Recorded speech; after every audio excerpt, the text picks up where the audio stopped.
Good evening, y'all.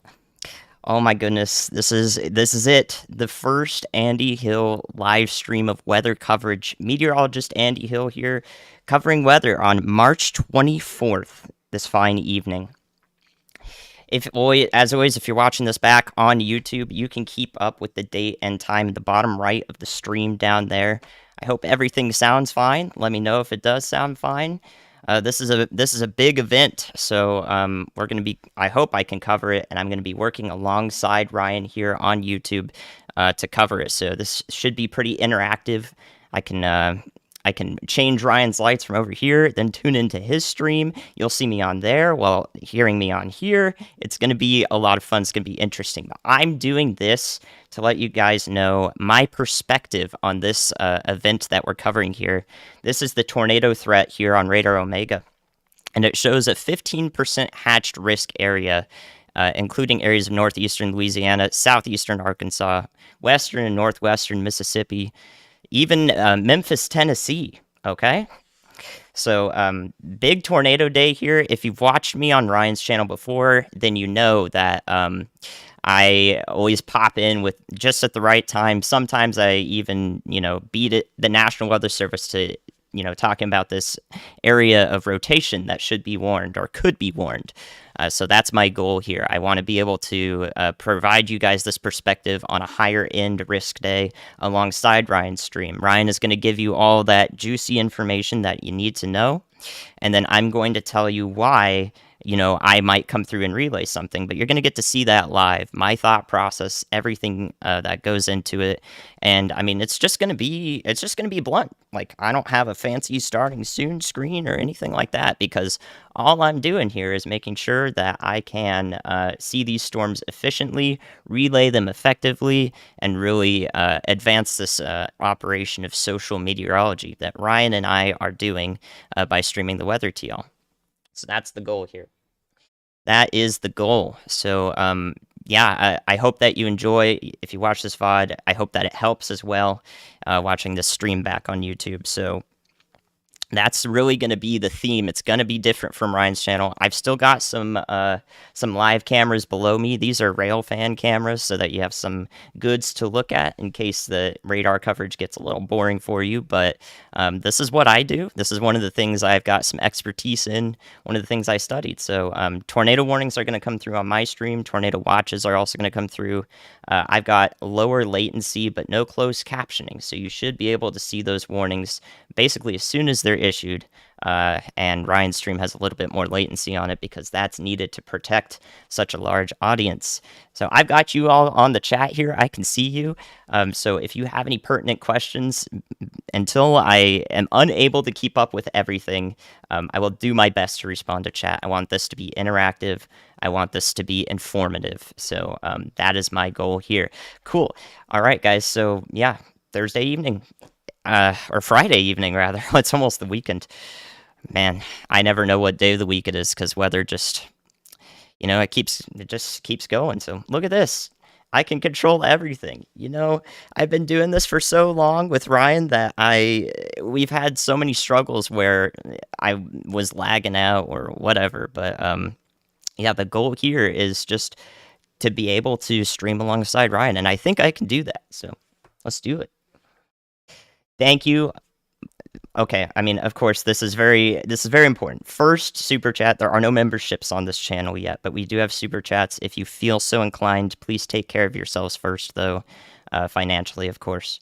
And if you don't know me now and you're coming in, you can see that I've started uploading YouTube videos that should go a little more in depth here on the weather, and I actually do as long of an outlook as I can on those videos. It takes me a long time, but I'm going to try to nail down future weather events because it's really important to talk about. So what we're waiting for right now is for a tornado watch to come out, and then I think these warnings are going to start ramping up really quickly. So there's going to be some times where I'm intently focused on the radar and unable to really tell you what's, unable to pay attention to chat and tell you exactly what's going on for your location. We're definitely focusing on those that are in the near term going to be impacted by these storms. Okay. Jaguars, thank you for the $10. I appreciate it. Thanks for the congrats. Much appreciated, friend. And Ivan, thank you for the $10 as well. Thank you guys. Let's get this show on the road. So I've got a couple of scenes here for you, a couple radar programs. I've come prepared. So this is the one that I'm going to be looking at the most here. This is GR2 Analyst. And I've got the velocity on the right side here and some reflectivity on the left. So we're really looking at where the rain is and where the wind is associated with that. So I've got a lot of people helping me as well. Hopefully this goes smoothly, but there will be some times where I might be silent too. So bear with me. I've got a lot to do. Even more, I've doubled my work output here by needing to talk to the stream and relay. So make sure y'all are staying hydrated with me too. Thank you, Grace, for the $10. Thank you, John, for the Canadian 11. Much appreciated. All right, so I didn't see that tornado warning come through on my end. I hope that actually continues to work. I should be able to see it. So if that stops working, then I'll have to refresh this network. But my hope is that was just going to keep working for me. But this overlay is like Ryan's; it's live updating, so it should have all the pertinent information that I need to relay to you. Good evening to y'all. Hope you're all doing here, or hope you're all doing well here. Yeah, Ryan's having issues with the warnings. They're duplicating. That is actually not on our end. I think the National Weather Service is actually doubling warnings when they're sending it out. So fascinating that that's occurring. Also on my stream, you can see where all the chasers are here. Let me show them to you. These are all the chasers and their live locations here that we're able to show off. So they're all piling up in northeast Louisiana right now. I guess they're all going to go after the same storm, but we're watching a few things here. If I relay it to you, let me draw it for you actually. So this line right here, we call these prefrontal confluence bands. And this thing back here is probably the cold front itself. So line right here, line of storms right here, even those popping up in Mississippi out here. There's quite a few bands of storms that are focused on popping up here. So any one of these is going to be possibly, or any one of these lines can possibly bear tornadic storms with them. So quite a few things to watch. And you know the worst part about this? The worst part about this is we're in a gosh dang radar hole again, dude. Every single... Look at this. Literally look at this. If you can see, I'm going to circle the radar stations for you. Here's one. Here's one up here. There's one over here. Here's the Little Rock radar that we're on right now. Here's the Shreveport radar. Here's Fort Polk radar down here. None of these are in the most concentrated tornado, risk area here issued by the Storm Prediction Center. And smack dab in the middle of that, it's Greenville, Mississippi. Anyone from Greenville, Mississippi, you guys would be the perfect place to have a weather radar so we could really just get you the best information there possible. Like, really, man. Goodness gracious. Oh, I see. Actually, my stream's paused. Yeah. Let me see if I can bring this back up. I bet our server actually might have gone down, and oh, there we go. Okay, I think I've done it. Let's go. All right, so let me see what that new watch has got for us. We've got the new tornado watch. It'll take a bit for that to pop up on the Storm Prediction Center site, but we've got it here. And until it shows up on the Storm Prediction Center site, I can give you the odds when that happens. So the tornado probabilities, the wind probabilities, wind is going to be a big issue here. Let me show you that. Look at the wind risk in particular. That's going to be a big issue for the Memphis area and also Nashville, Tennessee later tonight. I'm watching those areas in particular for wind damage. The northern part of this line is moving through right now. It is right here, and it's going to travel this direction with the strongest wind risks associated with it until overnight when it kind of fizzles out a bit. All right, so those are the areas that I'm most concerned with wind. There may be, due to some strong atmospheric dynamics, there's the possibility for tornadoes to spin up in those really powerful parts of the cold front.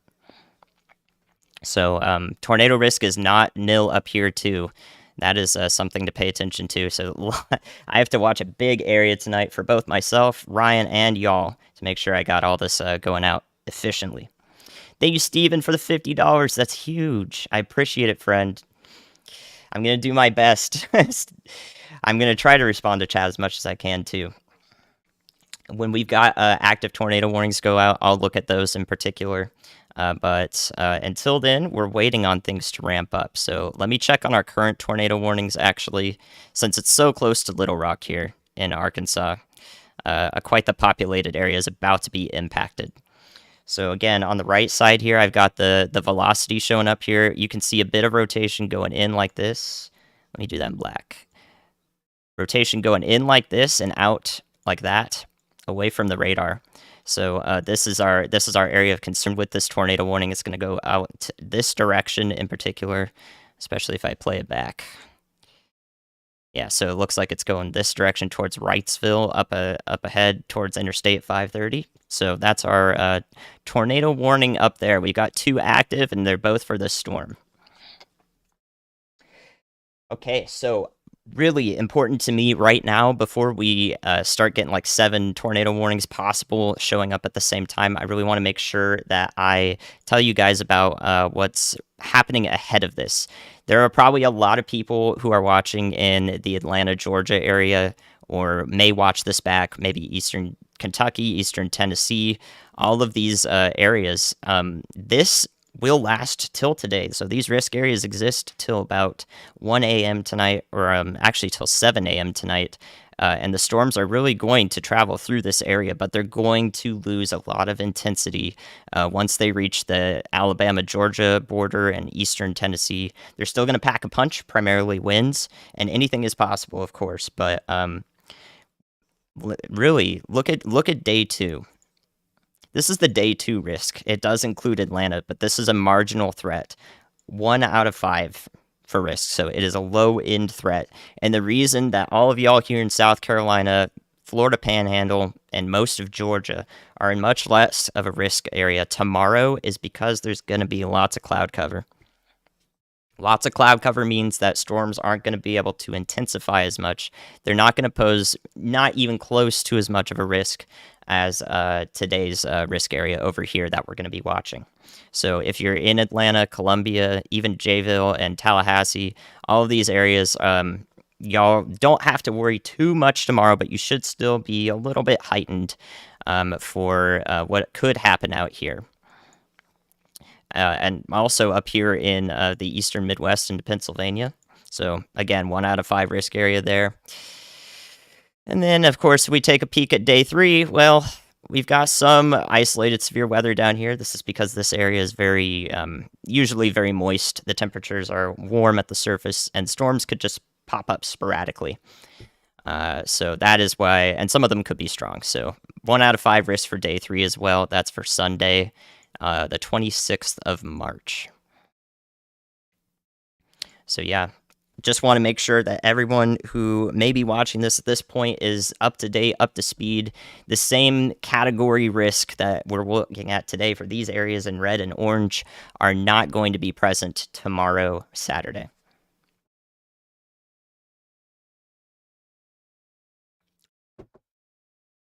I'll try to check my Twitter whenever I can. Thank you, guys. I appreciate anyone who's trying to relay stuff as well. Thank you, Dookie. I appreciate the 10 there. Very, very much appreciated. Day 7 outlook. Yeah, we can talk about that. I'll make a video about next week's storms and so forth very soon as well. So that'll be a video format.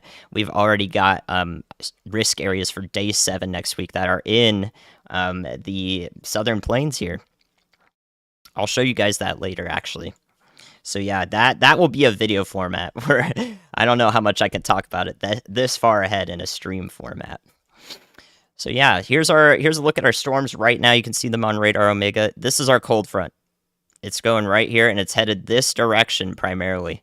So it's going to track this way over the next few hours. We're probably going to be live here and on Ryan's channel for quite a few hours tracking these. But the moment that the tornado warnings start popping up, I'm really going to go into my tornado warning mode. I'm going to be scanning for rotation. I'm going to be scanning for debris signatures if any tornadoes touch down. and also any suspect areas of rotation as well. You guys know that's what I do. So yeah, we were actually talking about Mississippi earlier. Let me switch this radar. There's quite a few areas of prefrontal development here, and that's really what we were worried about. Actually, the Storm Prediction Center is worried about. So we've got the one down here near Brookhaven, Mississippi, headed north and east towards Georgetown. Probably a slight area of rotation associated with this. I bet it's got a mesocyclone. We can kind of look at that if we go up in the atmosphere here and see, yep, definitely some rotation here. Stronger on this side. Let me see if I got a better color for that. Stronger on this side and a little bit weaker. A little bit weaker on this side. Were you guys able to hear that tornado watch just come through? Did you hear the guy speak? I think it might be... It might not be coming through. Let me refresh this. Ah, yes, it's not coming through. Okay. See if I can refresh it. Is that working now? Huh, how strange. No audio? Okay, we'll work on that. Thank you for the feedback. I was hoping that it would be playing constantly so that I could hear the audio. Otherwise, you guys are going to hear Ryan if I try to turn my desktop audio on, and that's just going to be a whole mess. That's just going to be a whole mess. Does debris have to be at a certain height for radar to pick it up? Yes, actually. It depends on the height that the radar is broadcasting at, but if I'm right here, I can see from the Jackson, Mississippi radar that I'm actually 2,600 feet above the surface where this yellow line is over here. So 2,600 feet aloft. Well, if there's something being kicked up at the surface, 2,600 feet is where the beam is from the radar. And if there's nothing up there, we're not going to see the debris. So yes, to answer your question in chat, that is definitely necessary. The debris has to reach a certain point in order to show up on the radar. Yeah, I think the National Weather Service actually might be having the issue with duplicated watches and warnings. And, well, it would be absolutely incredible if everything just worked at the same time. Like, wouldn't that be amazing? Even on my end of things, I had this working and the audio was good, but now I don't. Now I don't. Of course I don't. Oh my goodness. Of course I don't. Thank you for the $2 a whole mess. Do I recommend UNC Asheville for meteorology? Of course I do. I absolutely do. That was where I did my meteorology degree. And yeah, it's that program is really important to me. If you like smaller colleges, that's really that's gonna be a perfect match for you. Their meteorology department is small. It's nice and concentrated. The professors are able to help you a lot more individually as a result. I don't know much about Florida State though. I can only really speak in depth about where I did go for meteorology. Can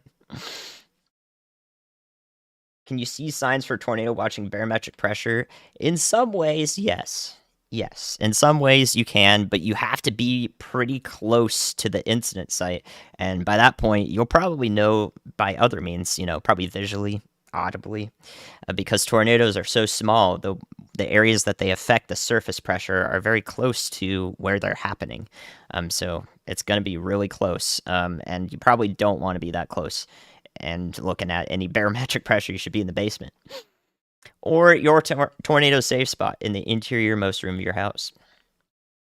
So this is GR2 Analyst. That's the radar I'm looking at right now. But I've also got Radar Omega up here if we can look at that at any time. I can even make a dual scene on Radar Omega, which is pretty cool. Ooh.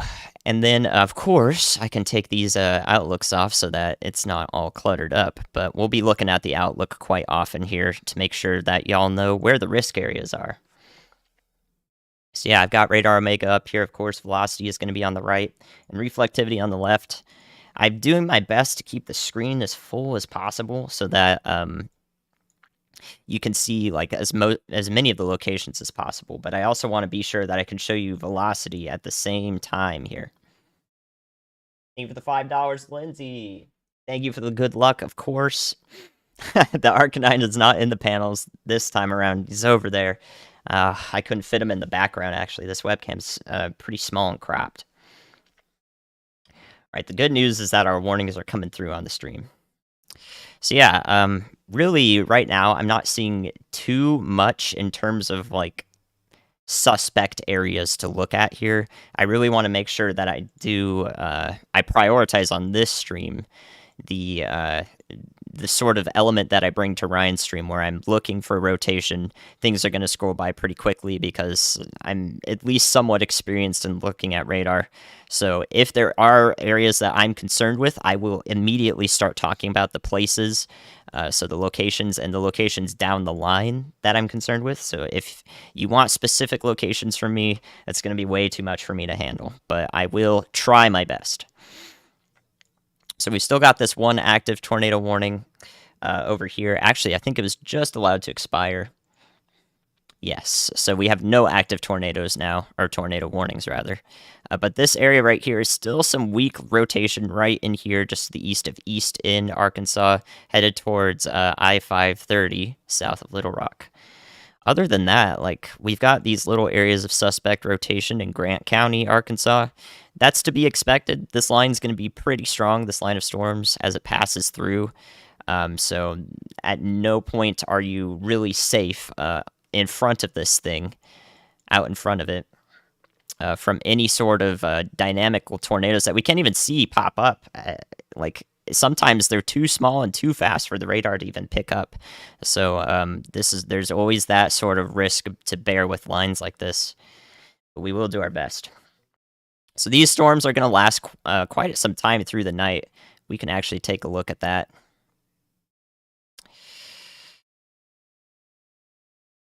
Yeah, like Ryan is talking about how he didn't want to start a stream, but I think it's important. The longer that we go on, the more info that we're really going to be able to relay because we can reach more people. So I think that's important. But yeah, of course, I can do a little bit more laid back of a stream type here whenever I'm not looking at a storm in detail. Then I'll go into meteorologist mode. But of course, I'm gonna spend a lot of time talking to chat today. So let me actually look at the progression of these storms. I'm curious. Okay, so we've got the latest HRRR, which is a convective allowing model, literally a model that's allowed to model thunderstorms. Not all of them actually model like convective processes in the atmosphere. So this is one that does. And that's why we oftentimes look at it, because it actually tells us more closely, you know, what aspects or elements of a thunderstorm are going to occur rather than just blobs of rain. So we can see this is at about 9 p.m. Central.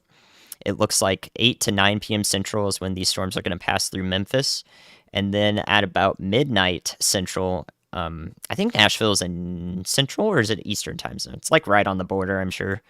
I think you guys might be in Central, actually, if I'm remembering right. It looks like midnight tonight is when the line will be through Nashville. And there is still, there's quite a bit of a damaging wind threat up here, even into areas of southern Kentucky and Bowling Green. But the rest of this is going to be a lot of heavy rain, first and foremost, for this area up here, including Indianapolis, Cincinnati. Lots of heavy rain up here, even St. Louis Metro. There's a big old flooding risk up here. I talked about this in my video, actually, that I uploaded a few days ago. There's going to be a stationary front just draped right here, and it's going to be non-moving from the previous system that passed through to the north and gave us some snow. And so this front's just sitting here, air's going into it, air's going up, and bam, you just get rain over and over again. So now, back down to our tornado risk area. Let me show you that. This is a tornado-driven event, so areas in the orange and red, level 3 and 4 out of 5 in terms of our risk potential, are almost completely driven by tornadoes, but also the chance for damaging wind with any strong cells. So it looks like Greenville, Mississippi will be still under fire here from any prefrontals that pop up, but also the main line might pass through about 8 to 9. Jackson, Mississippi, it looks like you'll be experiencing heavy rain, probably from a prefrontal cell. Might pass close to you, might be able to see the lightning over the next few hours, but eventually the front should pass through and be out of your hair by about 12 a.m. to 1 a.m. tonight.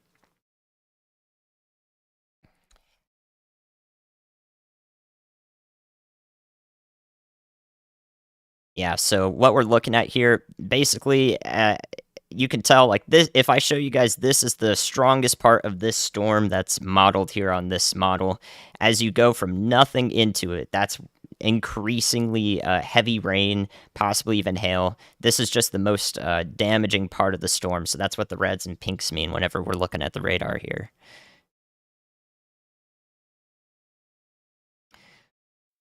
All right. Back to the radar. That's a look at it out ahead. So our areas of most concern are going to be in again in the orange and red, and it looks like this front is gonna weaken after we get into like 2 to 3 a.m., maybe even 4 a.m. But it'll be out here, including Huntsville, into the early morning hours. So a lot of y'all are going to be asleep. If you're gonna be asleep later today, and you're in the eastern part of our risk area here, so anywhere over here. Make sure that you guys have a way to wake up to weather warnings. I hope that you have a weather radar or that you got something, so that you can be up for a few hours. It's going to ruin your sleep. It's going to wreck your sleep, but the weather doesn't sleep for anyone. We know that. Yeah, the flooding threat today is pretty dramatic. Actually, I can show you guys that. Take a look. Take a look at this. So here's our flooding threat from the Weather Prediction Center today. The moderate is a 3 out of 4 for flooding risks, and it's just this huge area. And we've already got so many flash flood warnings out in the southwestern part of this area, and that's going to keep being the theme tonight. It's going to be a bunch of flash flood warnings over here as well. So if you're in western Kentucky, even northwestern Tennessee, possibly even up to Indianapolis and Cincinnati, you're probably going to get a flash flood warning on your phone at some point, if I had to guess, because there's a lot of water happening. Hanging out in Jackson Center, Ohio. Thank you, Barbie. I appreciate it. Thank you for the $20. Means a lot. I'm going to be on here for quite some time, so once it starts raining there, let me know. I'll be on the lookout. All right, let's go back to the radar. That's what you guys want to see.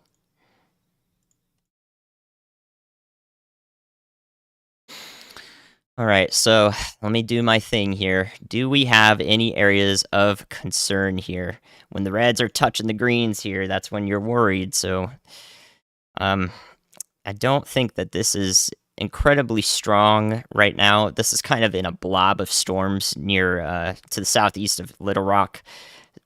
This is an area of slight rotation, but actually more so it's convergence. So what you have here are reds going away from the radar, and greens are going towards. So this is actually kind of a worrying signature. Rotation would look more like this. This part of the storm right here is rotating just a little bit. But up here, you've actually got air just kind of going into itself. So when that happens, there is a chance for that air to it's going to intensify the storm where it's at. And should that continue to happen, it can result in rotation more often than not. So I will be watching this area near Keogh, Arkansas. Of course, here comes the pronunciation. Good to see you all. How are y'all doing? You guys are just as important. All of you watching the stream, you're a part of this operation and getting information out as efficiently as possible.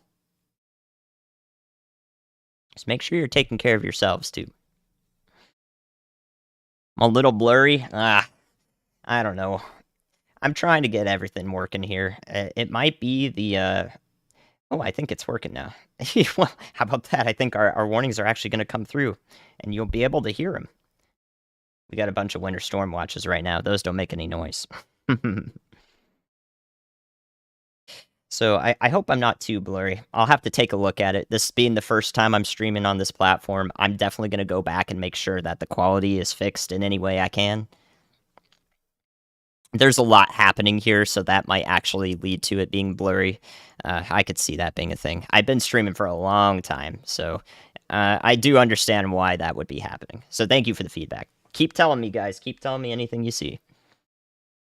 Oh, yeah, let me talk about that. While we don't have any active tornado warnings going right now, let me talk about that. A lot of you messaged me about the Andrew Hill Weather Kid video. And that's a video on YouTube of some kid 14 years ago who got my name, same name, and he's doing a weather report, but he's in Illinois. I did not grow up in Illinois. I'm from SoCal, Southern California. So that's not me. I hope that guy's doing well though. Like it came as a surprise to me suddenly that video is just being recommended to everybody. That's wild. Like I I was I don't know. I was just confused. I'd never seen that before.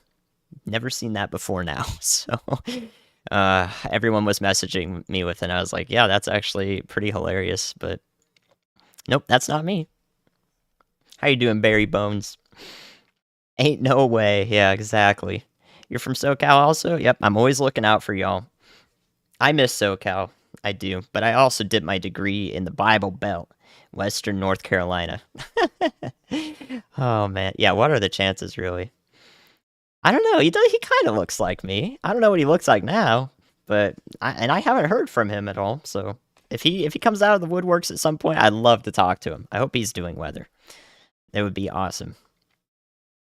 We've got severe thunderstorm warnings going up. I'm going to keep track of those. I've got a nice weather dashboard here. I'm going to show you guys that in just a second, actually.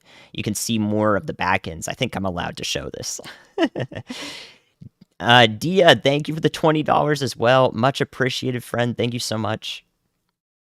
I am really hoping that I can put those donations that you guys are coming through with to work here. I'm going to give you the value of this stream tonight. Should we get some tornado warnings coming through, I'm going to be as precise and detailed about them as possible, but I'll always make sure to rephrase them so that anyone can understand it. That is my goal.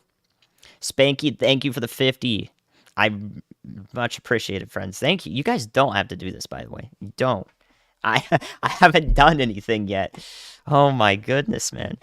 I have not done anything yet in terms of the stream, but you guys are very nice. Thank you. Yes, that was something I was doing recently. I'm still doing that actually for this week. I am raising funds for Gamers Outreach charity.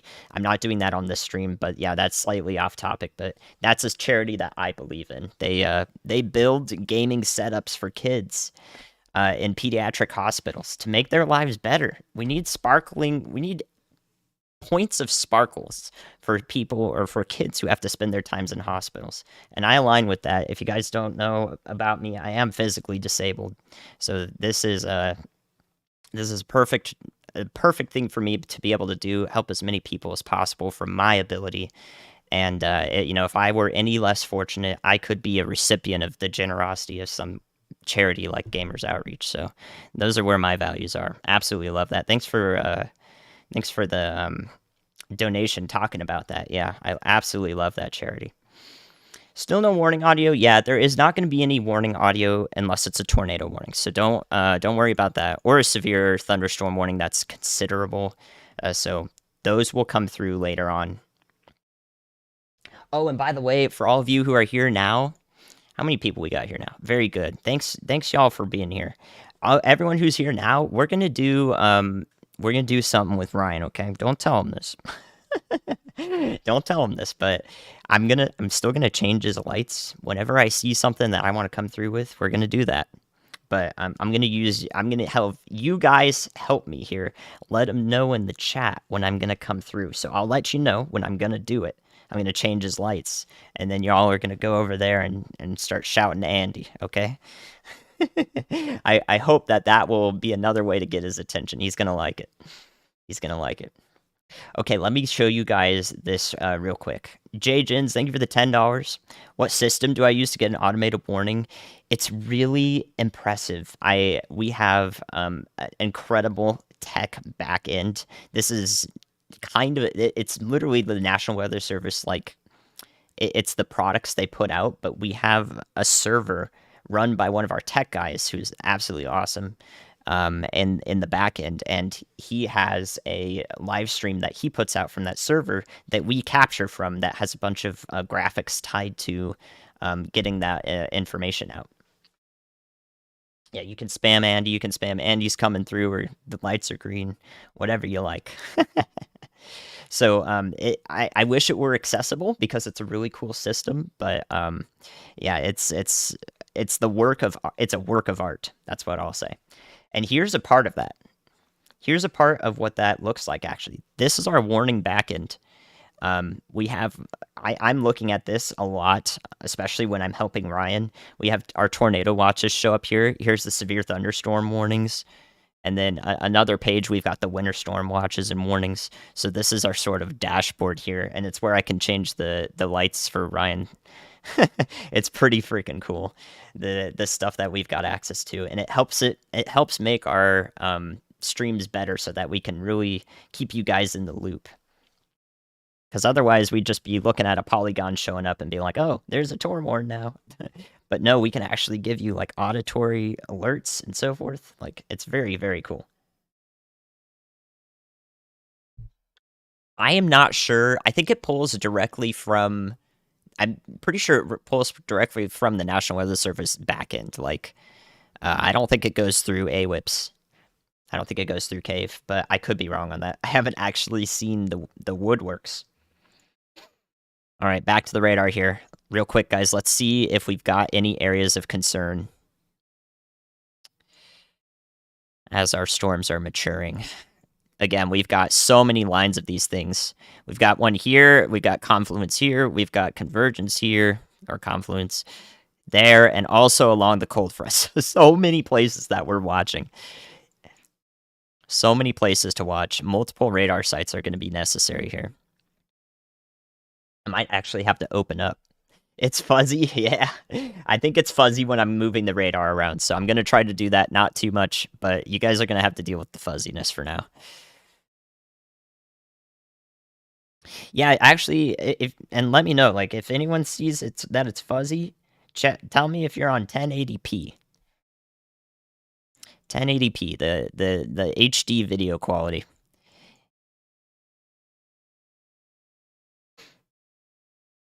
Out of curiosity, do I like the new design of the Storm Predictions mesoscale discussions? Yeah, we've seen quite a few of those actually coming out. I think they're crisp. I actually responded to a Storm Prediction Center meteorologist on Twitter about them. I think that it helps us, like people like me and Ryan, relay them a lot more efficiently because we can see everything that's plotted. They list the parameters that are plotted. Not fuzzy for you. Has it been fuzzy at all? Is it fuzzy right now?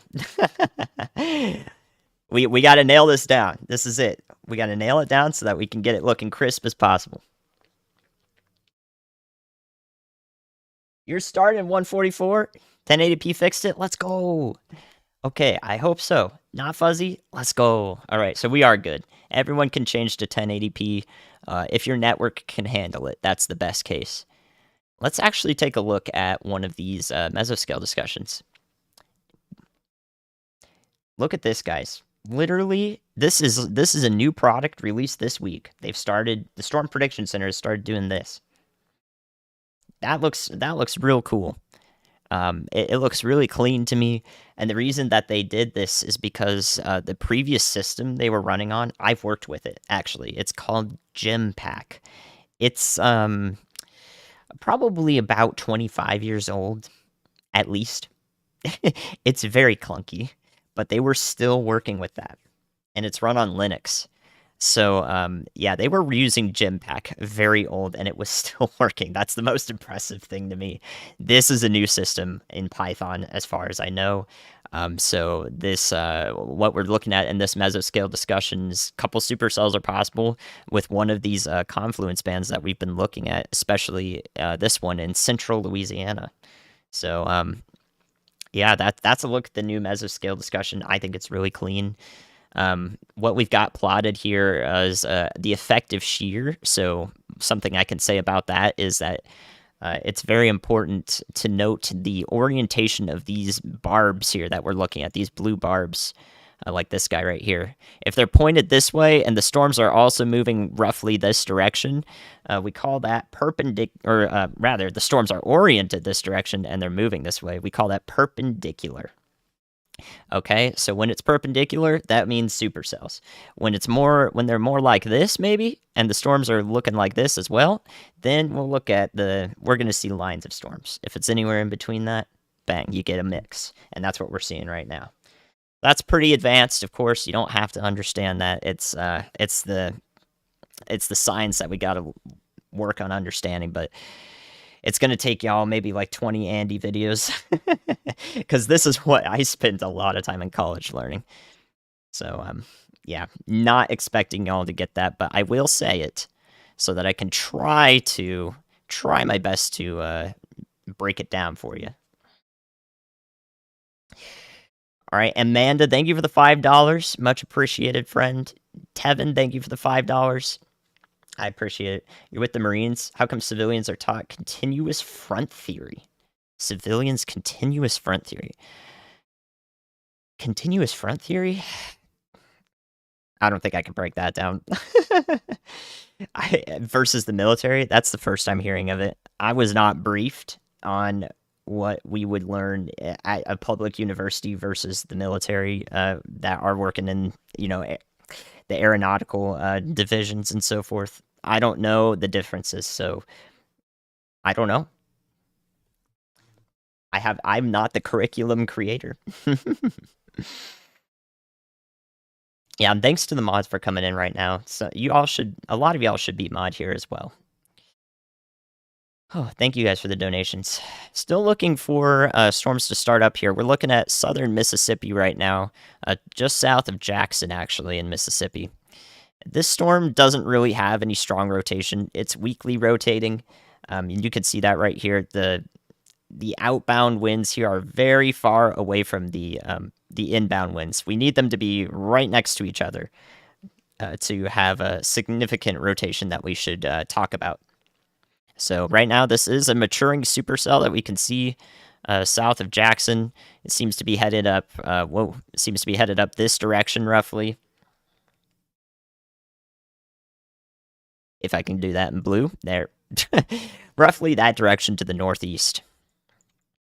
So we're going to be watching that. Y'all watch out ahead in Mendenhall along Highway 49 there in South Mississippi. I think Midas Cat is upstairs. I'm sorry. Oh, man. I think Midas Cat is upstairs right now. Yeah, so I think the storms we're watching the most closely right now are these in central Louisiana. Right around the Alexandria area and to the north near Georgetown, Louisiana. These are the ones we're going to have the closest eye on. They're going to be slow to mature, and that happens because the temperatures as we go up in the atmosphere, up with height, they're cooling not fast enough for this air to really be super unstable. So we see that reflected in how long it takes these storms to actually mature. You can see they're basically steady state right now. They just look the same. They're not really getting any more intense here, or they're not really dying out at all either. So they're just heavy rainmakers right now in central Louisiana, but they will enter an area of an atmosphere supportive for tornadoes coming up in the next few hours. I think our tornado risk is going to peak in the next few hours. And then we'll continue to see sporadic tornado warnings likely through 11 p.m. to midnight central and around that time. Thank you, Hannah, for the $10. Much appreciated, friend. Thank you. The polar front theory, mid-latitude extratropical cyclones form on boundaries between warm and cold air. Sounds pretty straightforward to me. So why are you not taught that in the military? That's my question. What are you taught instead? Ah, yes, let's talk about that. Perfect. Thank you for bringing that up. I wanted to look at this. This is a look at the US right now. So this is from the National Weather Service, and what we're talking about, what I'm looking at here, besides all of our warnings and watches that are ongoing in our risk area, is this area of light brown that is encompassing much of Ohio, Kentucky, Tennessee, and the north and west parts of Alabama. This is a wind advisory. So usually wind advisories are issued when it's going to be gusting above 35 miles an hour. A new tornado Everywhere warning over has here. been issued. Okay, now finally, a tornado warning to track. We'll take a look at that just in a little bit here, but I wanted to make sure that I'm telling you guys about the wind because wind is something that Ryan doesn't talk enough about. A new tornado warning has been issued. There's our doubled warning. That's the same warning. So we'll take a look at that in just a second. We don't talk enough about the wind. Y'all are going to feel and hear the wind when it's 35-mile-an-hour gusts. And I think that's really valuable thing to tell you that's going on here. So through the night here into tomorrow, you're gonna have all of these areas that are circled in blue are probably going to have some pretty gusty winds. So wind advisories are important to talk about, in my opinion. And then we'll see these dark green flood watches here. Those are going to expand to the north and east more than likely and include portions of southern Indiana and also Cincinnati. I bet you guys in Louisville will also be under a flood watch coming up here. So let's take a look at our tornado warning. I will do my best to be the nadir investigator, as I said, and get these areas of rotation before they're warned. But if I'm talking about other stuff, then I'm going to be talking about other stuff. I can only look at so much at once. All right, I see that we have some tighter rotation here. So again, we've got these, they're not really reds here, but there's a weaker area of outbound winds, or inbound winds rather, on this side of the storm here. And then a stronger area on this side. So this is the rotation that we're looking at here that's prompted this tornado warning. And it includes Bunn and Ivan, Arkansas, to the north of, oh dear, Fordyce. One of those two is right. I swear by it. So Princeton, Arkansas, you're a bit past the area of rotation here, but areas to the east, including Bunn, in Arkansas here, south central Arkansas, are in this tornado warning that is ongoing. So eventually Kedron, Faith, and including Pine Bluff, Arkansas, will eventually be in the path of this tornado warning as this area of rotation heads off to the east-northeast. All right, so one of the first tornado warnings we've got, and it came through the stream, which is great. Now we are all updated. So this is a storm that's kind of like a hybrid supercell structure. You can see it's a part of the cold front that's extending to the south and west and north and east here. That's its orientation. But we've also got this supercellular part of it that's rotating and sort of hooking out in front here as it approaches Pine Bluff. So I believe this is a sort of a hybrid linear part of the storm, but also turning into a supercell. Definitely think that's what's going on here. Looking for other areas of rotation from this radar. I don't see any. We've probably got some rotation down here near Camden. Let's see. I don't think I have a better radar site for that, though. Again, we're going to be in a radar hole quite a bit tonight, so it's going to be tough to tell you guys exactly what's going on at the surface, but that's why Ryan always works with storm chasers. That's super important so that we can get ground truth if they're in the right place at the right time. Their perspectives are super valuable. Thank you for the $10, Brandon. Much appreciated. Shoutouts to the weather nerds. Looking clear for all of y'all. If you can watch in 720 or 1080p, you can. That would be the best case, so that you guys can get a clear image of the stream. Yeah, I don't know why it would default. I think the reason why a lot of people are having problems because it's defaulting to lower quality. So let me tell you guys how to do that actually, because this is going to be an issue. I think it's because my channel is newer or my live stream is newer. YouTube is like, no, you cannot stream in a higher quality to begin with. Absolutely not. Okay, so so let me show you guys. This is my stream right now. It's gonna look a little weird. And how you're gonna change the quality is you're gonna come right down here to just hover over the video, or if you're on a mobile device, tap on the video, and there's this cog down here in the bottom right of the video. That's where you're gonna change the quality. So if you click on this, change quality. It's the third option, and then come up here to 720 or 1080p 60. Okay, so all you have to do is a couple taps or clicks depending on your device. If you're on a TV, I hope that you can find a way to change it. I don't know how to do it from a TV. Gonna have to fiddle with the remote. Okay. So now a look at this storm in southern Mississippi. I've got my eye on this one again. We've looked at it a couple times south of Jackson. And what we can see here is actually, I think it is pretty concerning to the east of Georgetown. If we play a little bit of this back, you can see this red area right here start to pop up and become more present. So look at that, from basically red, no red, to now the reds are kind of getting closer to the greens here. I think this could be an area of rotation starting up here. I think Ryan's looking at the same storm right now. I've got him up on the side just so I can make sure I'm relaying the good stuff.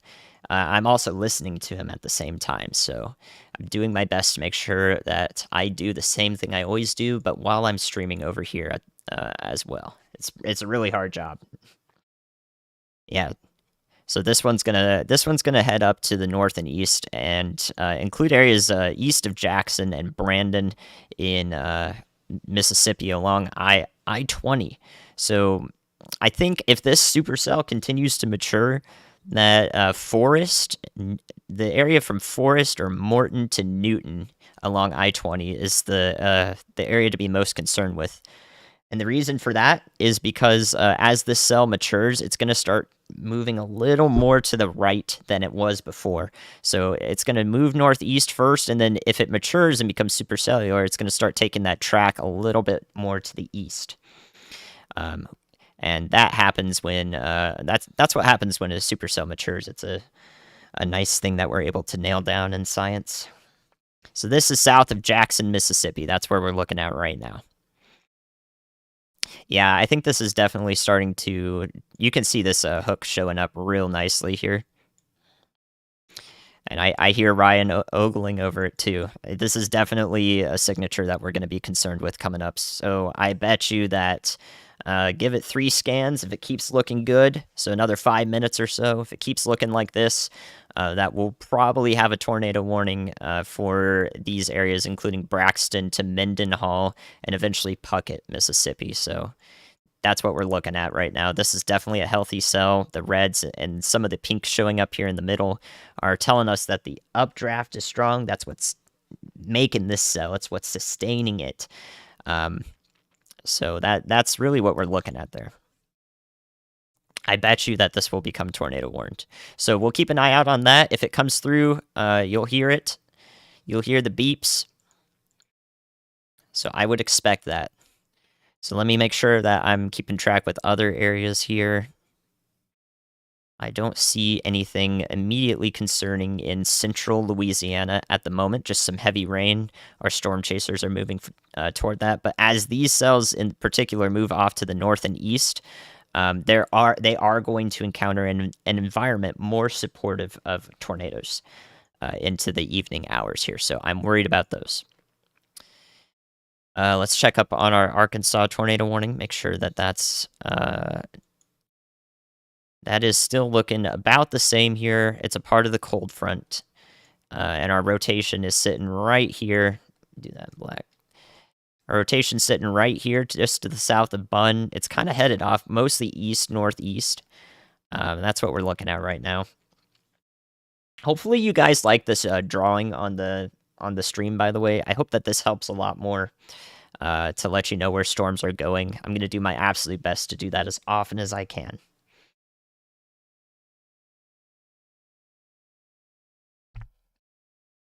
Nope, I can talk for a while. I have been a streamer for a while. I've got the vocal stamina to do it, but this is testing me a little bit, I will say. Yep, we've got warnings. If you want to keep up with the active warnings, the count is right there above my head. And of course, if you're just joining or you've been here a while, you can keep up with the time and date in the bottom right. That is current in Central Time, which is where the majority of our risk is today, but it does extend somewhat into the Eastern Time Zone. And of course, the cameras that I have below me. Oh, I turned my camera on, by the way. Now it's tracking me. There we go. The cameras that I have below me, those are virtual rail fans. So you're going to see a lot of trains here. I guess trains are pretty cool, right? Trains are pretty cool. And one of them is in Alabama, actually, and the other is in Texarkana, so behind the cell, behind this line of storms. If you're in Texarkana right now, you are fine. You're behind the cold front. The cold air's piling in. You don't have many storms to worry about whatsoever. So let me show you guys real quick which areas are fine, just in case you're worried. You got to be scared, not prepared. So let me show you that. If you are back behind a line like this, give me 1 second. Let me draw this line for you. If you are behind this line to the west of this line right here, you are good. So Houston, you're fine. You're out of the thunderstorm risk today. Shreveport, you're behind the cold front now, so you should be fine in the metro area of Shreveport. The last bit of rain is moving through. You have no issues over here in Dallas. So anywhere, again, behind this line is looking pretty good today. Okay, and then I'm not really concerned with New Orleans, Beaumont in Texas, and even Baton Rouge. You're in a marginal risk. You should probably only see a couple of thunder boomers come through, if that. So we're really focused in up here and to areas to the northeast as this square of storms moves off. That's where our wind damage threat and our tornado threat is peaking as we go into the evening hours. Did I say scared, not prepared? Prepared, not scared. Oh, tell me I didn't say that. Goodness gracious. Hope you're all doing well. Make sure you're staying hydrated. Of course I did. Darn it, man. The slip ups. That's okay. You guys know what I meant. And if you didn't, there you go. All right, let's take a look at this. We're going to have that. We might have that tornado warning coming through for Mississippi real soon. I'm going to take another look at that in just a sec. But I am concerned with the damaging wind threat that's starting up here. That's headed towards Memphis. So Memphis, Tennessee, you guys are going to get this line of storms right here. It's passing to the east, basically. And you can see this bowing shape right here. Look at that bow. Maybe a little one right there as well. In the center of this, so right there is where the strongest winds are pushing it forward. The fastest. It's going the fastest right here, and thus at the surface, those are going to be the gustiest winds. So I bet that this bowing structure is going to produce a lot of damaging winds as it intensifies. It moves east towards the Tennessee border. Jonesboro, Arkansas, you might get the northern edge of that. Probably some heavy rain and a little bit more of those winds, but the main area of concern is probably going to be here along this line as it develops. Okay, now let's go back to our storm of concern. Ryan's eyes are set on it nonstop. Let's see if we have radar evidence that should constitute a tornado warning. Ah, yes, we do. Okay, so this right here, guys, this right here is very tight rotation, just to the west of Panola in Mississippi, and it does look like it's moving pretty much towards Mendenhall, Mississippi right now. So in advance, y'all watch out. We can be really confident that this is a legitimate rotation right here on the right side of your screen. It's in this area of this this hook that you see coming down like this. So because the area of rotation is right here, that is going to be that's a legit radar return. And yeah, we see the warning. A new tornado warning has been issued.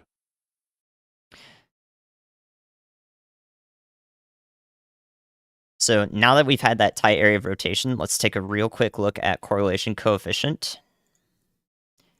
Goodness, I need to have this with velocity. Give me a second. So we're going to change this over to correlation coefficient. A new tornado warning has been issued. That's the doubling of the warning. So right now, I don't think we've got a tornado debris signature that I can see. And the reason for that is, let's highlight this as closely as we can here. So here's the edge of the hook right here, and that's showing up right there as well. These areas of lower correlation coefficient that you might be used to seeing, these are not debris signatures right now, because they are outside of the red blob here, the hook. So what that tells us is that this is clear air. So it's a bunch of stuff that might be kicked up. We probably got some winds funneling into this thing at the surface. So literally imagine that you're here in Panola, Mississippi, or over here in Mendenhall. And I'm going to draw this for you. Imagine that you're over here. This is what it's going to feel like. You've got winds whipping up and circling into the inflow. Right? They count as inflow. They're circling in just like that. So if you're over here in this area, you're in a dangerous spot. So you should be in your tornado safe spots in Mendenhall.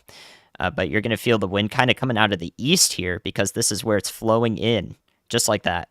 And if you're down here, it's flowing in from the south. The storm is eating it up just like that. And when that happens, you see this clear air show up right here, because this air is probably kicking up some, I don't know, some swamp flies. What's down here? You know what I mean? Like it's going to kick up some dust, a little bit of debris, but it's not actual, like it's not pieces of houses, not yet. But this is definitely a concerning look. So let's get that velocity back up. We've still got tight rotation in the area that we don't want to see it, because it is where a tornado would show up here. I think that this is continuing. This is probably producing like a funnel cloud right now. So if we had ground observations, if we had any storm chasers here, I bet that we might have a sort of a funnel cloud ongoing at best, but we probably don't have a tornado touchdown.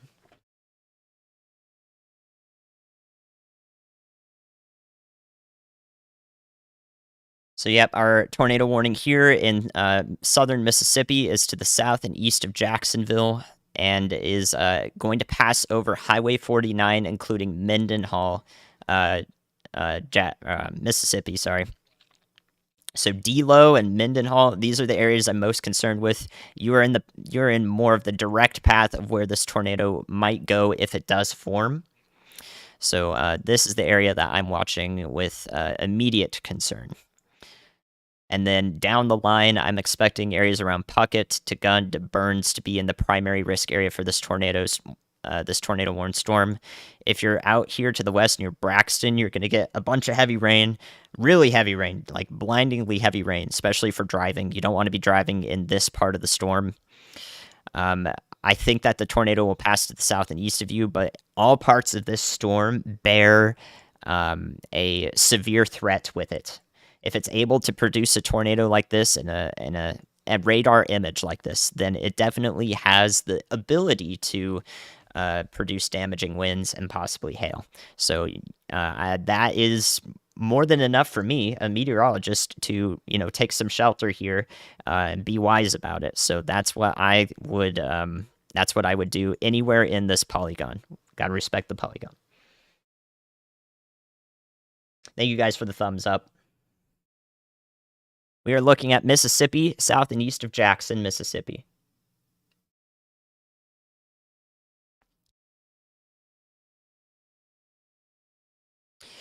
This is one of those storms that definitely looks good. It's got everyone's attention because it looks really good. Okay, so now we've got this latest radar scan here on 15 minutes on the hour. We've got this area of rotation that's showing up. This is much tighter. With winds going out here and coming in here. I imagine this will be producing a funnel cloud shortly. If it is visible, where you're going to see that tornado in particular, if you're looking at this, you're looking at the hook echo here. We're very much zoomed in on it, but it is headed towards Mendenhall and Delo. We're looking at the hook echo here. You're going to see the tornado in this northwestern part of it, right about here. This is where the This is where the rotation will come together more than likely, and it will be concentrated here. So if you're in Weathersby, you're only going to see it a little bit before it will probably become rain wrapped. So areas of most concern are Mendenhall and Delo in Mississippi, and then eventually Puckett and Gunn. These are the areas of concern with this tornado warning. Let's take a look at correlation coefficient. Still no tornado debris signature there as of 2 minutes ago. Looks like a music note, man.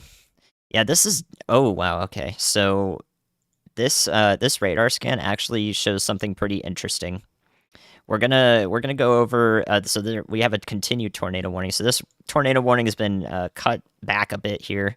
We'll see that show up, and that's because if you're south and west of this in Georgetown and Rockport, you're not in a tornado warning, despite probably being in the county that's warned. The National Weather Service actively trims these warnings to make sure that the information that they're putting out is as relevant as possible. So I think what we're looking at, okay, so our newest velocity scan here does not show as much of a rotation. This thing's trying, and it's kind of cycling a bit here is what we're seeing show up. We don't see those brighter reds next to greens right here like they just were. That's the area of concern. But what I do see, and this tells me something that in the next few minutes this could be of concern, is this part of the storm right here. You're seeing pinks and reds in a line coming down to the hook echo that we're looking at. So this is the hook of the storm. These pinks and reds coming down like this, that tells me that there's actually some pretty strong downdrafts that are feeding into this. We need one side of the storm to wrap up, and we need the other side of the storm to come down and wrap up. It's a nice balanced process here. So we've got one half of that showing up right here. And if the other half of it, which is this inflow coming in, continues to sustain itself and actually intensify and get wrapped into the storm, that's our worst scenario, worst case scenario. We're hoping that that does not happen. So again, we're looking south and east of Jackson, Mississippi. Here's a zoomed out look of that. You can see the state outline. We've got areas of concern for Delo and Mendenhall, Mississippi, as the storm goes off to the north and east in this direction. All right, let's take a look at our other tornado warning in Arkansas real quick to make sure we're not missing out on our friends over here. And then I'm going to do a scan to see if we have any more suspicious areas of rotation that we could call out for Ryan Hall. Of course. Got to let him know. He's got all his eyes on this supercell probably in Mississippi, so I'm going to make sure that any sneaky things back here in the cold frontal line or anything popping up in southeastern Arkansas, we can tell him about it as best as I can, because, again, we're in a radar hole, so we can't see everything.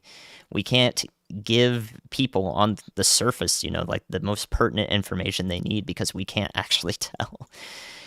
That's always going to be ridiculous to me. So this tornado warning in Arkansas, it doesn't look like we have that much going on anymore. You can see that this is mostly just straight. We've got a little pocket of rotation right about there on the velocity right next to me. And so that's going to head up. That was what prompted our tornado warning before. It's now kind of fizzled out. I'm not as concerned about this, but this line of storms is still going to pack quite the punch with heavy rain. All right, so friends in the Pine Bluff area, you are in the presence of what was a tornado warned storm. It may be allowed to expire pretty soon here, and there may be another warning issued for this, but I don't think it will be. But you guys are about to experience some heavy rain. Look at that, right on the border of Pine Bluff. So they're probably seeing some maybe a shelf cloud showing up there.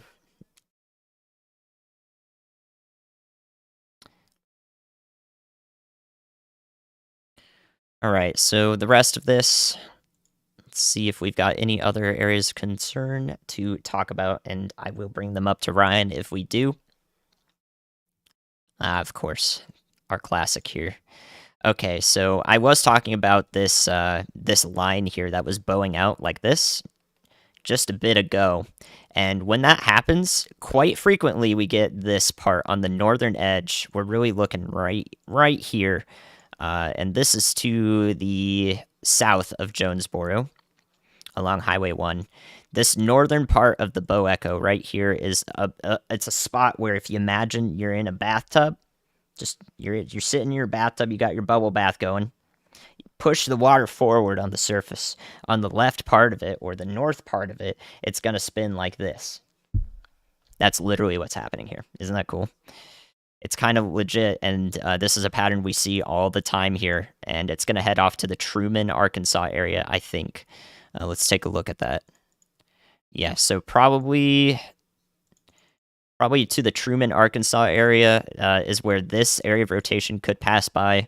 This is definitely rotating on the northern part of this line as it passes near Greenfield and Harrisburg in Arkansas, eastern Arkansas.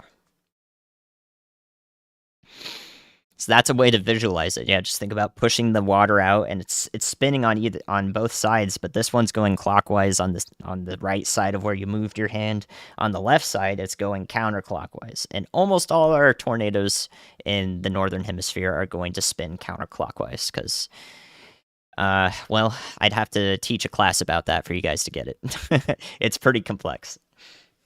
But just know that's where we're watching. The most important thing here is where we're watching. So I'm going to tell Ryan about this, actually.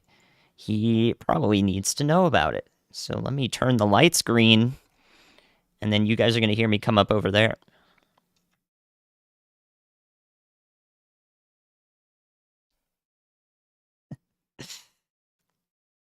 Ready?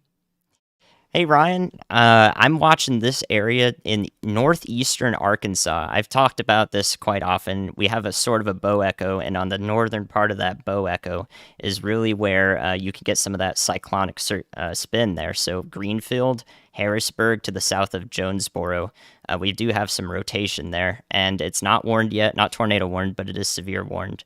So a heads up for Truman, Arkansas, and Caraway.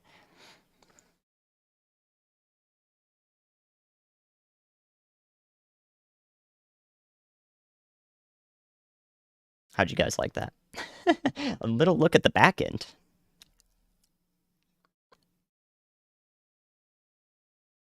All right, so that's for our friends up here in northeastern Arkansas. If there's a tornado warning issued for Truman, Caraway, Etowah, in which counties do we got here? I can't see them.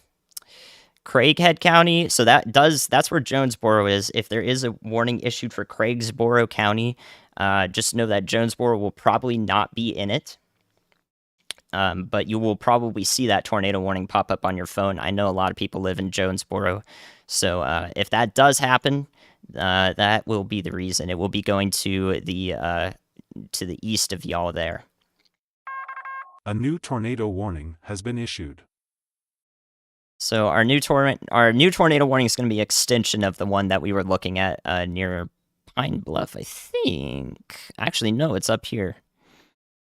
All right, let's take a look at that. A new tornado warning has been issued. Of course, those warnings come through twice. We've got that issue right now. Okay. So I was looking at this just around Stuttgart and Ulm. This is a little tough to tell. I'm happy that the National Weather Service warned this, but this is one of those storms that we can't really see what's going on radar. Because it's all kind of jumbled up here in the front. So this is more of what we call a preventative warning, but there's also a chance that we can go up with height and see a little bit like further up in the atmosphere. So like a mile and a half up is where we're looking here. You can see maybe some reds and greens next to each other. But I would say that because of what we're looking at here, this is probably more of like a preventative warning or even one for gust-nados. So new tornado warning for Monroe County, Arkansas County, and Prairie County in Arkansas, well to the east of Little Rock and also around, let's see where we got here, to the south of I-40 in Monroe County, primarily. Okay, let's go back to Mendenhall. Mendenhall, Mississippi. Let's look at the last few radar scans here. This is quite a few minutes ago.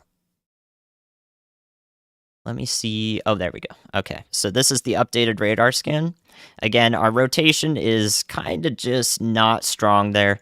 We really want these to be right next to this. So these two things need to come together, and that's when we're going to see a problem here. But the rotation is sort of disconnected as it passes over Mendenhall, Mississippi. So y'all are in a tornado warning.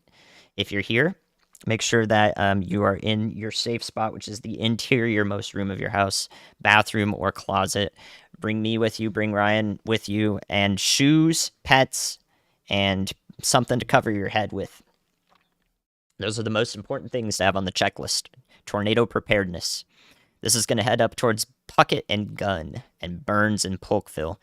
But anyone in this polygon, including Piney Woods, Braxton, Johns, Mississippi, you guys should also be paying attention here.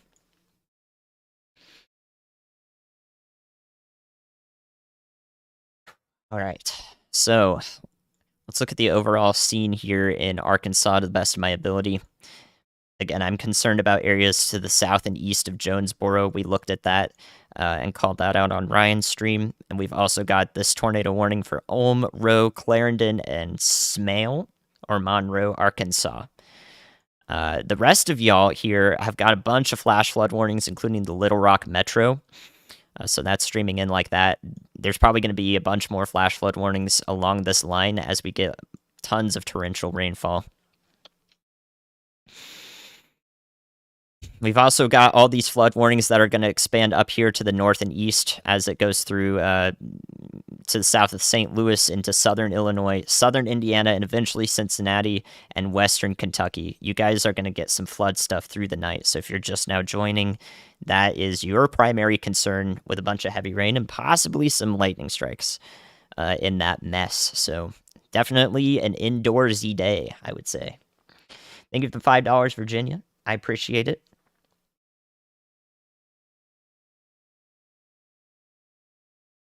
Yeah, Western Kentucky is on the border of getting some severe weather. Primarily damaging winds are going to be possible up here. Let's take a look at that. So Western Kentucky, including Paducah, there we go, and Mayfield and Benton. This area is definitely in the line for damaging winds. The tornado threat is a little bit lower than down south in Mississippi and Arkansas and Louisiana, but we're going to see some damaging winds come through probably over the next few hours here, is what I would say, because we're just about to see that heavy stuff move in. And I think that risk is probably going to be realized just a bit. The storms are going to be gusty, and they're going to be very rainy. So again, our primary flooding risk is definitely associated in this area today, because we've had a lot of rain all day here, in anywhere in this bubble. You can see it south of Indianapolis, lots of rain, and then we're gonna get the heavy stuff moving through on top of that. So that's the primary concern there. If you're in Bowling Green, Nashville, you're kind of in the battlegrounds in between that. You're gonna see heavy rain once this storm passes through, maybe around midnight in the Nashville area. And that may come with a flooding risk since we're seeing it pop up over here in Little Rock. A new tornado warning has been issued. So let's look at our new tornado warning when it pops up there for Ashley and Chicot counties in Arkansas. That's down here. We were talking about this, actually. I wish I had a better radar site for this. This is definitely going to be a preventative warning. So for Ashley and Chicot counties in Arkansas, that's a duplicate warning right there, our theme today. We see right here, for this warning, we have a mesocyclone aloft. This is very high up in the storm, almost 2 miles. So we don't know what's happening at the surface. We have no idea. But what we can see is a storm that is capable of doing something at the surface. That's why this tornado warning was issued by the National Weather Service, and it's going to include Portland and Montrose in Arkansas. You see it's a little bit funky. You see how this is a little bit funky shaped? This happens when we're on the border of 2 National Weather Service offices. So one office has to issue for the counties that they cover. The other office can choose to issue for the counties that they cover. So Drew County, Arkansas is covered by National Weather Service Little Rock. And these counties, which is Chico, and Ashley counties in Arkansas are probably going to be covered by the National Weather Service in Jackson, Mississippi. So that's why sometimes these are a little funky looking.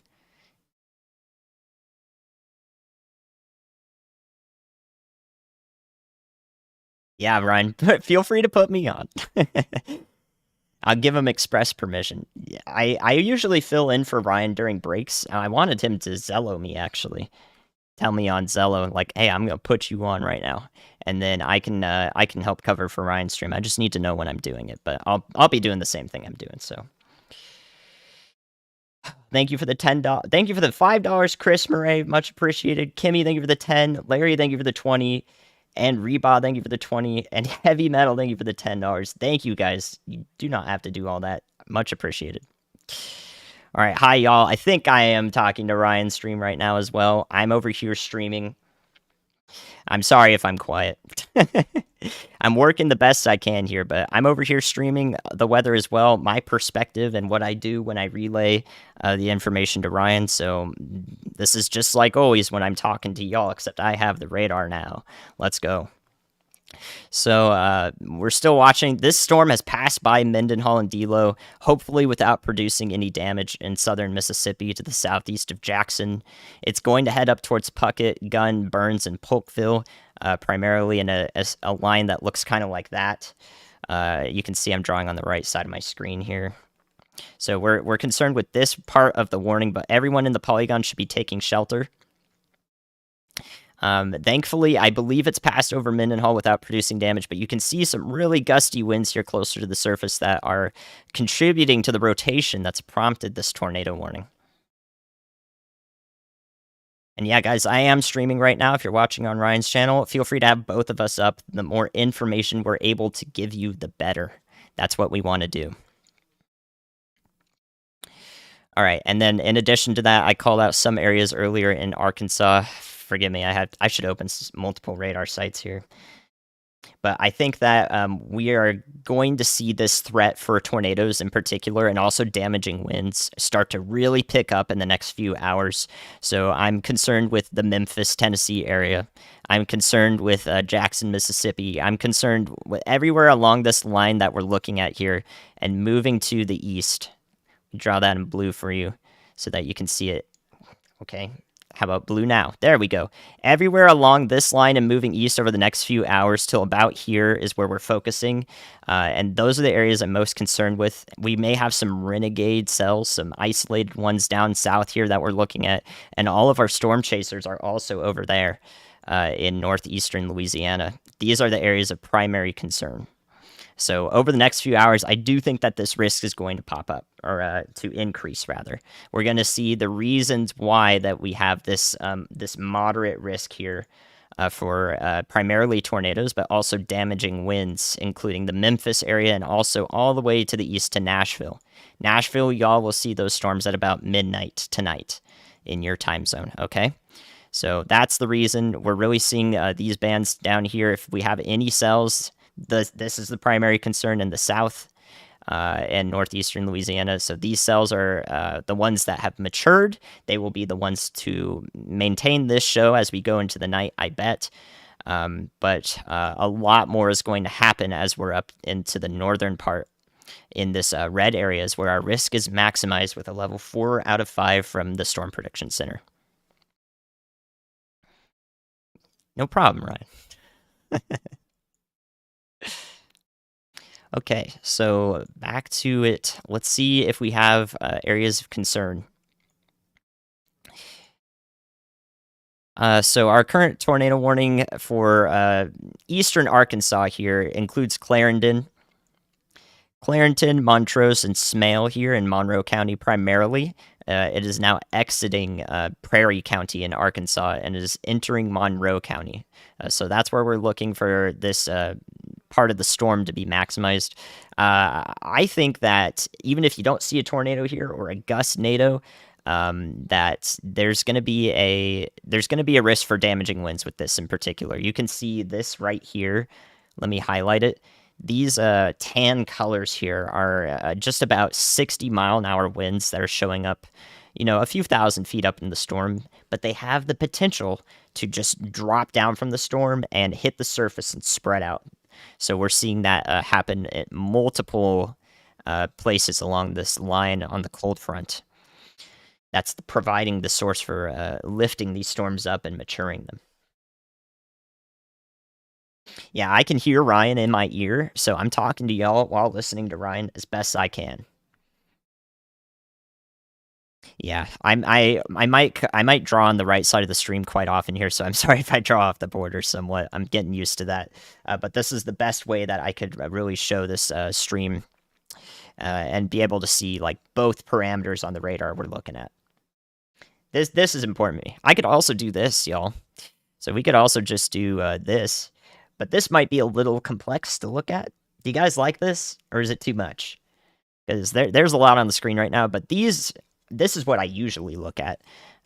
This is how I relay the weather to Ryan. It's very complex, but we've got a bunch of different colors on the screen here, and I think that that's just a little too much for most people who are looking to get information. Some people are going to like it, some are going to think it's too much. It is very colorful, but all of those have meaning and tells me a lot of stuff. So maybe occasionally we'll look at it, okay? But I won't dilly dally on it for too long, okay? I'll use it when I need to make an important point, and I'll make sure to focus your attention on the part that matters. Yeah, let's go back to Truman, Arkansas. I am concerned with this northern part of the line here. We do see the pattern recognition showing up. I'm going to talk about Tennessee and all these areas as the storms get into them primarily. You're watching the back end perspective here to that's telling you really what I do that I can come through on Ryan's stream with. Now I'm going to show you guys what I'm thinking, live on the spot.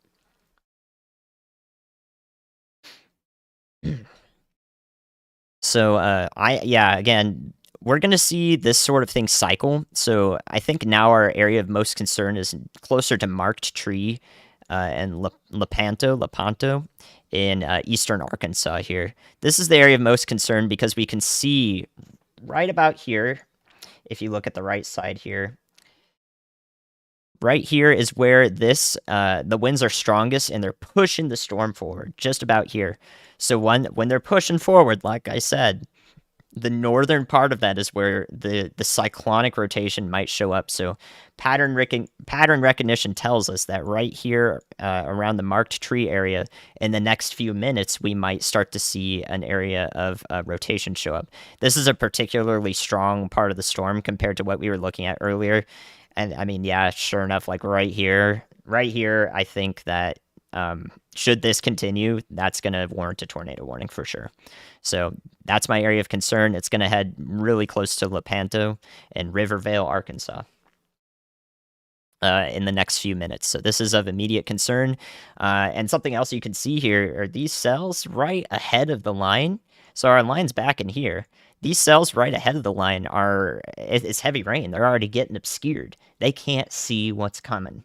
There's no clear horizon here, at least for some of these folks that are out in this area. So this will likely, just start getting windier and windier, going to be on their doorstep, and they're like, whoa, what's going on? And because it doesn't exist yet, depending on when that tornado warning might have to come through, there's going to be less of a lead time. So that's an area of concern for sure. This is not warned yet this is not tornado warned yet for this area in northeastern Arkansas, to the south of Truman, and near Marked Tree along Highway 63, I believe. Yeah, Highway 63. Eventually, this will reach the I-55 corridor through northeast Arkansas as well. So this is an area of concern with these storms. There's still a decent tornadic threat up in this area. I didn't change the lights yet. I'll let you know when I change the lights. Don't worry about that. Oh, good to know. Yeah, it's kind of hard to get some radar coverage, or not radar, radio coverage in these areas in Mississippi. But if they do come through, something did happen there. So I think that Mendenhall down here in southern Mississippi may have escaped. the worst of it here. So you guys got some strong rain there for a second, but it looks like nothing has touched down. But our storm here in approaching the Puckett and Gun area that we've been talking about, it's to the southeast of Jackson now. I think that it still looks really concerning. This is definitely some tight rotation right there on the velocities that you can see, just like that. So yeah, this is a trend that is concerning. But our hope is that because it didn't produce a tornado already that we know of, that it continues to do this thing where it's cycling and not really able to put something down. But again, the environment out here is decently supportive of a tornado. Let me double check on that. Make sure that I know that this is still supportive for a tornado. I gotta bring up my mesoscale here. Okay, so I'm seeing. Yeah, okay, yeah. I'm seeing thermodynamics that are supportive, which is the temperatures and the dew points. They will continue to be marginally supportive, so that's probably why we're seeing the storm cycle a little bit. But then kinematically, which are our winds with height in the atmosphere, particularly, it's definitely looking like a little bit of concerning. I'll show this briefly so you guys can get a look at this. Where am I here? There we go. Okay, so this is a look at the mesoscale analysis. These are a bunch of the photographs, which are curved noodles that Ryan talks about from time to time. That's how you remember them. They're all on a map here. There's a bunch of them, but all in this area right here in Mississippi, and also into Western Tennessee. Even you can see there's just a bunch of blue that's kind of filling up here, and that blue tells us that that depending on where the storms are moving, that there's actually the capability for them to ingest winds that are moist, winds that are carrying warm air, and they're going to support the storm and allow it to rotate. So that's a complex graph right there, but it does tell me a lot of information about where this storm right here in Mississippi is going to, what's going to happen when it moves there. So we definitely have the supportive environment. Now it's just up to the storm to do something. It's up to the storm to actually take advantage of it, and it might not do that. I really hope it doesn't.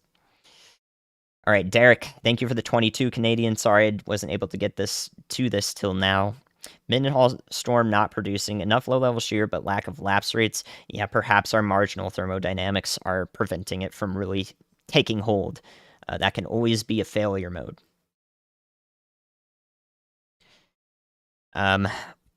As for your other points there, I think that its rear flank downdraft is decently healthy. It looks to be connected to the storm well. There's not really any interruptions here that we can see on velocity. It's a continuous area of red here, so the RFD is fine. It may not be really powerful. The inflow is also fine here. You can see a pocket of higher winds near the Gun, Mississippi area. Really, what I would say is probably the stretching factor. Yeah, that's definitely the most. That's probably the most prominent factor that's preventing the storm from really just taking off. But every storm has the ability to change the atmosphere around it. So it could very well do that, and that's something that we can't really see on like our modeled data. So we'll have to be watching it closely. Michelle, thank you for the $10. Much appreciated, friend. Dreamweaver, thank you for the 5. Stacy, thank you for the 5. Hi from Georgia. Yeah, I was talking about Georgia earlier, actually. If we look at that real quick here, the risk area for into tonight, it's still a little high as these storms kind of wane down in northwest Georgia over here. But the Atlanta area is not really going to see something in the early morning hours, which is what this time frame is for. So this is like 5 to 6 a.m., maybe 4 to 6 a.m. here in the Atlanta area in Georgia. And also like with time, so like this would be 4 a.m. probably. This would be 6 a.m. With this outlook. But as we go into tomorrow's outlook is Only this green is just a marginal. It's just a 1 out of 5. It's your everyday summertime thunderstorms. They're going to come through with a cold front though, so you might see some cool clouds. You're going to see some lightning, and you might get a little gusty. That's what this green area, this darker green area is for. But the reason why it's not as great of a risk today for all of our friends in South Carolina, the Panhandle, Florida, and most of Georgia tomorrow is because it's going to be socked in clouds. There's no way for storms to really just take off in super warm air because the cloud cover is going to keep you nice and cool. It's going to keep you mild. And storms don't like mild, they like juice. They like the juice. And the juice just isn't quite, it's just not quite going to be here in this area tomorrow. So y'all are saved from a lot of the severe potential tomorrow. There's still going to be some things that happen, but I don't think very much will. So hopefully that helps our friends in the southeast for Friday's risk area. The same is kind of true up here in eastern Ohio, northern West Virginia, and western Pennsylvania for the Pittsburgh area and areas east of Cleveland. This is definitely just going to be a marginal risk for. Let me make sure that it's wind. Yep. So it is wind-driven marginal risk up here. So just the chance for a couple of cells to be particularly gusty and have some lightning with them up in Pittsburgh and perhaps Cleveland tomorrow. So that's really what we're looking for. It's a good outlook, I would say. I hope that will soothe a lot of your worries about tomorrow. But for today, we still got a lot of the main risk area to go through here. So let's make sure that we are keeping up with that. Thank you for the 150, Catherine. Much appreciated. I hope that I'm helping y'all out.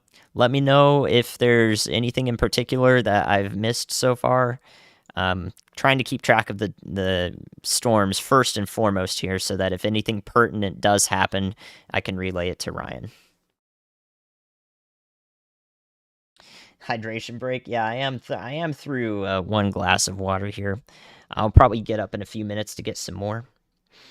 This is definitely testing my throat a little bit more, but I hope that my vocal stamina will remain strong here so I can keep getting it to y'all.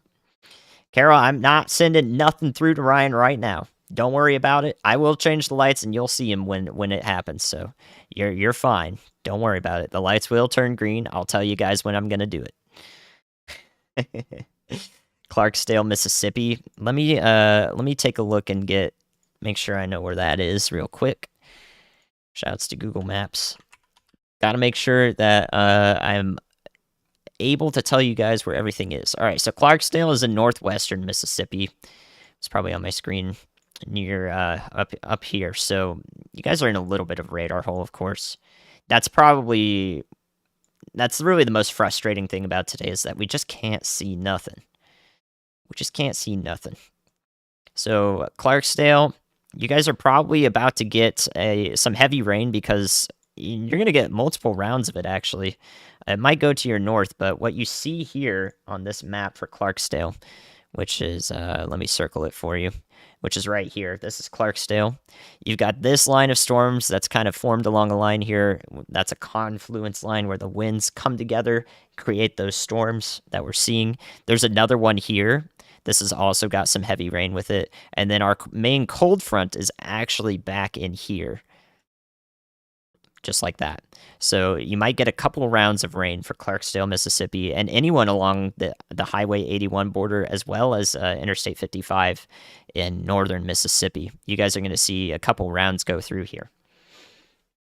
Thank you for the $5, DJ. Much appreciated. All right. It's kind of the same is true up here in western Tennessee. Again, the area of most concern here is up here, about to cross the border to the north of Memphis. So we're still in Arkansas over here near Lepanto. I've been looking at this area. In fact, there could be some spin-up tornadoes happening, very small ones happening right here near Lepanto, Arkansas. We definitely were watching that earlier. It's where this northern part of the line here is taking shape, and we really see that counterclockwise rotation right here on the northern edge of the bow echo, which is this bow shape right here. It's where the strongest winds are. So Lepanto, Arkansas is the area of concern. I wouldn't be surprised if there were some small debris signatures probably showing up uh, just along the leading edge of this line, because even if it's not a gustnado or anything like that, these strong winds could still pick stuff up. Will Ryan be filling in for me when I need to take a break? Um, Listen to this. The gallon jugs. And yeah, you just get used to it, man. You just get used to it. The answer is yes. So Ryan, I've got his stream going up. I can listen to him. I'm listening to him, but normally I've got him muted so that he doesn't come through. And in fact, you might be able to hear his stream before on my stream before you hear it on his, because I'm listening to him right now. He's got some YouTube delay to go through, but there is a way you can fix that. So if you really want to listen to Ryan like within a few seconds of what he says actually comes out on the stream, you're probably listening to him with about a 25-second delay. All you have to do is tap or click on the stream. So if you tap or click on the stream and you go to settings, right above the quality that we just talked about earlier is the playback speed, and you can change that to anything that's faster. So 2 times playback speed. He's going to talk really fast. He's going to move like this for just a bit, and then you're actually going to have that lower latency, which means that you're receiving his broadcast much sooner. And until you refresh the page, that will stay the same way. So I always used to do that so that I could hear him much sooner, and that I would be, kind of more in the context. All right, so we're still watching this part of the line in Lepanto and Dyes, Arkansas, north of Birdsong. This might be a decently rural area, but we've got some towns in here that are to be concerned with. So I think that this area is our primary concern for any sort of spin-up tornadoes, maybe even just gustnados. Gustnados being literally just, if you've ever been outside when you feel that cold front come through or anything and it just starts getting real windy and cold, well, gustnados can happen on the leading edge of those winds. They come out of the storm, they push forward, and then it can just start rotating. That's a gustnado. He's doing it to my stream. Yeah, I don't know why my camera started tracking me again. Sometimes it'll do that. My camera's pretty cool. Yep, that's a quick YouTube tech there. All right, guys, I would not be surprised if there was a tornado warning issued for this part of the storm right now that we've been talking about. You can see some pretty strong winds. We've got 55-mile-an-hour winds here and about 45-mile-an-hour to 50-mile-an-hour winds here that are moving this just like this. So they're rotating just like that. And this could definitely warrant a tornado warning from the National Weather Service. So if we see that come through, including Kaiser and Osceola in northeastern Arkansas along Interstate 55, I would not be surprised. So y'all watch out for this area right here. That's the one to watch. I'm going to tell Ryan that, actually, because I talked about it once to him before, but now I think it's of imminent concern. We can try to see if we are matching up time with the National Weather Service here. So I'm going to go through.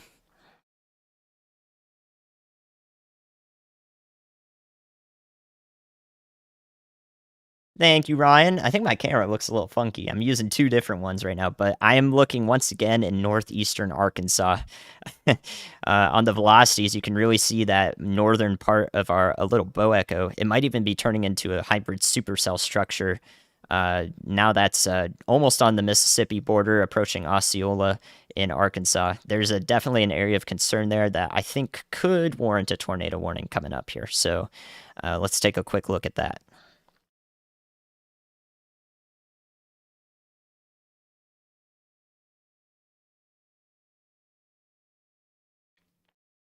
Very good. All right, we've got Ryan up to speed. Let's actually take a look and see if we have a tornado debris signature whatsoever. Nothing really yet there. We're really looking for greens to poke through, yellows and greens to poke through. If they do, we'll be able to see it pretty soon here. So this is the area that we're going to be watching right here on the right side of the screen if a tornado does touch down with this part of the storm. Because, yeah, it's definitely looking a little concerning right there. We're starting to see isolated pockets of stronger winds on both sides. So, that storm, that part of the cold front is heading in the general direction of Memphis, Tennessee. So, I want to make sure that all of our friends there are weather aware. You've got some rain happening over the city right now, but those are just some cells out ahead of it. They're not posing any sort of severe threat here in Memphis. That's where we're looking right now in southwest Tennessee. But this area back here, this cold front, let me draw it for you. This part of the storm right here is basically the cold front or a little bit in front of it. Acola? Okay, I got the pronunciation. Acola. Osceola, dude. Yeah, we are going to say your town names wrong. I think, Carol, that you might actually be delayed on one of the streams. You can try refreshing the page, and it won't. It shouldn't take 10 minutes because, yeah, I just talked to him, and we're fine. Thank you guys for giving thumbs up to this stream. It helps get the memo out to more people. If you're interested in receiving the back end information, what goes into me showing up on Ryan's stream and telling him, stuff that's usually pretty pertinent and leads to a tornado warning half the time, this is what it is. This is what I'm doing. So yeah, this part of the cold front that I've got drawn here is going to go this direction, and it will pass through Memphis with some really heavy rains and gusty winds. I'm certain of it. So Memphis, you probably got about 45 minutes to an hour from west to east in the city as this line of heavy rain and winds starts approaching you there. Thank you for the $10, John. Thank you for another $10, John. Lots of love from Raleigh. I appreciate it. I'm doing my best. I'm sorry if at any point I'm not talking about your area. There is only so much I can do, but I am trying to maintain as much of a collaborative information dump with Ryan's stream as possible, so that we can cover everything for those who need it. Yeah, I'm really liking how this stream is going so far, y'all. I'm really happy y'all are here. This is going really well. So I think if we can do this every time and sort of and also expand upon it, make it a regular thing that people expect and can find value in. That's what I really want, is for y'all to be able to find value in this stream, this side of the stream that I'm doing. We can definitely do it regularly. So it's nice to see you all. The Grizzlies are playing in Memphis at 8 p.m. Is that in an indoors stadium, or I'm sorry, I don't know. Is it basketball? I'm sorry, y'all. You have to let me know. I'm not a sports guy. But yeah, it would be nice to be able to, relay information to them. I think if they're in an indoor stadium, they're fine. Those stadiums are pretty sturdy. The heavy rain will definitely make a noise, though. Okay, so let's see what we got coming through here. A new tornado warning has been issued for Bolivar and Washington County, Mississippi. Okay, so those are over here on the border of Arkansas and Mississippi. Yeah, so Clarksdale is just to the north of that. I know we had some viewers there. A new tornado warning has been and that issued. is the duplicate warning, of course, just in case you didn't hear it the first time. This is about the best radar image we have. So this looks chunky because it is. We're about 2 miles up in the storm. I can't hardly tell you much here, but we do have Nick Gorman, Storm Chaser, going there. You can see his dot right here, actually. It's hard to see. See if I can highlight that better. You can see Nick Gorman's dot right here. He's headed up north to the storm, and if he does intercept it, you will be able to see that on Ryan's stream. So I'm also always watching the chaser locations here in the back end. I can see them pop up on the radar program. So there are a lot of lines here. I am sorry. This looks like just a mess. So let me tell you with words what's happening. This is definitely a mess. So our rotation is... Oh, goodness. Our rotation is right here near Benoit and just right on the Mississippi right now. That's our area of rotation. We can't tell what's happening at the surface.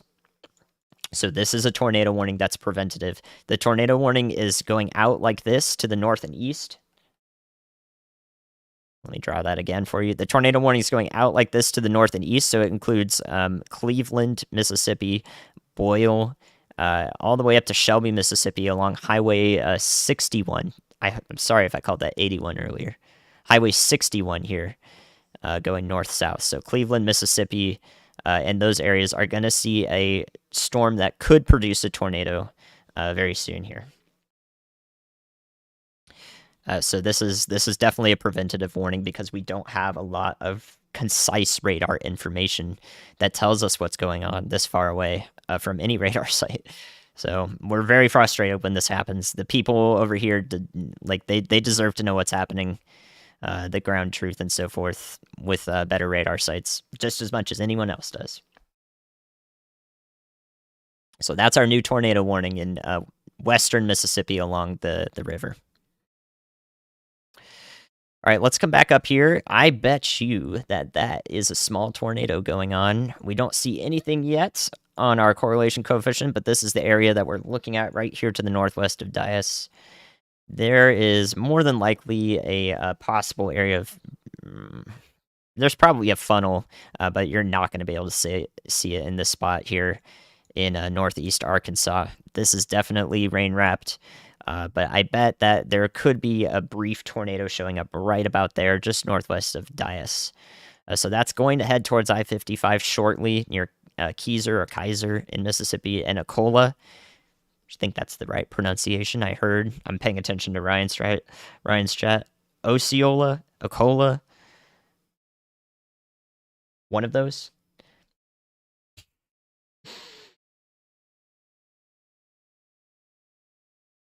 Well, even if the tornado watch has several strong tornadoes, likely we've still got plenty or several hours to go here where our tornado threat is maximized through this evening. So, thanks for the $10 CB, much appreciated. I'm sorry if I've missed any donations in the past too. I really appreciate all the support. I think I didn't miss any. And thanks, mods. I see you, Frank, in there, and any mods keeping track of this chat. Osceola, thank you. Osceola, Osceola. I did say it right the first time, didn't I? They make me second guess. I'm in Minnesota. I should know about Highway 61. Dang. Why am I not on local channels in Minnesota? Osceola. Followed by Osceola in chat. This is going very well. You guys are wonderful at this. All right, let's take a quick sleep through our risk area here. Let me see if I can find any other areas of rotation to relay to Ryan. While I'm at that, let me bring up our Doppler on wheels too. I don't think that's working actually. I want to bring up our Doppler on wheels. Okay, let's see. We've got several here. Yes. Okay, so our Doppler on wheels are actually on that Arkansas City storm.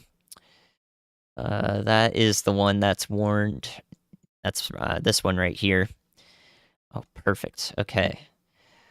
Do we have velocity? We do.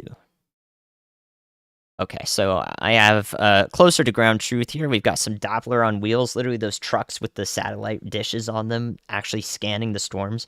They're very close to this this radar site here, or radar. They're very close to this tornado warned storm right here that we can see several areas of possibly worrisome rotation, but they're so far away from our main radars that the National Weather Service uses that we can't tell. But I'm looking at our Doppler on wheels, and I think that this area near Dermot, yeah. So this one right here, this area right here is actually most concerning. There may be a possible tornado on the ground or trying to spin up just to the east of Dermot as it passes over the Mississippi here. So this area is tornado warned if you're in Cleveland, Mississippi, or anywhere along Highway 61 here, in this polygon. That there you go. You can see it now. Anywhere along this this highway in this polygon, I think that there's a chance that something tried to spin up there. Doing my best to look at all of the radar data available.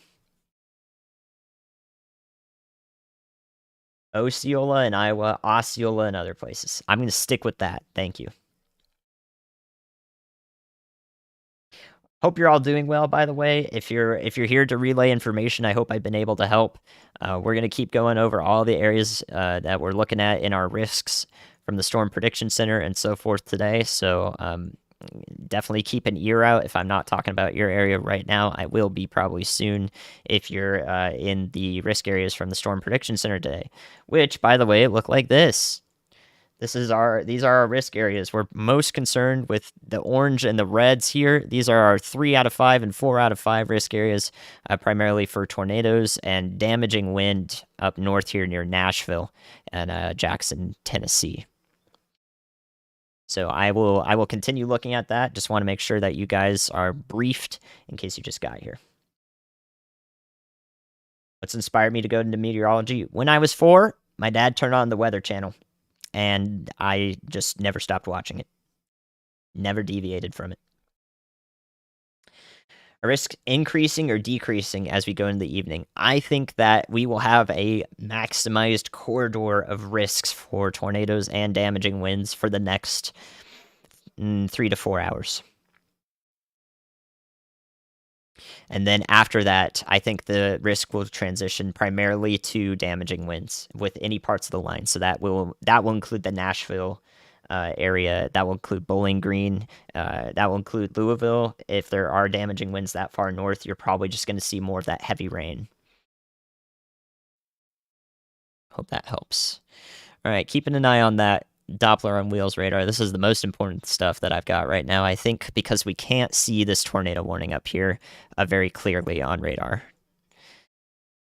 It's been a second since we've talked about this down here. It's finally approaching the I-20 corridor here near Pulaski, Forest, and Lake. Like I called out earlier, this area near Forest, Mississippi, was going to be the one that would see this storm eventually. And it never did manage to establish a known tornado, I believe. It's still got a tornado warning that's going to be allowed to expire, but now it's severe warned for probably, let's see what it's severe warned for. 60-mile-an-hour wind gusts. So definitely some strong winds, downdrafts are possible with the heavy rain that comes from this supercell.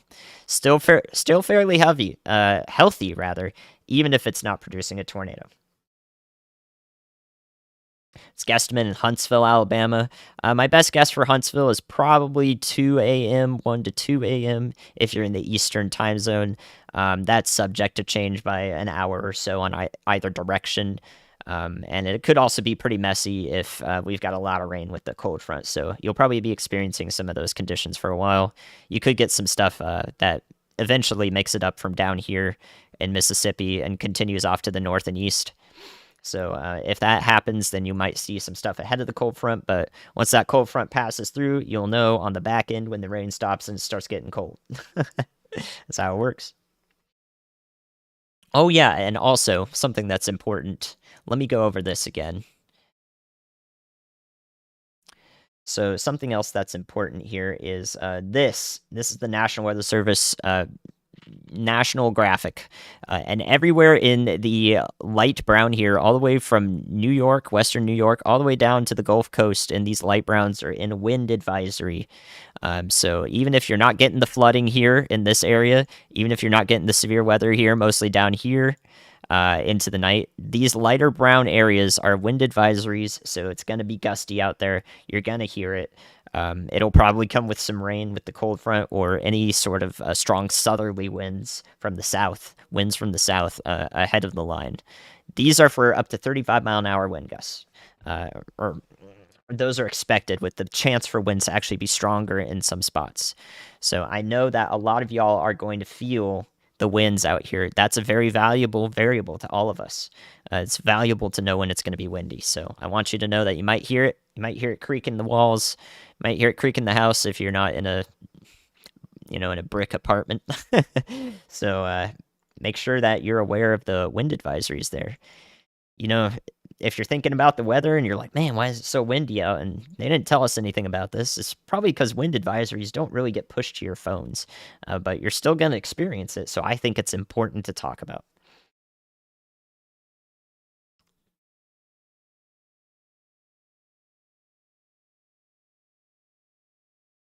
All right, so we still have those 2 active tornado warnings. This one down here was allowed to expire east of Jackson, like we've been talking about. This is still a rotating supercell, but right now it does not have immediate tornadic potential. We've also just lost the tornado warning for Chico County, sorry, in southeastern Arkansas, which is up here. It's a bit hard to see. I know it's very messy radar, but this cell is now moving into western Mississippi and will be impacting primarily this area of along Highway 61. So let me draw that for you. This area of Highway 61 is going to be the primary impact as this tornado warned storm moves off to the north and east. So I'm most concerned about around the Cleveland, Mississippi area. But most of the severe impacts from this cell in particular should stay to the south of Clarksdale in this direction. So including Shelby, Cleveland, y'all are in a tornado warning in Pace, Mississippi, and Bolivar County. So you should be in your safe spots. Interior-most room of your house, shoes, pets, and hopefully something to cover your head with. But more than likely, you should be okay. I'm keeping track of where a strong tornado would touch down if it does, and currently I don't see anything at the surface because we do have some of those trucks with radars on them pretty close to the storm. So I'm watching that too.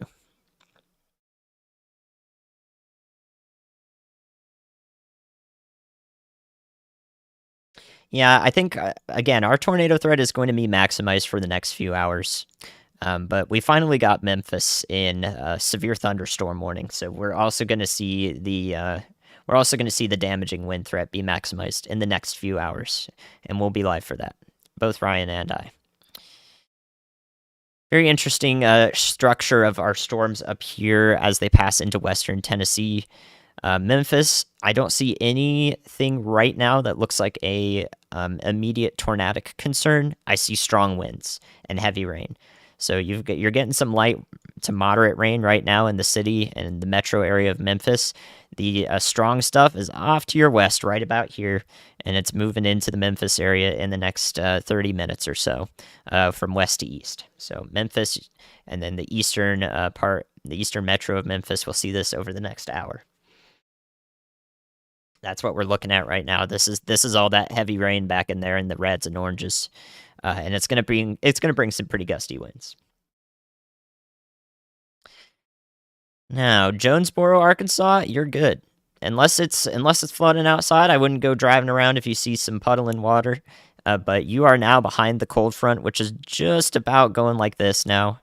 So, Jonesboro, Arkansas, you're going to see some more rain, perhaps some stray rumbles of thunder in the back end of this. But if you're to the west of this, you're to the west of this line right here, you should be good for tonight, okay? Unless you're in a flooded area, then stay indoors. Asheville area as well, shoutouts. Ooh, oh yeah, let me yeah, I talked about the right moving supercell earlier. I'll give you a brief rundown on how that happens. So to the best of my ability, I'm not a super expert in this exact like dynamic of the storm, but when we see a mature supercell that looks like this, it's fully established. It's not just a little pop-up guy. They do tend to move. It would be moving like this if it were a pop-up storm, but when it's a mature supercell, it actually goes more this direction, so more to the east. We call that a right mover, and it's what we look for when we're assessing whether a storm is going to be tornadic or not, essentially. So the maturity is really what we're looking for here with a right mover, and that happens because of the shape of the storm. The storm alters its local environment when it's moving through a place, and once it's strong, it's got an established circulating part of the storm down here. This is moving counterclockwise. That actually begins to pull it more to the east. It pulls it more to the right as the updraft circles around. So we've got strong dynamics in play, and that causes it to just arc to the right a little bit more.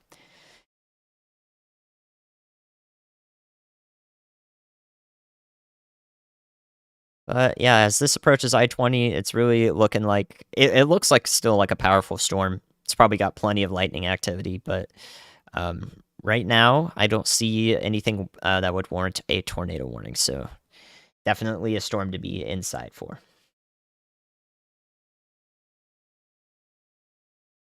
Yeah, this might be a lot to learn. If you're trying to listen to as much as possible, A new don't be tornado stressed. warning has been issued. Don't be stressed. It'll happen with time. It'll happen with time.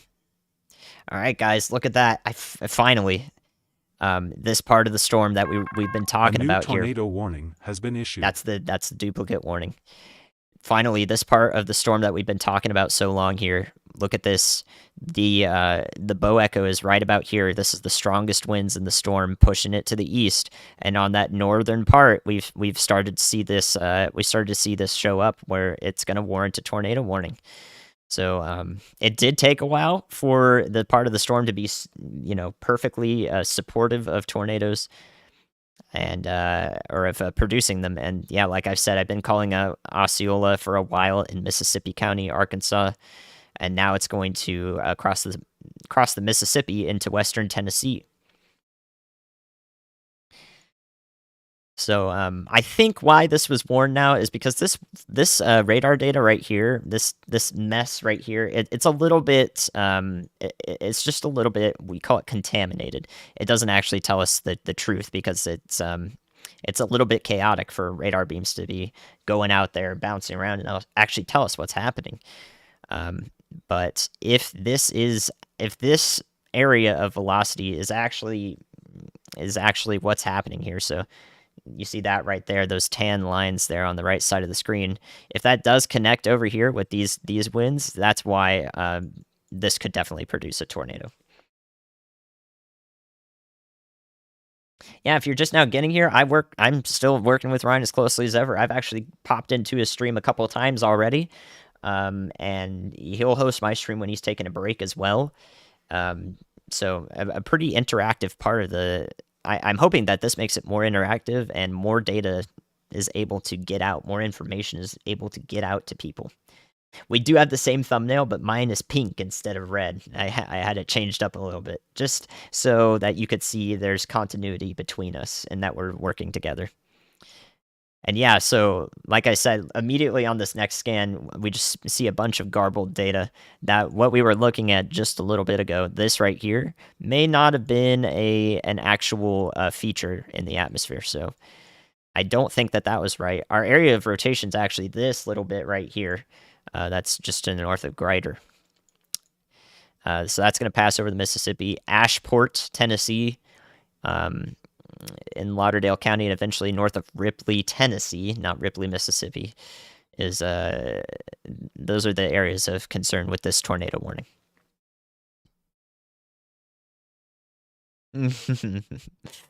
Yep, can I use your homework? Thanks, Ryan, for the thumbnail. Appreciate it.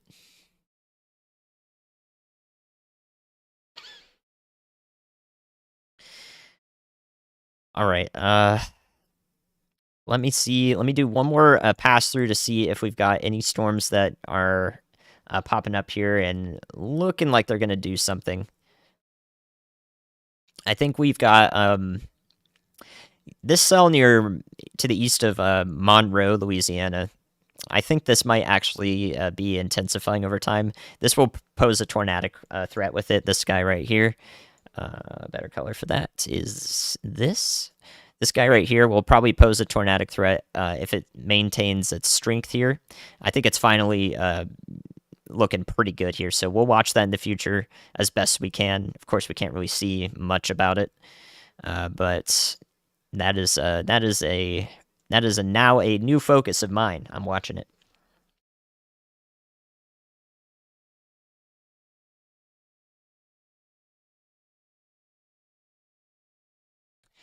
All right. So, man,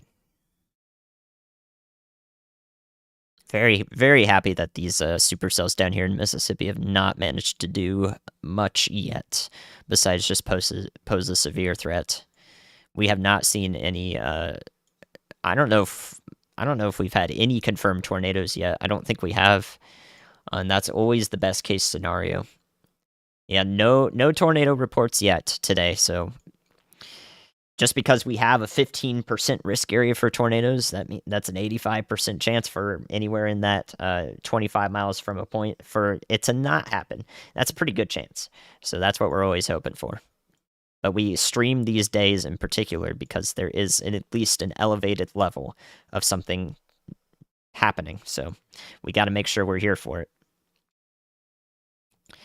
All right, yeah, I'm most concerned with this area. This storm that we've been looking at, that's just passed into Mississippi and from southeastern Arkansas. It's headed towards Cleveland, Mississippi. I've called it out a few times now. This is the one I'm watching. There's our rotation right there from pretty far up in the storm. It tells us that it's capable of producing a tornado at the surface if things are conducive down there. What are the contours that pop up at tooltip? Those are a bunch of severe parameters that I'm looking at. Thank you for the $20, by the way, Robert. I much appreciated. So this, there's a lot of data in this. Like you can see a bunch of text that is literally all atmospheric variables. That like we've got the cape in there. We've got the shear of the wind as it goes up in height. So this is like a condensed place file actually that tells us everything that we might need to know about any specific storm cell. I'm not going to show that much though, because again, that's way too much for you guys to look at. You can't even see it. It's so small. Look at all that stuff. We've got information. We've just, I want to make sure that I can relay the most important things about it.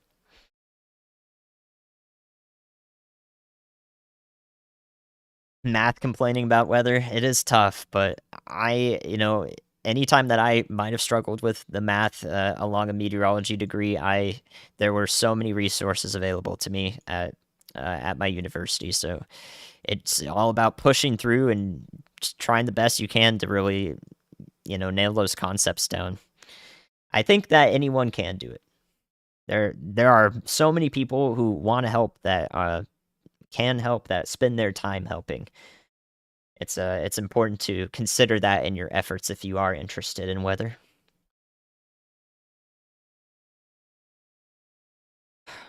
How y'all doing, chat? You doing good so far? Thanks for being here this whole time. I'm still working. We're gonna be here at least a few more hours, so we've got plenty to cover here, especially as these storms start to enter the Memphis, Tennessee area, eventually the Jackson, Mississippi area, and then toward midnight tonight, the Nashville, Tennessee area. And then we can extrapolate a little further. Let's do that. I'll show you guys the forecast for tonight. I bet you that Knoxville, Tennessee, is probably going to see these storms start to show up pretty early into the morning. So yeah, this is 3 a.m. right now on the radar. This is our best guess future radar here from the HRRR, our favorite. 3 to 4 a.m. Knoxville. 5 a.m. might be pretty heavy rain in Asheville. As that cold front really moves through, you can see it show up really well there. So midnight for Nashville, 4 a.m. for Knoxville, 3 to 4 a.m. for Knoxville, 5 a.m. for Asheville, and eventually 7 a.m. for Charlotte. It's not going to be very much in Charlotte. It's going to be in the early morning. Really nothing is going to be severe about it at that time, actually. It's just going to be a little gusty, and there's going to be some thunder boomers in there, probably. So let's go up north. Bowling Green as well, also midnight to 1 a.m. for Bowling Green. Louisville, 1 a.m. Indianapolis, heavy rain mostly, maybe a few lightning strikes in Indianapolis around 1 a.m. And Cincinnati is going to rain for a while there in the early morning, but probably the bulk of it is there at 2 a.m. for Cincinnati, or 3 a.m. Eastern, actually, now that we're looking in the Eastern time zone. So, yeah, there you go. There's a look at the storm as it moves through. We've got that really classic springtime look to it. Our low pressure's back in here in the Indiana, Illinois area, and we've got that maybe even some snow arcing along the northern side of this, and then our cold front coming down. I can draw that in a better color, actually. There's our cold front coming down tomorrow morning at 7 a.m.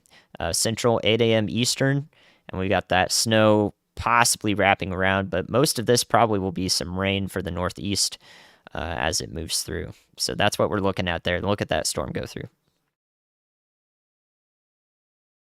That's what we see in the springtime. Pretty cool stuff.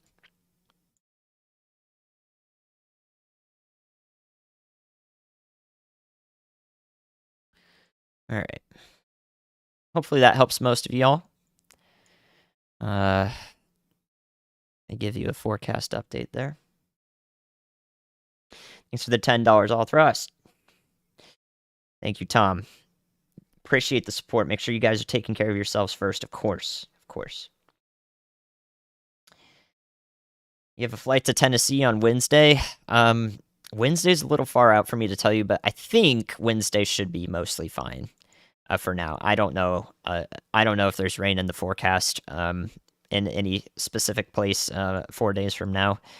There might be, but unsettled weather is what we're tracking right now, specifically severe weather. So down the line, I would pay more attention to any upcoming YouTube videos that Ryan and myself put out. So I'll definitely have a new YouTube video soon. I really wish I had made one for this storm system, but you know, we've only got so much time in our lives. All right, here we are in Memphis. Here's the line of strong winds. The severe thunderstorm warned part of the line here, and heavy rain is now entering West Memphis and will be through the remainder of the Memphis metro here over the next hour. So Memphis downtown, probably in about 10, 15 minutes. You could probably see it right now if you can see the lightning in the distance. Let me see if there's a lot of lightning activity with that, actually.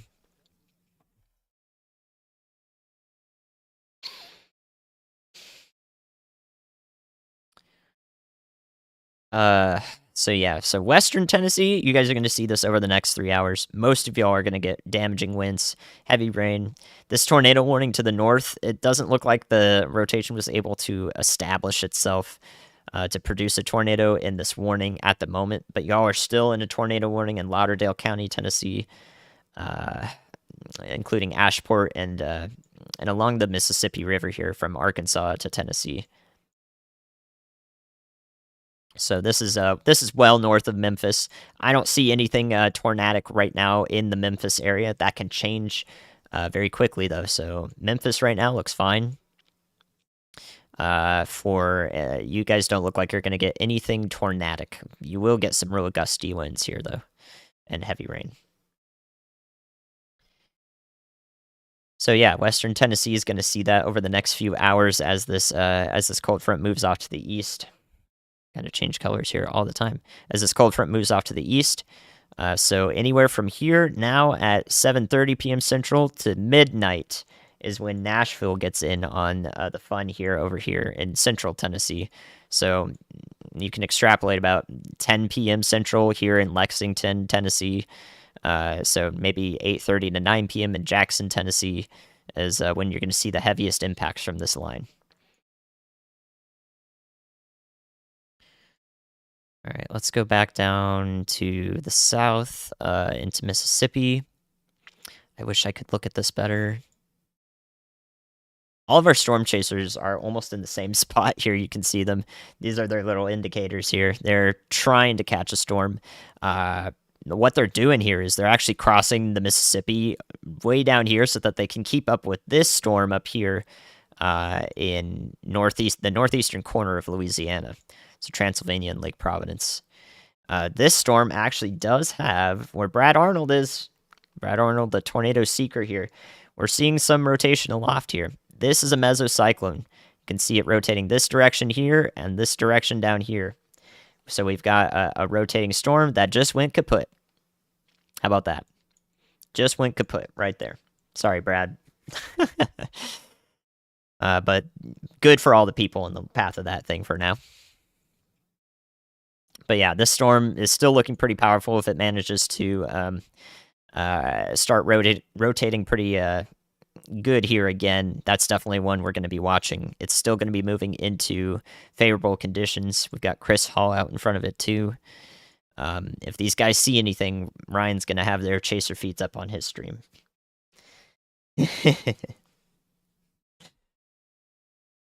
Yep, bad for Brad, good for everyone else. That's what we're hoping for.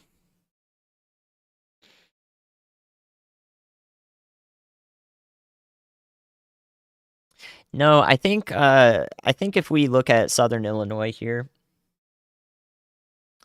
if we look at Southern Illinois here, you guys are like very much like right near Paducah.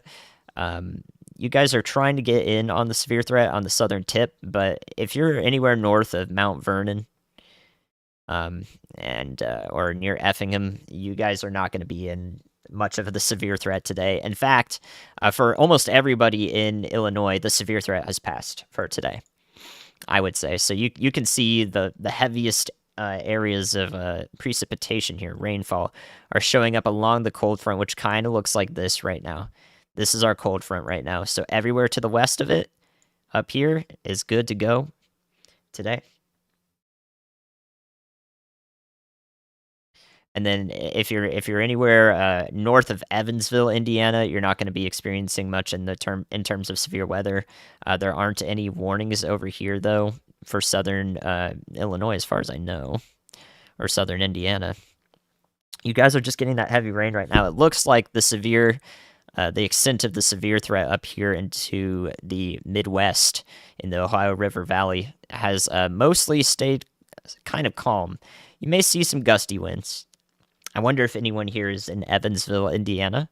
If you are, or maybe in Owensboro, Kentucky, in these areas, if you're experiencing any gusty winds, I bet it's a little breezy out. It's fresh, but there is no severe level stuff that close to you. But there's probably still going to be some pretty powerful storms for a while. Yeah, Louisville, you've got another few hours to go before the main event hits you, that cold front. I don't know how much of a wind threat it's going to pose when it gets there, but it doesn't seem too bad. And really, really what we're seeing today is not what it's not what I do for Ryan. Like, there's a reason I'm not coming through Ryan's stream very often because we can't really see that much stuff, but I definitely think that one of our most important storms is probably this one down here that Brad is on. So yeah, this one, it had that mesocyclone there for a second, and then it kind of went kaput. It's now severe warned as well. But I mean, Brad's got something interesting on his stream. You can see it on Ryan's stream right there. We can't see the surface here, so like, yeah, this has the potential to put something down here, and I think that Brad's trying to look at something there. That you contemplated for $200. Wow. Thank you. What the heck? That's a lot. I hope that, yeah, I really hope I can appeal, even if it's not to everybody. I hope I can appeal more to those who are looking for weather in depth. I'm going to always do my best to include everybody, make sure I am. But weather in depth, I'm really happy to promote and help germinate those who are really interested in weather, help germinate their passions, and give them more stuff to learn about in a consumable manner.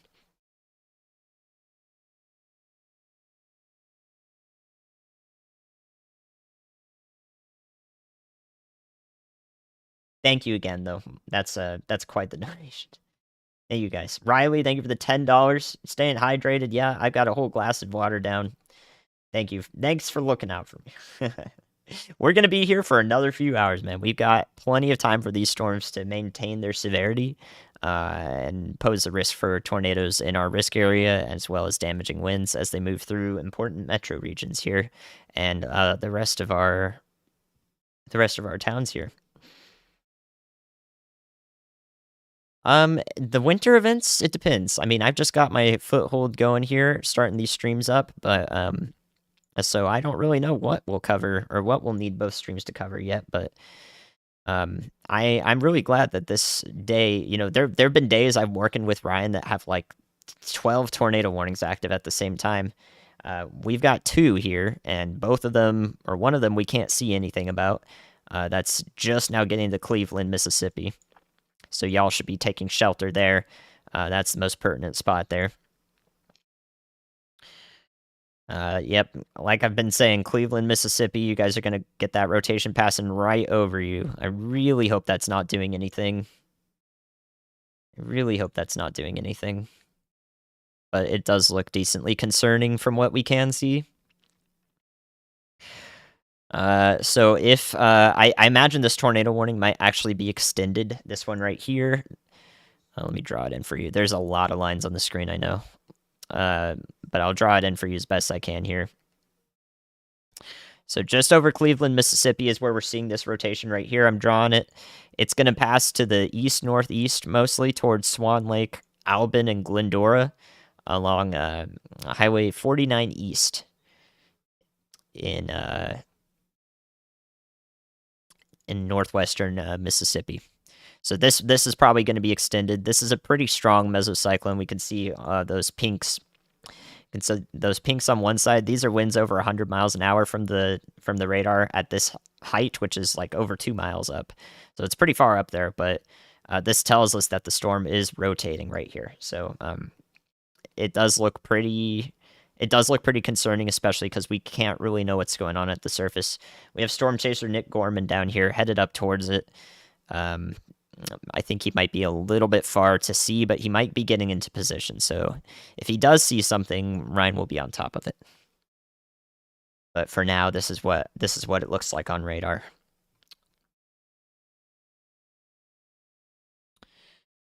And then our other tornado warning up here, crossing into western Tennessee. That's eventually going to head towards Dyersburg and Folks and Halls and Gates here in western Tennessee. There is still an area here. Look at this this line of tans here. These are 50, 60 mile an hour winds that are trying to wrap up into the line here of storms coming through. So if these winds right here actually sort of connect with the line up here, I imagine that there could be problems here. So we're watching definitely this pocket of winds for sure as it heads up towards Dyersburg. Thank you for the $25 strategy. Appreciate it. You guys are way too generous for this first stream. I don't know what to say. It does mean a lot though. Thank you. Make sure you're taking care of yourselves too, always. All right. Memphis again. Wow. Pretty gusty there, I bet. Now it's moving into the eastern metro. It's moving a little fast, but the heaviest rains are over Memphis right now. And possibly the strongest winds as well are just out in front of it. So this is going to get to the eastern metro and these areas, Germantown, Cordova, and down along Highway 72, as well as along Highway 64. All of this area of Memphis, there does look like some pretty strong, a pocket of pretty strong winds with this cold front passing through right now. I don't see anything tornadic here near Memphis that's immediate. Nothing here is stereotypically tornadic, I will say. So this risk area for Memphis is mostly severe winds and rain right now. Still looking, still watching it closely as it goes through the metro. That is an area of concern. To the south of it, I don't see anything. Like we've got a little bit of this and that here, odds and ends, but I'll put it this way: nothing I can see that would make me come through Ryan's stream. You know what I mean? Oh, the rainbow flag's back there. Don't worry about that. That's just a little off screen. A new tornado warning has been issued. All right, so let's see where... Oh, yep, that'll be the extension that I talked about for this storm that's impacting Cleveland, Mississippi. We just talked about that. So that goes into Sunflower County. It's literally just going to include Ruleville, Drew, and Rome, Mississippi. A new tornado warning has been issued. And then there's the double. I don't know why that town's called Tomato. I'm sure they're real nice folk there, right? So yeah, there's our area of rotation that we've been talking about here, right on the right side of the screen, drawn over it. That's going to pass to the northeast here. So Webb, Albin, Sumner, and Glendora are out ahead of this along Highway 49 East, but first it'll pass over Highway 49 West. Again, this is so far away, we can't really tell if there is a tornado on the ground. I wish I could tell you, but There is no way for me to confirm that. So you should take these tornado warnings as if something is going on in these areas. It's the best we can do. It's the best the National Weather Service can do, is let you know that, hey, this storm is dangerous. It's wise to be in your tornado safe spots. So really hoping that Cleveland didn't go through anything just then in Mississippi. But we've been talking about, I talked about Cleveland several times here. And if I mean, this just went through Cleveland, they're going to get another part of this, another storm back here. It's producing some pretty big hail. You can see golf ball size hail in Benoit. I believe that's how you say that. So that golf ball size hail probably just passed over Cleveland, and has the potential to keep dropping here as it heads to the east northeast. So golf ball size hail is possible with this storm. That is quite the report. If that report holds and the National Weather Service upgrades the severe warning for that, you'll hear that boop boop boop come through for a considerable. So we'll see. Osceola. Some people call it Osceola, Osceola. I'm waiting. I have not seen a consensus for that one yet. So yeah, another bout of heavy rain is going to pass through just where this tornado warned storm came through. This one doesn't look tornadic back in there, but it is going to be. We could have some people who are a bit vulnerable here coming out from their safe spots here after this just passed through, and then they're going to get another dousing of winds and heavy rain. So definitely a time along this area of Highway 61 to stay indoors for a little bit. Hopefully y'all have a beverage with you. Make yourself some hot chocolate. I mean, it's not every day you get to go through this stuff, or you have to go through this stuff. So you should treat yourself and make yourself feel better. Like, make some hot chocolate. It's cold and rainy out. Or it's warm and rainy out, but then it's going to get colder. All right, yeah, let's go back down to Brad. The best we can see, yeah, okay. I see. So I bet you that this signature right here is one that you don't like seeing very much on the velocity. We've got the radar coming in from this direction. So the radar beam is coming over here, and first it's encountering winds that are going here, and then it's encountering winds that are going this way. This is convergence. And when you see this show up on radar, it can lead to tornado genesis. So this is in northeastern Louisiana, the extreme northeastern corner of it. So it's going to pass into western Mississippi here to the west of Yazoo City. Pretty far away from Yazoo City, but those are the areas we're looking at. I think that this signature right here is not one to sniff at. Yeah, so rotation would be this part of it right here. Convergence is this part of it right here in this direction. So rotation, convergence, rotation, convergence. And when you see a lot of convergence, that can lead to the storm intensifying and becoming tornadic. So hopefully that does not occur over Lake Providence. Brad Arnold is pretty close to it, but I don't think he has a river crossing, so he's going to lose sight of it pretty soon. We've got Chris Hall and Zach and Frankie out on the other side of it, though. Lightning's increasing too. Yeah, definitely. Wow, that is a really electrically active storm. All of these are incredibly electrically active. So lightning with this is a big thing, for sure. A new tornado warning has been issued. Wow, look at that, guys. This storm is now tornado warned, and on the very next scan, look at this. I mean, it's like clockwork. You can see that convergence happening. This is 5 minutes ago. A new tornado warning has been issued. Look at that. So this is it coming together right here on the right side of your screen. 5 minutes ago. Then you got 3 minutes ago. There's our convergent signature we talked about. There's now, or 1 minute ago. A new tornado warning has been issued. That's rotating for sure. And now it's got the tornado warning on it. Oh, wow. Nothing like it, guys. We called that one. I wish I could put the lightning strikes up. That's a great idea. I don't know how well I can zoom in on it, though. I will look into that for future streams. All right, so let's get the warnings out on that. That newest warning is for East Carroll A new Parish tornado over Lake warning Providence. has been issued. I don't know if that's like the third one that was just issued, or is it just it's just going off again and again. But that's the same tornado warning. East Carroll Parish over Lake Providence, Louisiana, and into Issaquena.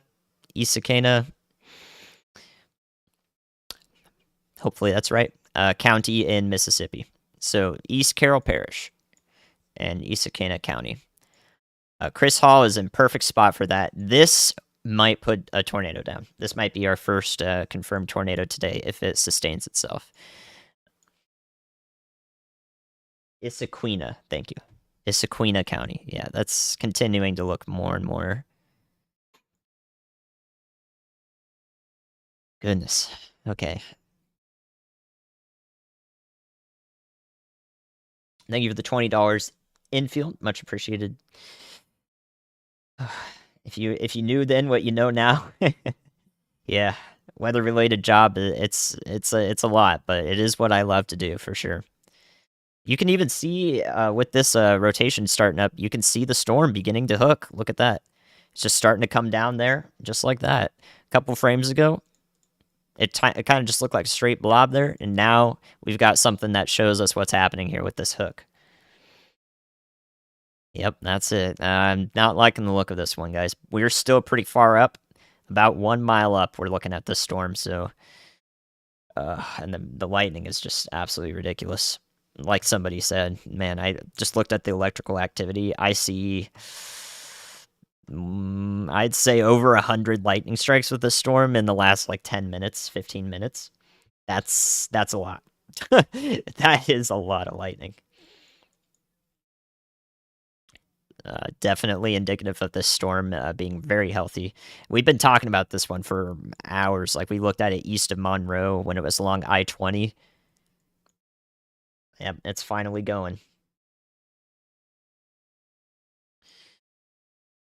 All right, so this is probably going to be one of our main focuses here for a while. I would not be surprised if this does put a tornado down. But Ryan's already on it. That is his main focus, so I don't need to come through right now.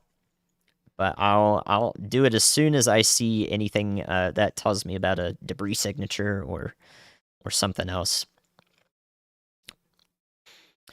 Now we've got oh, that's what that other one was for, of course. So our tornado warning that just went over Cleveland, Mississippi, has now been extended into Tallahatchie County there in Mississippi. So yep, we've got that very worrisome rotation very far up in the atmosphere that we can't see very well. It's now over Drew, Mississippi here, circling that.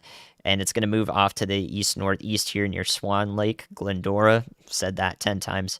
Paynes and Charleston, Mississippi are also in a tornado warning now. And down the line, it's going to include areas along the Interstate 55 corridor, Oakland and Tillatoba, and Enid in Mississippi. Or Enid. I don't know if they pronounce that one differently, too. Toughest part of the job.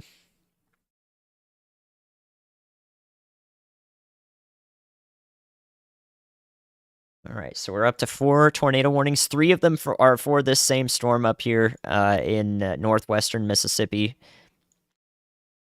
approaching the Interstate 55 corridor. Thank you, Bia, for the 50. I'm doing my best. This is it.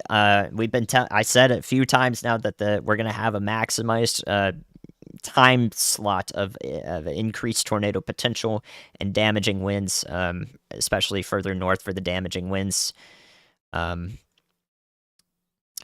As these storms pass through the Memphis metro. They're pretty far out ahead of Memphis, but you can see some really strong winds here right next to the radar. These are 60-mile-an-hour winds that are going to come into the Arlington, Tennessee area, and eventually they're going to make their way to Jackson, Tennessee, and then a few hours from now, Nashville, Tennessee. So this is interesting. Probably a new area of rotation that we have to be concerned with. Yeah, it looks pretty interesting. I think this up here is not actual rotation. Could be wrong on that. It looks a little side lobed to me, which means the radar isn't sampling it correctly, rather. No tornado reports yet, JJ. No confirmed tornadoes, but I think we might be about to change that down towards Lake Providence, Louisiana. We're going to take another look at that in just a second, just so I can keep up. But there may be some rotation starting up here near Savage, Mississippi, and headed to the north of Senatobia. This part of the line is kind of turning into like a hybrid structure. So we're going to keep a close eye out on that one. It may become tornado warned if it's ticking all the boxes for the National Weather Service. I'm not certain about its potential yet, but this one is definitely an area of rotation that we're going to watch here. Up here, we've got mostly those strong winds. Any tornado warning that was up here has been allowed to expire.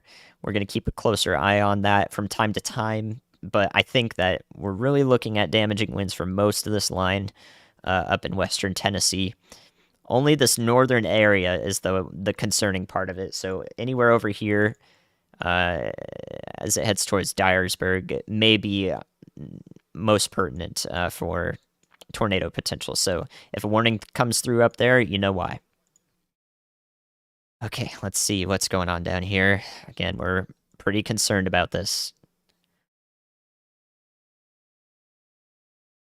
Yeah, okay. All right, let's take a look at our correlation coefficient now. No tornado debris signature yet. This is 4,800 feet aloft, so about a mile up. It's going to take some time for tornado debris to get up there if it is producing one right now, but this looks dangerous. We've got Chris Hall and Zach and Frankie up ahead of this rotation right here.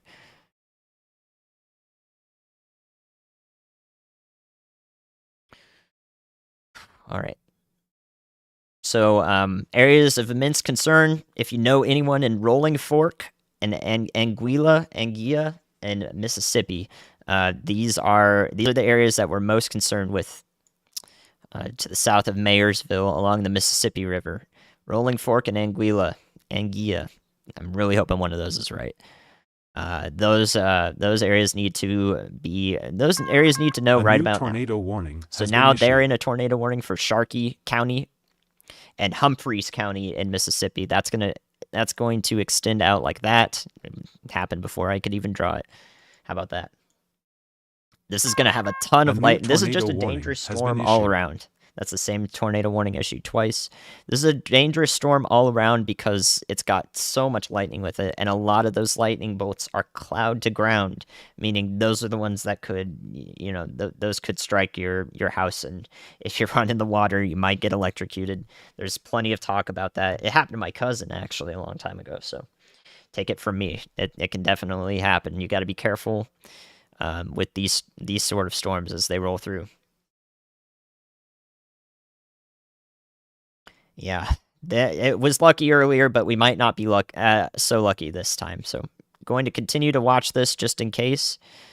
But yeah, it's going to be maybe going to be 5 minutes after it started producing a tornado that we could be able to see and tell you that it is doing it for sure, unless our storm chasers see it. So treat this warning seriously for Rolling Fork and Anguilla. Or Anguilla. Definitely the most dangerous storm of the day, I think. Okay, so while we're focused on that, Ryan's got great coverage of that. Let's make sure that we're covering all areas here. I'll do my best to keep everyone in the loop. Well, where I can actually see the radar. So yeah, these storms up here nearing Glendora and Charleston, Mississippi, toward the northwest part of the state are pretty dangerous still. So we're looking at the velocities over here. We've got some rotation right in there, headed to the east-northeast into Tallahatchie County. It's also got probably either some large hail in these areas in pink here. So a lot of these towns along Highway 49 East are going to get some large hail maybe. If this isn't large hail, though, it's also going to be a sort of like a smaller hail blizzard. So when we see these darker pinks show up, that's a lot of energy that's being returned to the radar, and that tells us that if there's not large hail that's doing it, it's a bunch of small hail. So lots of hail probably coming through this area uh, near Sumner and Webb and Albin in Mississippi. And then right after that's done, they're going to get another bout of heavy rain right behind it that may lead to some localized flooding. So two powerful storms headed in the same direction. Yeah, definitely a hail risk with this first one.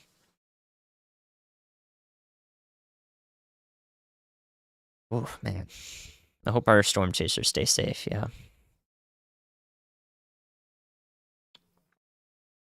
All right, let's keep an eye out up north as well.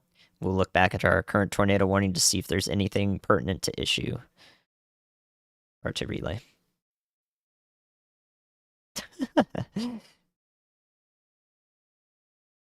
Okay, actually, before we talk about that tornado warning in just a second, for Issaquena County, I need to talk about this. What you're seeing right here on the right side of the screen, this is an area very close to the surface of up to about let's say 80 miles an hour winds. This is nothing to scoff at, and these are more than likely reaching the surface. Galloway, Braden, along this part of the storm, these are very powerful winds. These can do just as much damage as a weak tornado. So I am most concerned about this part of the storm, right about here. Let's draw that in pink. This part of the storm right about here and moving to the east-northeast along I-40. So a lot of people are probably driving on I-40 right now here in western Tennessee. They're going to run into an incredibly powerful gusty winds here. New information. This tornado warning. Okay, has so been what we upgraded. have with the PDS, that's a particularly dangerous situation. It's still radar indicated, and that's because it's far away from radar. So PDS, particularly dangerous situation, radar indicated tornado warning means that this has the potential to put down a significant tornado at any moment, and it's going to take some time for us to see that that's happening. So we need, like I said, we needed everyone in these areas to take this seriously. And Rolling Fork and Gila here. Gosh, I really hope I can do that. Really hope that one's getting through. Oh man, okay, yeah. Okay, Chris, Zach, and Frankie, you guys need to stay safe. That is ridiculous. New information. This tornado warning That is has been ridiculous. upgraded. All right, let's keep a close eye on this one. Oops. Okay, we don't see any tornado debris yet, for the reason I said. It's going to take some time if there is a tornado on the ground to kick something up here so we can see it. But we got those dark purple contours now for the particularly dangerous situation.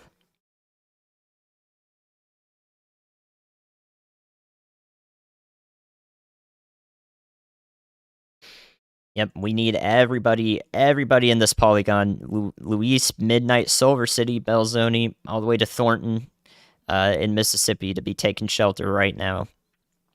That's including these areas down here on Highway 49 West, once again, and Highway 49 East eventually. Down the line, heads up past this warning. Eventually, it's going to reach the Thornton, Chula, Howard, and Lexington, and Black Hawk, Mississippi areas. So yeah, this is nothing to scoff at, guys. Nothing to scoff at. I'm not going to relay this to Ryan, obviously, because he's looking directly at it. But the moment that there is a tornado debris signature, I'll change the lights so he knows if he's not on it already. So we're watching this as closely as we can. Man, this is very good stuff coming from our chasers right now. The fact that they're going to be able to provide ground truth much faster than these radar returns or radar updates are going to tell us is very instrumental in a situation like this, so that we have a few more minutes of lead time that we can get out to these people.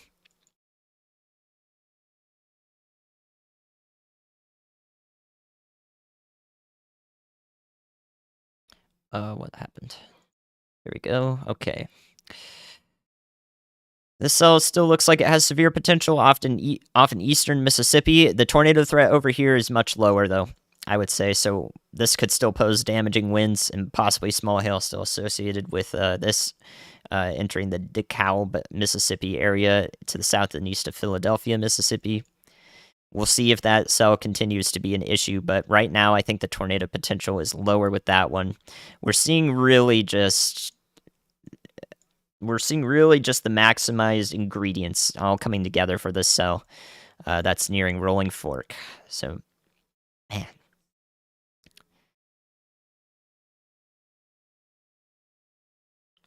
So as of 2 minutes ago, we do not have confirmation on radar that this is on the ground, but it is a particularly dangerous situation. Warning, a PDS tornado warning for Rolling Fork and Anguilla. Oh my goodness! And eventually Luis, Midnight, Silver City, Belzoni in Mississippi, here in western Mississippi. This is to the north and west of Jackson. It's expected to go off to the east, northeast in this direction towards Vidin. So if you're in Jackson, Mississippi, you're not under the threat of this storm at the moment, but you're probably hearing about it. And you should know about it, but right now it looks like it's going to track to the north. Seeing once we get that new radar scan, the next one could be the one that tells us what's happening. The storm speed on this is moving at 40 miles an hour east-northeast. My goodness. Yeah, I mean, I don't know how we're gonna get a look at this. Like, rain-wrapped, probable rain-wrapped tornado if it is on the ground. Hasn't, man. Oh, there it is. Ah, oh, dang, you really just don't want to see that. Okay, so that's it right there. This will be upgraded to a confirmed tornado warning shortly. We have our debris signature right here. Sheesh. Rolling Fork, Mississippi is about to be impacted by a significant tornado ongoing right now. If you know somebody in this area or driving along Highway 61, tell them right now to they need to. My goodness, I don't even know. They need to go. They need to be able to shelter. They need a local shelter. So from this distance, and okay. So storm chasers are confirming. I mean, it's pretty evident to us that this is now a wide tornado on the ground. I have Reed coming in my ear actually saying that it is.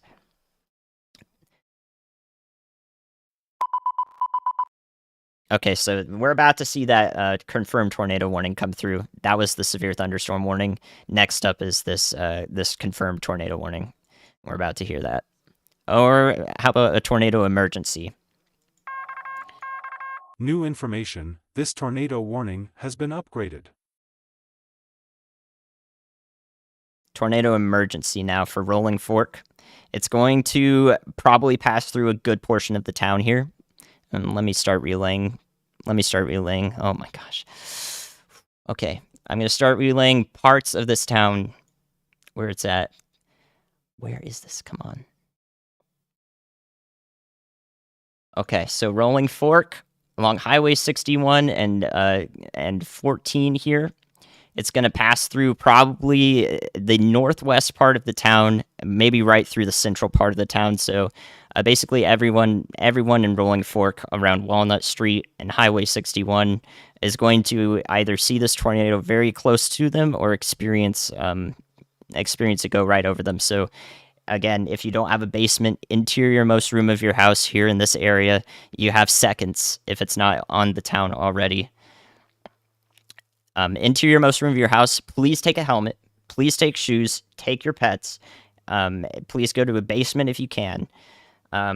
If you're on the southeast side of the town, if you're on the southeast part of Rolling Fork, you need to go into the northeast corner of the interior-most room of your house. That will be the area that's downstream, downwind of the tornado winds that are going to be wrapping around it. You'll be safest in the downstream part. If you're in the city proper or on the northwest part of Rolling Fork, you should stay just in the central part of your house. Winds could be going either direction as this tornado passes over. So to the southeast of Rolling Fork needs to be in the northeastern part of their interior-most room in their house.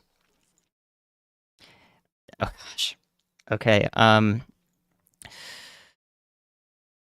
Okay. So yeah, I think we also have a little bit of it's possible that this tornado will roll through the northwestern part of Rolling Fork. That is my hope. It could be increasing in size though. And then it does look like it's going to impact the town of Anguilla or Anguilla in Mississippi along Highway 61. Anyone driving along Highway 61 is in a dangerous point right now. This is definitely a life-threatening situation. Man, there it is going through Rolling Fork right about now. The radar beam can have a little bit of a displacement.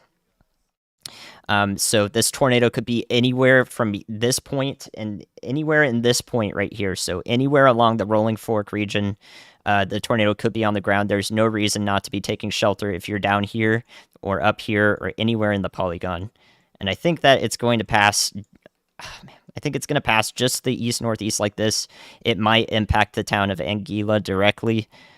So anywhere in Anguilla along Matthews Boulevard, Southdale Road headed to the east of Anguilla, and State Road 14. The Sharkey Country Club is in the path of this is possibly in the path of this tornado. The Harris Cemetery and Southdale Church. If anyone's taking shelter at Southdale Church south of Anguilla, you could be in the path of this tornado as it passes through. This is a tornado emergency. That's the purple around the stream is for the tornado emergency impacting Rolling Fork, Mississippi right now.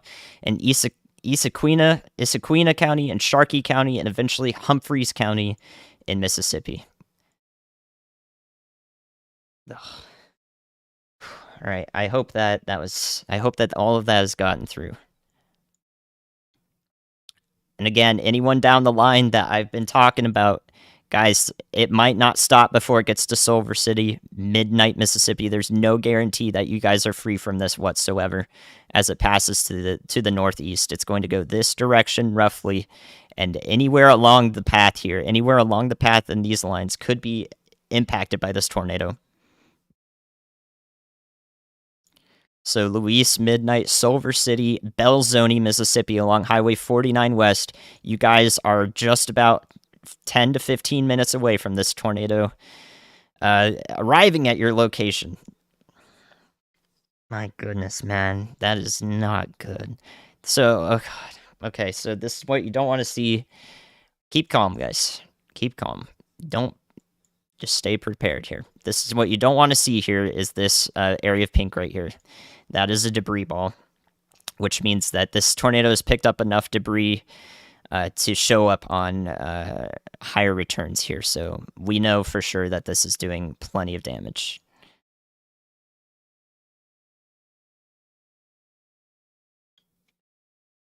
Okay, so let's look at the velocity again, if I even dare. I can't believe we're looking at this. There is no point to rating this thing right now, okay? Do not waste your time rating this tornado. Spend your time telling people in the path of this in any way you can, whether it's through you and then another person, that this is happening. Don't waste your time rating this. There's no point in doing that.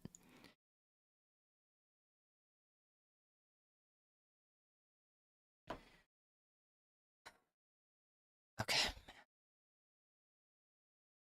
I really hope that this does not become a long track tornado.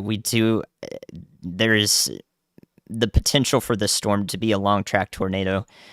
conditions are favorable for it, and this storm has nothing but clear air to its south. So if this keeps going, it's going to keep going for a while, and it will impact these regions in Humphreys County. Yeah, so the rest of all of Sharkey County and Humphreys County should be extremely alert right now, already in their safe spots in Solar City and Midnight. I think all of our chasers were to the south of the tornado. They're still moving. I can see them updating. That is a ridiculous velocity signature. You just don't see that. You just don't see that. More than like a few times a year, guys. That like in anywhere. I do not want to see. I do not want to see what's the aftermath of this. All we can hope is that it just stops now. My goodness. Okay. All right, guys. So everybody is important in this stream. Everybody is important in these risk areas. So really quickly, I'm gonna go through the rest. Make sure you're paying attention to Ryan. He's gonna give you the most pertinent information for the storm. We're gonna make sure everyone else is safe in the rest of the path of these storms. Okay. So let me go through these, and then I'll go right back to what we're covering here. I can't believe the first stream we're covering a tornado emergency, guys. That is ridiculous. So we've still got this active tornado warning, including Charleston, Mississippi, in the northwest part of the state, headed towards Enid and Oakland and Interstate 55. That is an active tornado warning. We don't know if there's a tornado on the ground, but it has the potential to produce one, so please treat it as such, especially because we are so far away from the radar. So areas in Oakland and Enid and Charleston, Mississippi, especially even up to Cortland, please make sure you're in your safe spots. Water Valley, Mississippi, and Oxford down the line are in the path of not only this storm that has a possible tornado on the ground, but also the one after that may leave these the people in these areas, vulnerable, and then suddenly they're going to be hit by another electrically active storm with heavy rain. Let's make sure that we can keep them as safe as possible. Okay, now up here into Tennessee, this is definitely an area of concern. Man. So, okay, so if anyone's watching here and you don't want to see damage, if you're sensitive to that, make sure you look away from Ryan's stream for just a second. We already have our chasers showing damage in Rolling Fork. So make sure you're taking care of yourselves too. This is a stressful situation. We need to be watching out for ourselves too, and make sure we don't get overwhelmed, and that we're just able to do what we can to relay information. All right, so an area of concern here. I've been talking about these really powerful winds that are traveling along I-40. Now they're going to the south of it. This could prompt a tornado warning soon in western Tennessee. If it's not a tornado warning, it's very powerful winds. 70-mile-an-hour wind gusts is what this is warned for, severe thunderstorm warning. And that is going to track towards the Jackson, Tennessee metro. Let me draw it over here, sorry. Jackson, Tennessee metro. This area is in the line for very powerful winds from this cold front. So this is going to be arriving in the next hour for these areas, sooner for Mercer, Tennessee.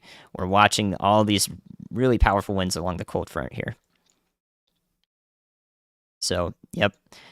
So that's the most concerning part of these storms in Tennessee into the northern part of Mississippi. Very strong winds are showing up with this cold front, as we've been talking about. I've been talking about how the wind threat is going to maintain strong corridor here for the next few hours, a couple hours ago, and it's still going here. So right here is going to get blasted with very strong winds. Whiteville, Tennessee, towards Mercer and Medon. Eventually, Jackson, Tennessee is going to get some very gusty winds. Okay, anywhere north of that, gusty winds are there. Not of severe criteria, though. Heavy rain and flooding possible throughout the rest of the northern part of our risk area here. Western Kentucky into central Kentucky, southern Illinois, southern Indiana, Louisville, Kentucky. All of you guys are going to get flooding. Okay, and heavy rains. Gosh. Okay. Let's see our latest mesoscale discussion. I gotta wait for that to show up. If an analyst can send that, I would love to look at that. Thank you, guys. Okay, so yeah, our New tornado warning up here in MCD, Charleston. SBC says EF3 plus ongoing. Okay, so the Storm Prediction Center does think this is an intense tornado of EF3 status or greater. Again, the rating is less important than the impacts that it's going to have. Okay, it's just a rating assigned to it. Hopefully, that serves as another stimulus to get people to take this warning seriously. All right, let's go back and look at it again.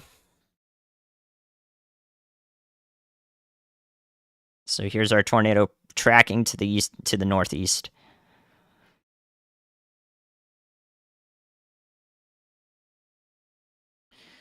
Okay, so let's look at our recent scans here. This is the correlation coefficient on the right side of the screen here. You can see that the blues kind of turned into the greens here as we go into the most recent minutes here. That just happened about 2 minutes ago. If this is the case, it's very possible that these values here indicate that this tornado may have lifted briefly, but that doesn't matter. And obviously, on this next scan, to me, it has not lifted. So this is just as dangerous of a situation. It may have briefly cycled while actually maintaining itself on the ground and not, it may have just lost intensity briefly, but has never left the ground. So that's what we're looking at here. And yeah, I really just hope that this eventually peters out. But right now, we've just watched a cycle of the tornado happen, which means that now we have some time for this thing to maintain its intensity and stay on the ground. A new tornado warning has been issued. So let me continue to tell you what could happen here. I want to go over all possibilities with this cell. Okay, if this supercell puts down multiple tornadoes as it goes through the areas of Humphreys County, Midnight, and Silver City, each tornado that it puts down warning has been issued. That's the duplicated warning. Don't worry about it. Each tornado that it puts down here. So here's our current tornado at the moment, right here in blue. Each tornado that puts down can track to the north into the storm before the next one drops and then goes on a path to the northeast. That is called an occlusion. So it doesn't. So what I'm saying here is that even though this one's here and traveling to the northeast towards Midnight and Silver City, it doesn't matter if it's still on the ground at any point. It can move to the north. It can deviate in several fashions, which means that anyone in this polygon, this black purple outline polygon, is in danger. Okay. Anyone in the polygon is in danger and needs to be inside right now. Yeah, you can see it's a little bit difficult. Let me point it out to you. If you look at the reds and pinks here, you can see our classic supercell shape. Supercell. There it is right there. So just imagine that this is your classic supercell just out in the plains. That's what we're looking at, but it's rain wrapped. We've got all this rain in front of it here that's going to obscure it. So again, nighttime tornado, rain wrapped tornado, intense tornado confirmed by the Storm Prediction Center. And it's just not, we're really looking for these blues to go away and turn into greens and yellows, but that hasn't happened yet. Like I said, this last cycle of the tornado is probably going to keep it on the ground for at least 10 minutes on its own, and it's going to track to the east-northeast toward Midnight and Silver City. They are in the direct path of this tornado along Highway 49 West.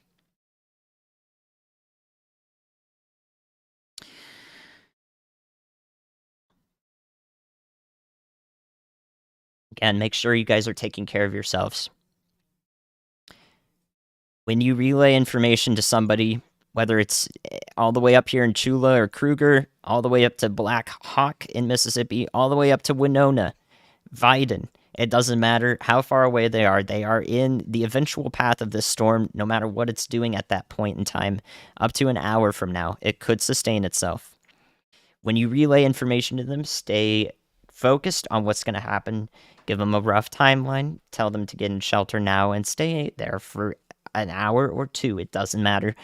if you stay in shelter for an hour, that could be what saves you. If you wait till 55 minutes from now to get in shelter, then like it's not going to work. We need everybody in these polygons to be in shelter. Okay, so definite reason to believe that this tornado is still on the ground. It's definitely got a debris ball that, I mean, it could support it being over a mile wide. So we're probably witnessing a wedge tornado. And then again, anywhere in the vicinity of this tornado, if it is a wedge on the ground, that it could have powerful vortices, so areas of rapidly spinning wind inside of the main tornado itself that can produce higher end damage as well. So any part of this tornado, it needs to be taken seriously. Doesn't matter.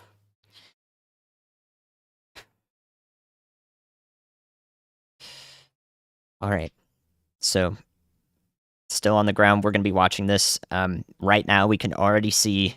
I hate seeing this, but I can already see if you're looking at the radar product on the right side of the screen. Here's our debris ball. This is debris up here. This is debris that's being ejected.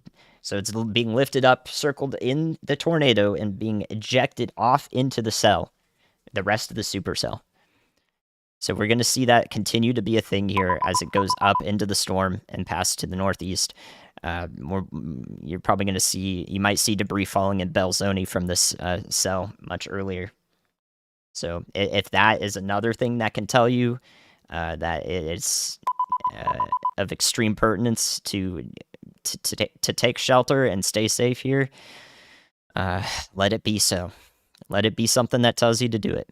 We need every little bit of information out there to tell the people in a straightforward manner that lets them know what they should do in this situation. It is still doing lots of damage here. It just passed over the State Road 14 or Highway 14. I'm very concerned about Midnight. Let's start talking about Midnight, and then I'll go over the rest of our risk area today, okay? So Midnight is a very, very small town in Mississippi, but there are at least 5 blocks of houses here in a residential district, mostly along into the south of Midnight, along Old US Highway 49 West. So definitely this tornado is going to pass over some part of Silver Creek Road to Straight Bayou Road in Midnight. And then it's going to track over. Old Highway 49 West here, or State Road 149 is another name for it, up to Silver City. Along the way, Chin's Bar and Grill, Shiloh Church, and the rest of Silver City are in immediate danger.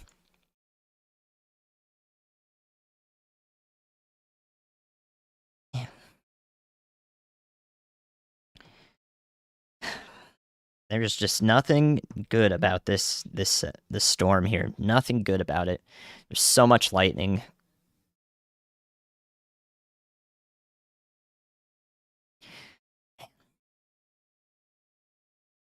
Okay. Yep, I do believe that this supercell will continue with the possibility of keeping this tornado on the ground for another 30 to 60 minutes, like the Storm Prediction Center says. Here's a look at that, okay? Look at the radar right here. Our tornado is up in this area, headed towards Midnight in Silver City. And down to the south, these winds are feeding into it just like this, following the blue arrow.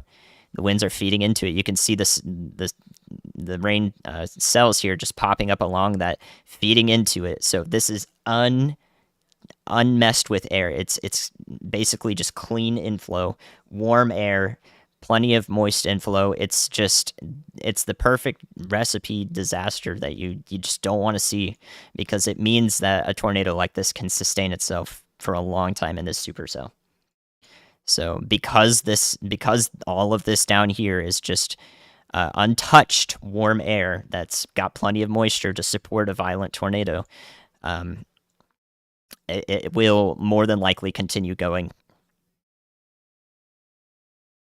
So like I said, Midnight, Silver City next up. in areas in between Chula and Kruger most likely are where this tornado will pass, and eventually to Black Hawk, Mississippi, and Vidin and Winona. Those are areas that could see this tornado warn storm in 30 to 60 minutes. Okay, all along that area. So right now is the time to get in shelter anywhere I just said. An advanced y'all heads up, even if you're not in a tornado warning right now, you more than likely are gonna be, and it's gonna show up on your phone. Every single radar scan that I see here on the correlation coefficient tells me that this is still on the ground producing damage. Very soon, Brett Adair is going to be in front of this and is going to see if he can provide a look at this. I don't want to look at damage pictures right now, guys. I'm focused on radar. I don't want to look at ratings. I don't want to look at much of anything except for relaying the radar information. If you want to see damage, Ryan is going to do his best to relay the news portion of this event to let you know that, things are happening. He is showing it multiple times. That will hopefully serve as, like, if you haven't, like, seen that and just thought about saying, hey, I know someone who might be in this area. That's what you do. They might have no idea. And we're here to help with that. It doesn't matter if it's 2 or 3 layers deep of communication. That's what we do. Okay? It's up to you to relay that information past to us. We can do this to a certain point, but you guys are the most important part of this too.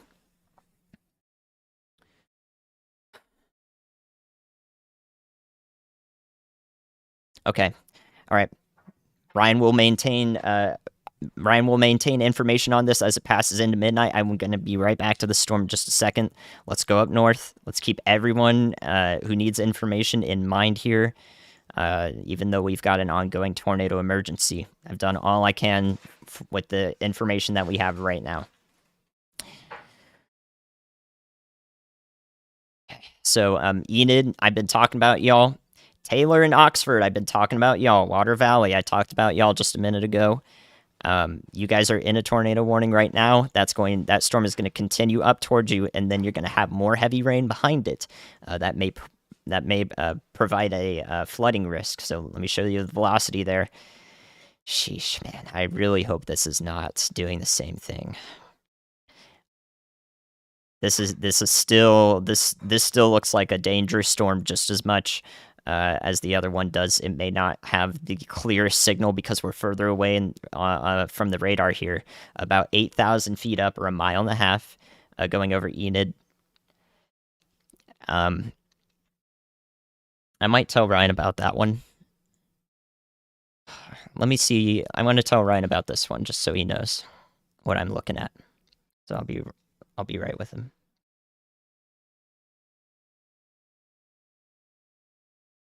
Why is this, like, my webcam quality is, like, so bad on this one?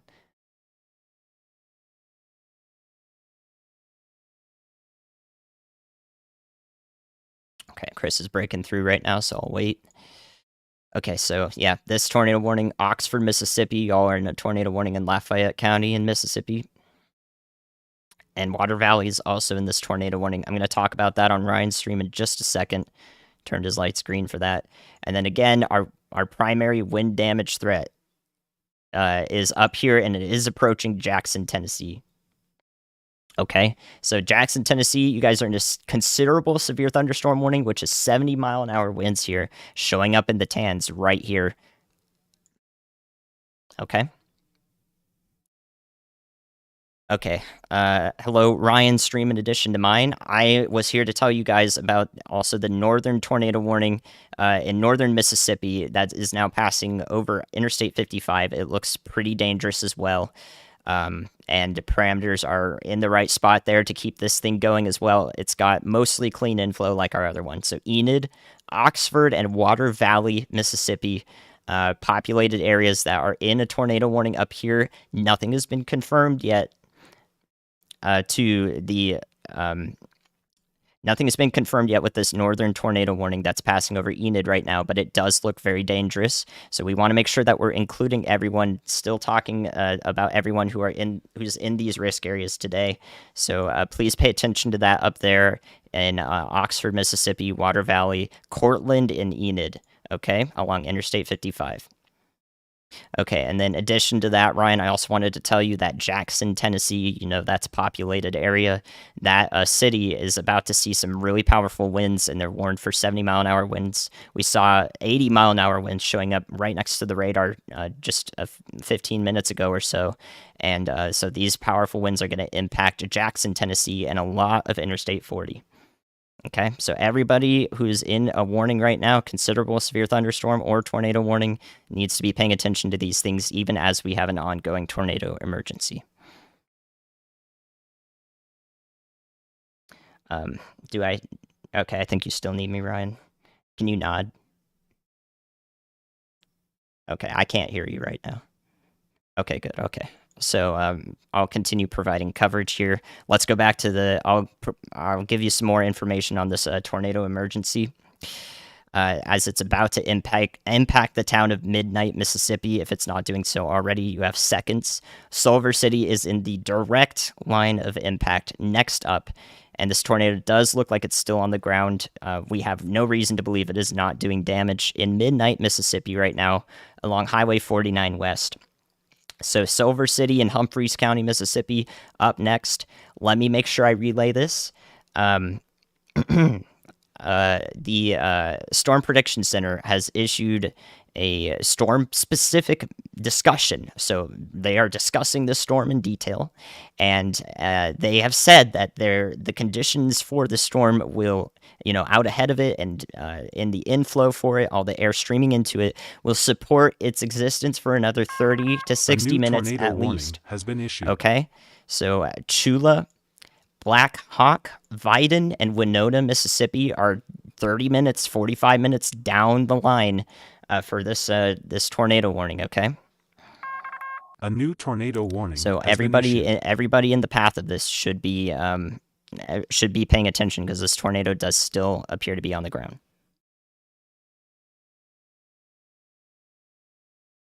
Why can't I hear Ryan? I'm sorry, guys. Ryan, you're not coming through from... Oh, that's why. Okay. Sorry, Ryan.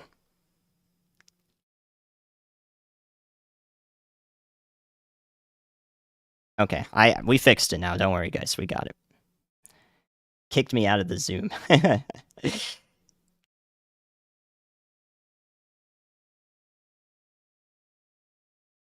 right, let me rejoin that. I just did not hear him because somebody else came through. Wow. Man. That is really annoying that happened. That's okay. Things are going to happen. Things are going to happen in the moment, okay? So hopefully I was able to provide good information. If I kept interrupting Ryan, whatever. It's information, man. We got it out.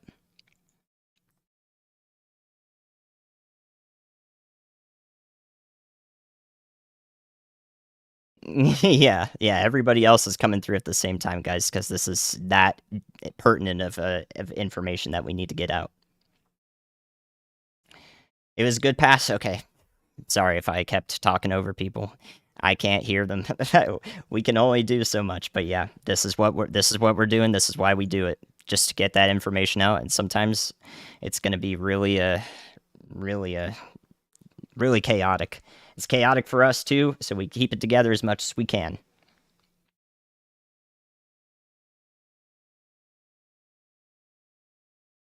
Absolutely, guys. Hopefully that was still as helpful as possible. Okay, so yep, Culver City up next, guys.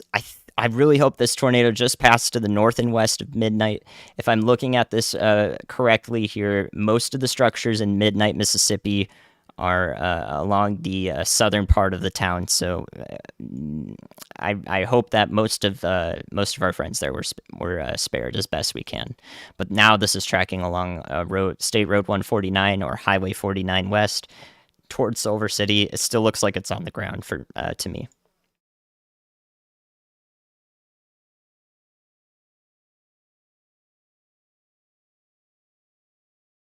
Okay, so out in front of this tornado emergency, we have a confirmed tornado warning that includes a lot of those locations that I talked about: Black Hawk, Quayla, and Carrollton. Just to the west of Winona and Vyden along Interstate 55 are in a tornado warning now, well out ahead of this cell, and that is exactly why the Storm Prediction Center says that it's got a good environment to keep going. We've got all this clear air down here for to stream into the cell and keep it going. So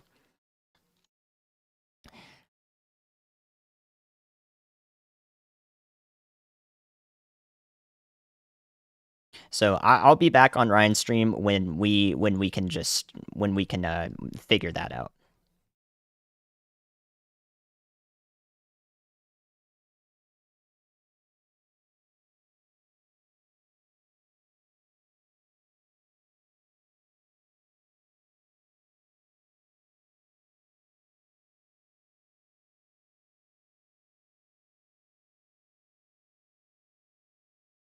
Okay. So right. So hopefully everyone in Jackson, Tennessee knows that those powerful winds are coming toward them. That's going to be there very close. Next 10 to 15 minutes. Dang it! I'm a little angry that I goofed that up and kept talking over Ryan. I just did not realize that I was deafened, so I couldn't hear Ryan. That's all I needed to do, man. That's okay. It doesn't matter. We worked well together, so we got what needed to be said out there. And eventually I figured it out because I was just kicked out. That's how you deal with it, man. If they don't know, you just kick them out. All right, so Jackson, Tennessee again. All areas all around this are going to see powerful winds in like maybe even 5 minutes from now. Anywhere around Jackson, Tennessee is going to see this cold front run through it. So powerful winds and heavy rain coming for Jackson, Tennessee just now. And then down here, down here, this tornado warning that includes Water Valley and Oxford, Mississippi. I don't like the look of this. I don't like the look of this at all. I don't know. We can't tell anything about this thing here, and that's because, let me tell you guys real quick. Again, we're going to do a little bit more of the informational side of things here. This area right here that you see on the screen that I'm circling in blue, this is hail, more than likely. And what that's causing is all this mess down here in the correlation coefficient. So we can't see anything about a tornado here. This is called non-uniform beam filling. It's a radar issue that we have to deal with whenever the radar passes through things like hail, like this. It's going this direction.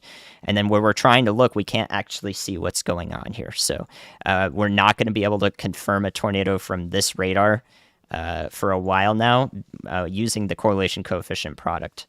So instead, what we have to look at is the velocity and just hope that anywhere along this line is also possibly some affected values, and that we do have strong rotation, but hopefully it's not producing anything right now. Nonetheless, Water Valley, Taylor, and Oxford, Mississippi should be in their shelters because this is definitely a very large rotating storm.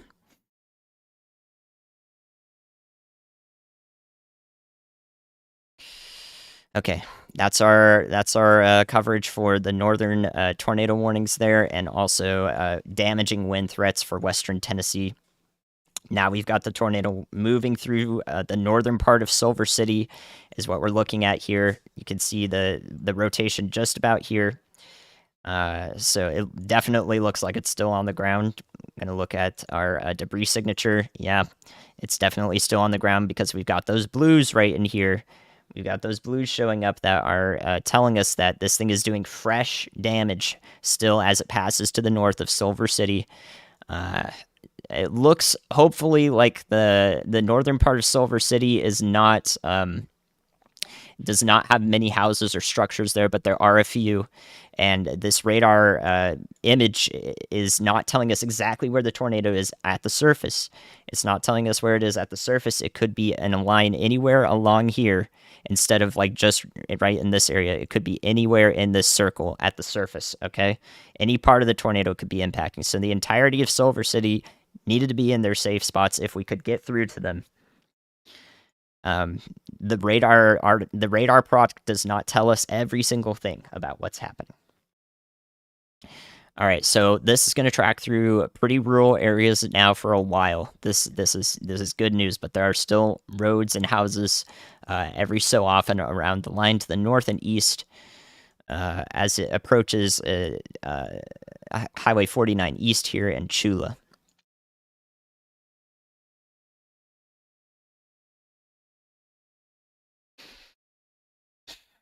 Okay, so yeah, to me, this looks the same as it was before. We've still got a sustained strong tornado on the ground, possibly intense tornado on the ground still. And it is now passing to the north and east of Silver City. So Belzoni, you guys are good. You're in the hail part of the cell or very torrential rain. Belzoni should be fine. But next up is Chula. Areas in between Kruger and Chula along Highway 49 East. Right about here is probably where the tornado will pass on its current trend along Highway 49 East, and then eventually towards Black Hawk in Mississippi and State Road or County Road 17 here. Eventually, this tornado will make its way along the Interstate 55 corridor. Let me draw that for you. And it could be anywhere from Duck Hill through Winona down to Vidin. This is my advance heads up within the tornado polygon. Carrollton, Coila, and Black Hawk should all be in their tornado safe spots right now. Again, if you need a refresher on that, this is one of the first times you're hearing about safe spots. It is the interior most room of your house or the lowest level, on the lowest level of your house. So if you have a basement, that's great. That's where you should be. And then with you, you need to bring new information. Something this to cover your head warning has been upgraded. As this tornado warning gets upgraded, as this cell continues to produce an intense tornado, the warning ahead of it will be upgraded to the emergency we saw there. So with you in your safe spot, something to cover your head. Mattress or helmet. Those are some of the best things you can take with you. Take your pets. Please take your shoes in case you have to walk through broken glass. And make sure everyone is accounted for well ahead of time along the Interstate 55 corridor. If you know somebody driving on Interstate 55, tell them to stay north of Grenada or west of Beatty or west or Durant, Mississippi. Give them all those town names and tell them to turn around and stop in Grenada, go to the north, go to Tillatoba, go to Oakland. Now that they've passed through, this tornado warning has passed through Oakland and Enid and is headed up towards Oxford. If you know someone driving along Interstate 55, just tell them to avoid this area right here near Winona and Vidin and Duck Hill and Elliott. In addition to that,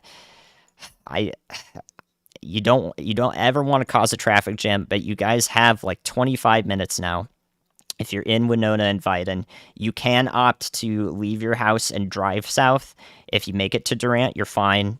You should be fine. If you make it to Kosciuszko, gosh dang it, dude. Or if you can make it north to Grenada in 25 minutes, just put in your phone real quick on Google Maps, put one of those locations in and see, can you drive there? Yes, you can leave right now, but please don't cause panic. Don't get on the roads panicked. You have to maintain order, okay? You have time right now, but not too much time. So Interstate 55 is all right. Let me look at the traffic. Just in case. Yes, Interstate 55 looks mostly clear right now. The traffic should be free-flowing. If you can get out of Vidin, Winona, I would recommend doing so. If your home is a mobile home especially, you need to do that.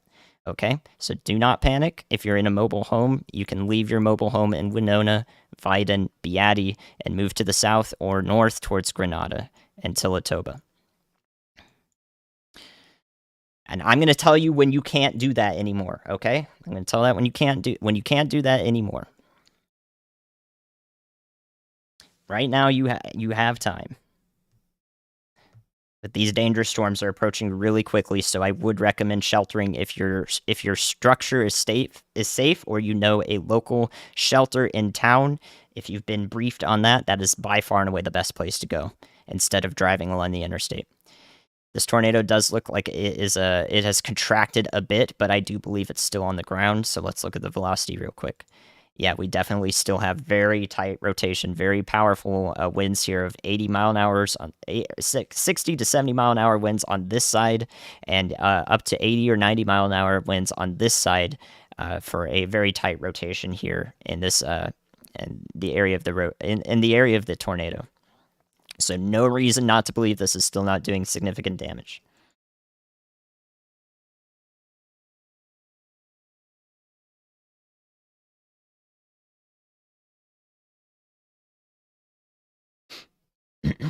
All right. Okay, so if you need continued coverage on that storm that we're looking at, please watch Ryan right now. Have Ryan and I both up for the best coverage possible.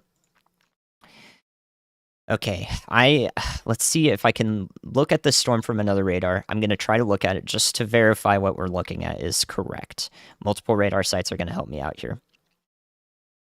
Thank you, Peter, for the $20. Please donate to right now. Save your donations for here. We don't need that. I don't need it as much as the people who are being impacted at the moment. Okay. Yeah. So Ryan's got that counter up on his stream. We've raised $36,000 for the victims of the tornado. Immediately raised for them, and we're going to be able to get that aid to them, whatever they need. Like the fastest, like it's just immediate rendering of aid, which is amazing. Through our storm chasers, through local connections that we'll have there, we're going to work together. Okay, so that's absolutely incredible. It's up to 38,000 in the time that I was just talking. So thank you for the support, but of course, think of the people who are just impacted right now. It's not a diss on anyone, okay? My time does have value too. I appreciate that, but of course, you know, I don't want to leave anyone behind, man. Don't want to leave anyone behind. So we're looking at the Oxford storm from the Columbus radar in eastern Mississippi. This is headed up towards Oxford. It looks like the rotation is not as powerful as we were thinking it was from the Memphis radar, but this is still a fair amount of rotation. I still believe the storm will be supported for quite some time, but it might get a little messy here as some of these cells down to the south interact with it. So Oxford, again, you're still in a tornado warning. There's good reason to believe that areas to the north and east may have a tornado warning issued for them as well. So eventually to New Albany, Myrtle, Hickory Flat, and Wallerville in Mississippi along Interstate 22 or Highway 78, same road. May be in a tornado warning down the line for this storm up here in northern Mississippi. You can see it there, impacting the Oxford, Mississippi area in Lafayette County. So I'm most concerned with this area along Hickory Flat, New Albany, down to areas to the north and west of Tupelo. Hopefully this storm does not produce a tornado, but please treat it as if it is. Okay. Now let's move up to the north again. For Jackson, Tennessee, I've been telling you guys, hopefully you've been seeking shelter just about now as the heaviest stuff moves through, and very heavy winds. That actually could be a slight area of rotation right in here, just past through Jackson. So it is now on the east side of Jackson, headed towards Beach Bluff in Lexington, Tennessee, and Parker Crossroads. Ryan is going to focus on the humanity aspect of this right now. I can't relay this to him because he kicked me out. That's what happens. So hopefully this stream can also serve as supplemental information. This could be a quick spin-up tornado, but it's not going to impact Jackson proper. The heavy winds are blasting through now in Jackson, Tennessee.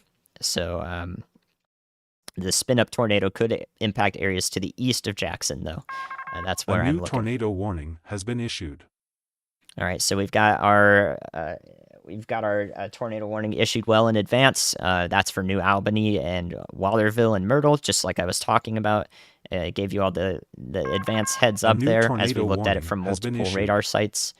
There's the duplicate of that warning. National Weather Service might be having issues today, or we might be. Either way, you heard the warning twice. It means as much each time because this rotation is pretty tight right in here as it approaches Oxford, Mississippi. I think it's going to go through, let's see, I think it's going to go through the north and west parts of the town. But it might deviate a little bit more to the right as it matures as well if it does turn tornadic, which it certainly looks like it is about to be. And that's why we have those tornado warnings. Yeah, Ryan had so many people talking to him at once. I apologize for being a part of that mess, but yeah, I'm doing the best I can.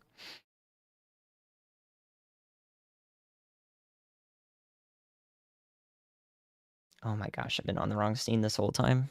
Okay, that's fine.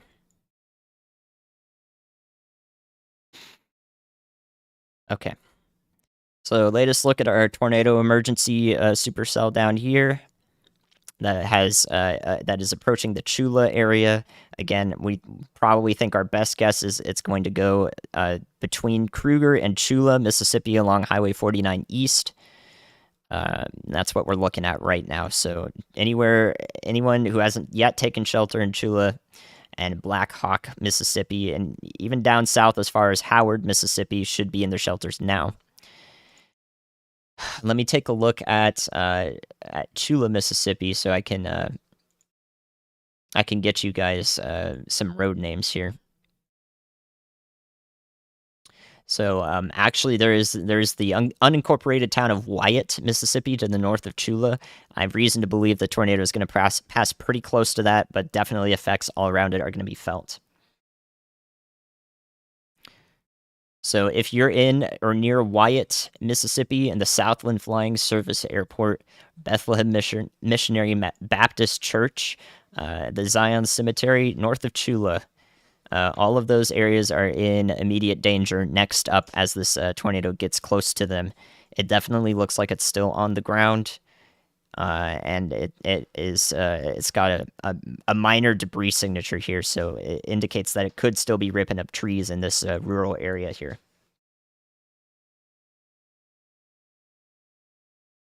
So at the moment, now we have much less time out to Winona and the Interstate 55 corridor in Mississippi, here in north central Mississippi-ish, and or central northern Mississippi rather. And so I think we have a little bit less time than we had before. If you haven't gotten out now of a mobile home, and now your only option is a local shelter that you should be looking up. I think that driving on Interstate 55 now is going to be dangerous as the rain from the supercell approaches much of the area, much of the road rather.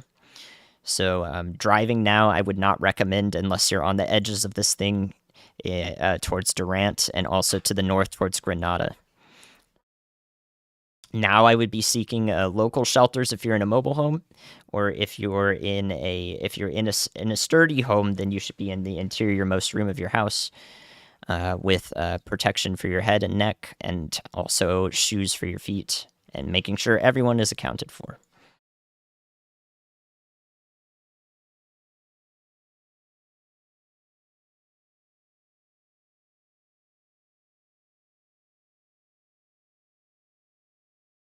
Okay, a quick look elsewhere. We still got some pretty powerful gusts that are going to come through after this.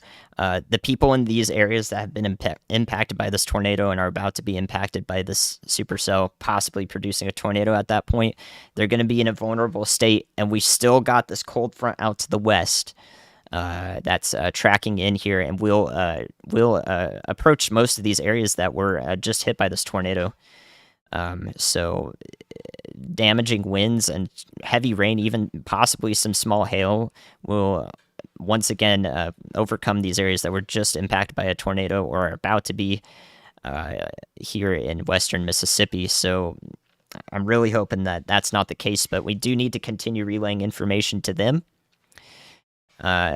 because it's one thing to be, safe in your home and watching a cold front go through. It's another thing to be out in it. So we need to make sure that that's all accounted for as well.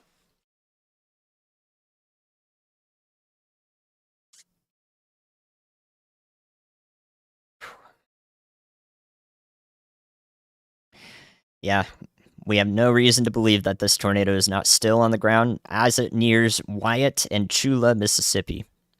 We still see this area of yellows and greens here. That is the location of our tornado, right in here in this red blob here. That's where we see the tornado producing damage and showing that damage up on the radar, and it's going to track to the east northeast here across Highway 49 East.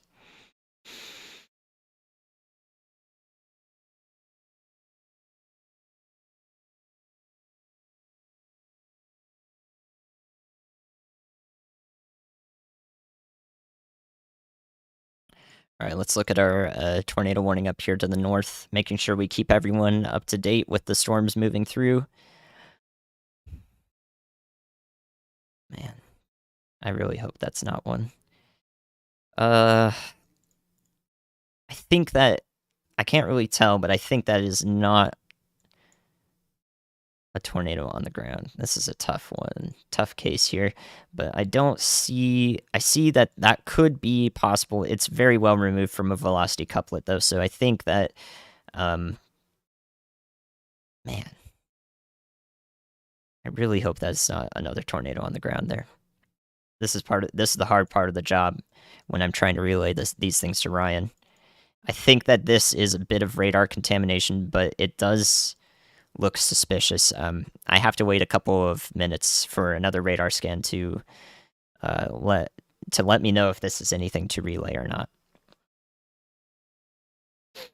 So we're watching this. It's still a tornado warning nonetheless for Oxford, Mississippi, and areas down the line toward New Albany into north central Mississippi into northeastern Mississippi. Okay, yeah, no. All right, so this is not an active tornado. Good. This next scan confirmed that to me. This storm has the potential to produce a tornado. I really don't like seeing this signature right here in particular in a supercellular structure along the line. That is not what you want to see. So possible tornado genesis here with this part of the storm here, as we have that convergence signature over Oxford right now. So hopefully nothing occurring over Oxford right now, but if this thing does produce a tornado, we do have the possibility of data showing us that that could be a trend.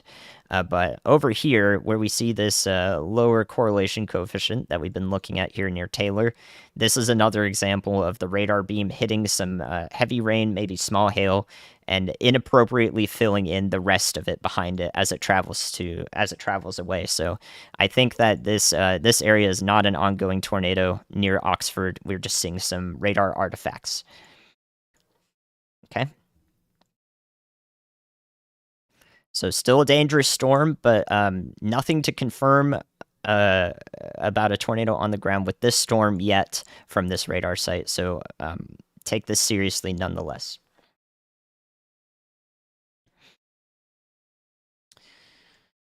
All right, so that beeping that came through that you just heard, that is another considerable severe thunderstorm warning for Henderson, Tennessee, and areas to the east.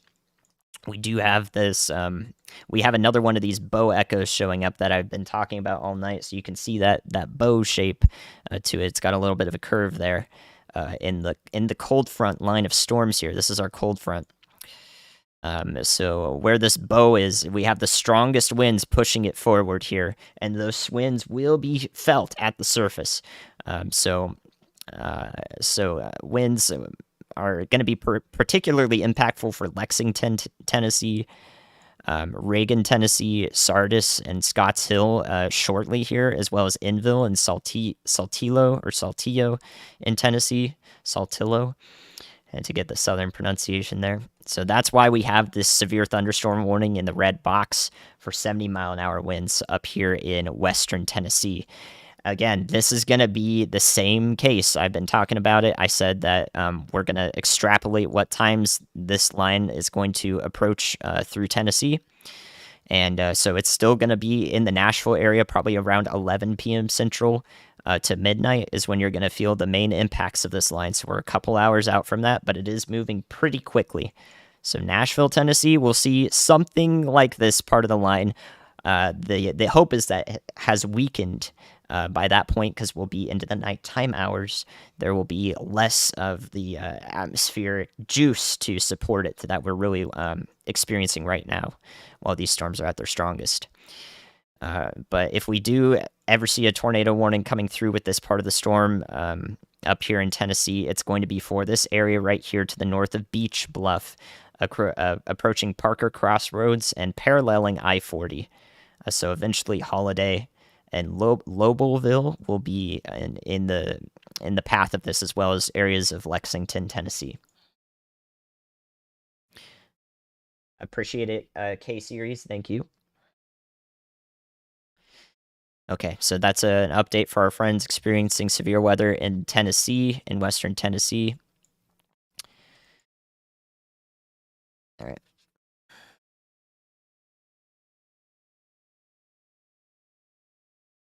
So let's take another look at the tornado emergency storm. So if I can see anything new coming up with the storm, we still have very tight area of rotation here. That's passing right over where I said it would, north of Chula, around Wyatt. Anywhere to the north of this is also in danger if this tornado does decide to break off from the circulation and move to the north. With those southerly surface winds, they can push it to the north. And we can have what's called an occlusion. So anywhere in this polygon, this pink polygon that we see here, is not safe and should be in shelter. All right, so that's gonna head up to Black Hawk. Been shouting about y'all for a while here, and then eventually track towards area in between Winona and Vyden, possibly over either city if it deviates a little bit. So hopefully everybody there, if you live in a mobile home, you're able to get to a local shelter. And if you are in a sturdier home, then you're able to be in shelter right now. Bring us with you for information, and bring your shoes and ways to protect your head, okay? So we've been thinking about this for a while. We have this line of storms back here, but we still have the possibility for storms to form on the rear flank of the supercell out in front, and if they do that and they mature, they will experience much of the same environment that produced a significant tornado and is still producing one. Probably right now, although it does look like it might finally be dying out for a little bit here. Still a dangerous storm, though. Please take it seriously. So what we're seeing back here is another area of rotation near Silver City. Unbelievable.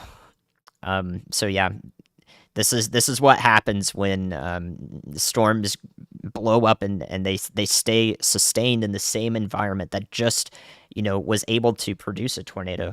A similar storm is going to do a similar thing, and we're going to see that happening. If that does continue to intensify and become a fully fledged supercell, because it does look a little thin right now, it's going to need an established updraft. It does look like it has one, but it's rather thin. So I hope that this is not able to produce another long track tornado like we just saw. But if it does, this one will go just to the south of where our current tornado warning, tornado on the ground, just tracked. So Chula proper will be in the path of this possibly.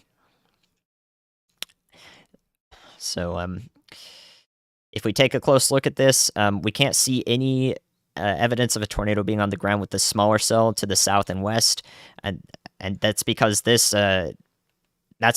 area right here, this correlation coefficient showing up here, is in an area of lower returns right in the middle here. So there's no reason to believe this doesn't have a tornado on the ground because it is a dangerous storm. But right now, I believe that we don't have evidence of a debris signature, so we can't tell you that there is a tornado on the ground, even though it's got some pretty impressive winds associated with it.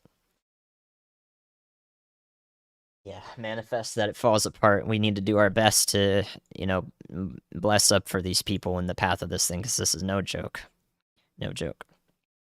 Okay, so what we see here, let me give you a little briefing here. Our current tornado is probably in the stages of roping out. So the dying stage of a tornado is when it becomes all weak and wispy and ropey. That could be happening right here as these. This is our original tornado down here. But this up here is now just as dangerous of a rotating part of the storm. And what that's called is a cycle. And that's why the Storm Prediction Center said that this supercell could persist for another half hour to 60 minutes as it tracks to the north and east through this polygon warned area. So, so our initial tornado may be in the roping out stage down here, but just right after that, or at the same time, we could see another one drop right here, just to the north of it, and that's why I keep saying that the entire polygon is a risk area and needs to be taken seriously, and that you're taking shelter in this area. So hopefully this cycle that we're watching happen here does not kick anything up.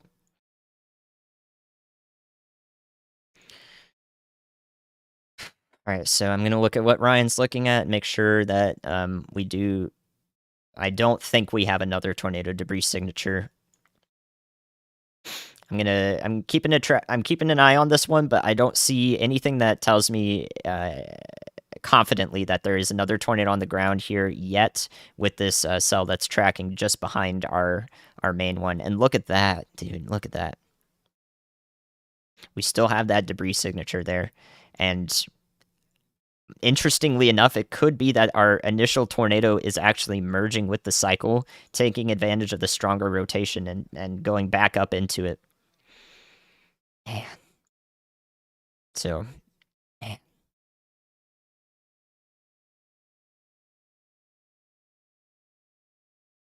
All right.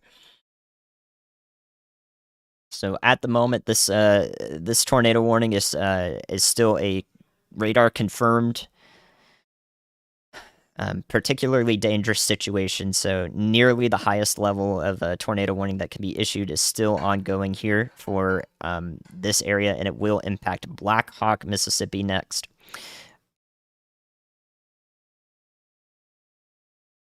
All right. Long track tornadoes, guys.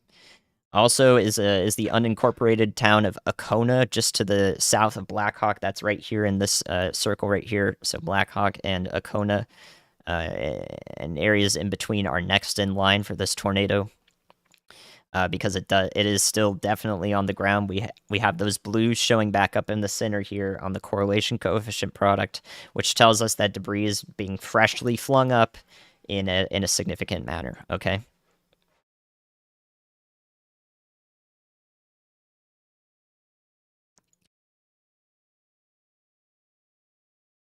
Man.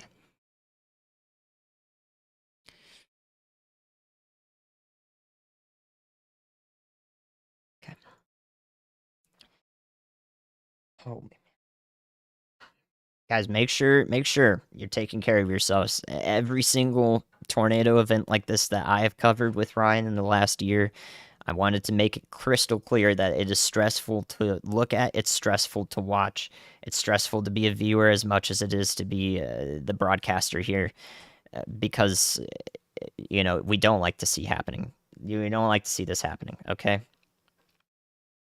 So it's of utmost importance that everyone is feeling good and able to manifest as good of energy as we can for a quick recovery and hopefully no one else injured.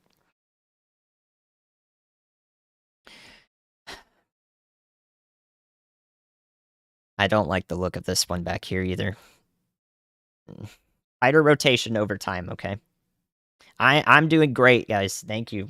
I'm thinking of what, if I need to take a step back and just take a breather, I will do it.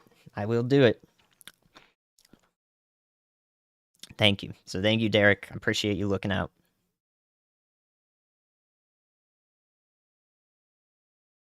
All right, still no tornado debris signature with our storm back to the south and west of our active tornado that's about to well, that may not be on the ground anymore, hopefully.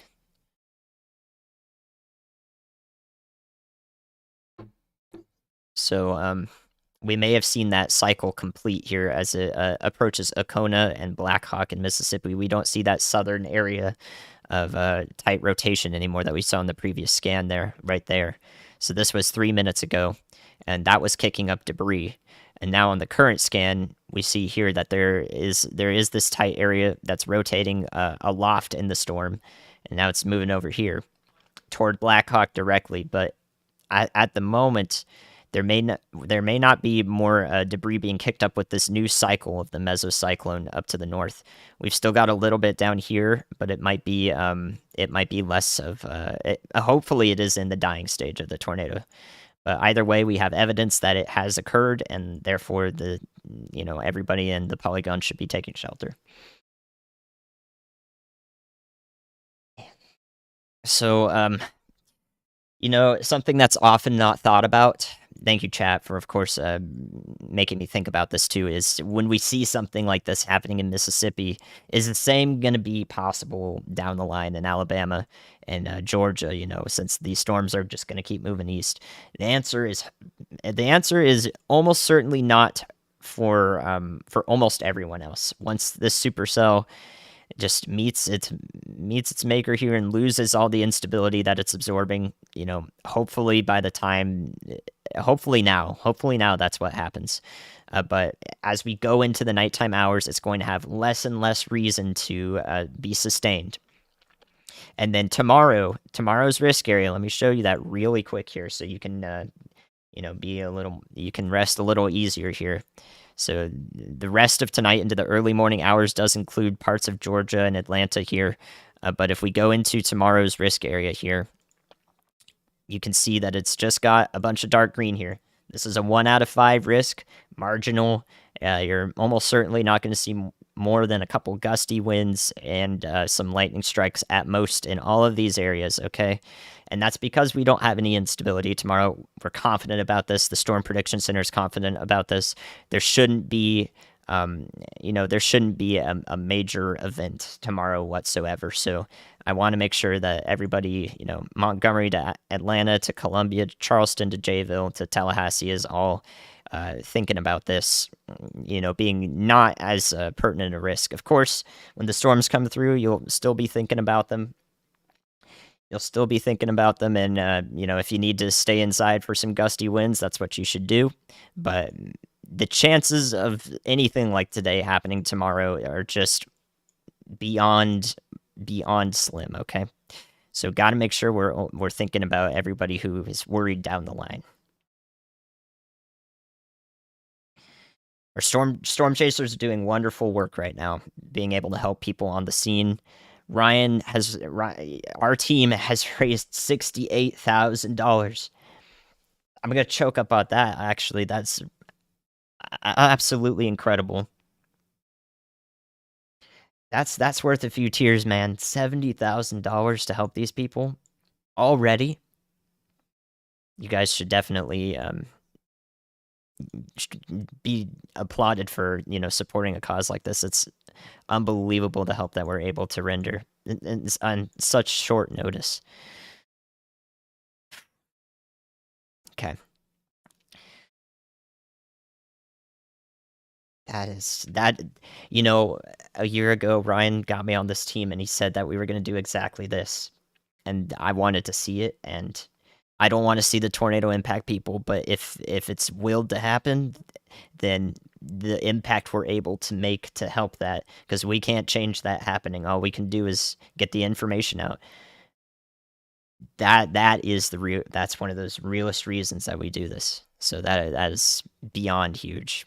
You just can't say anything else about that. It's pure good humanity.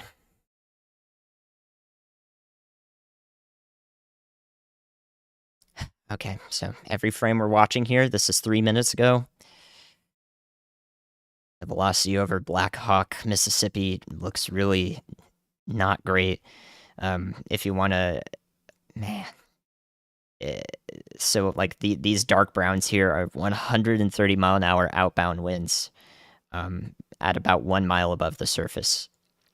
So that together with about 25-mile-an-hour inbound winds on the other side tells us that this is rotating incredibly rapidly. And that's what we know a mile up. So at the surface, at any point, it could just, it's got the support aloft. It could just connect, and that's what we're waiting to see, and immediately we'll relay if that happens to the best of our ability. And we've got this guy back here as well. Again, we're looking a mile up just about, and we see that it has strong winds going this direction. These tans and browns are about 70-mile-an-hour winds, and this direction about 10-mile-an-hour winds from relative to the radar.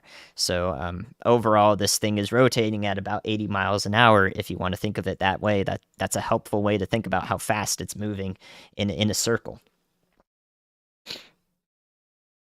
So that's why these are, that's why these have significant tornado warnings associated with them, because they have the potential to produce an incredible feature at the surface.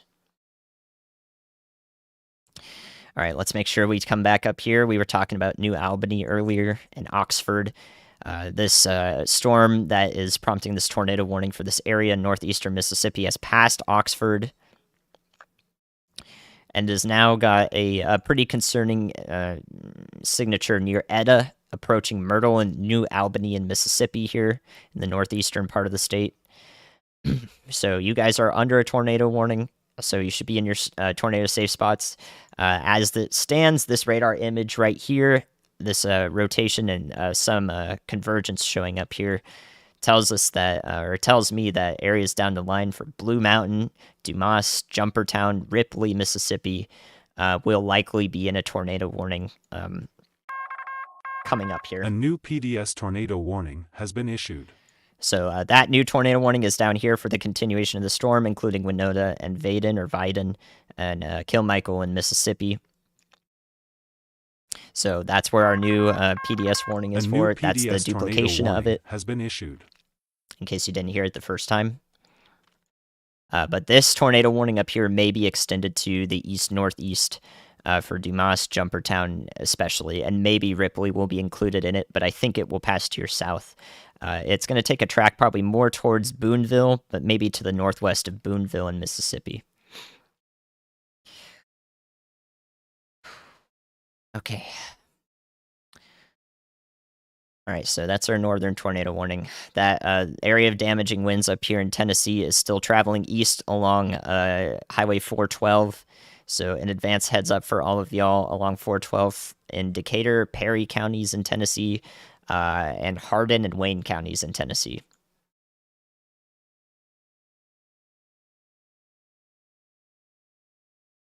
Okay. All right, I'll talk to Ryan through Zella if I need to.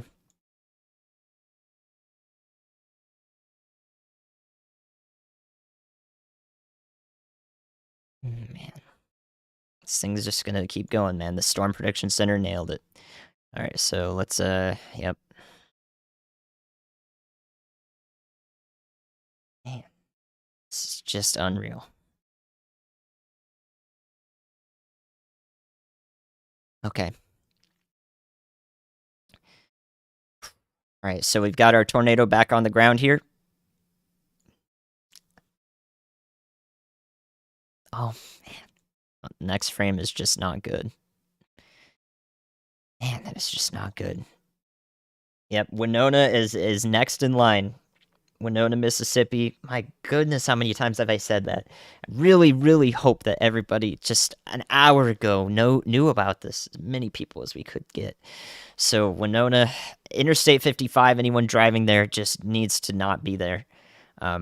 Drive, like, man, I just don't even know. Mobile home, you can't be in a mobile home. Please get to a local storm shelter. Neighbor's shelter, if they're in a sturdy house, like, seek it out now. You've got less than 10 minutes. Like I said, guys, yep, there's our cycle coming right through. I wouldn't be surprised if, we once again are going to see a tornado emergency with this cycle of the tornado. I really hope that Winona is spared, so let's start talking about it. So even if this doesn't hit Winona directly, we've got areas north and south of it along the road that goes through Winona that I can't read. Applegate Street. So Winona Christian School, you're in the direct line of sight for this tornado coming up. The Winona Country Club, and everywhere from the Pleasant Grove Missionary Baptist and north, so north of Vaden, Mississippi, is in the line of this tornado that is now back on the ground and doing damage that we can see. Absolutely unbelievable. Man, damn it. So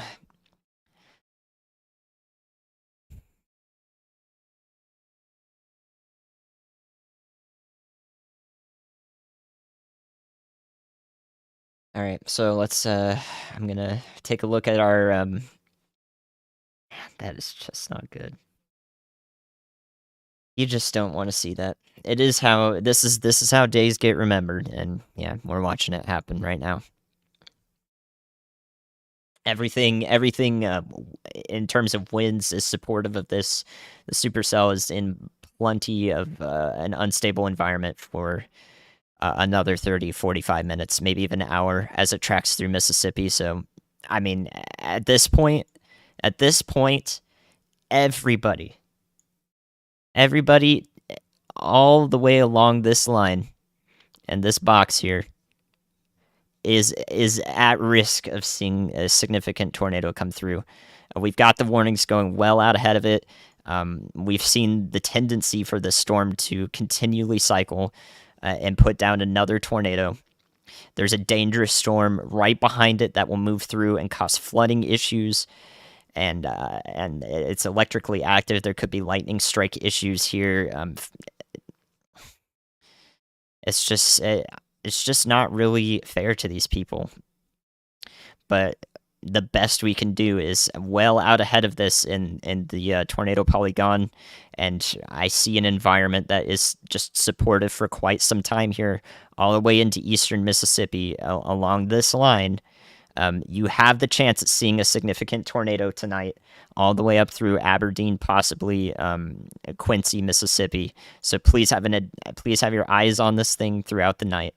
If you're all the way up there, let me name out the towns so I'm not leaving anyone. And this is going to go well north of Starkville.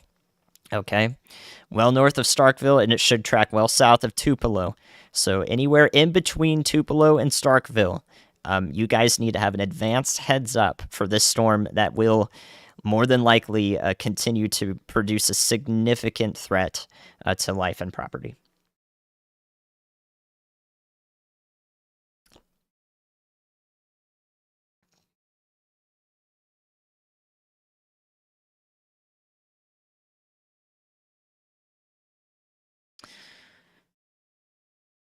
Okay. That's good, Sarah. I hope that everyone who's experiencing the powerful winds and heavy rain in Tennessee is staying safe.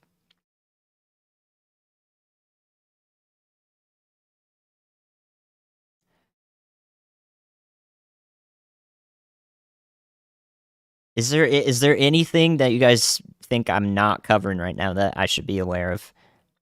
I'm gonna make sure that I relay all that I can.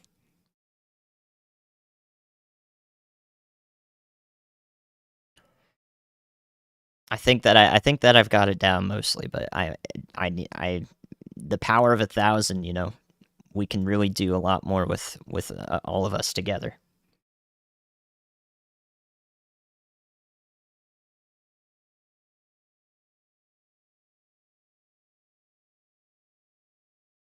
Good to hear. Good to hear. I I just I don't have time to look at social media or much of anything else. I'm just really concerned with making sure that I can um, get this information out directly, because that's the best thing I can do right now.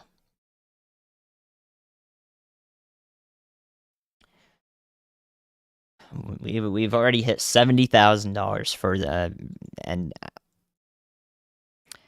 we really, I mean, that is going to be much needed. So everyone who's contributing to the Y'all Fund right now, you're doing unprecedented work because we can't stop this tornado, but we can help everybody we possibly can with all the support that we're able to pull together. Okay.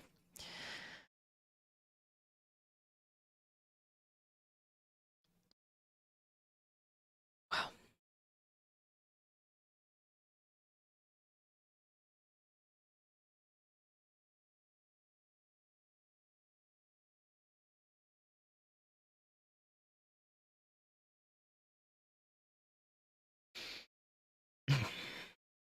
Okay.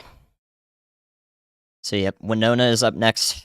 That's going to include, of course, the Winona Christian School, Hazel Green Baptist Church, and all of the businesses in the Winona area and possibly the Winona Montgomery County Airport in Mississippi.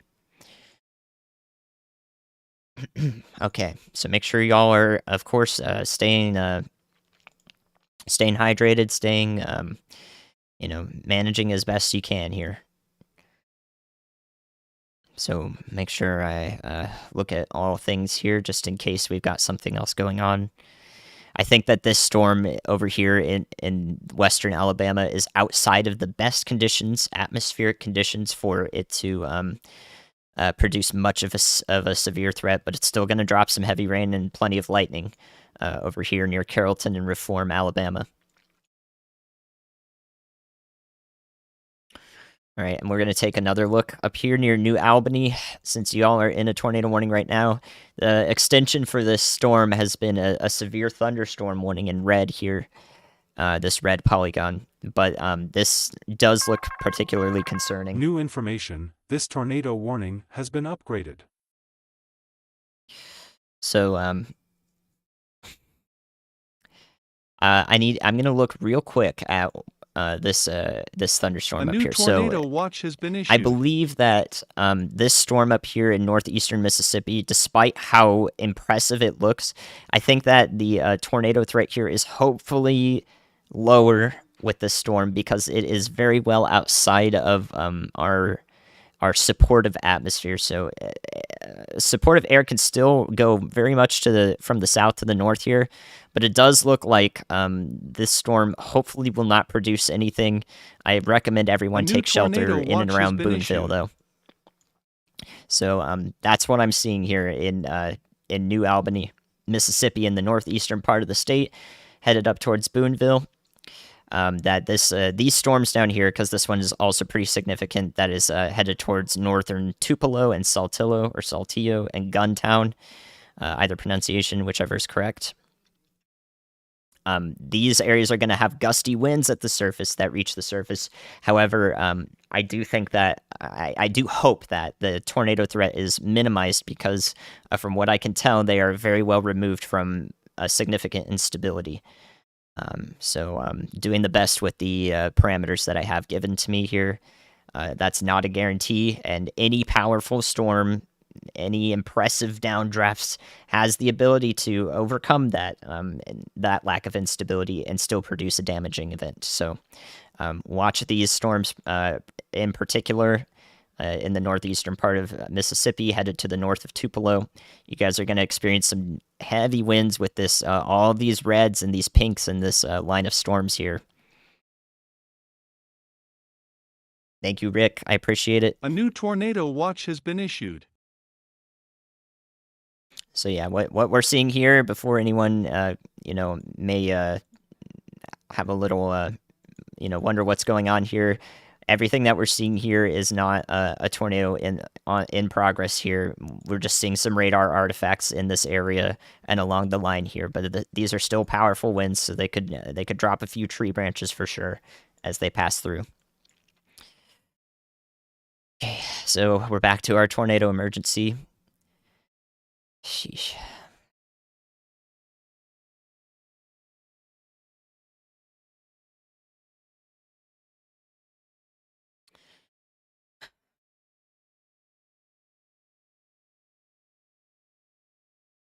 That's just not good. All right, so our tornado is just about in this area right here in these greens and blues here. It could be anywhere along this line and is going to pass to the east-northeast and likely impact much of the Winona, Mississippi area shortly in the next few minutes.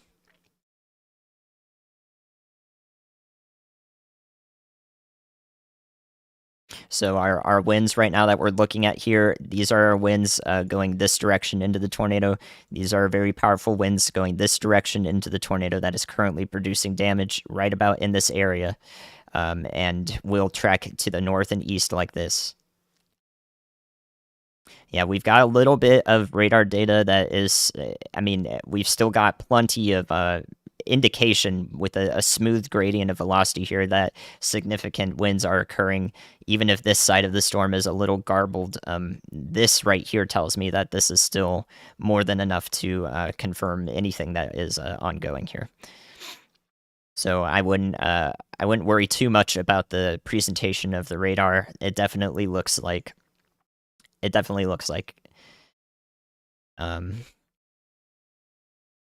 that a significant tornado is ongoing. Thank you, Andrea. Yeah, this is a long track storm, guys. We have been tracking a tornado on the ground since the Mississippi border. All the way up through here, and it is still ongoing.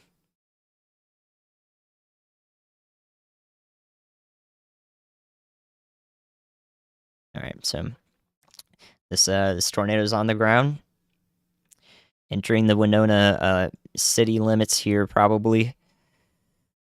Man. Okay, and then to the north and east of Winona, we have the Union Grove Missionary Baptist Church, Hayes Creek and Old Northern Grocery Cemeteries, Logan Cemetery, Spring Hill Cemetery, Young Chapel, MB Church. Lots of cemeteries out here that and in and around Lodi and Cedar Hill, unincorporated areas in Mississippi that are about to be impacted in the path of this tornado. So those areas are right in this region, and the tornado is down in here and headed to the north and east this direction. All right, now down the line, let's start talking about that. So our tornado's down here impacting Winona right now. Please, everyone is in shelter there. I really, really hope that is the case. And down the line, this tornado is going to follow through in this polygon right about this direction. It can waver at any point, though, so this entire polygon needs to be in shelter. So Walthall and Bellefontaine, and then Clarkson, Mississippi, are next in line for the impacts of this tornado should it maintain itself as it is now.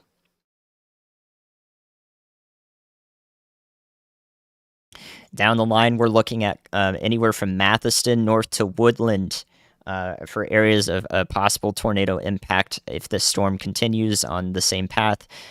Manatee and Montpelier in Mississippi here, I'm particularly concerned about. You guys have about 30 minutes of an advanced lead time at most. So there's the tornado in progress over Winona. Damn. It looks like it's going right over the county airport.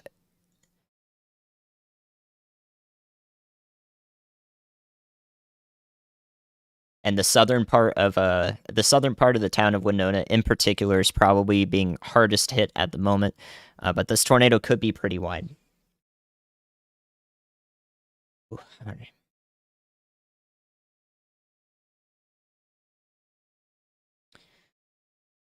All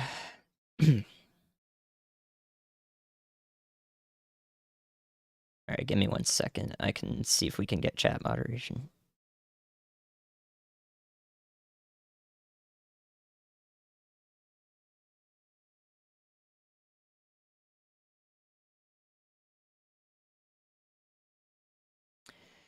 Okay.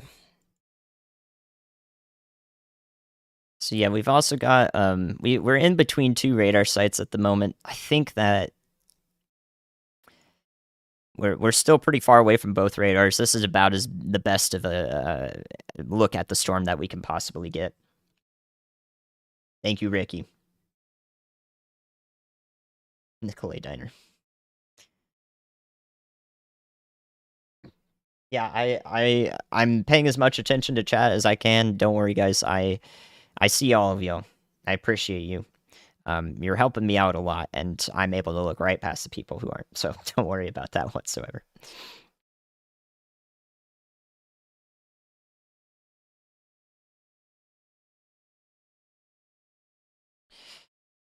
Okay, so yep, like I said, this is going to pass to the north and northeast of Winona and pass through a bunch of cemeteries along Lodi Road and eventually impact the unincorporated community center of Lodi and areas near Cedar Hill, Mississippi, to the east northeast of Winona, and eventually Walthall and Bellefontaine. Areas north of Eupora are down the line, next in line for this tornado should it make it to y'all.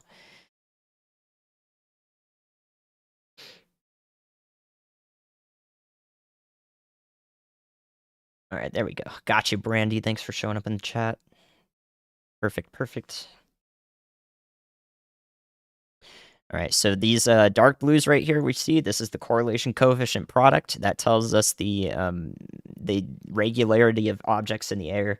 Debris is irregular because it could be 2x4s and everything. So when that is the case, we're going to see these greens and blues show up right about here where I'm circling.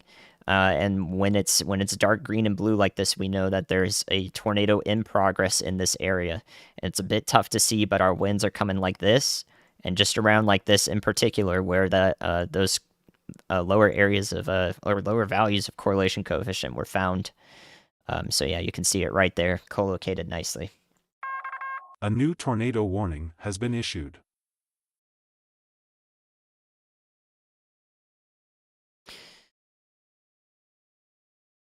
Man. Okay, so let's take another look behind the storm. A new tornado warning has been issued. We still got this cell behind it that is particularly, interesting to look at in terms of velocity. This is a dangerous storm that's going to move into the same tornado-warned area. As far as we can tell, it's not producing a tornado at the moment. I mean, this would just be absolutely horrific if it did, because it would track almost directly in the same locations, just a little bit to the south of the one that is doing damage right now, as it exits Winona, Mississippi.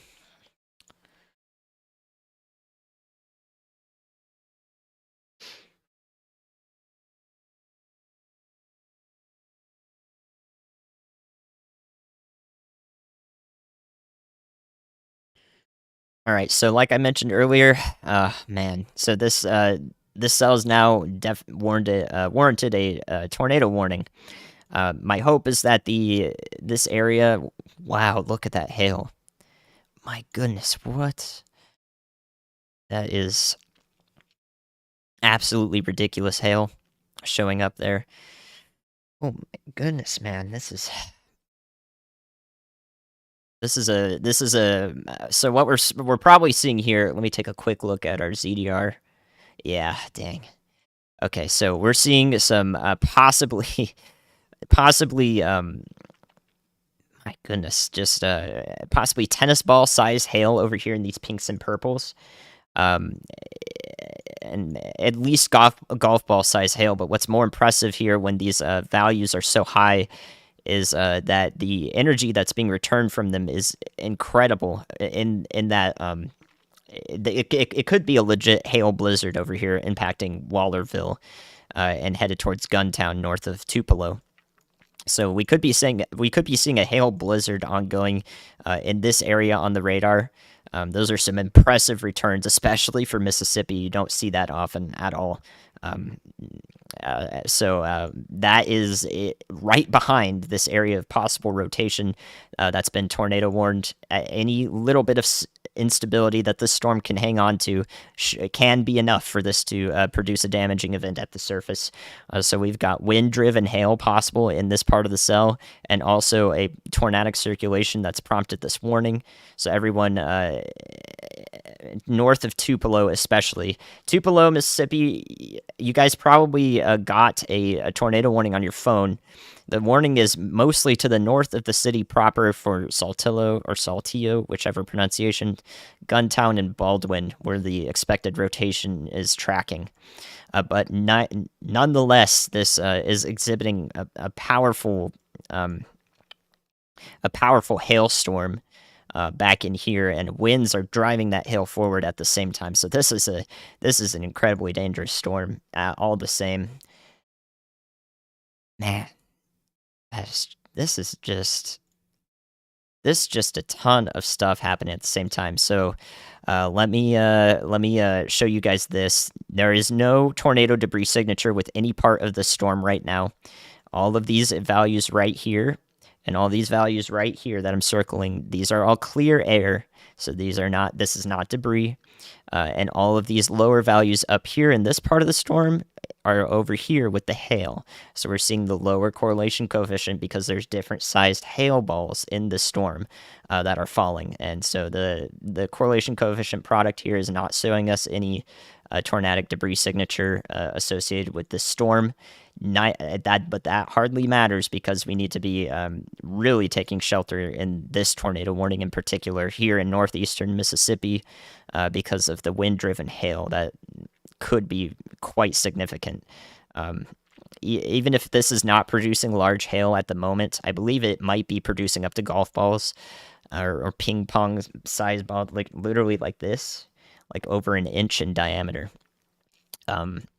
Even if it is producing hail that large or isn't producing hail that large, this is still basically a hail blizzard back in here, is what I would expect to be ongoing.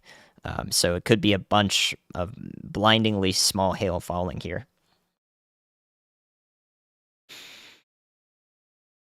Hopefully that is decreasing in intensity a bit here. There's also the possibility that this radar site that we're looking at is running a little bit warm here. So these values could be slightly exaggerated, but either way, it's definitely producing some damage in these severe threats.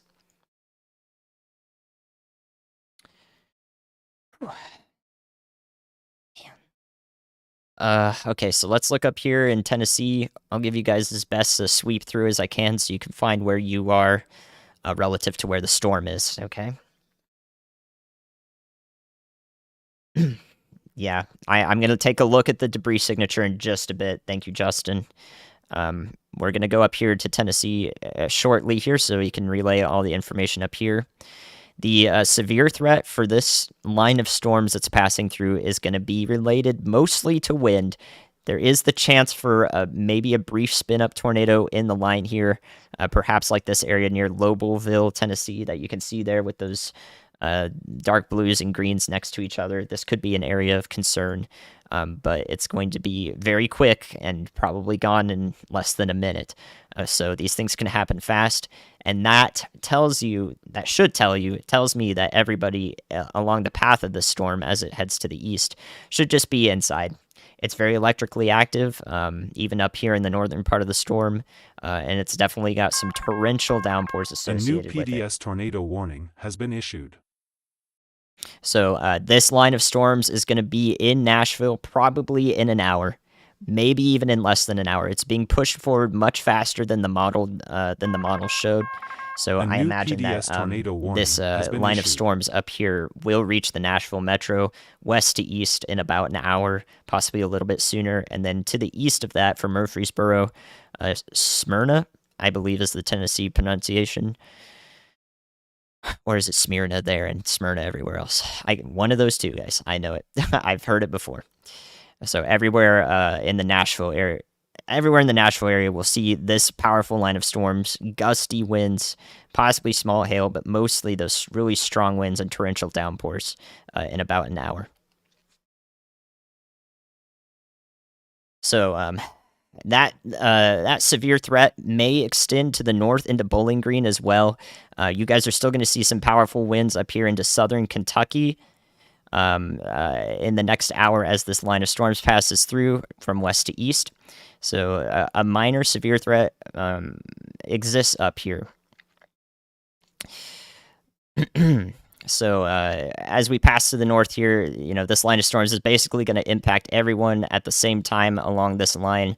But it will be a little bit sooner where we get that bow echo out here where the winds are pushing forward as fast, much faster than the rest of the storm. That's where our damaging winds will be.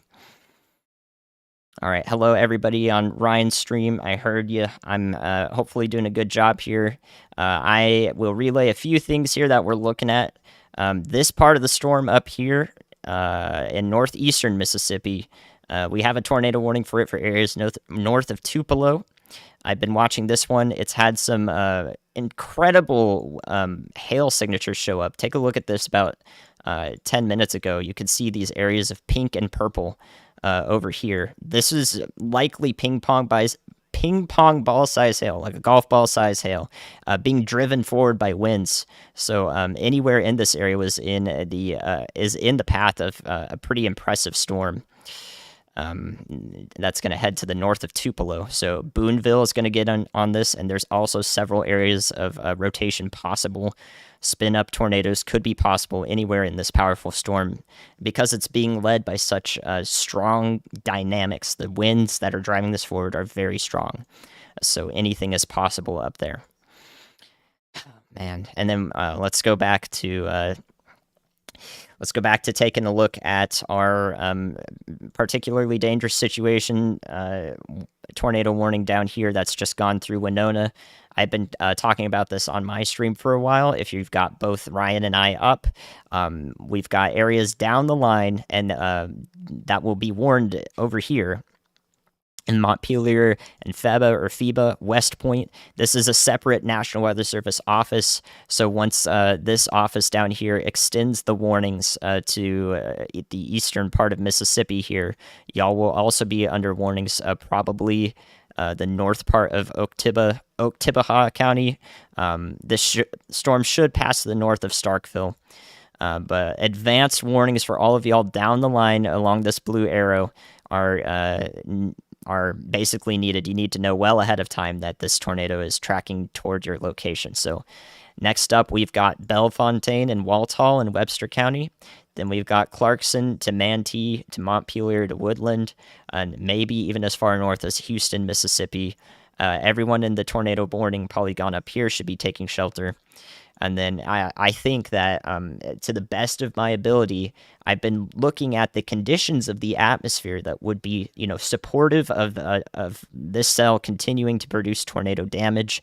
To the best of my ability, I think that this cell will persist all the way, possibly to the Alabama-Mississippi border. Okay, so back to us here, y'all. Ooh, man. Okay, let's take a look at the debris that's being kicked up here. Possibly, we could have a brief respite here in this tornado's lifetime. Let's take a look at that. This is about 9 minutes ago. We definitely had a big debris ball on the ground, and since then, this is current, the last radar scan. We have a little bit less of an indication here that this tornado is on the ground doing damage. But all of this up here is the debris that it's previously kicked up. So all of this debris is going to go up in the storm and off to the north and east, which, I mean, I have reason to believe that literally all of this up here in some capacity is also debris from previous instances of this tornado. Okay, so let's look at another radar so that we can see Winona, because it's very possible that our trailing cell has now produced a tornado. Oh, man. Dude, this is not cool. Okay, so nothing is showing up on the radar with this trailing storm, but it is, look how it's intensifying. Look at what we talked about earlier with this southerly wind just streaming up into it. Mostly unimpeded, mostly untouched air for quite some time. Now this cell back here is absorbing all of that. It's in the prime position for tornado genesis, to produce a tornado. So if our storm chasers, Brad Arnold is here in Winona. If our storm chasers are confirming that, I mean, I wouldn't be surprised. I would be also mortified. So, um, this might be also the next cell to watch, and it's going to track through the same areas. Man.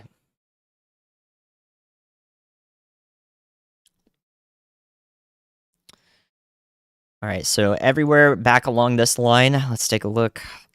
Um, besides maybe this cell, this third one in the line, I don't see any significant rotation to note at the moment. So hopefully everyone in Jackson, Mississippi is fine for now. You've still got several lines of storms coming through, though. This is a line of storms. This is a possible line.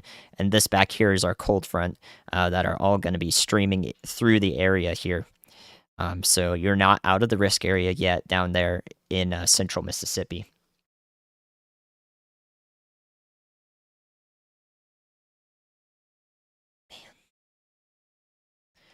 All right, so we're just at the wrong spot for the radar here as the storm goes over Winona.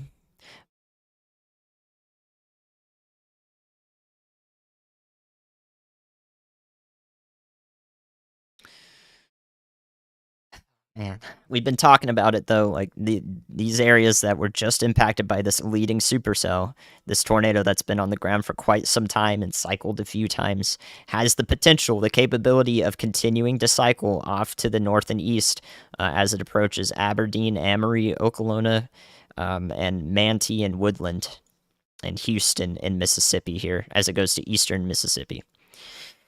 We've been talking about it as all these areas have been, subject to this training storm back here that Brad Arnold is in. That's now over Winona once again, and this one now looks like it has a really good chance at receiving some air that will support its continued threat of a tornado here on the ground.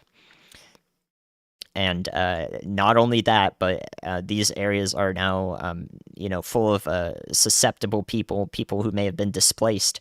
And we've got heavy rain coming in that could cause flooding and all sorts of problems. So this is just not what you want to see.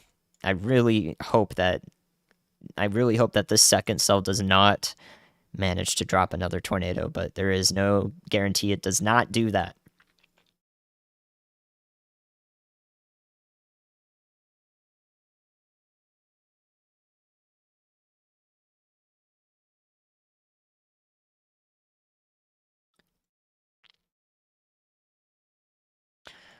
Okay. So this cell north of Tuscaloosa, going towards Jasper, Alabama, and Carbon Hill, it's a little shrimp cell. I don't think it's in an environment that is supportive of tornadoes whatsoever, but it may produce some locally damaging winds or possibly even small hail as it goes to the north and east here. I'm not super concerned with this cell over here, so I'll just let you know that I'm watching that one too. And coming back up here, probably some really powerful winds are about to go through this. Oh well, man, what road is that? It's not showing up on my thing. Are about to go through the main road that goes through the Tupelo area into the north, and your Saltillo or Saltillo and Guntown. Why is that not showing up? Highway 45. There we go. So this is overtaking Highway 45, creating a lot of dangerous driving conditions for many people. And that is going to go also continue to go to the north and east towards Tishomingo and Dennis and Belmont, and eventually Iuka here in northeastern Mississippi. And with it, we see these areas of pink here over Wheeler, and also areas of pink here over Guntown and Baldwin in Mississippi. That's either torrential downpours or also hail, and that hail will probably be wind-driven. So all forms of severe hazards here are exceptionally dangerous and worth taking shelter for as if you were in a tornado warning, which you are.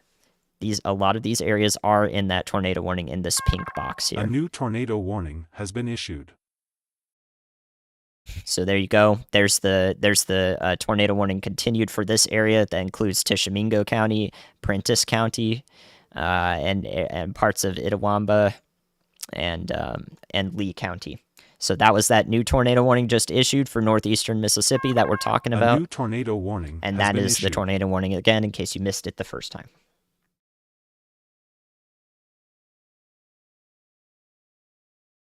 Yeah, guys, don't worry. Ryan and I are working together right now. In case you're confused, we are providing dual coverage. Unfortunately, I I didn't hear him the last time, so I'm not able to cue into his stream at the moment. But we are providing dual coverage, and I will pop into his stream whenever I do something like this in the future. This is my first go at it, which is you know, it is a lot, but I'm doing the best I can, and I think that we've been able to relay some really good information so far. All right, so up here again to the north, let's update our friends up here. Dixon, Tennessee. I believe that the storm is right about to impact y'all. You have a severe thunderstorm warning. You've also got this area of rotation here that I'm circling. Let me do that in better color. This area of rotation is going to pass close to Dixon, Tennessee. It's broad rotation at the moment, but this is called a bookend vortex. On the northern edge of this this bow that we're seeing right here, we see the spin on this northern part here, and these are capable of producing tornadoes. So there is no tornado warning for Dixon. A new tornado warning has been issued. Or anywhere along Highway 70 towards Nashville or Interstate 40. You guys are all under a severe thunderstorm warning. But this part of the storm is not impossible for this to produce any sort of rapidly rotating. A new tornado warning has been storm. issued. So we could definitely see some dangerous conditions going into the Dixon area and eventually into the Nashville, Tennessee area that I've been yammering about all night. It does look like it's moving much faster than that initial predicted time of midnight that I had a long time ago. That was based on the model data. But storm dynamics, the winds, are pushing this out forward much faster than the models expected. So we had to be ready, give it an hour leeway. And it turns out it's going to be probably an hour and a half early when the most significant part of the storm rolls through. So that's the case for the Nashville, Tennessee area. Also, that includes possibly up to Bowling Green in Kentucky, here in South Central Kentucky. Areas into Kentucky are starting to see flash flood warnings here issued in green. And also the northern extent of this line of storms in red and pink here is intensifying. And there's a rainfall report of 3 inches right here from this storm in northwestern Tennessee. So those are the conditions that are going to head into the area here, and that's going to include powerful winds for Bowling Green. And I think that the severe threat will reach that much further north than that. So hopefully Louisville, all you guys see up here in Louisville is just some gusty winds, but not necessarily ones that would produce damage. Your primary concern up in Evansville, Louisville, and towards Cincinnati, as we go into the night in Lexington, in Kentucky, is the flooding. So you're going to hear the winds, you're going to hear the heavy rain, but the flooding is really what we're concerned with. So yeah, like I'm thinking, Nashville probably in the next 30 minutes, Bowling Green probably in about 45 minutes from now. You're going to see a pretty powerful part of the storm. And then down the line, as it tracks along I-40 here through the night towards Cookeville and eventually Knoxville, it will make it there. I think that the severe threat is going to wane quite a bit, but it's still going to be pretty nasty when it comes through. But nothing you're not used to, I think, once you get into eastern Tennessee. This will just be one of those strong storms, you see them every now and then. I don't know if it's going to be one that you're going to remember, so to speak. So that's because we're going into the early morning hours. And in the early morning, we lose a lot of the fuel for those storms to continue producing severe damage with, or severe weather with, rather. Okay, so that's an outlook for our friends over there, and anyone coming over now.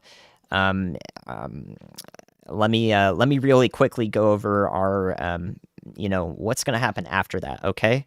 Because a lot of people are seeing what we're seeing right now. We're seeing a significant tornado or two moving through Mississippi, and you're like, man, I really hope that doesn't happen to me.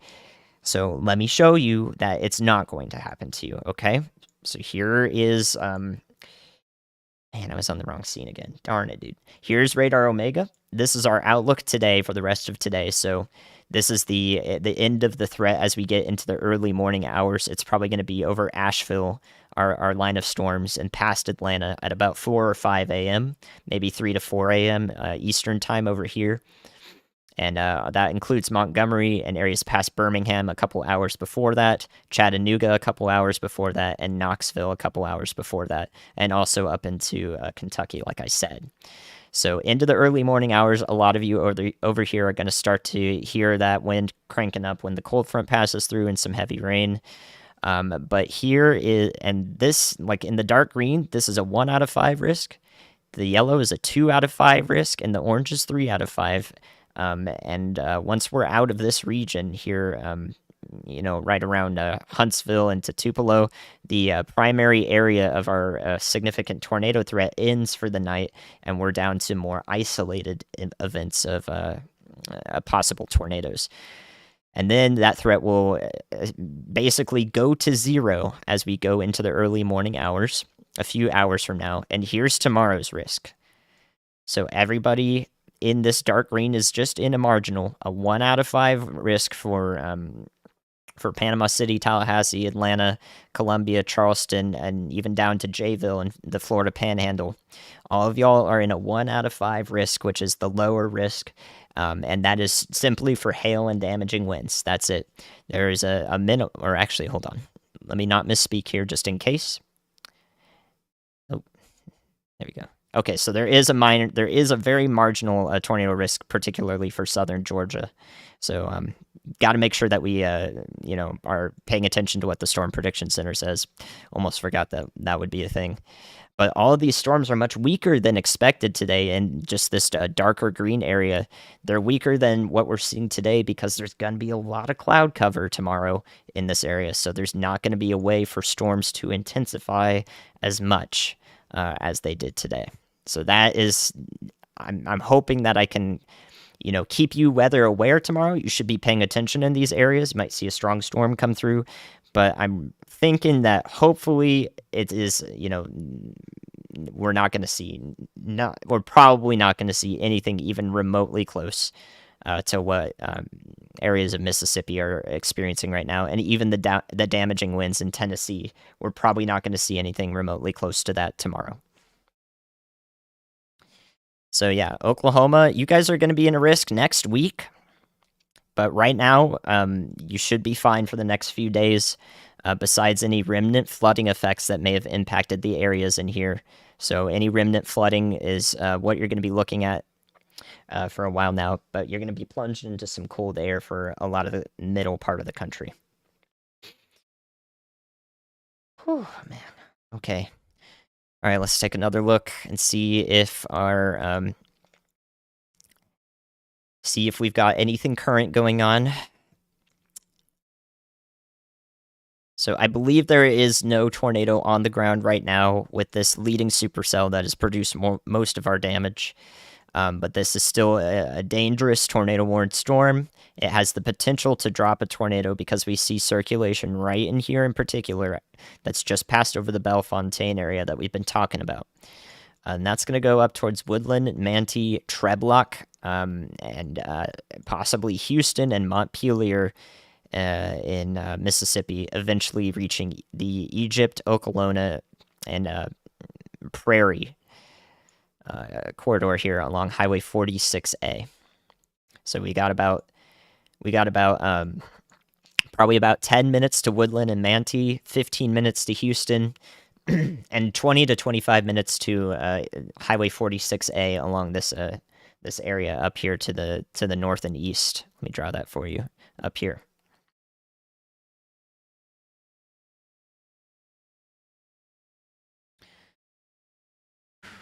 Okay.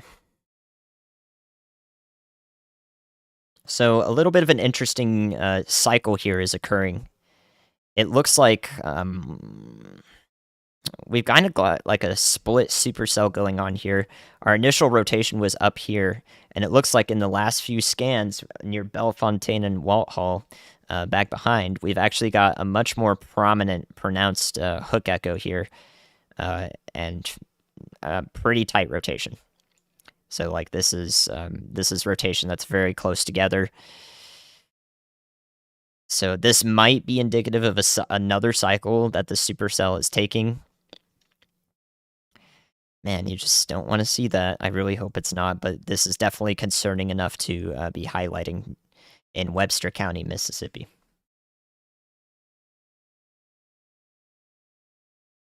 Okay, I'm going to be literally right back in just 1 minute. I'm going to refill my water. You're going to listen to Ryan in the meantime, so let me turn him up a little bit here. And then I will be literally back in just a minute. To connect, we can change any outcome for those around us. One people, one love. Josh, thank you so much, man. Everybody say thank you to Josh. Josh, this is not the first time I've seen you here either. I know you've been a long time supporter, so seriously, thank you so much.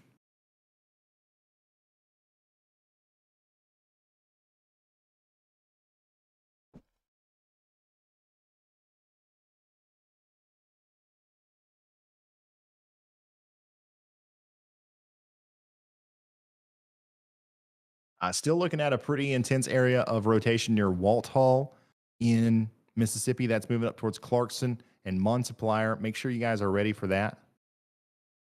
The other tornado warning that we have up here a little bit farther to the north is just wild looking on velocity. So if there's a tornado, it's going to be somewhere right in through here, and it's going to be moved towards Tishomingo. So make sure y'all are prepared for that. Otherwise, we're just dealing with some damaging winds and some severe storms out here along the rest of this line.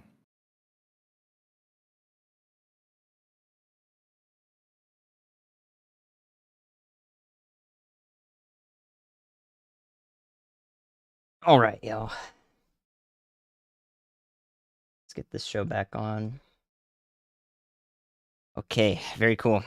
Yeah, finally taking care of myself, right? Thank you guys for looking out for me. I hope that you all have a good beverage of choice as well, and that you're able to stay comfy. I hope you've taken breaks as well. I really appreciate all of y'all who are watching. If you haven't subbed to the channel yet, I mean, I will be making videos much like Ryan does if you like the meteorologist perspective of things. That's the plan. I've already made 3 of them, so they're going to cover events like this, I certainly hope. This looks like it's about to have a tornado on the ground. We're probably a scan away. We're probably a scan away right now. A couple minutes away. So I'm watching this area right here. It looks legit. We've definitely got some rotation wrapping up like this, and that definitely has the potential to produce a tornado. Once again, with another cycle of this storm, it's going to be a little bit on the southern side, which is why we've been talking about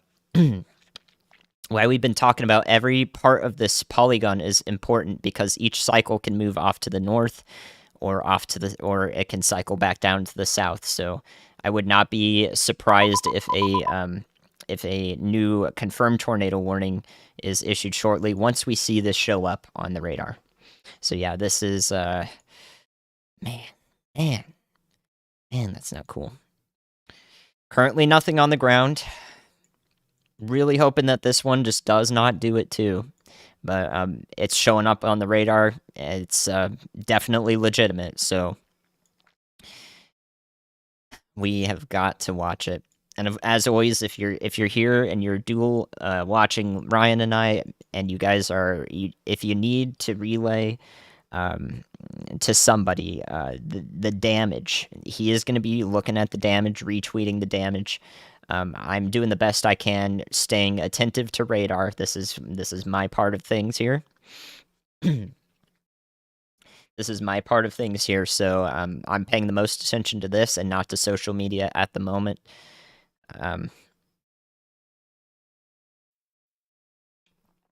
It's about as much as it gets. Everybody on the team right now is assuming their roles that they're practiced in, experts in, to make sure that this endeavor is as efficient as possible in reaching as many people as possible, and helping as many people as possible as a result. And I think we're doing a great job at that. I think that Ryan raising, or the team raising literally $87,000 right now is for victims of tornadoes in this. I mean, it's past through 2/3 of the state of the width of Mississippi right now. Yeah. I think that we're doing fantastically. So I'm sorry that I'm unable to reach out on social media. There's only so much I can look at because I want to make sure I'm doing my part of the teamwork here as best I can. Man, and like this is why when we're talking about this stuff that we never assume, an hour or two in that nothing's gonna happen or that it looks bad, because all it takes is this.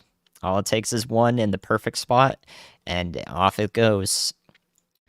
And we really see it take off. It's the perfect storm, so to speak. So, if you're worried about to the north, the climatology for tornadoes doesn't reach southern Canada and the Canadian prairies until June and July for the most part. So we've got several months to go before the upper Midwest, or a couple months to go before the upper Midwest into Canada really starts to see those risks increase. I'll talk more about that in videos that are pertinent to that information once it's in the near term in the forecast. Yeah, we do have another possible cycle of the storm down here. We have some really impressive winds on basically both sides of the storm here. It is this was our initial circulation up here. It is now cycled to the south like this, which is why all parts of the tornado polygon are important. And we could see this also produce something at the surface at any moment. Any moment.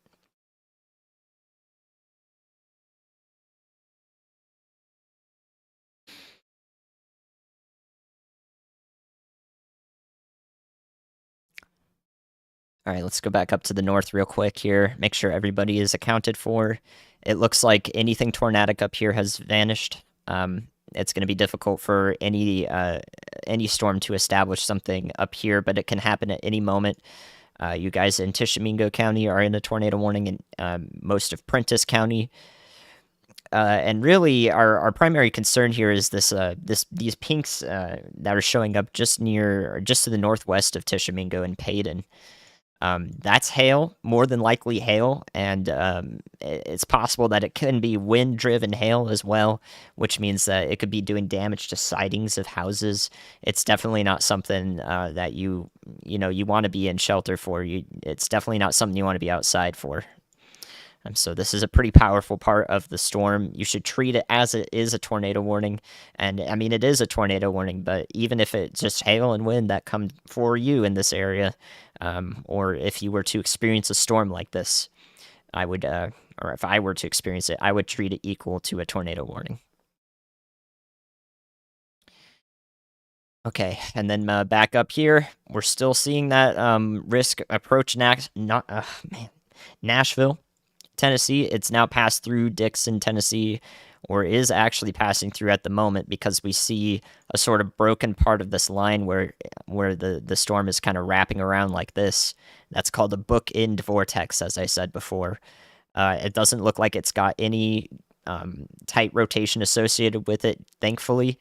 We didn't have any rotation establish itself here as it approached the Dixon, Tennessee area. But it definitely warrants a close eye as it approaches Nashville, and the corridor from Nashville through Murfreesboro in Tennessee for all of our friends there. Areas south of Nashville also are going to get hit by this part of the storm right here. In these pinks and reds here, you can see it's kind of like a bow shape. We call that a bow echo. It's where the winds are pushing the storm forward the fastest. So right there is where we're going to experience damaging winds at the surface first and foremost. And we could see another one of these taking shape up here in north central Tennessee that could go in this direction to the northern part of Nashville and toward the Kentucky border. Even Hopkinsville, Kentucky, is in a severe thunderstorm warning. So the National Weather Service office in Paducah and so forth up here is now issuing severe thunderstorm warnings because, like we talked about, this northern part of the line is intensifying as we go. A couple more hours into the night will be the peak threat that it has to produce damaging winds. All along this line, now we have severe thunderstorm warnings filling in. So Clarksville, Tennessee is about to get in on some severe thunderstorm winds and some really heavy rain. So there's also, some lightning activity in this. It's not as impressive as further south, but there are still quite a few flashes occurring up here. And that will progress in through Hopkinsville and toward the Bowling Green area and eventually east. So once again, if you're in Lexington or Louisville or Cincinnati or Knoxville, you guys are going to get these storms just a little bit later into the night at the point where you're either too far north for it to be severe, or you're too far east for it to maintain its severity. It's gonna die out into the morning, but it's still gonna be pretty gusty winds and some heavy rain. Okay, so that's our outlook for all of our friends in the rest of the risk areas here. We're watching these storms as they make their way through Mississippi and eventually into the north and west part of Alabama before they really start to calm down for the night, I hope. I mean, this is just terrible. This right here, this is just horrible. Look, we've got a flash flood warning for it already, but these storms are just going over the same spot over and over and over again. Right through where this tornado could have tracked, in areas of Winona up to Bellefontaine when it was on the ground and we knew it. Now they're just getting inches of rain, and that is just horrible. All the susceptible people in the city of Winona and the town over here now are just getting drenched. That will lead to sicknesses for anyone who is displaced from their houses if they weren't able to find shelter immediately after, and that's why we need such rapid assistance to people in this area whenever they get impacted, because they could just be impacted by the storms back behind them. And that you just never want to see that. And this is a not good situation all around. Man, I can't believe they're training like that.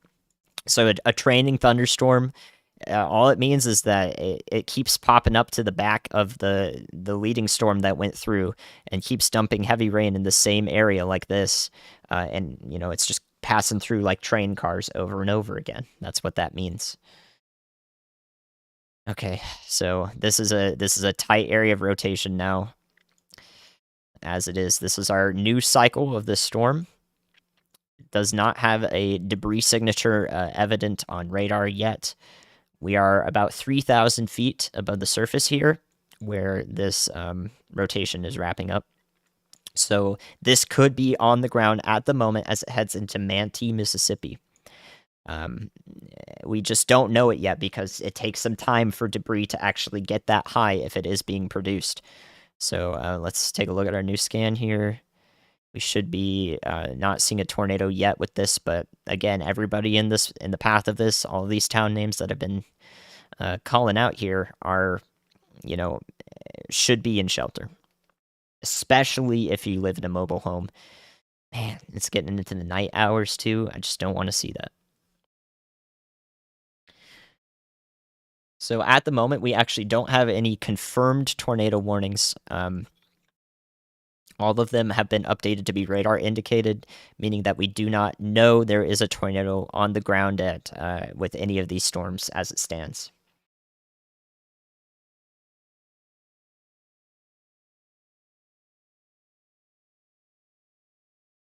My goodness. Okay. I really hope I really hope, and I think it's possible that that was the apex of our tornado threat, and that at this point it could start to wind down. You know, it has the potential to drop another one here anywhere along this supercell, along the path of the supercells. It heads to the north and east. I think the environment is supportive of tornado genesis. So, but I really hope that that is the last one we see do damage. But if A it's new not, tornado warning has if been it's issued. not, we will continue taking a look at it. So now we have Alabama in the mix here. That's going to be for the northwestern corner of Alabama and Colbert and Lauderdale A County new is up here. tornado warning has That's been the warning issued. again, in case you didn't see it. And that warning is because we have this area of pretty intense winds along the cold frontal, or not the cold front, sorry, along this band of storms right here. This might be the cold front. Yeah, this is probably the cold front right here. So this storm is kind of latched onto it, and we could have rotation at this point in the storm or down here even. The powerful winds that are pushing this thing forward could result anywhere along this line of any spin-up tornadoes. So this corridor of northwestern Alabama was in that 3 out of 5 risk, predominantly for damaging winds, but also still an elevated threat for tornadoes. And we're seeing just how powerful this cold front is when it's coming through with these strong storms. You know, that it would support circulations like this. So that's your new warning. And the northwestern corner of Alabama, that does include Florence and areas around Florence, Alabama.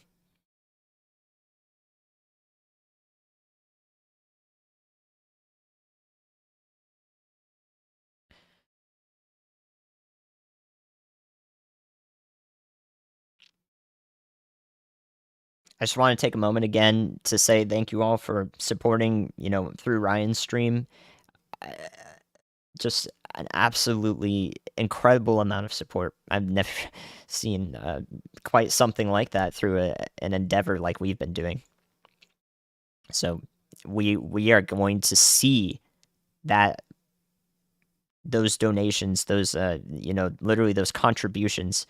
We're going to see the results of that with people, our team in person down there, storm chasers, you know, anyone who decides to go down there.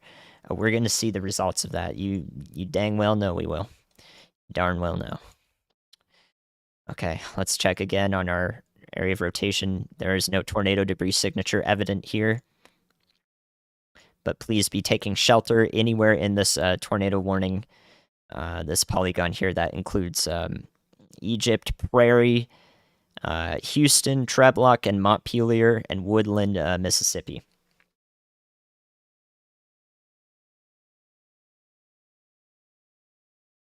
Yeah, I don't have a direct link to the shop Ryan Hall, but it's just shopryanhall.com is where you can also contribute if you're watching this. Thank you, Jeff. Man. Thank you, y'all. I mean, this is quite the first stream. In all the streams that I do, and I may help Ryan out with and have like this dual coverage going on so I can fill in for him during breaks and also still contact him when I don't mess it up.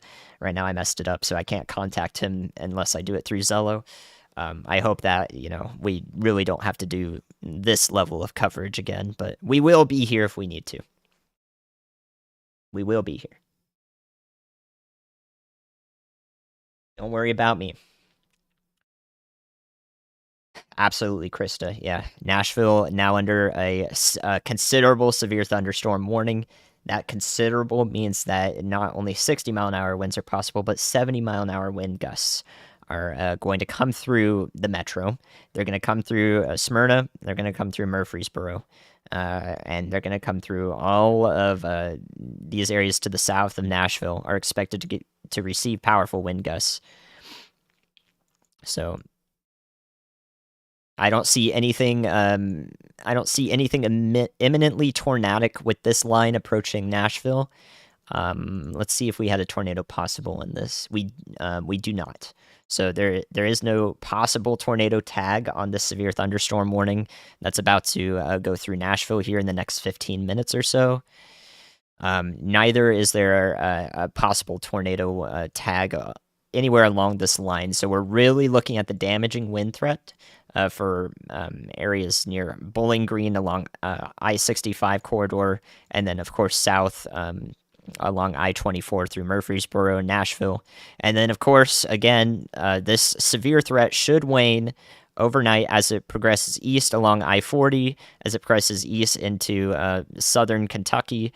As we go into the night, I think right about now is when the storm will be its most powerful. Now for maybe the next hour to hour and a half. So anywhere from Lebanon, Carthage, Cookeville, you'll probably get about the most the storm could muster. Once it gets to Knoxville, once it gets to Lexington, anywhere along I-75, I think the storm will lose a lot of its mojo. Okay, it'll reduce in strength a bit, but it's still going to pack a punch no matter what. Okay, so that's a look for everyone, all of our friends up here in this part of the risk area.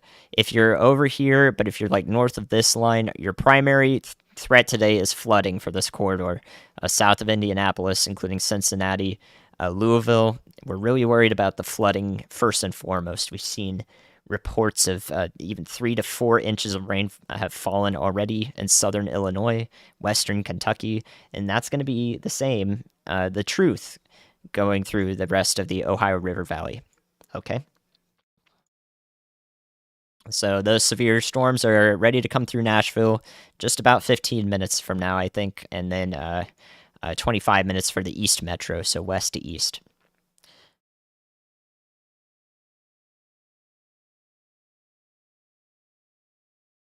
Got over an inch in Lexington so far, and then you're going to get some more heavy rain on top of that. Yeah, that's no good. All right, we're going to go back to our tornado warnings, including this one in northwest Alabama for Florence. From what I can tell, we've got that slight bit of rotation here that's sneaking in into the inflow of the storm. But I think that, again, our primary risks here, it's going to be pretty difficult for this thing to drop a tornado, actually. But our primary risks here are this hail that's going to fall. That's either hail or an incredibly powerful microburst, which means very heavy winds and very, very heavy rain. So that's also possible with these pink areas that we see showing up on the radar returns. So either of those cases are possible. I think this is probably some small to medium-sized hail, though. That's about to cross over the Highway 72. So for what will go into Florence proper, Florence, Alabama, will probably see this part of the line right about here in blue. That's probably going to go just about like that along this arrow. And so that area of the line poses a pretty significant threat for damaging winds and also small hail. My goodness. I think man, where is that cold front at? This is a messy looking storm system.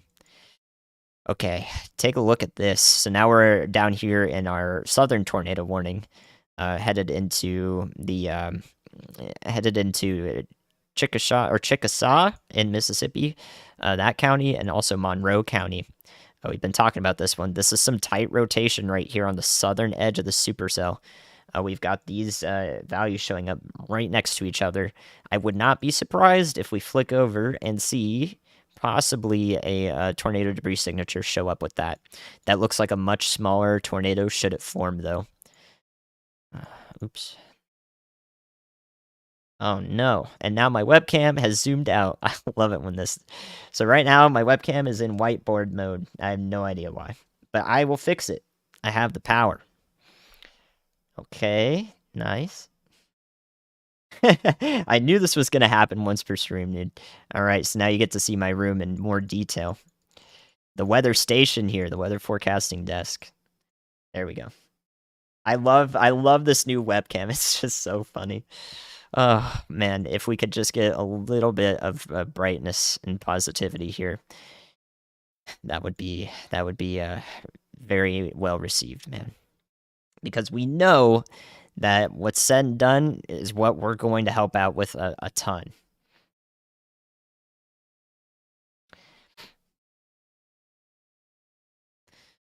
Man. Okay, so again, we don't have any confirmed tornado warnings right now, just radar indicated, which tells us that these storms are capable of producing tornadoes, but we don't have confirmation to the best of our knowledge that they are. So, oh man. So I think that one was just allowed to expire. And our last one here for this storm is including parts of Clay County. I would not be surprised, though, if a warning was extended here into Monroe County in eastern Mississippi. Okay, well, there's our severe thunderstorm warning that was just issued there. So you can see that. You can see that in the red polygon. So now we've got a severe thunderstorm warning. This is going to include the tag of tornado possible.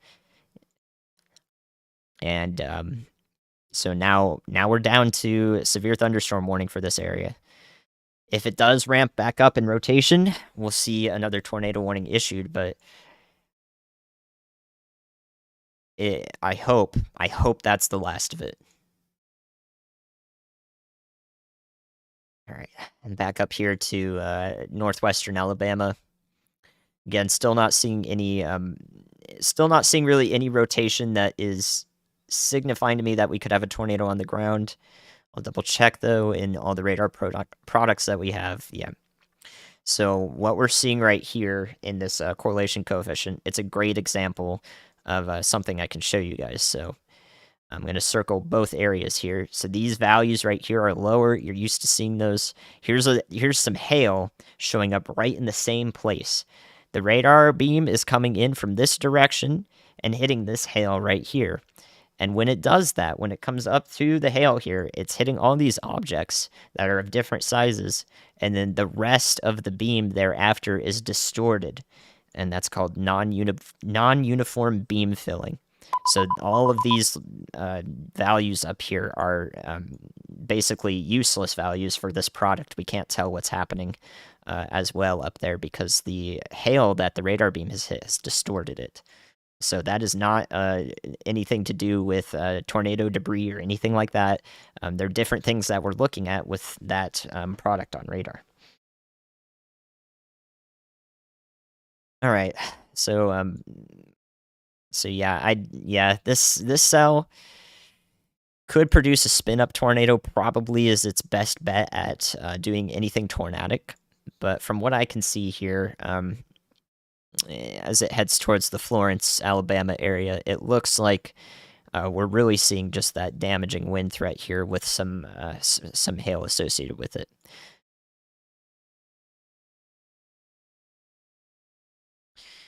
Yeah, the high top radar is very far away from this cell over here, so we're really looking at our best guess is the Columbus, Mississippi radar. But we can also, when we get close to Lawrenceburg, we can also take a look at a smaller radar over there. That'll give us a better look if we need to see something locally in that area. But I think mostly it will be some heavy rain and damaging winds that pass through there.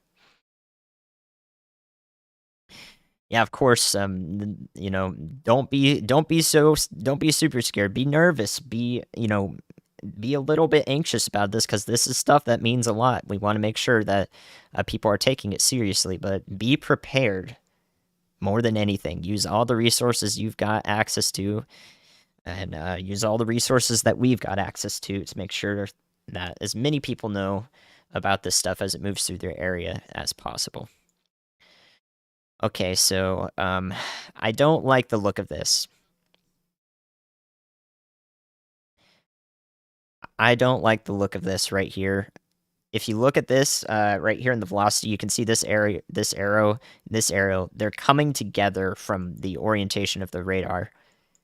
So this right here is called convergence, and it's oftentimes a preceder to tornado genesis. So this is another pattern recognition thing here that we're looking at for this supercell.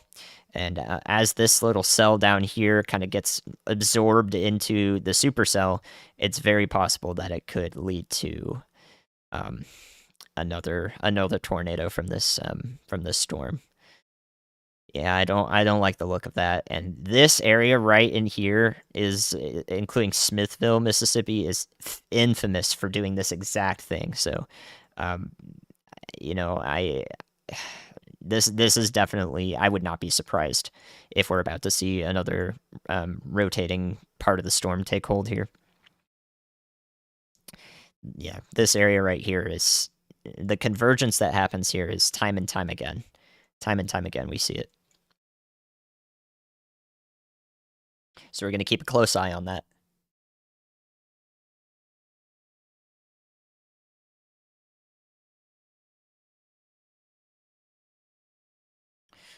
Yeah, that storm, that has my attention right now the most, by far and away.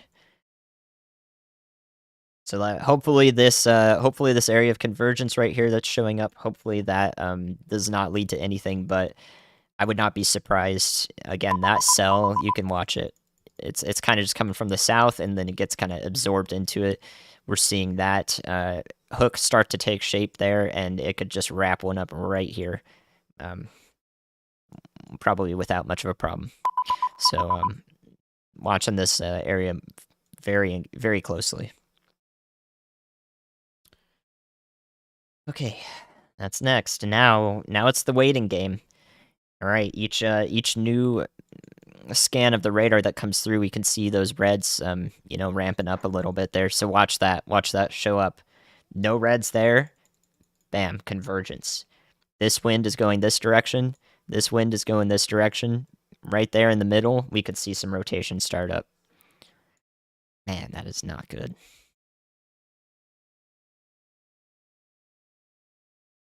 Okay, so a little bit of with this signature in mind, a little bit of an advanced heads up for Amory, Hatley, and Quincy in Mississippi in these areas, and possibly even as far north as Smithville and Bigby in Mississippi.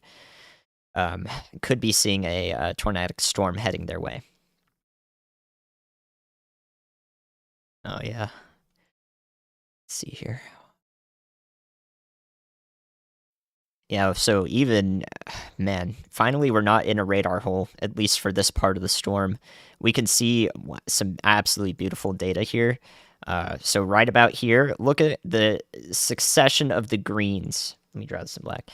The succession of the greens into blues are just continuous in a continuous streak right here. This is the rear flank downdraft coming out of the back of the supercell, and it's reaching the surface just about here probably. And what that can do is wrap up into a tornado with this side of the storm here that's kind of flowing in. This is our inflow here. So really impressive showing of rear flank downdraft. And yeah, that is something that should be tornado warned very soon. A new tornado warning has been issued. So let's see here. That is a warning for that storm. That's pattern recognition in action right there, guys. This is about to put a pretty big tornado on the ground, I think. So we'll see Ryan be like, yeah, I called that. But that's what we're talking about right now. We both are right on the money with this convergent signature here. Again, this area right here into northeastern Mississippi is infamous for doing this. So there's your Nader investigator in action. Hopefully this goes over rural areas, but it is going to approach Highway 46 here to the north and west of Aberdeen, Mississippi, and Monroe County.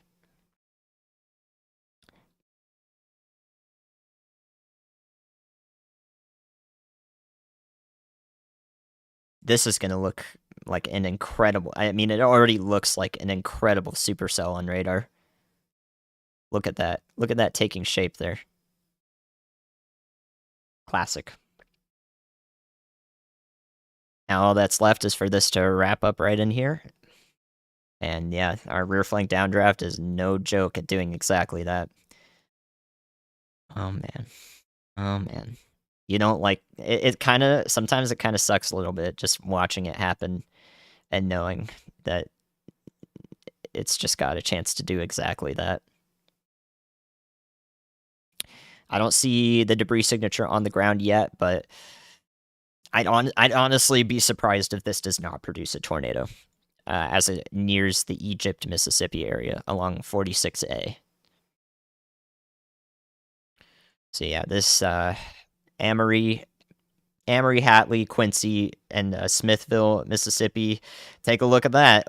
That monster rotation is headed to your area shortly. You guys get plenty of tornado warnings over here every spring, every winter. You've experienced plenty of these, but this is going to be another one, and this one's going to pack a serious punch.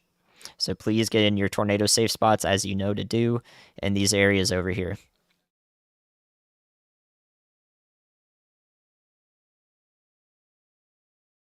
Thank you for the help, Brandy, absolutely, and any mods in the chat. Very much appreciate you guys.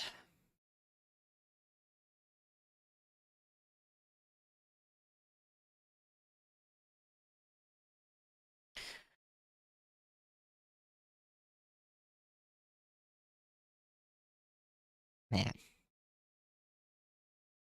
Look at all that flooding showing up, too. This is just a line of heavy rain just over the same area. It's just going all over that same area. Man.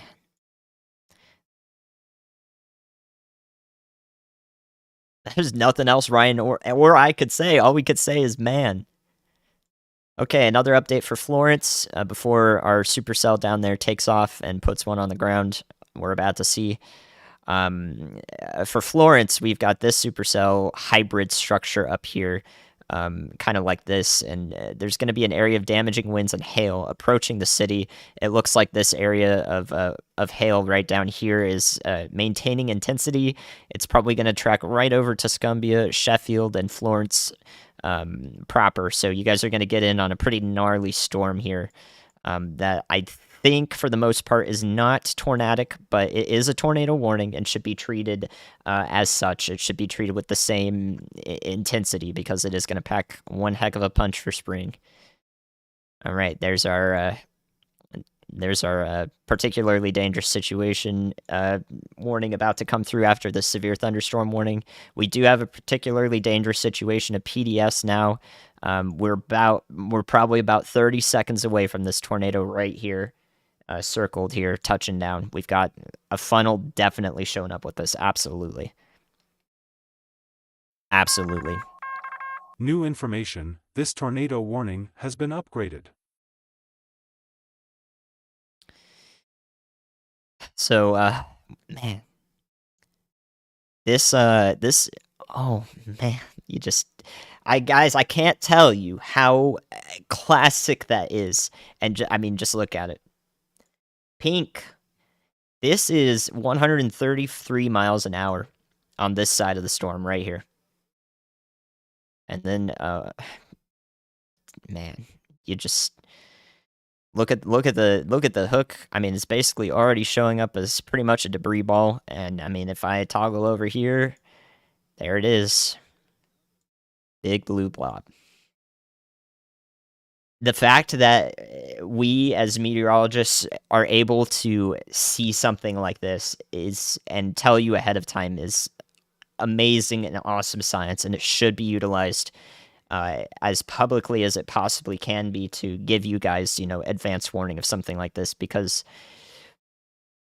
this is pretty much an intense tornado in this region. So, yeah.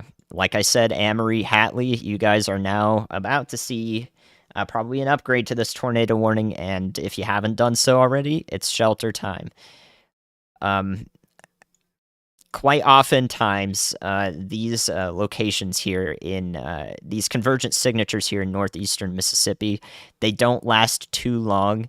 The tornadoes wrap up really quickly here and then kind of get absorbed into the storm itself, but that might not be the case this time. So this might last a little bit longer if it's allowed to have that inflow kind of stream into it, just like that, repeatedly. In fact, some of these storms down here, these cells, they can put down winds that then get funneled into this tornadic circulation and keep it going. So that's something we call constructive interference, and it very well could be going on here, depending on how long this tornado survives. We've got our pinks showing up in the middle here for a debris ball. So yeah, I mean, it doesn't get more classic than this in this area of the world. So now we've got the velocities are basically so strong that what we're seeing right here is just it's just turned into garbage. This happens sometimes. The velocity data just kind of gets garbled, so we don't need to look at it right now. We just need to see that there's a strong tornado on the ground right in there. Absolutely. It's eaten a bunch of trees, so let me see if I can relay anything that's in this area. I hope that it's mostly rural. Oh, man. Okay, so this... No, we got some churches here. Man. Okay, so this is going to head up to the Pleasant Valley Methodist Church near New Wren and Wren, Mississippi. It's going to track over Lake Monroe and eventually to the... to this... why can't I find which river this is over here? The Tom Bigby River up here in northeastern Mississippi. So it's going to pass near Amory. Amory is a sizable town over here, and they may be in the direct line of path of this tornado. It is going to pass over Highway 45 south of New Wren, go near Lake Monroe, and head up over the Tom Bigby River to Amory in Mississippi.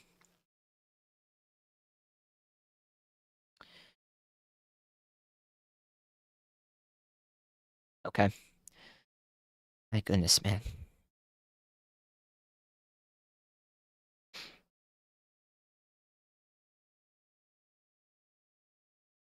Eventually down the line, we've also got Hatley, Mississippi. Again, depending on how long this tornado lasts, it's going to pass to the south of New Wren along Highway 45 and north of Aberdeen, pretty far north of Aberdeen, Mississippi. You guys should hopefully be well removed from the threat here, despite being in this tornado warning. Please take shelter. Please take shelter as tornadoes can deviate in their path, but hopefully down here we should avoid the damage that this may produce. I'm really concerned about Amory. There is definitely quite a bit going on in Amory, Mississippi, so you guys are no stranger to tornadoes over here. They happen quite often, but this one, if it lasts, this one is gonna be different. This one is gonna be different. So this warning extends all the way to the Alabama state line. We have no notion of how long this tornado is going to last. What you can see right here, I'm going to try to do some analysis, is based on reflectivity right here in our reds. This right here is the gust front, the rear flank gust front. It's pushing forward more each scan that we see. So eventually, if this moves around and wraps around, it could cut off the inflow that's streaming into this tornado. That could be one way that this doesn't last very long or lasts less time and gets kind of wrapped up. Once the inflow that's cut off to this tornado that's streaming in like this, if that's gone, the tornado will rapidly lose strength, hopefully as it heads towards Amory, because, I mean, yeah. Cross your fingers right now, I guess. That's what we're hoping. So everyone, Bigby, Amory, Hatley, Smithville, up until the state border, to Alabama, should be in their safe spots. If you're in a mobile home in these areas, run to your neighbor with a shelter or a stable house. Oh man, what in the world? Okay, so if this manages to sustain itself, it's going to eventually head over to the Hamilton, Alabama area. Let me draw that in better color. Hamilton, Alabama area would be next in line if this tornado stays on the same path. The tornado warning will likely include all areas over here in northwestern to western Alabama, in Marion County and northern Lamar County. So y'all be on a heads up for this storm, currently producing a significant tornado over here. Amory, if it's Amory, Mississippi, I hope that everyone in the path there is good to go. So Amory, Mississippi, it's still on the ground doing a lot of damage, but again, we're starting to see that inflow channel, that inflow band is getting tighter, and that could mean that it does localized intense damage here until that is cut off completely. So really hoping that we see this entire band right here just turn into a solid line of red, and if that happens, we should be on the downtrend of this tornado, but it might not happen. So that's just one way that I hope that this does not continue to do damage into the town. My goodness. Man, dang. New information, this tornado warning has been upgraded. Yeah, that's what's needed. My goodness, man.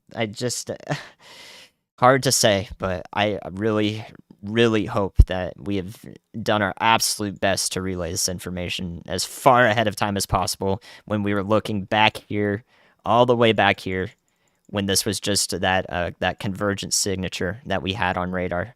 This right here is when we called it out. This right here is when we called it out. That was 17 minutes ago. And now it looks like that. 17 minutes of lead time is the best we can do. Is the best we can do.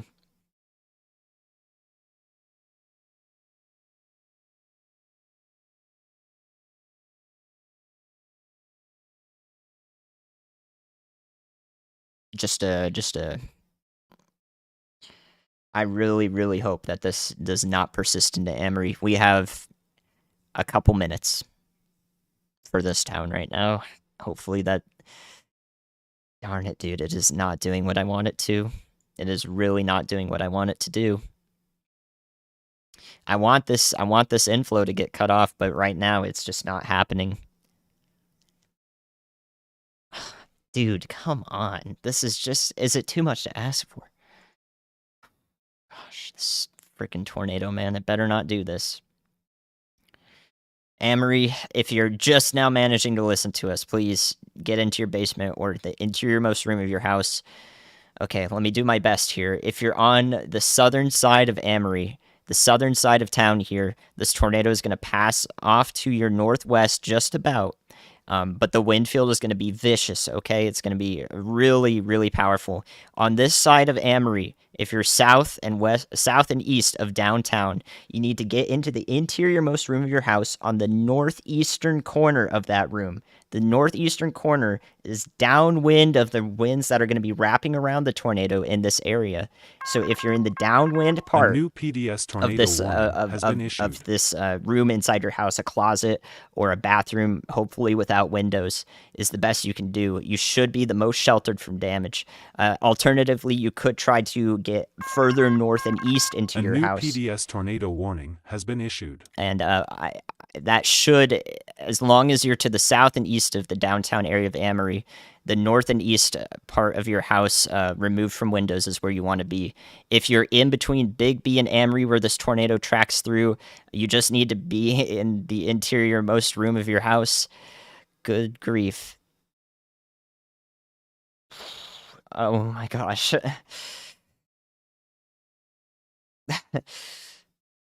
Man.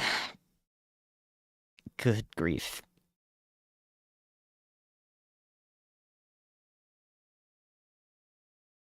Okay. So yeah, damn. You just don't ever want to see anything like it, man. You just don't. Jeez, man. Okay, with the with the track this is taking, it's gonna go. Look at this little bit of a northward swing here. It's gonna go kind of straight towards Smithville and along highway or county road or state road 25 up to Smithville. So Smithville, Mississippi is in the line currently of this tornado. And after that point,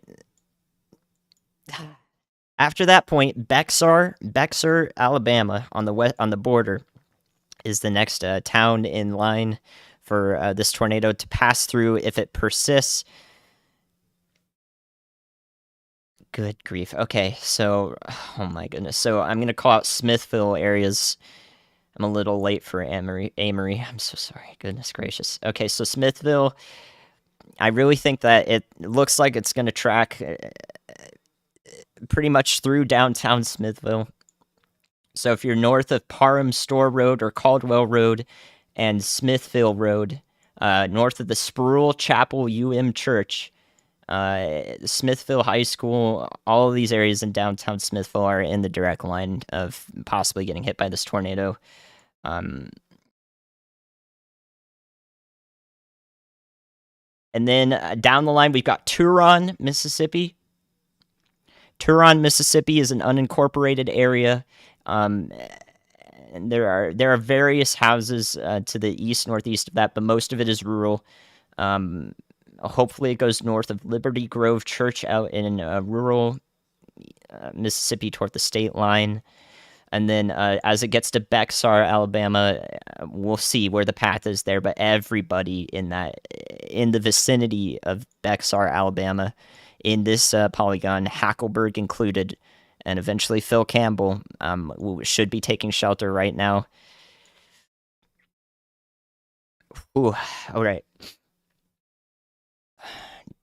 Doing the best we can, man. Look at that.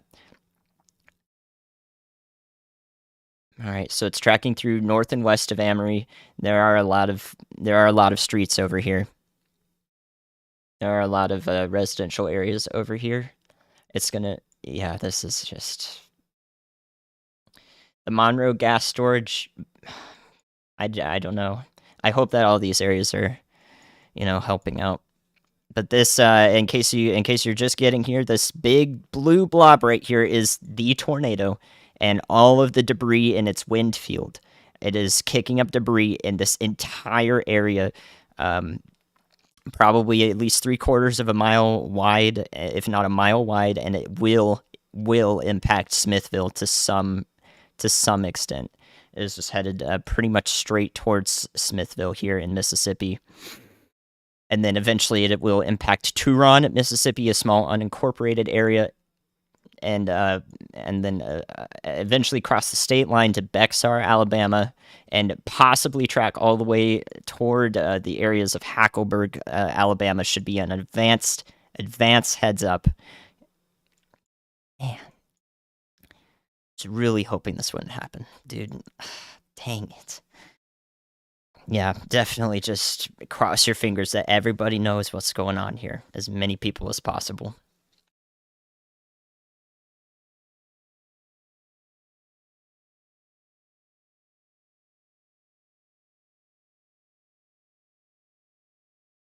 Oh man, that is just not good. This is an incredible day of severe weather, so never let your guard down. Never let your guard down. Okay, so let's see. We got the rear flank gust front right about here. That's passed through Amory. That packed powerful winds. Any part of the storm's got powerful winds.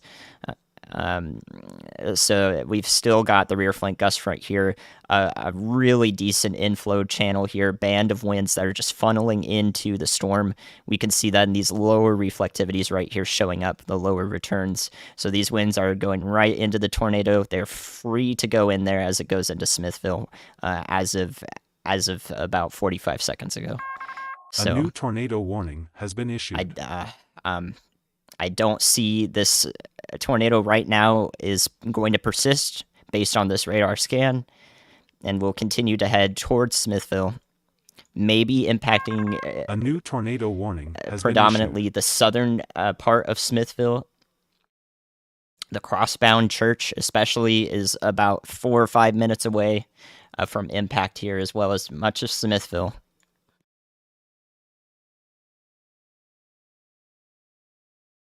Yeah, and this is 11 p.m. to midnight over here.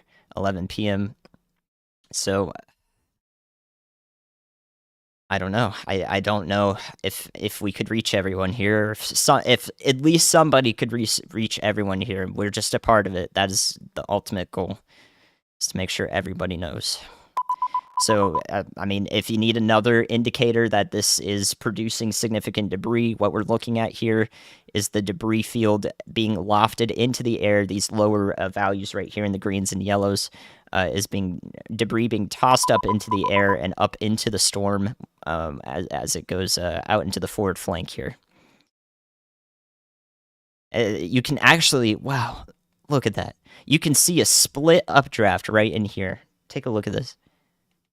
You can see a split updraft right here where the debris is following this side of the storm and the debris is also going in this side of the storm. The updraft is kind of split here and the debris is following both paths as it rises up into the storm. I don't think I've ever seen that before. I don't think I've ever seen that before.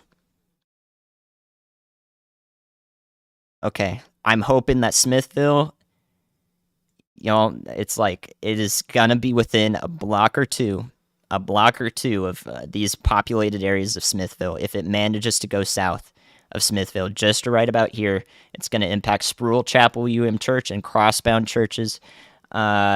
Seminole Road, Pueblo Avenue, Cheyenne Avenue, Powell Street,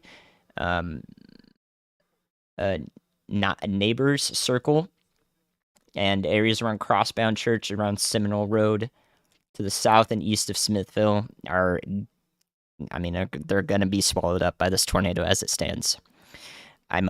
This might be right here in the inflow band might be beginning to be cut off here, so the tornado could lose strength as it heads into this area, but just as easily it could reestablish. So I'm hoping that it does lose just a little bit of strength here, if possible, but there's no guarantee.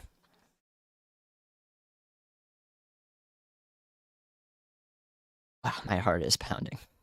My goodness, guys. Okay, advance heads up once again. As it's taking a track, a little wavery track, we saw it go north and west of Amory just a bit here. If it takes this wavery track, it could be anywhere along this line between Bexar and Weston, possibly even Hamilton, Alabama, and then maybe up to Hackleburg and Phil Campbell in Alabama if it continues. It does look like this rear flank gust front is surging out quite a bit here as it approaches Smithville. So if possible, if this could continue to happen and surge more to the east here, that's our one hope at this this just getting cut off from all of the fuel that's going right into this tornado. Look at that. My gosh, man. Man, we have a weak echo hole here in the middle of the tornado, kind of showing up on radar here. This is literally the center of the vortex right here. This is the center of the vortex. Let me put that in yellow.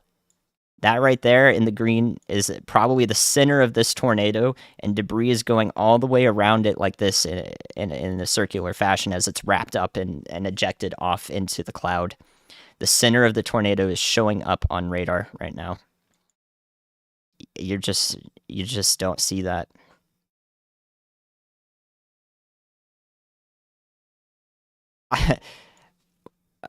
Man. Smithville proper. I hope that is missing them. But there is a residential area right where this is tracking through. Crossbound church. Seminole Road, Wright Road, Kennedy Roads, Gregory Loop. I'm probably just a little too late. But I hope everybody there was taking shelter. There are houses in that area, so.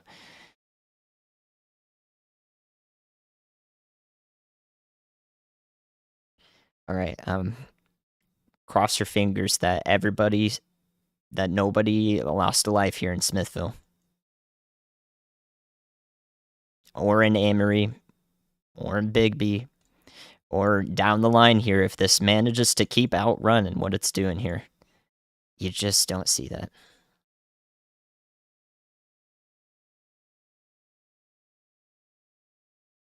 I'm sorry, y'all. I wish I could. I wish I could, talk to y'all some, but I got to do my job here because this is just there's just not a word for it. I think it's gotta again. We're seeing more and more this part of the storm come out front here, and but every frame that it does that, out in front here, this rear flank gust front is showing up here with powerful winds. These winds are just as dangerous as parts of the tornado are if you're not directly in the circulation. It's trying to push out in front, and if it manages to do that, it could, in fact, come up around it and cut off this inflow. This inflow band is coming right in here into the tornado and wrapping up around it into the tornado itself. So what we want to see is this region right here get cut off, and it looks like it's just barely staying alive here.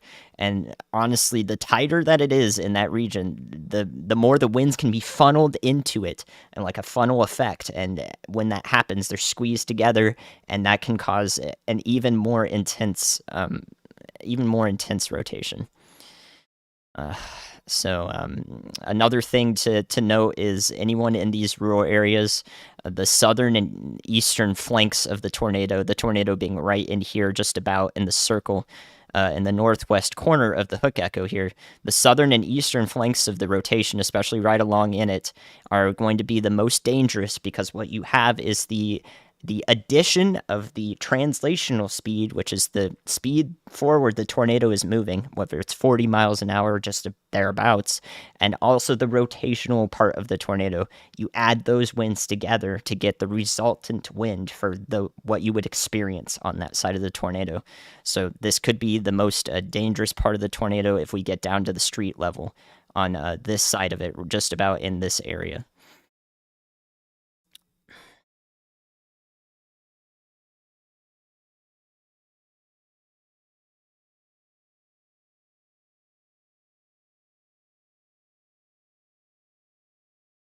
All right, let's look at velocity here. Okay. So I think what we're seeing here is a bit of garbled velocities in the middle here. Whenever velocity data comes in and it's some of the returns are a little too powerful, they'll cycle through the values again. We call that range folding.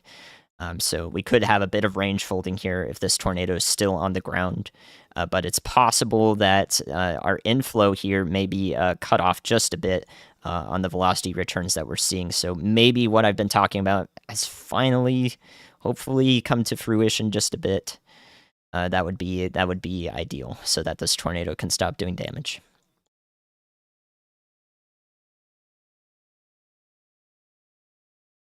Okay. Yeah, that might be exactly what's going on here. So from the previous scan, we see a lot more blues, some dark blues here, and then eventually now we see the scan showing a bunch more greens and a little bit of blue still here.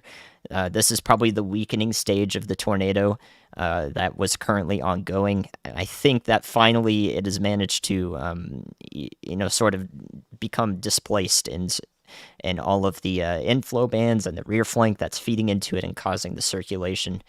That will cause it to reach its dying stage and hopefully rope out before doing more damage here. But again, even if that happens, this is still a really dangerous storm. Out ahead for Bexar, Weston, Hamilton, Hackleburg, and eventually Phil Campbell and areas there in western Alabama in the path of this storm. Unbelievable.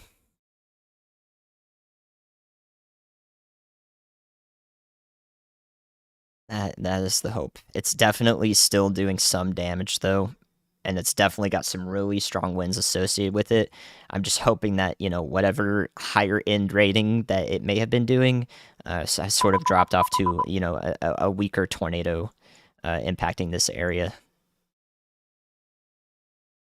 It does look like it's tracking just a little more to the east, though. If it were to sustain itself, which I think it's being choked off here, you can kind of see that just that area right here, just not really reaching into the core of the storm before being battered by heavy rain. If that continues to be the case as this gusts out in front of it, then it should stop it should stop producing a tornado shortly. That is the hope. But everyone, Bexar, Weston, Hamilton, and Hackleburg, you guys know about tornadoes almost surely. Almost surely you've been through some warnings before, and this might be similar, especially if it's stopped producing a tornado at that point. Might just be a really powerful storm, but you have to take it seriously and take some source of information into your tornado safe spots. Hopefully, a basement. Bring something to protect your neck and your head, which is usually a mattress, but also helmets are good. And bring your shoes and make sure everyone's accounted for, so you don't have to walk over any glass.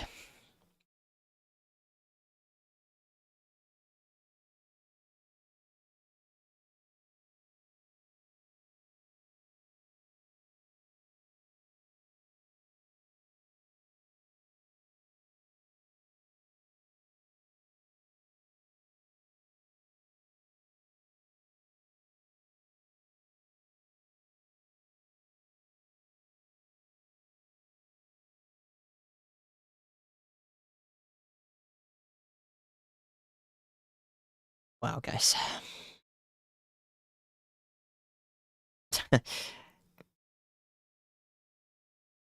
I really, really, really hope that we did not lose lives there.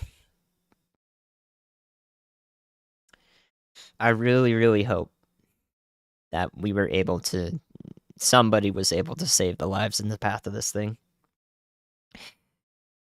It's going to be tough for this storm to recycle, I think, as it stands. It's really all about it's really all about reopening this inflow band into the circulation to be able to produce another tornado. Because as it stands, this gust front here is pushing out to the north and east and shutting off any region that this tornado could or the storm could funnel into an area of tornado genesis. Okay, that was man, that was of the utmost importance to keep looking at here. So let's go to the rest of our area here.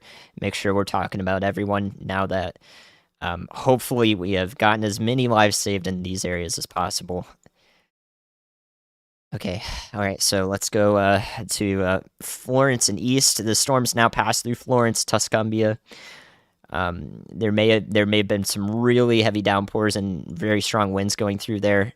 There's still some slight rotation that's prompting this tornado warning for now moving into north central Alabama toward the Tennessee border. So Athens, Alabama, you're going to be impacted by this part of the storm down here. That's really got some powerful winds driving it forward. Warning has been issued.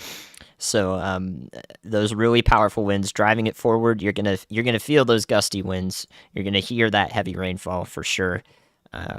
Well, hopefully you don't feel the winds. I don't want you to be outside in that. A new PDS tornado warning has been issued. Man, I just can't with this day. This is unbelievable.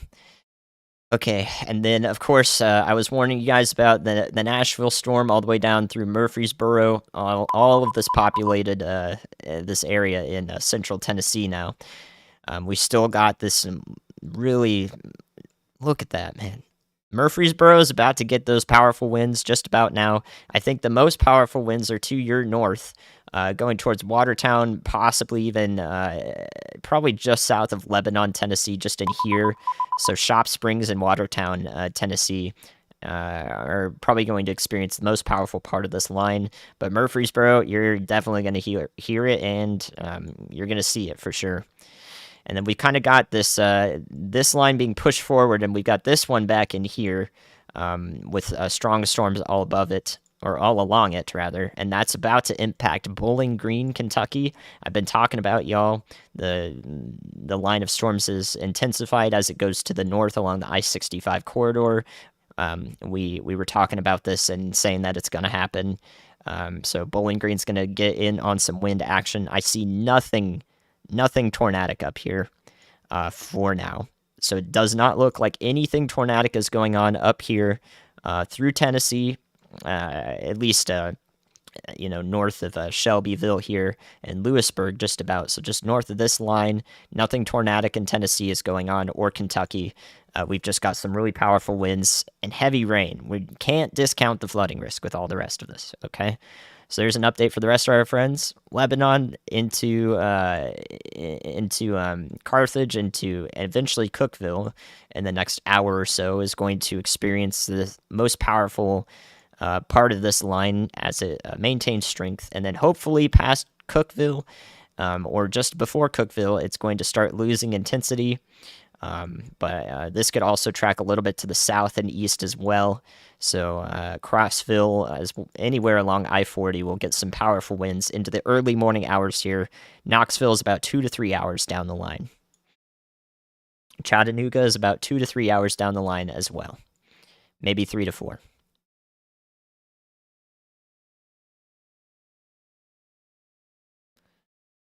Okay. Hopefully that was a helpful update for everybody watching the coverage we've got going here. Even if you don't live in the areas that are being affected by tornadoes at the moment. Goodness, man.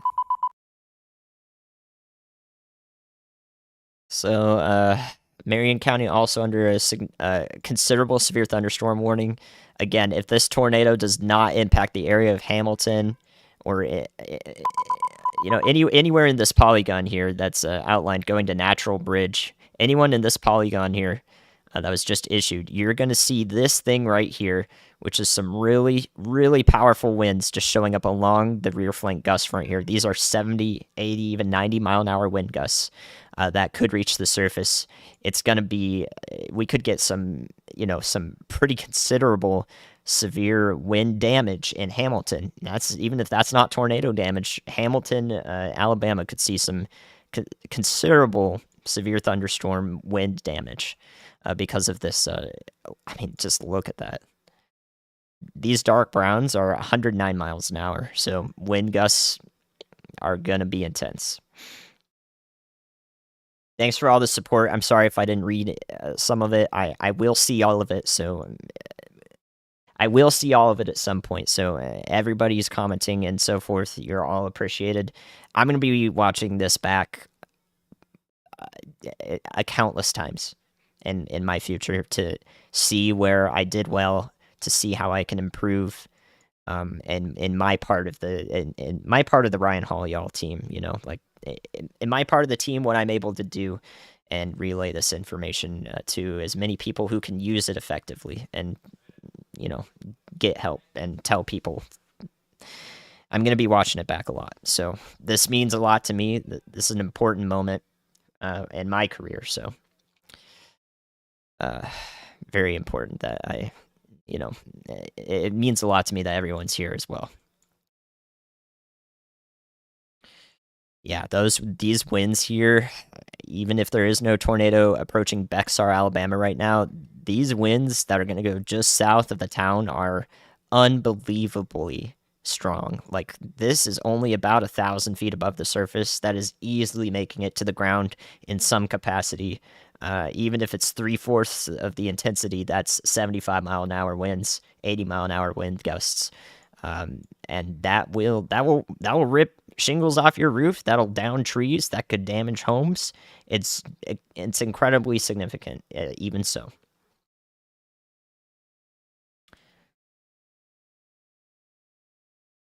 Yeah, absolutely. Yeah, no, even if I am doing a good job, even if I can improve, it doesn't matter. Like, I just hope I'm doing the best I can right now.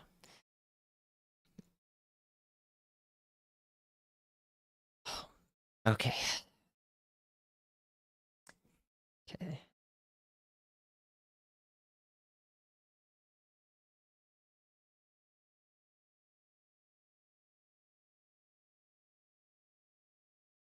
Okay, so another thing of interest here, or of immediate concern rather, is that this storm and the circulation and the incredible winds that are in it as it passes over the Alabama state border, they're now rain wrapped.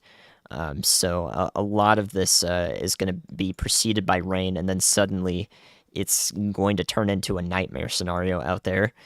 Um, before we could see the base of the storm, we could even probably see the tornado at some point as it was in the Amory to Smithville vicinity.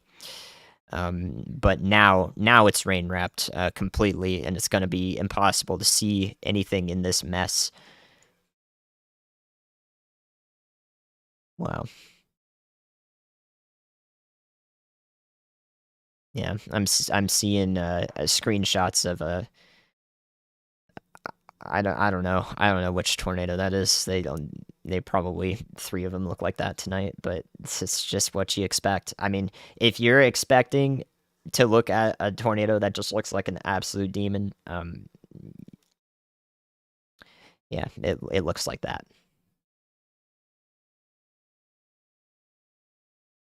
Yeah, so again, don't focus on ratings or anything. We're focusing right now on the most important thing in post storm, like once these storms are all gone and barely carry a severe threat, in a few hours from now, we're focusing on the humanity element. That means a lot to me too. And this is an event that we're gonna look back on for years to come, for sure. All of these significant to intense tornadoes that have happened today will be looked back upon for observable history. Essentially, they will be a part of it.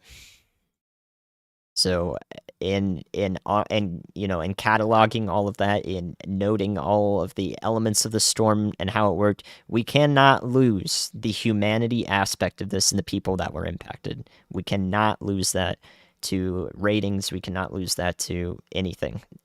And that's why, I don't know. It's just that's why you've seen so many people coming together and just like the amount of donations that we're able to receive and relay on our own just is unprecedented. This was the night. We didn't know it, of course, but this was the night when Ryan hired me a year ago that we were talking about. This was the night we were talking about. It's beyond belief to see it, come through. Okay. Indeed. Okay, so we're looking again at along the Tennessee Alabama border here, including the city of Athens and to the north of Decatur. Decatur, you're probably going to get in on some pretty intense winds here as this part of the storm right here does move to the east, so you'll probably see what's back up in here. But Athens, more directly, we'll see some heavier rain and winds coming through with this storm in about 15 minutes or so. Maybe 10 to 15 minutes. And then, of course, up in our northern area, we've still got those powerful winds and heavy rains coming through Murfreesboro, up along I-40, and also into Bowling Green. So we're watching this area. I don't see anything imminently tornadic in this tornado warning anymore. You're in a tornado warning, so please take shelter as you would in a tornado warning in these areas. That shelter is going to do you plenty good when a powerful storm comes through, no matter what it bears. So please consider being in shelter in Athens, even in Decatur, Alabama. You're in a considerable severe thunderstorm warning for up to 70-mile-an-hour winds down here.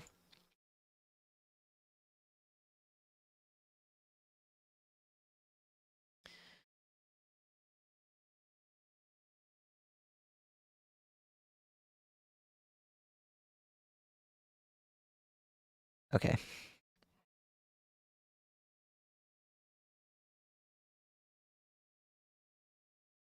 And again, a huge shout out to every single person on Ryan's team.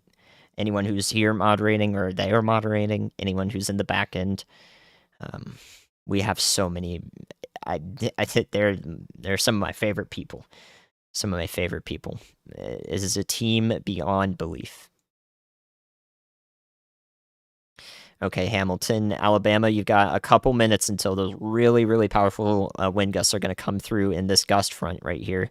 This is the remnants of the rear flank gust front pushing forward, and 70, 80 mile an hour winds are possible in this area. Actually, let me pull that up and see if I can. Let me see if I can see any wind gusts in this region just to verify that. Probably not. These stations are probably going to go offline when they're hit by something like this. Yeah, absolutely. I was trying my absolute best to get as much of the information side of this out as I possibly could. Yes, considerable severe thunderstorm warnings that are coming through when you hear those doo-doo-doots. Those are for 70 mile an hour winds, predominantly with these storms that we're looking at here in western Alabama, northwestern Alabama, northern Alabama, and also the ones that moved through Nashville and Murfreesboro and are now moving east along I-40. There is no, oh, is this a destructive now? Yeah, okay, so this was upgraded to a destructive severe thunderstorm warning. I can hardly see the lines anymore. I've been looking at radar for so long. So destructive severe thunderstorm warnings are for 80 mile an hour wind gusts. That's not hurricane wind like speeds, because those are sustained. So these are just gusts and small bursts, but they can do just as much damage. So that's why we have that destructive tag. Anyone who is in a destructive tagged severe thunderstorm warning will more than likely hear tornado sirens go off. So if you can hear those anywhere from Gwyn to Natural Bridge, you guys are pretty well removed from where the tornado may go from the supercell if it produces another one. But I mean, it's for the same reason, because these winds are exceptionally powerful with that rear flank gust front from the supercell that's continuing to grow or go to the east southeast here. You can see two areas of really powerful winds here that are about to impact Hamilton and Weston, and this area down here that's going to track to the southeast, east southeast towards Brilliant, Alabama, and eventually Natural Bridge. I think as it departs from the supercell, it may lose a little bit of its steam. Right now, these winds are super powerful because the entirety of the supercell is like still funneling them south and also to the east, so that gust front is still being produced. A new tornado warning has been issued. So now the tornado warning has. My cat's coming through now. He's obviously upset by this too. Meow. PDS thunderstorm warning for Marion County, AL. Okay, so this tornado warning was extended to the northeast to include Phil Campbell and Russellville and Isbell and Hodges. As we've been talking about, Phil Campbell was eventually going to be down the line in the path of the storm has been issued in Alabama. So I mentioned Phil Campbell a while ago. I'm hoping that people who know people in Phil Campbell or people who may be watching there were able to receive this information as well, since they're now in a tornado warning. Now they've got it on their phones, hopefully, so everybody should be wary of this storm coming through unless they are removed from technology, in which case I hope that they have a weather radio. If that's the case, we can get almost 100% of the population in the know. Unless they're asleep, and that's where the danger comes. So, man, I really hope that. I mean, people can only stay awake for so long, I understand, but the adrenaline is definitely in part what's keeping me going right now. I'll tell you that.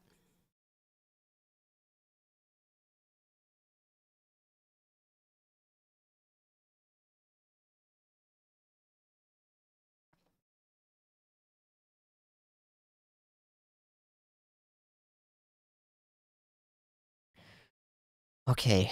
Wow, man. I mean, look at this. This area of Amory and Smithville is now in a flash flood warning because all these storms have just been tracking through since that supercell. It's probably dumped a good 2.5 to 3 inches of rain in a lot of these locations, and there's just so much flash flooding going on. All these green polygons here. So much flash flooding. into vulnerable areas that were just impacted.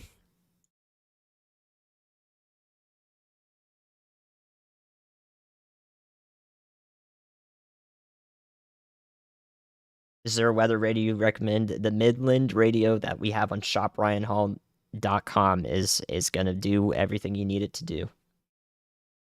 You can also get that radar at Target, at Walmart. It should be available. You can look it up, see if you can find it on the website. I think I don't remember the product code for it, but you can find that on the website first, and then look it up and see if it's anywhere that you can grab locally if you don't want it shipped. Yeah, next time I stream, I really hope it's a lot easier than this. Yeah, I agree.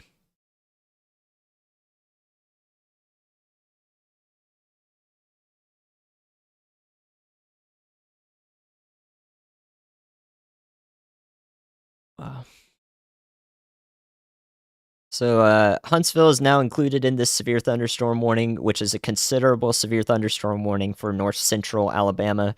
That's got Athens, Decatur, and Huntsville all in it. So it's for 70-mile-an-hour wind gusts that are going to be rolling through all along the line here. And these reds and pinks here, as it moves this direction, first and foremost, are going to see some really powerful winds. I've seen some shelf cloud pictures. You're going to see quite a bit of lightning as well with these. These are electrically active. Maybe a little bit less so than earlier tonight, but still a decent amount of lightning with these. And so yeah, lots of heavy wind gusts and really heavy rain are coming in for all this area along Highway 72. There may have been there is a tornado report here as this line passed through. I imagine that could be any number of gustnados possible along this line because it's so powerful in the winds that it has. So that's why this tornado warning exists. But that tornado warning in particular is to the north of Athens and Decatur and should track to the north of Huntsville if it is issued down the line for maybe Fayetteville, Tennessee. We've got that. So we do have like a bit of rotation up here near Stella, Tennessee, just across the border. That's showing up over here, and you can see the wrap around here, just like this. This is our bookend vortex here, just around Stella. So we've got some rotation there. If it does tighten up, it could produce a brief tornado. So if there is a tornado warning issued for some of Giles and Lincoln counties in Tennessee along I-65, that is the reason why. That will be the reason why that exists.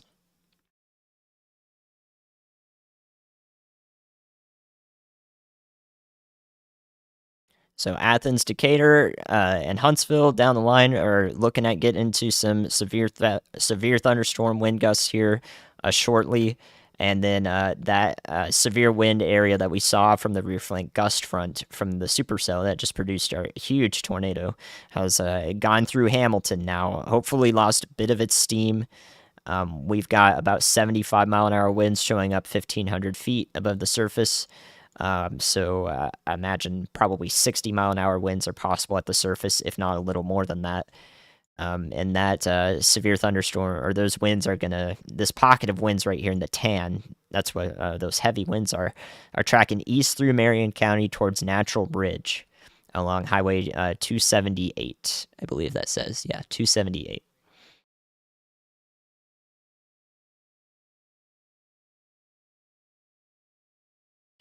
Yeah, I've got pizza here, guys. Don't worry about me. In case I need to eat, I'm good to go. I am taken care of, so make sure that you all are taking care of yourselves too. We've just gone through a good 3 to 4 hours of intense weather coverage, and there are still a lot of populated areas that are going to receive severe weather here as we go into the night. It does look like all of this rotation that was very tight earlier here has kind of has waned. I'm not seeing any sort of significant areas of possible tornado genesis or so forth here. The main concern is the winds with this.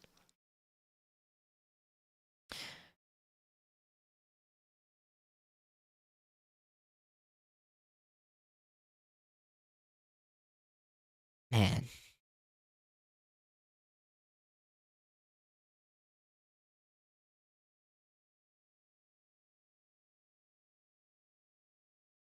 Decatur, you're in a considerable severe thunderstorm warning here in Morgan County and into Limestone County. This is what the radar looks like as it heads into these areas along Athens, Decatur, and Huntsville. That severe thunderstorm warning was actually just trimmed to the north of Decatur, but this area back in here, these oranges and reds are heavy rain and some gusty winds that are going to come down toward your area with time here, probably in 20 to 30 minutes. But we're about 5 to 10 minutes or 15 minutes or so from Athens, Alabama, experiencing a lot of the strong parts of this line, and perhaps about 40 minutes away from, or 30 to 45 minutes away from Huntsville, Alabama, experiencing the severe wind associated with this part of the storm.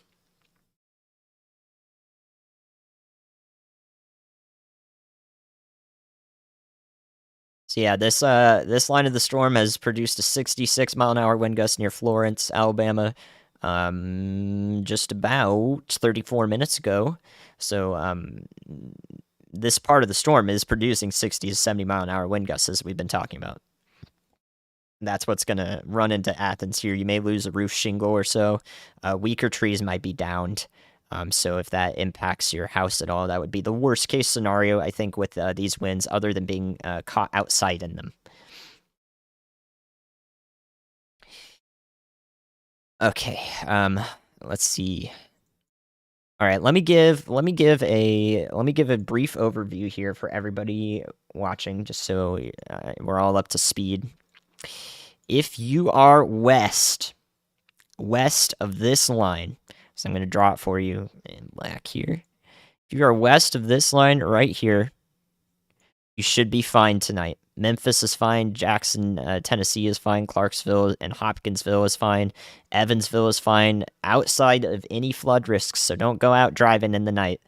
Outside of any flood risks, you guys are fine for the night in these areas here. Greenville, Mississippi, you should be fine. Little Rock is fine. Shreveport is fine.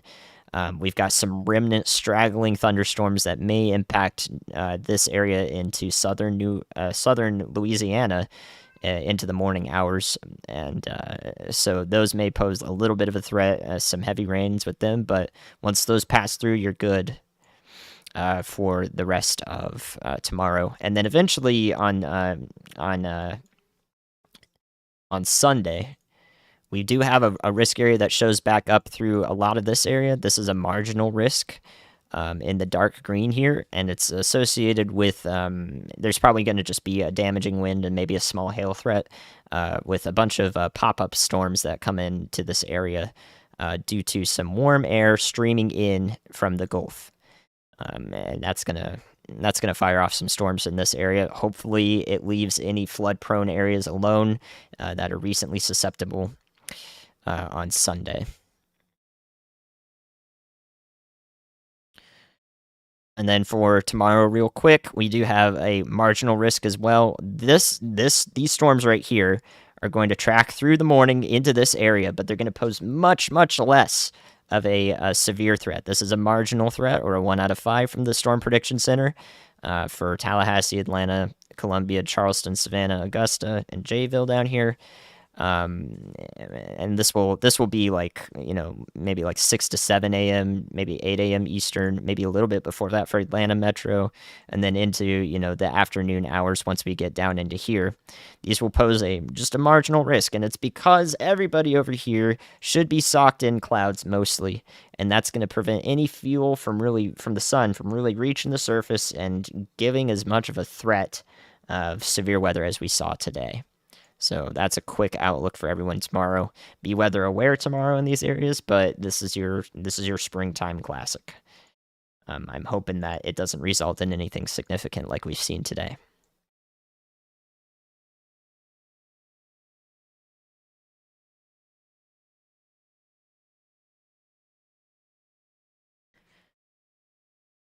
My goodness.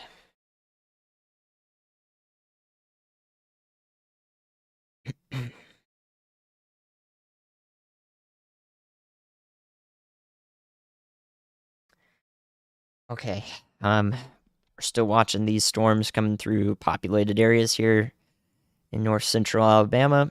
And we're watching this line of storms move east toward Cookville along I-40 in Tennessee.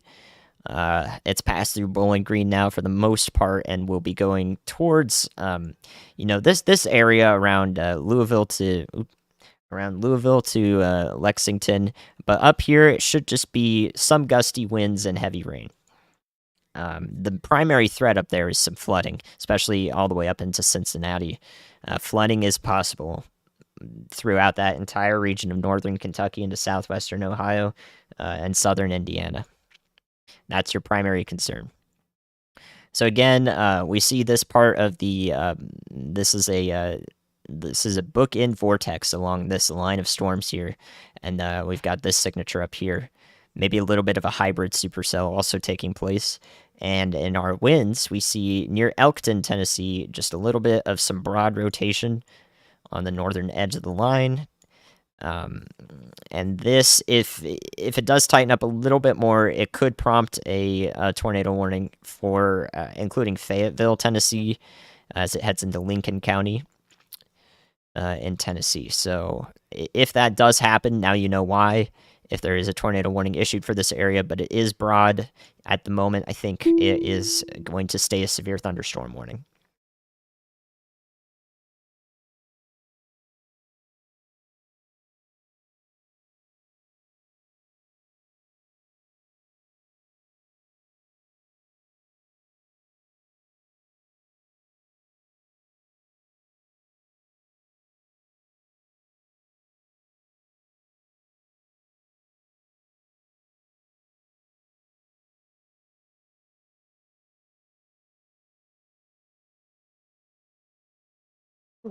All right, we still got Phil Campbell, Isbell, and Russellville in this tornado warning. I'm not seeing anything but broad rotation now as the supercell is kind of fallen apart, which is what we wanted to happen. So best case scenario is that this only produces some wind damage if it does, with possible flooding occurring after that in these areas as strong storms continue to track through after this line. So my hope is that these last two tornado warnings right here are going to be allowed to expire, and we're done with tornado warnings, hopefully from there on, as our threat for tornadoes decreases into the night. And we really focus on the winds that are accompanying this system.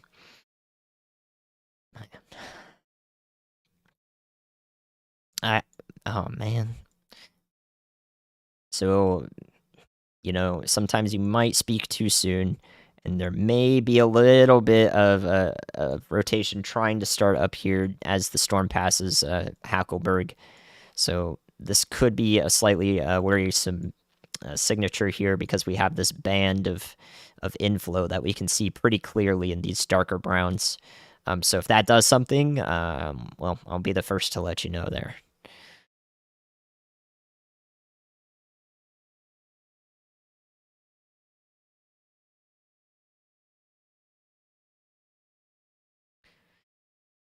We can check all the way down here at the southern edge of our cold front. It doesn't look like anything in particular is significant down here besides some really heavy rain coming through in isolated areas where these cells track over. Again, the worst part of this is places where the tornado went through, and we also have flash flood warnings from earlier. And now this area is just experiencing some flooding on top of that, which is just not what you want to see. So all of these cells down here, I don't see anything in particular with them. Looking into central Mississippi, it looks like we've got a bunch of storms popping up and dropping heavy rain, and that's about it.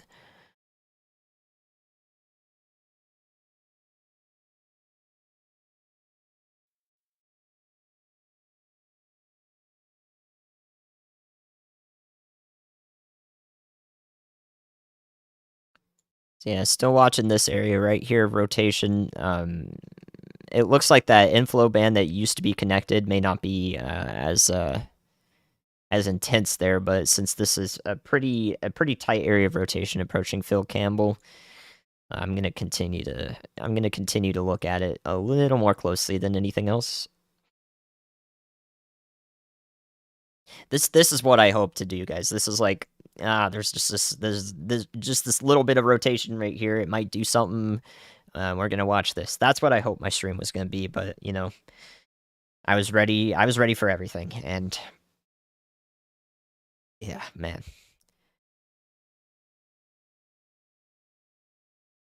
All right.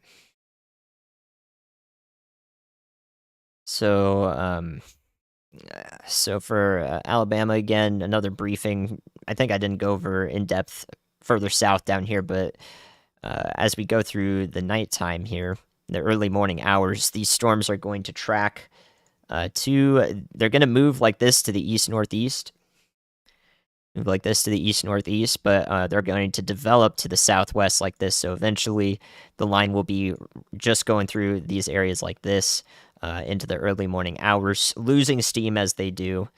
So Birmingham again is in that 2 out of 5 risk from the Storm Prediction Center, and Montgomery is in the 1 out of 5 risk, marginal risk here.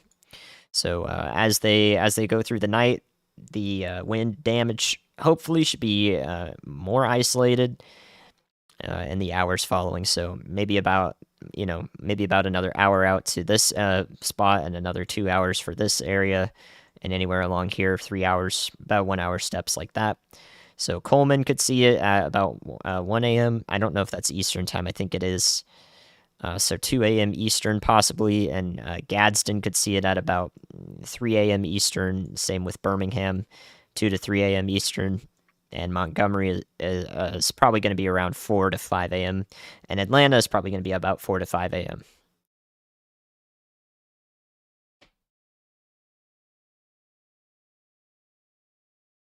Wow.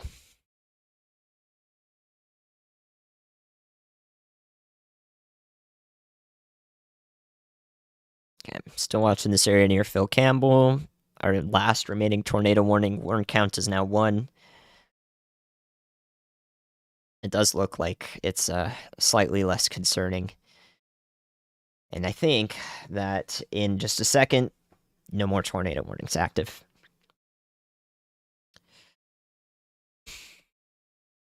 So that's not to discount anything else that's going on, though, because those wind gusts are still pretty powerful.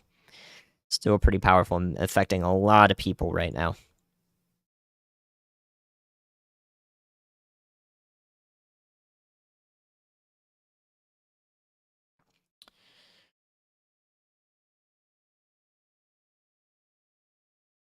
Okay. So the hope here is that as this area approaches Fayetteville and north of Hazel Green here along Alabama to Tennessee, that it does not manage to spin up anything here in particular that you can see in the velocities. These are our most powerful winds in light blue, and this is kind of the inflow that's turning into the storm in the reds up here. So if that does connect to something, we could see a brief tornado. Definitely is not going to last more than a couple minutes, and probably will be weak, but nothing is guaranteed. Thank you, Rick. If you're up in the north, anywhere from Kentucky to West Virginia to Ohio, southern Indiana, you guys are the main concern for you is flooding. When that rain does come through, it will probably be a little gusty, but the main concern is a longer period of rain that will track through and potentially cause some flooding issues. So. Hopefully you don't have to go into work tomorrow morning, as that's probably when the flooding will be, maximized as you go further east into West Virginia. But the hope is that the flooding risk kind of wanes the further east that you go.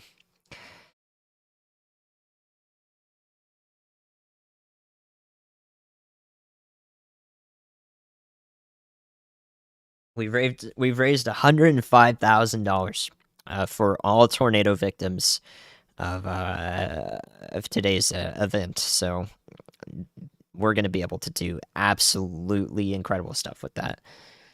Just want to thank you guys, anyone who may have contributed, who's watching both Ryan and I at the same time. Just want to make sure that I'm thanking you too, because that does mean a lot. It's part of why I'm doing this. You got to do it. Got to do it to help. And sometimes there's, besides letting people know and getting the word out, there's nothing better we can do to help than immediately render aid as fast as we can.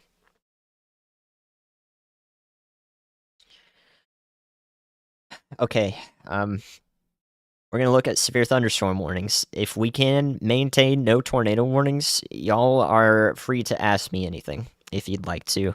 I'll try my best to respond to anyone.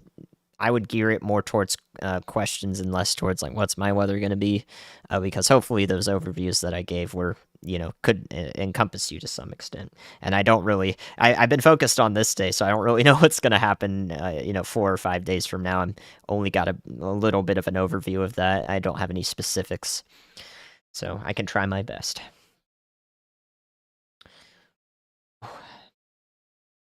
Yeah, I don't know. I didn't pick anything. I didn't know ahead of time. I understood the potential of the day, but yeah, it's been a real one for my first go at this. But I was prepared. I've been a streamer for a long time, and I've been working for Ryan for a year now, so I've understood, what it's like to be on YouTube um, and speak to these large audiences and make sure I can be clear and effective in my part of the team. Thank you, though. Everyone who said that I did a good job, I really do appreciate it. Like this is what I do in the back to let Ryan know everything, except I do it silently, and now I'm putting the words to it as best I can. Yeah, everybody who's watching this, I'm still gonna go for a while. I'm gonna go with Ryan until Ryan's done. Maybe even a little bit after Ryan's done, so that more people can find the channel, and more people can find this channel and really get accustomed to where they fit in weather. I want to inspire a lot more weather people. It means a lot to me to maybe even like 10 or 20 of you could have been influenced by this stream alone. That would be super cool, and as always, you can ask me anything about that. Okay, so I'm watching this area right now. It's got my eye. I zoom right in on it. We've been watching Fayetteville, Tennessee for a bit. This is a little bit of those inflow, that convergence signature coming in here. So if this does produce anything as it wraps around like this towards Fayetteville, I've got my eye on it immediately. So I'm telling you the latest. Okay. Oh my. Yeah, I do know about the severe weather risk next week. That is including that's including some of western Oklahoma, and also I believe it extends into Texas and possibly Kansas. Let me take a look at that. Okay, so it's central Oklahoma. It's gonna include Dallas and Fort Worth. I was a little bit to the west there, and areas of south central to southeastern Kansas are in that day 7 risk right now, which is for next Thursday. So next Thursday evening, our classic severe weather area, you guys are gonna start seeing something for severe weather there toward the end of March. And you know what's gonna cause that? It's gonna be hopefully one last, probably an atmospheric river. It's probably gonna qualify as that. That is gonna impact California, and then it's gonna jet off to the east after it's done wrecking the Pacific coast one more time in around 4 days or so from now, and a couple days after that, bam, severe weather in the central U.S. and bam, a whole nother, warm air going way north into the East Coast, the Mid-Atlantic states, and then that storm sweeping through once again. So, what it remains to be seen if it's going to turn into a setup like this again for some of these states, but if it does, we'll know about that soon. Holy moly. You see, I don't think there are any active warnings in Arkansas, except for maybe flash flood. But no, let me go back to this look here. we look at this. Let me draw it for you so you can pay attention. If you're anywhere west of this line, I'm drawing here. Anywhere west of this, you're good for the night. So if you're basically all of Arkansas, Greenville, Mississippi, anywhere west of this, you should be fine for the night as long as you're not driving into flooded areas. All right, so I'll keep that up on there, anywhere west. What caused the tornado in Los Angeles? Very marginal environment and onshore flow. So literally just barely possible to support a tornado. And the storm that went through Montebello in Los Angeles a couple days ago now, or was it yesterday? Man, a couple days ago. Time's flying by. Took full advantage of that environment, did the absolute most that it could, and produced an EF1 tornado there, an upper end one. So if it had been a mile per hour more in its rating, it would have been the first significant tornado in Los Angeles in 40 years. So that's arbitrary because it still did that much damage. So.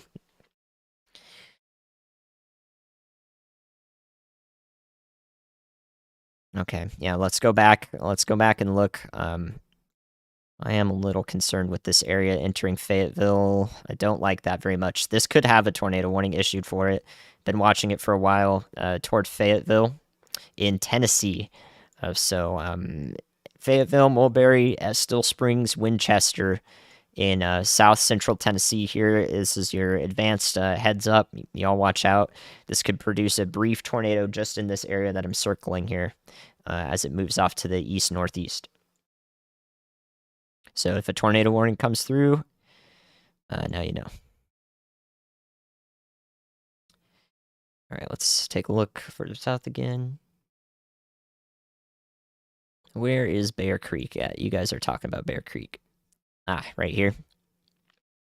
This is the area I was talking about. That was close to Phil Campbell. Let's see if you're right.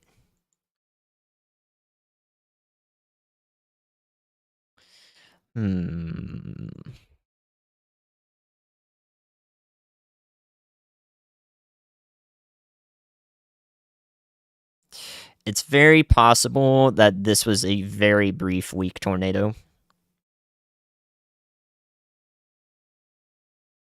It's possible. I think this probably just has maybe lofted a little bit of dirt here. I doubt that this was anything intense, but this is co-located with velocity. It is no longer there, so if there was a brief tornado on the ground near Bear Creek, Alabama, to the south of Phil Campbell, we did talk about that just a little bit ago. I was concerned with that area, but I don't know. That one's a borderline case, I think. Oh, never mind. There it is. I just need to go back one more scan. Wow. Man, I was talking about it and I went away from it. The frame that it happened, right, guys? Man, I can't believe it. The frame that it happened, I went away from it. Man, at least I was talking about it, so I hope that, my message got out about it. There's definitely the potential. Slipped under my radar.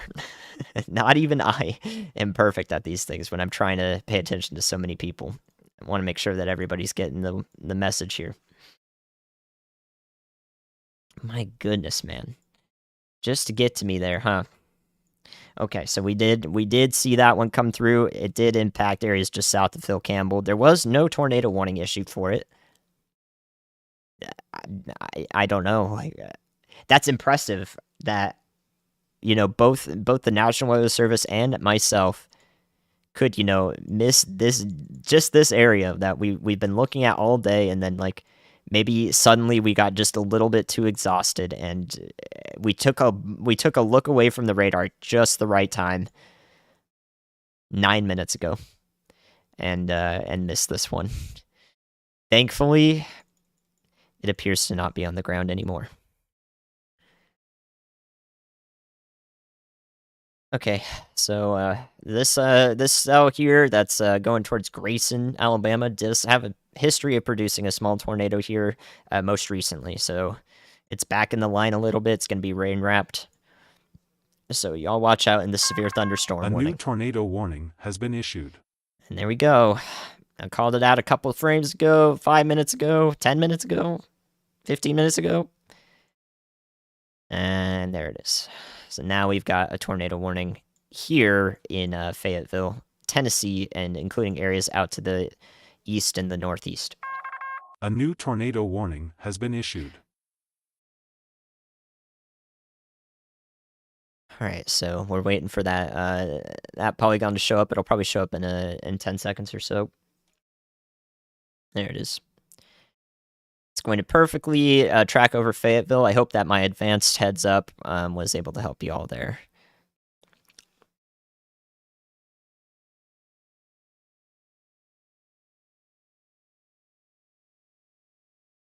Yeah, so this is like I said, this is kind of like a hybrid structure. You can see the supercell shape here in the hook echo kind of coming around like this, but it's also a part of the line that's pushing forward down here. So we're seeing the best spin available to the cell right here near Fayetteville, Tennessee. And as a result, briefly, I think it has the chance to briefly produce a tornado.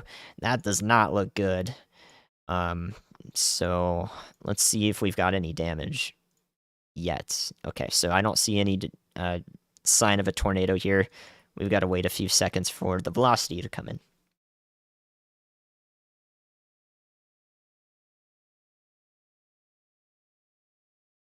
All right, so hopefully this doesn't show a worst case scenario, but if it does, I'm hopeful that this tornado is just brief and that it doesn't last too long. Okay, yeah, so we don't see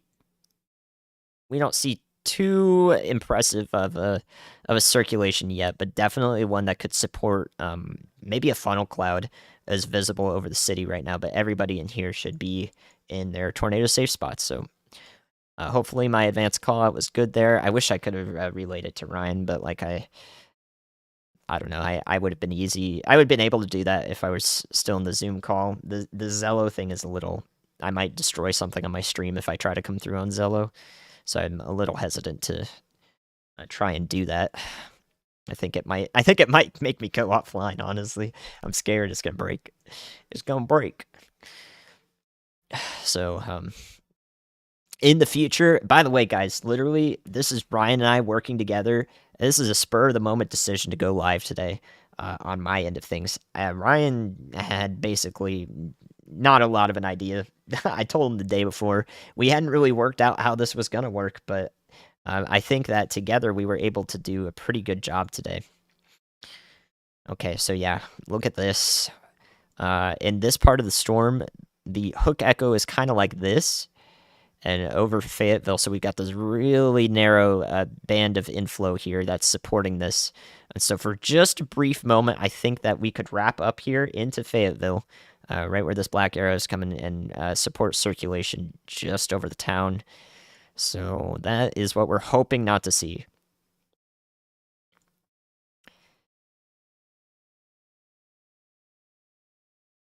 So imagine, like, when Ryan and I both know exactly what each other are going to do and how we're going to work together, it's going to be even better in that regard. So that's what I was thinking there, is that we've done a really great job at being back and forth. I wish I could show up on the stream a little more, but yeah, I'm just a little bit worried it'll break. That was me being silly and talking over him too much. But so far, so good. I think this is going to work very well. We were able to do a lot of good work today.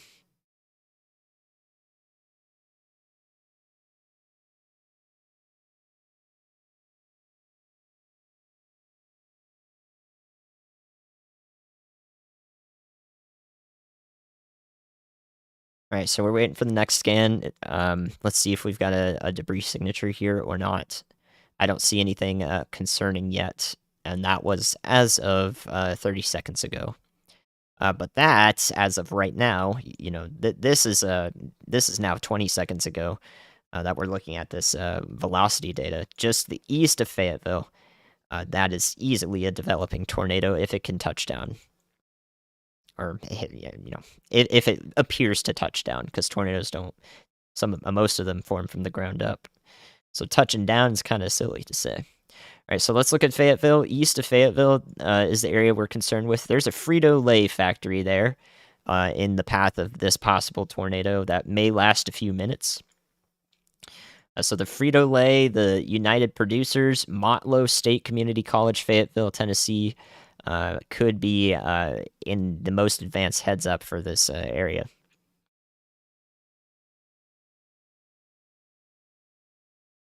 Yeah, this is in Tennessee, Fayetteville, Tennessee.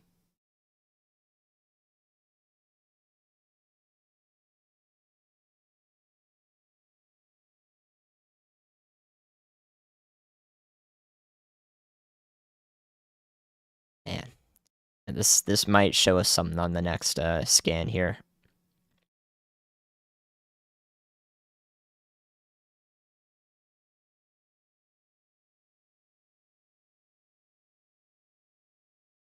And there's our area of concern here. This rotation's really tight. Basically, pixel next to pixel is when you don't want to see the rotation looking like that. So this could be producing something. However, this area is like a missing velocity data, so I'm not sure if it's managed to touch down yet. So let's take a look.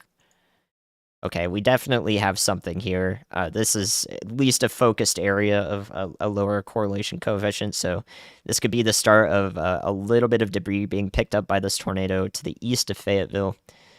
So that's over mostly no residential areas as far as I can tell, but it's headed towards that Frito-Lay into the Motlow State Community College area that I was talking about. So I think this has missed most of the homes. And most of Fayetteville proper. But definitely a convincing area of perhaps debris showing up from this weak tornado right now.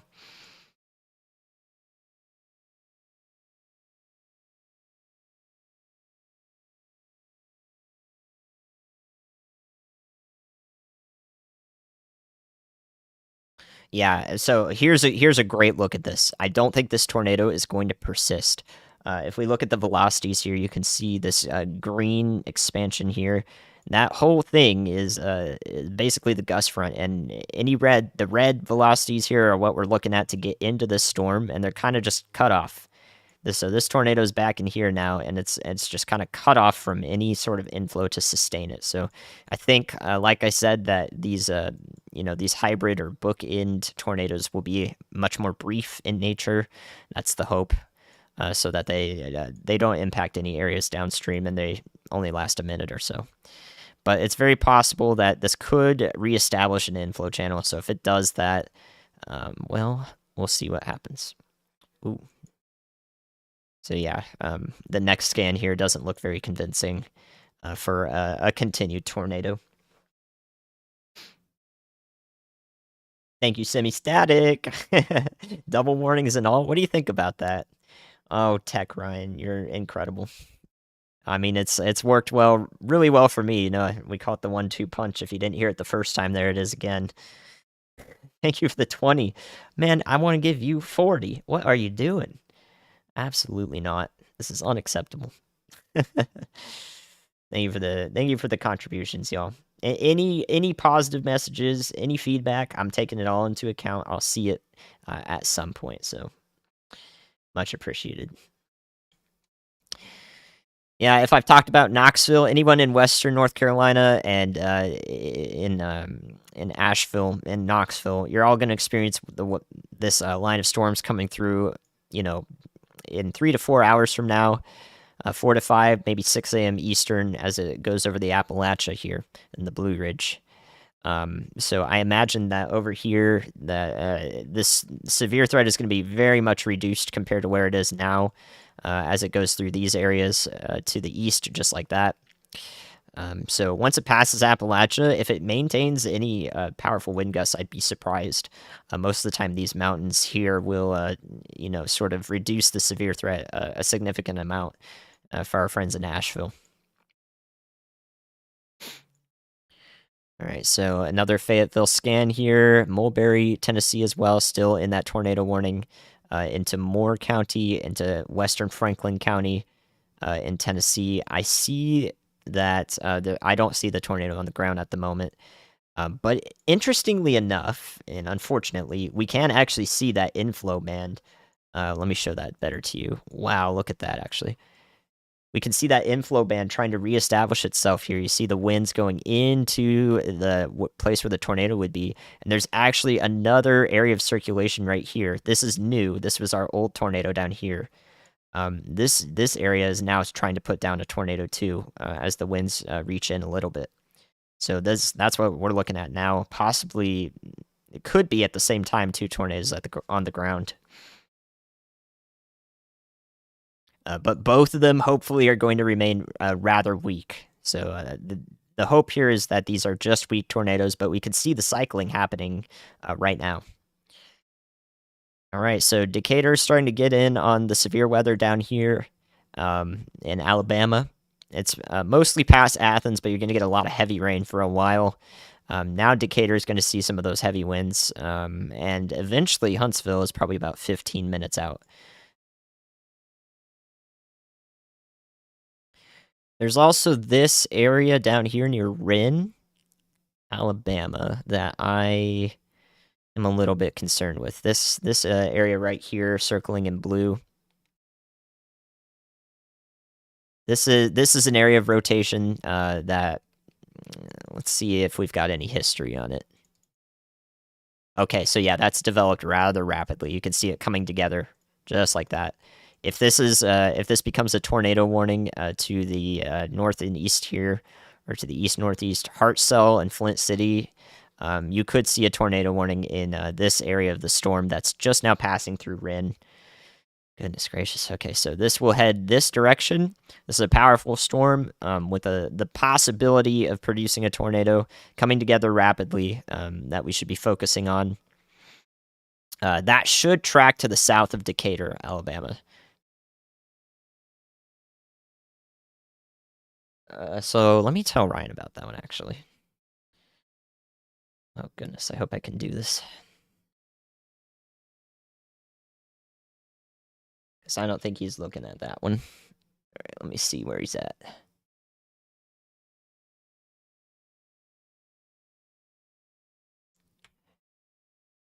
That's not working. Dang it. Oh, I knew this was going to mess stuff up. Come on now.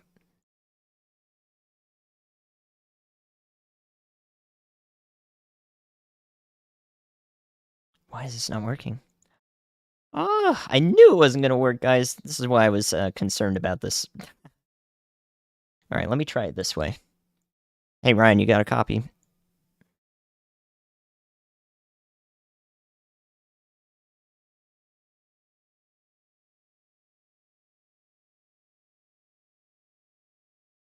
All right, I'm watching an area that's come together rather rapidly near Wren, Alabama. It's going to track to the south, just south of Decatur, Alabama. You can play a few frames of radar data there and see what I'm talking about there. That rotation's wrapped up there and may impact Hartselle and Flint City. So if a tornado warning is issued for those areas, I wouldn't be surprised. Okay, now we got it working, guys. That can still work. I was just a little apprehensive. Okay, very good.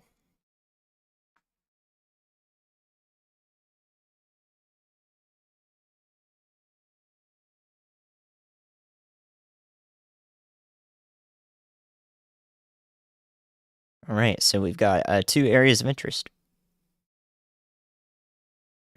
And this one up here has still got the chance to produce another weak tornado just to the east of Mulberry, Tennessee.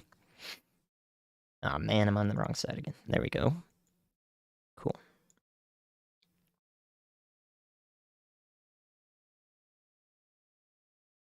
All right.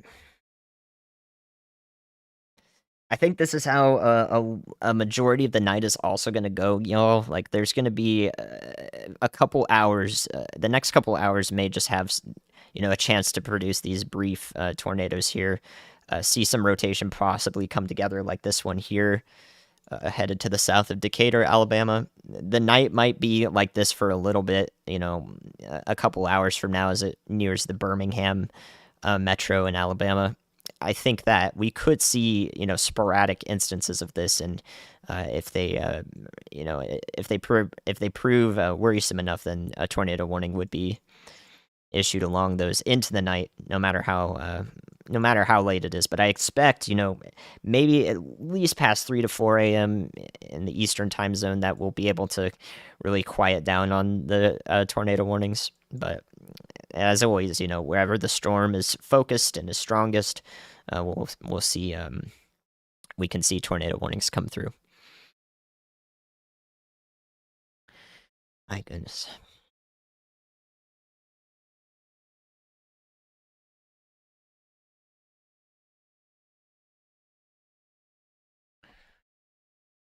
Yeah, I'm still watching Fayetteville, Tennessee. As best I can tell, you guys are actually out of any risk except for flash flooding for the rest of the night. It's going to be a little thundery, heavy rain for a little bit, but the worrisome parts of your storm have now passed to the east, and warnings will soon be allowed to expire for your area in Fayetteville, Tennessee. So the risk really remaining is any flooding and any damage that could cause to houses, or maybe it's mostly going to endanger driving. Here in North Winchester. Okay, so yeah, we're still watching this area as it goes off to the east. Like I said, it seems to be cycling a few times. So we saw a brief tornado possible with these specs. These spots a little bit ago. You can see them better organized there. And then this band of reds that we're watching is kind of focused up here now for any rotation. So that would head towards Estill Springs. Estill Springs, in particular, would probably be the next place to watch for a weak spin-up tornado that would happen just about here and move in this direction. All right, looking back down here near Rin, take a quick look at correlation coefficient. Nothing of note there, so hopefully nothing ongoing as it heads towards Hartselle and Flint City, Priceville, and Somerville in Morgan County, to the south of Decatur.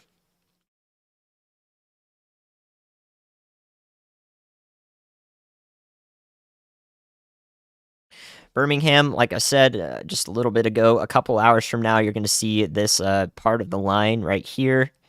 Draw that in blue. This part of the line right here is going to progress to the east, and anything back in this part of the line is going to be what impacts the Birmingham metro. And at that point, it should really just be maybe a severe thunderstorm warning, but probably you're going to just feel, or you're just going to have some gusty winds and heavy rain a few hours from now. I don't know where.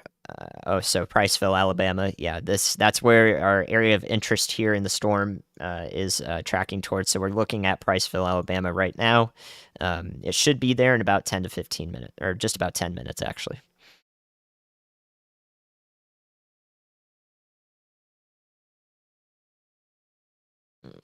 Yeah, I could definitely believe a weak tornado in Fayetteville, Tennessee. We saw the brief correlation coefficient drop as some light debris being lofted there, probably on the radar.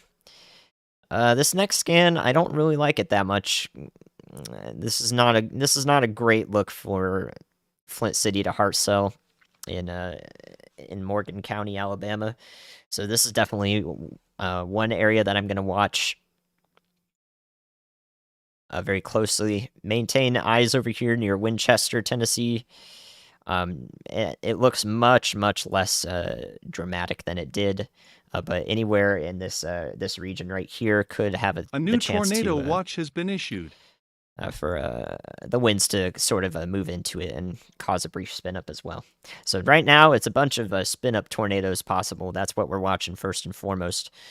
With any part of this line, basically Winchester, you're the northernmost prone to any sort of a tornado event happening here.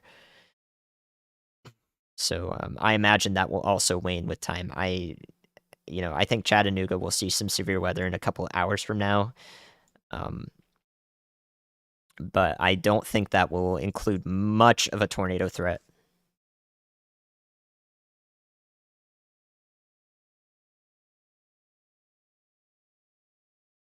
Can't believe this is my first one. I mean, I knew what I needed to prep for, and I think I did. I think I prepped for it pretty well, except for talking over Ryan. Oh, darn it, dude. That one's still gonna get to me for a while. I'm like, no, I can't believe I forgot to undeafen so that I could hear him. That's all I needed. Thank you, Peter. All right, let's see what Ryan's got. I'm not sure. I think that this, as long as these areas of concern are like continuing to rotate, that I'll be on for maybe another 30, 45 minutes. So I can support whatever. I'm also not very tired. I've got a lot of adrenaline, as you can imagine, after a day like this and what we've been able to do. So that's so hopefully I can go a little longer to help a lot of people out.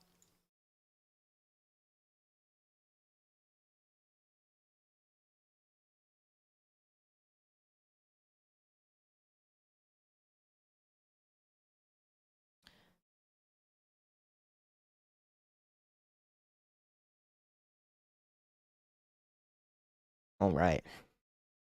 So yeah, I think I can do this definitely, and anyone who's staying up into the night to get some information, I'll definitely be there for them. So we can do that for another hour.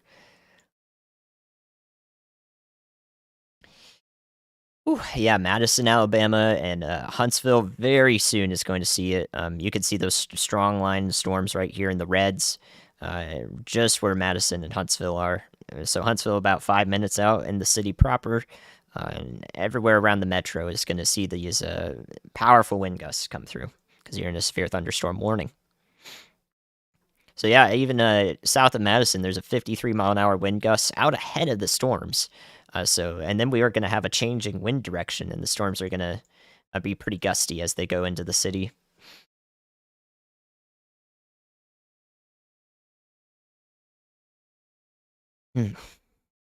Everyone, let me bring this back up. Everyone to the west of this line right now. Let me draw on black.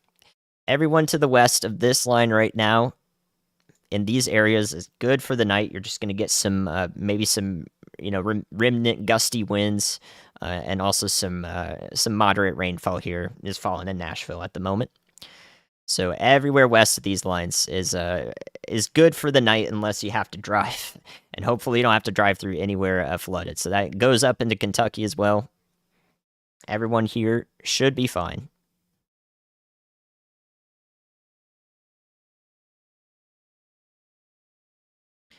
Okay.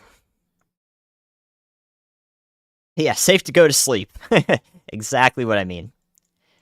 Okay, so we got... Alright, let's take a brief look at this. I don't see anything yet. Popping up with this area of rotation, but it will head towards Flint City, Hartselle, Priceville, and Morgan County to the south of Decatur, Alabama, and there is no tornado warning for it yet, so... A new tornado warning has been issued. Oh. There is probably now a tornado warning for that exact rotation, and there it is. There we go. All right, I'm going to cover this tornado warning like Ryan's talking tornado about. Warning has it's been coming issued. through twice there. Oh, actually, that's a different one. There we go. Now Winchester's in a tornado warning as well. Okay, so we've got 2 active tornado warnings to continue. Thanks for the Ryan raid. Y'all, let me tell you what's happening. A tornado warning has been issued. It's going to start beeping at me for a while now. But we're watching right now on the radar. This is live. It's headed towards the north side of Winchester, Tennessee. We've just got a tornado warning for it, including this area right here. A new tornado warning has been issued. So that's what we're gonna look at. So I'll be on here for another hour or so, and I've told many people. I've been live for like 6 hours helping Ryan out and relaying things to him occasionally. I'm going to tell many people when the risk for today's severe weather gets to them. If you're anywhere east, let me draw it. Anywhere east of this line, you can see it going down here. Anywhere to the east of this line, you still got some severe weather coming through into the night as this front progresses. But anywhere to the west, Nashville, Clarksville, Hopkinsville, Tupelo, Florence, Memphis, Greenville, Monroe, Shreveport, everywhere west of that is good to go for tonight besides some remnant flooding. All right, so that's what we're looking at. I hope you all, man, let me give a freaking huge shout out to Ryan. We raised over $100,000, y'all. Over $100,000 to help tornado victims immediately, as fast as we can. And it's going to be an incredible effort that we were able to do that. Everybody who contributed to that, thank you. Everybody who contributed to that, thank you so much. When Ryan hired me a year ago, this is what he told me that we were gonna do eventually. This was the plan. This was the plan. And now tonight we have seen that, like, as bluntly as we could. As bluntly as we possibly could. We've seen what happened. We can't change it from here, but we can help as much as possible. So thank all of you. Thank all of you who've contributed. And that includes everybody who just watched, liked the video, or subbed. You can sub to my channel here too if you'd like. I'm doing weather videos now. We got a little bit more of the weather, the meteorology side of things going on, but I do my best to explain everything. So that's what happens on this channel. Working as closely with Ryan as I ever have. So the team is unmatchable right now in what we're able to do, and I hope that it can continue to expand exactly like that. Thank you guys for the contributions, of course. So, yep, I'm going to keep going tonight. Hopefully, there we go. So hopefully I can help keep you up to date. We've got 2 tornado warnings. Technically 3, but 2 areas that are receiving tornado warnings right now, just to the south of Decatur. Okay? Thank you all. Good to see you all. Man, that is an incredible team that we've got here. So let me brief you on these tornado warnings that we're watching. Oh, by the way, what I'm doing here is literally what I do in the back end, but now I'm streaming it. So usually I'm just being quiet in the back end, and I'm looking at the radar and finding what to tell Ryan on the stream, and then I pop in. Now I'm doing all of that and showing you my process of what I'm thinking. I'm enunciating it on this stream here. So if you like that, I've already been able to talk a lot today. Today it almost took me out, but I was like, I got to power through. So everybody, hopefully you like the in-depth weather side of it. I do my best to explain. And, of course, every one of you matters too. So make sure you're taking care of yourselves. Get some good rest if you need to go to sleep. But if you need to stay awake a little longer to get your weather, the severe weather coverage here, I got that for you.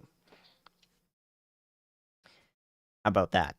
All right, so here's our 2 tornado warnings active right now. So we've got Hartselle, Flint City, Priceville, and Somerville, and Morgan County. Decatur, y'all probably got that tornado warning too, because it includes Morgan County, and then it also is going into Madison County, where Huntsville, Alabama is. So everybody's getting that on their phones. You might hear the sirens going on outside if you can hear them. This circulation is centered back in here near Flint City, but we've also got areas of the storm that could rotate all along this region here, and it's going to pass basically right in line with this polygon and go to the east-northeast, and it'll probably be south of Decatur and Huntsville, but you guys are getting really strong winds, and lots of heavy rain in Decatur, Madison, and Huntsville, Alabama. We've been talking about that for a while over here. So I'm not seeing anything imminently tornadic at the moment. We can keep an eye on the correlation coefficient here. If we see that blue pop up, then you'll know. But I don't see a tornado on the ground with this. Nonetheless, please take me now, rather, into your safe spot with you. Shoes as well. Get everyone, in action here in the tornado plan. Interior most room of your house, or a basement if you've got it. Hopefully people have basements out here. Our other tornado warning is now going just to the north of Winchester. It was looking a little more significant a little bit earlier, so let's go back a little bit. So what we see here is this area of rotation right in here has never really been able to come together and establish itself as a tornado. So the hope here is that this doesn't produce, but it's still a storm capable of producing with a rotation all in this line here, where the winds are pushing in So if that does do anything, it'll be in this tornado warning. So hopefully Monteagle, and areas along Interstate 24 and Highway 41 north towards Hillsboro are able to take shelter now. Northern Alabama is not a basement place. So interior-most room of the house is definitely where to go. Okay, so let me give you, now that we've briefed you on that, let me show you overall what's going to happen for the rest of the night into the morning. So this is radar Omega, and our line of storms here, I'm going to draw them, okay? So basically, the strongest storms are in a line from here all the way down to Jackson, with some remnant storms in northern Louisiana. Everywhere west of this line, Bowling Green, Nashville, Murfreesboro, Florence, Alabama, Tupelo, and even down into Jackson, Mississippi after about 30 minutes from now. Y'all are going to be mostly fine. You're going to be fine. You're going to be fine for the night, okay? So if you're in Louisville, Kentucky, or Cincinnati rather, and even Lexington up here, you guys are mostly in the threat for flooding. So you're probably going to hear maybe a couple of rumbles of thunder up here into the night or in the early morning hours, but you should be okay to go to bed. Anywhere in Kentucky should be mostly fine. There may be some strong winds that blow through. The worst case scenario up here in Kentucky is that maybe some tree limbs will fall on the house. That is the absolute worst case that we're looking at up here. But the drive tomorrow morning, hopefully it just shouldn't be that flooded. Okay. Thank you all for the support. Man, we are working hard today. I cannot believe this was my first stream with y'all. So, like, man. Okay, so hopefully that helps. Oh, and then we're going to go in the future a little bit here. So in the next couple of hours, Birmingham will start to see the impacts of this line. There's going to be gusty winds and heavy rain. That's the number one thing that you're going to experience in Birmingham and areas near Gadsden and down even into Montgomery as our night goes on here. Tuscaloosa, Birmingham, Gadsden, all along this line within a couple of hours from now. The damaging winds are going to come through. The heavy rain's going to come through and cause a little bit of an issue here. But our tornado threat definitely goes down very dramatically with each passing hour into the morning. So that's really what we're looking at here. Yeah, make sure you guys are staying hydrated. It's been a long day.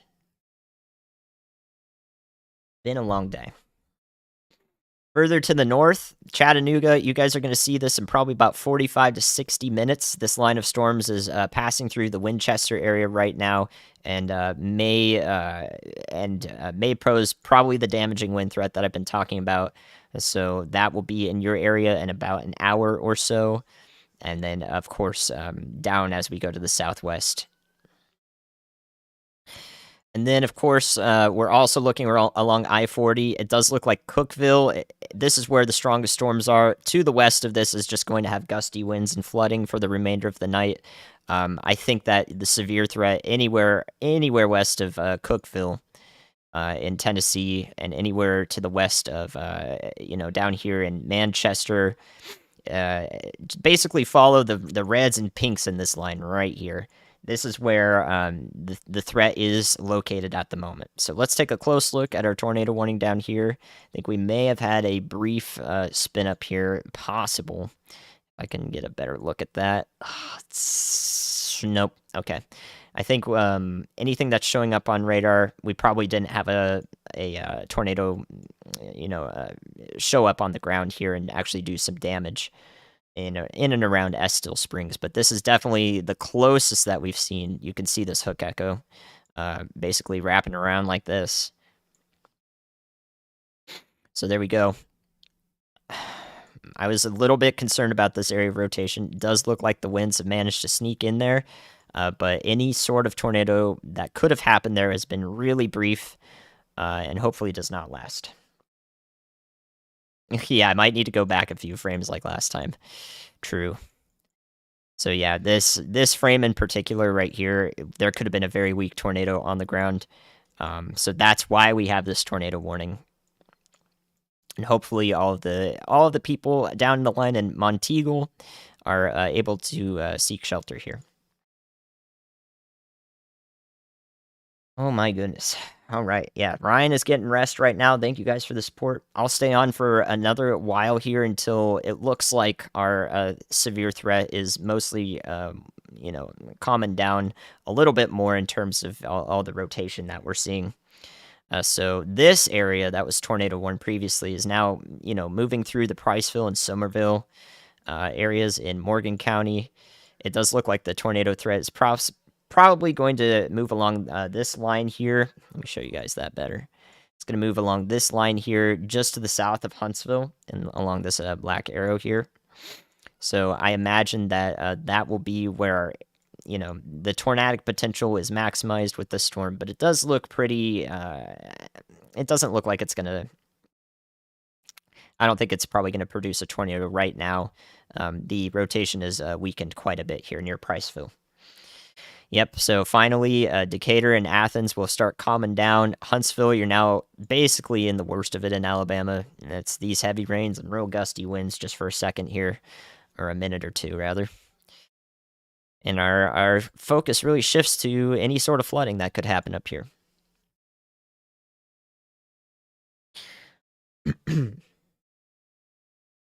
Absolutely. Thank you guys all. I appreciate it. This I've been live for about 6 or 7 hours now, helping Ryan out today and doing my job over here, relaying this radar information as best I can. And the stuff that we've seen today, gone through together, I did my absolute best, and I feel like there's a lot of value in this stream today, and I feel like that will continue to be the case coming up. I will definitely try to do this. Thank you, Amanda. Thank you, Timothy. Thank you, everybody who is contributing. I appreciate that you guys value the time that we have, but also, we're going to focus all of our efforts into the recovery, the humanity aspect of this, of these tornadoes that we've seen today go through populated places. All right. That is definitely the focus. I care about the humanity aspect quite a bit. Yeah, so at any point, you guys can watch this stream back on my channel here. You can watch this stream back and see all of what I had to say about every storm that was covered tonight. I made sure to do as much in-depth coverage and break it down for y'all. I think that this stream is going to be very valuable for quite some time coming up. I feel like I was able to say a lot and explain a lot, so I'm really happy with the team coverage today. We nailed it. We nailed it. Thank you all for the congrats. So yeah, again, we've got Chattanooga coming up anywhere along Chattanooga, Sosati Daisy, in about 45 minutes to an hour from now. That's the primary area of concern as these damaging winds pass through and heavy rain. I'm hoping that the tornado threat will be diminished by that point once it gets to eastern Tennessee here and into northwestern Georgia. So Knoxville will see this in about an hour and a half to 2 hours, and then it'll cross the Appalachia pretty slowly, make it to Asheville probably about maybe about 4:30 to 5 a.m. Eastern. My goodness, yeah, there are all sorts of reports are going to be pouring in through the night. I have focused almost all of my efforts on the radar side of things to, as best as possible, have the forecasting and radar nowcasting side of this nailed down. We have a bunch of people doing the news side of the team here, making sure that news is relayed. That serves as another stimulus to take action when you are in a tornado warning. So very important on all sides of the team here. Man, what a day, guys. Springtime storms. And it's very possible that in some way we're going to be doing this again next week, because there's going to be that next storm that comes into California. Probably will be another atmospheric river with some intense winds for some people. That hopefully should be the last one for a while, maybe the last intense one. And then, sure enough, it's going to pop up on the other side of the Rockies. And we've got that day 7 severe risk for Oklahoma, Dallas, Fort Worth, even into south central Kansas right now for next Thursday. So there is a chance that we'll be doing the same exact thing next week. But before that point, I'll be making videos about it. So make sure that you see those videos. Those videos are going to do a lot, I hope, to let you know about the storm as it goes through. All right, so looking at the radar here, I don't see a tornado touching down here, but we do have a pretty tight rotation on your screen here. This is going to go just to the north of Monteagle in this direction. Here's Monteagle right here on the velocity. So this area of rotation is the most imminent concern tonight for the remainder of the night. Although we may see spin-up tornadoes anywhere along this line. They could be gust-nados, where the winds are pushing this forward quite quickly. We could just see little spin-ups all along this line. Those should be very weak in nature, though. All right, so again, if you're in Cookeville, Tennessee, you should be fine. The heaviest stuff has just passed through, and anywhere to the west of Cookeville along I-40, the heaviest stuff has just passed through, so you guys should be fine. Just a remnant flooding risk, and possibly some gusty winds. Just some unsettled weather. And then the line right now is going to cross through Crossville and head towards Knoxville over the next 2 hours or so, like I said. So Chattanooga in about an hour, or a little less than an hour, and everywhere along I-59. So Gadsden, an hour and a half or so. Birmingham, probably another hour and a half to 2 hours before the main line gets to you. Huntsville's in the worst of it right now. You guys are in that heavy rain. It's going to be streaming through for quite some time. But this tornado warning down here, I don't see an area of rotation that would prompt a continuation of the tornado warning here. Okay, so I think that as long as y'all are taking shelter from the severe weather in this area, you're good to go in Somerville and Morgan City and Triana and Owens Crossroads to the south of Huntsville, Alabama.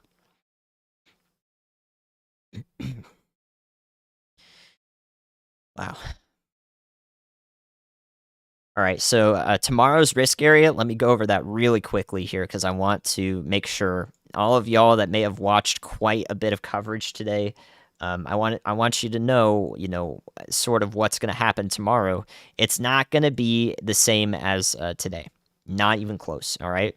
So Atlanta, you guys are going to see probably some strong, maybe some heavy rain at like 5 or 6 a.m. You got your time, so into the early morning hours. And that's not going to pose much of a severe threat. You're in the marginal risk. And here's tomorrow in the dark green. This is the marginal risk for tomorrow. A 1 out of 5 or the lowest level risk issued by the Storm Prediction Center. What happened today is not going to happen tomorrow for South Carolina, for Georgia, for Dothan and southeastern Alabama, and the panhandle of Florida.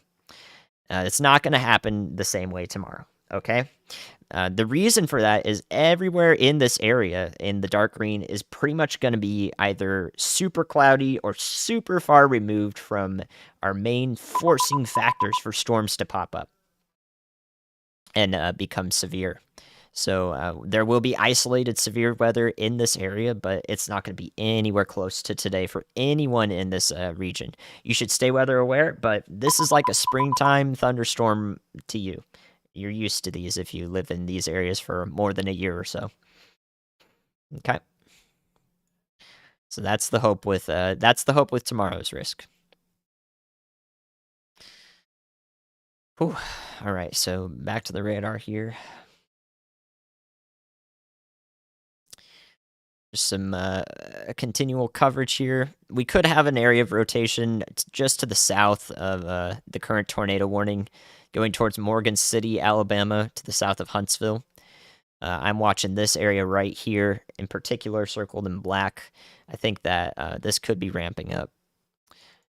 As you can see, over the last few minutes, it's kind of coming together. Those that pink and the green is kind of starting to come together just about here. Whoa, that was a silly arrow.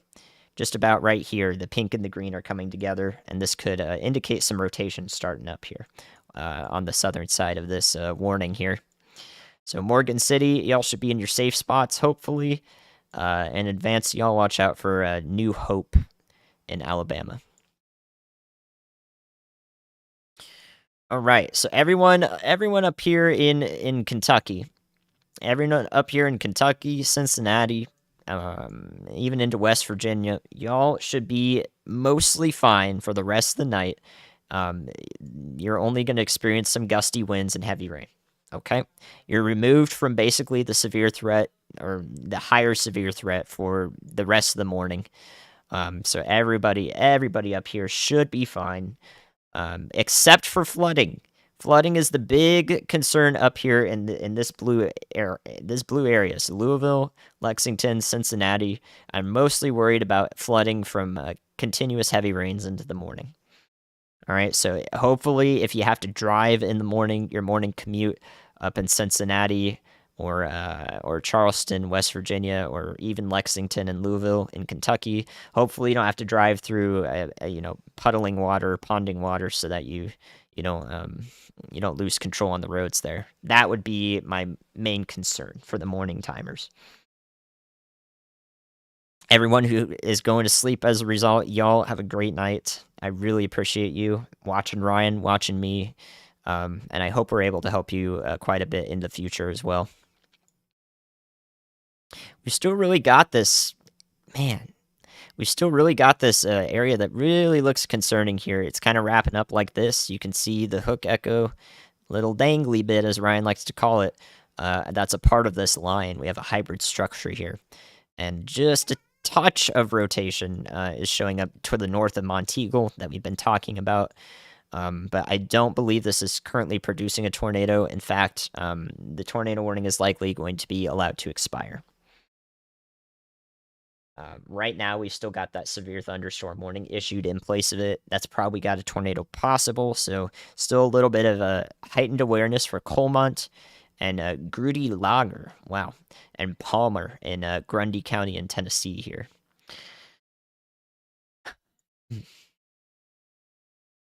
So if you're in Dalton, Georgia, again, you'll be a couple hours removed here. A new tornado warning has been issued. You'll be a couple hours removed here from the severe threat into the night and in the morning hours here. So Dalton, Georgia, will probably get about an hour after Chattanooga, which should get it within the hour. So for Dalton, I would say roughly 3:30 a.m. ish is when you'll start seeing the impacts of that. A new tornado warning has been issued. And then our new tornado warning.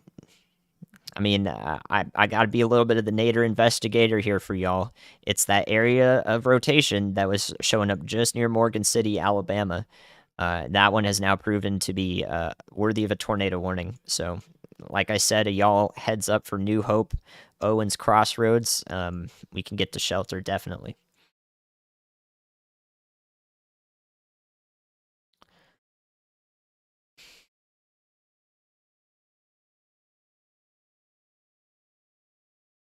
Grootley Lager. Thank you.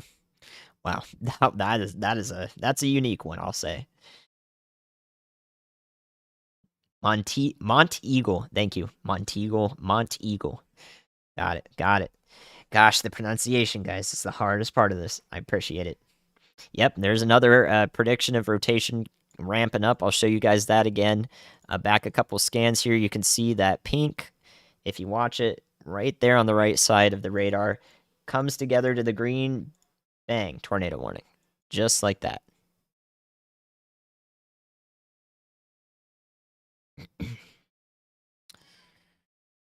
Oh my goodness. It has been a long night, so please take care of y'all. Please take care of y'all-selves. That's what I was going to say. Please take care of yourselves. Make sure you've got, if you're going to stay up longer here, make sure you've got a nice beverage. Make yourself some hot chocolate. It's a springtime rainstorm. Definitely worth some hot chocolate, I'd say.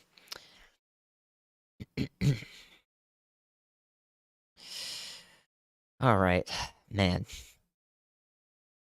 All right, so keeping an eye on our active tornado warnings here near Morgan City, Alabama. That's going to pass to the south of Huntsville. And of course, our area of interest over here that's nearing the Chattanooga to Knoxville corridor.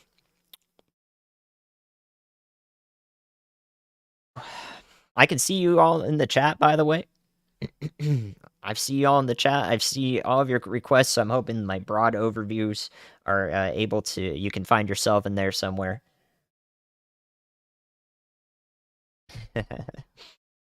Yeah. Man, I've been talking, guys. I've been talking exactly like this for over 7 hours today. I cannot believe that I am able to do this without losing my voice. Hopefully, I don't lose my voice tomorrow. Man, yeah. Oh, yeah. Below me, I've got virtual Railfan cameras first and foremost. Ryan has the chaser cameras. I sometimes I have access to those in the stream layout. We'll make that a little more streamlined. But these are Railfan cameras. We've got one in Texarkana and also another one in Decatur, Alabama. That's this one right here. This is Decatur, right below me. So yeah, you can see all the rain happening there. It's been a rainy one just for a while now, but it's pretty much cleared up for a lot of people. After this rain goes through, it's just gonna be that cold, crisp air. Cold and crisp air. Yeah, I mean, I work with I am with Ryan's team, so I've got access to any resources that the both of us have because I'm a part of the team there. Wow, nice lightning strike came through there.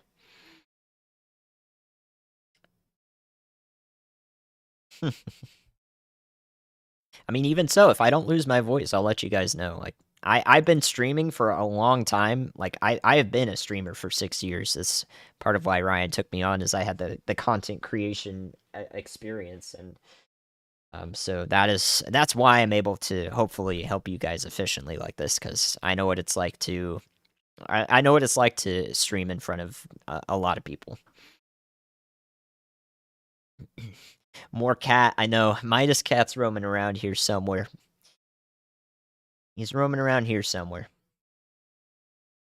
You'll see him. Don't worry. He'll be in videos here and there. Even though I've been lambasted by several people for putting my cat in a video. I'm like, okay, I'm sorry, man. I'm like, just enjoy. Get your weather info and don't. If you got nothing nice to say, don't say nothing at all about a cat. Come on now. Goodness. I want to show you Midas Kitty. Yeah, I know. All right, so we've got one active tornado warning remaining. This area of circulation is actually now a little bit cut off from any sort of inflow that could sustain it. We've got it back in here, just now approaching Morgan City. This could produce a weak tornado at best. It will probably, hopefully, do nothing, at worst, and hopefully it'll do nothing at best. Absolutely, Kearney, thank you. Or Carney, hopefully I got that pronunciation right. Anyone who's donated, Zaracker, Christopher, thank you guys. Appreciate the support. It's been an awesome first stream. Awesome first stream. I do not have news info streaming into my ears, so the news part of this operation, as people go to sleep, is unfortunately going to be a little inaccessible to me. I am doing my best to look at the radar. So I'm doing what I can here, but I won't be able to tell you whether how a hospital's doing. So you guys know, if you were here at any point in the night for Ryan or for me, that it's a lot. So there's a lot of info to be circulated, and hopefully that you have multiple ways to receive that information about the news side of things on the back end of any storms that have affected people. Thank you all. Thank you. We do have a small area of rotation as well in the northern part of this tornado warning, just west of Gurley. This is really weak here in the black circle. I don't expect it to do very much, but this is kind of in that theme where we see spin up tornadoes along the strongest part of the cold front for a little while here into the night. So yeah, just a brief tornado, and on the next frame, a couple minutes thereafter, it's basically already gone. And this one down here has basically evaporated as well. But if you're looking here, you can see another area of pinks and purples here that could start to stream towards the back end of the cell. If that happens and they connect once again, we might see another tornado possible situation here. That may be a continual theme for a lot of people here headed into northeastern Alabama into the night. Huntsville proper, you guys are on the back end of the heavy rain. You may get some strong winds pushing this rain forward into the early morning here, but I think it should wane rather quickly, and you'll just have some lighter rain for the night. Yeah, I'm in Minneapolis right now, so I'm way up north. My goodness. Yeah, I think this is starting to come together here. Let's take a look at this. Play it back a couple frames. So there was our previous rotation west of Morgan City, and then now we see the pinks and purples, and they're starting to go northward. It's probably to the east of Morgan City is where they're going to meet. So possibly another rotation situation getting ready to pop up here. Jasper and Chattanooga, you guys in Tennessee up here along I-24, Jasper's probably going to see in about 15-20 minutes in the severe thunderstorm warning. I'm not seeing anything tornadic heading towards Chattanooga or Jasper. It's mostly going to be strong winds and heavy rain for y'all up here.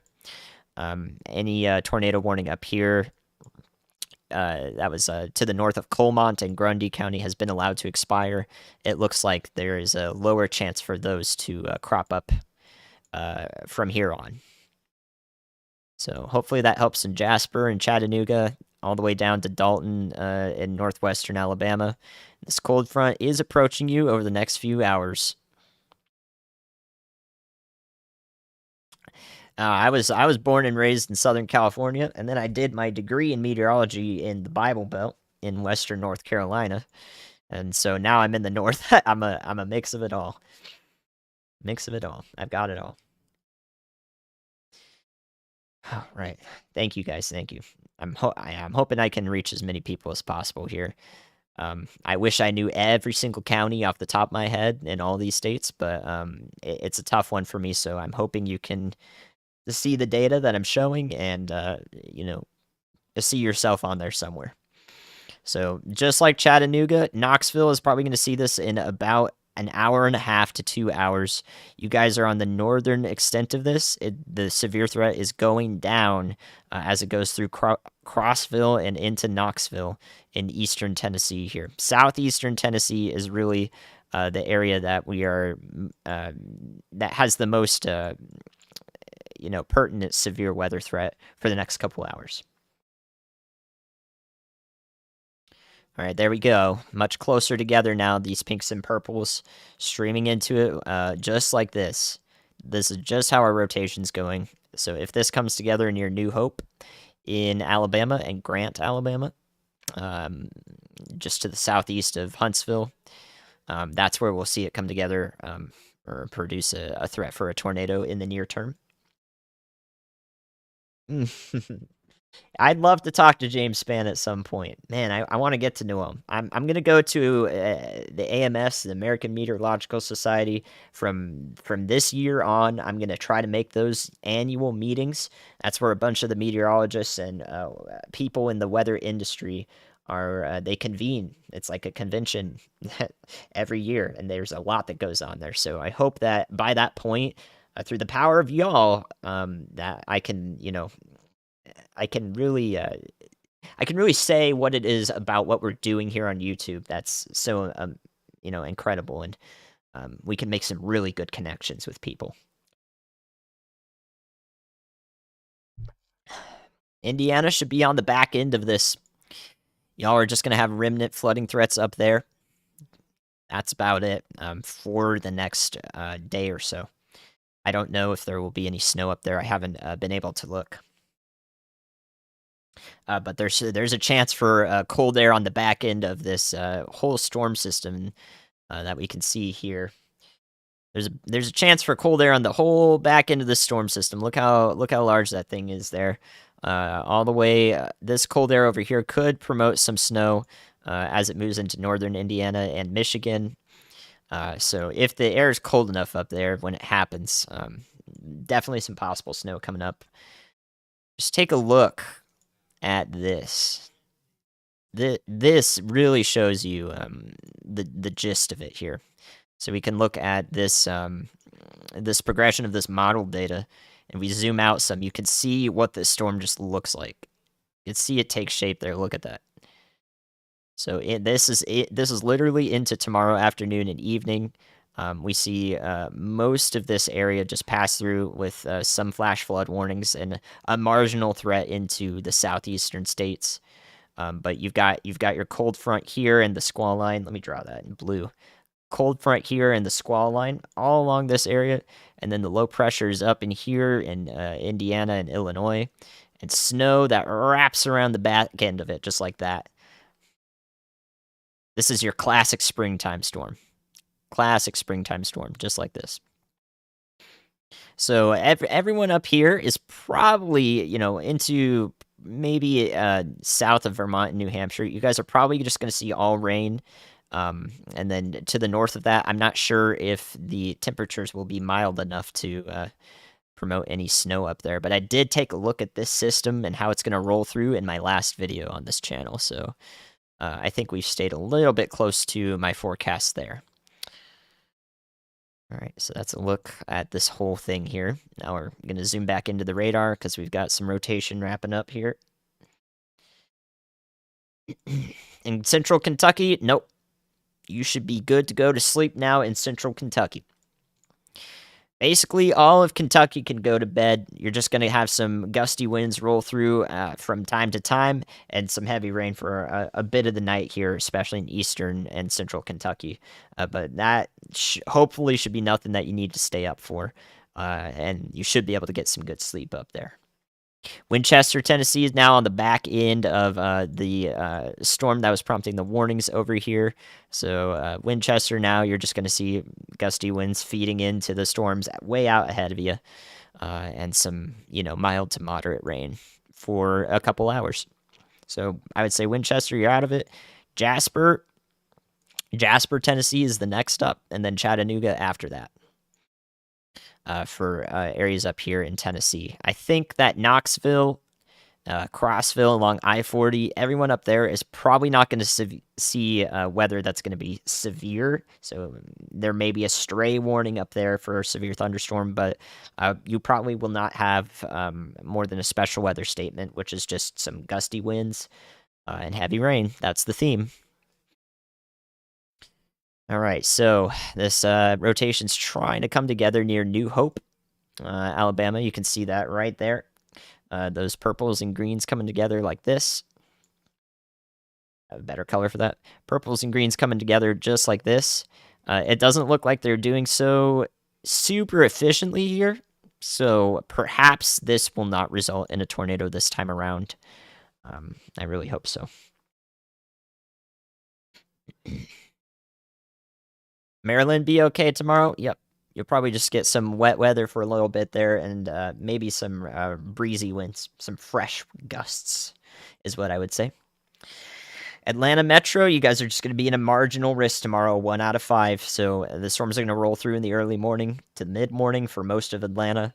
And you're going to be socked in clouds. So you're really not going to see the instability we need for strong storms in Atlanta, and also the entire rest of Georgia tomorrow, and South Carolina and the Florida Panhandle. Central Alabama, you guys are looking at the storms just into the next couple hours. So Birmingham, probably about 2 hours from now is when the cold front will catch up with you, 2 to 3 hours. Yeah, I mean, Tuscaloosa, the same deal a couple hours from now. I bet you it's going to be your garden variety thunderstorms going through there. I don't care about the EF ratings. I'll see them when they happen. I'll look at the National Weather Service, damage analysis and so forth, but I'm not going to spend my time pre-rating because I care more about the people that were impacted than I do assigning a number to it. Yep, y'all don't forget to hydrate, of course. Man, it was. I really hope that it was definitely a stressful night for a lot of us. So y'all, please make sure that you do something tomorrow to take your mind off of it. Okay. Do something tomorrow to take your mind off of anything that may have been, anxiety inducing today. Some of you had to, use some of the data that we've been talking about to relay to other people, and that can make an impact. Okay, so make sure you take care of yourselves. Most of Mississippi is going to be in the clear here. I think that. Oops. I think that most of the severe threat. How did I turn that on? There we go. I think that most of the severe threat for Mississippi is going to be basically over tonight, except for perhaps some heavy rain around Starkville to Columbus. And so, yeah, most of Mississippi, especially to the north and west of this line here. So basically, Jackson, once you're done with this rain, you're good. And everywhere up here, Tupelo, Greenwood, Greenville, y'all should be fine tonight for any severe weather. Okay. Yeah, I really hope that Ryan and I were able to save lives. I saw that Ryan had up to 70,000 viewers when we were doing that coverage. And that's definitely way up there for severe weather because y'all, like, not everybody wants to watch when storms are impacting one little area here. We had, several tornado warnings for one area or a couple areas. Everywhere else, people might not be as interested unless they know somebody there. But even then, like, our reach is starting to reach a point where 70,000 people are still going to come through. 78,000 people are still going to come through and see what's going on and be able to tell other people. It's a cascading effect, exponential, amount of information being relayed from our sources here as a part of the team. So that's the big thing here that is just the most incredible to me.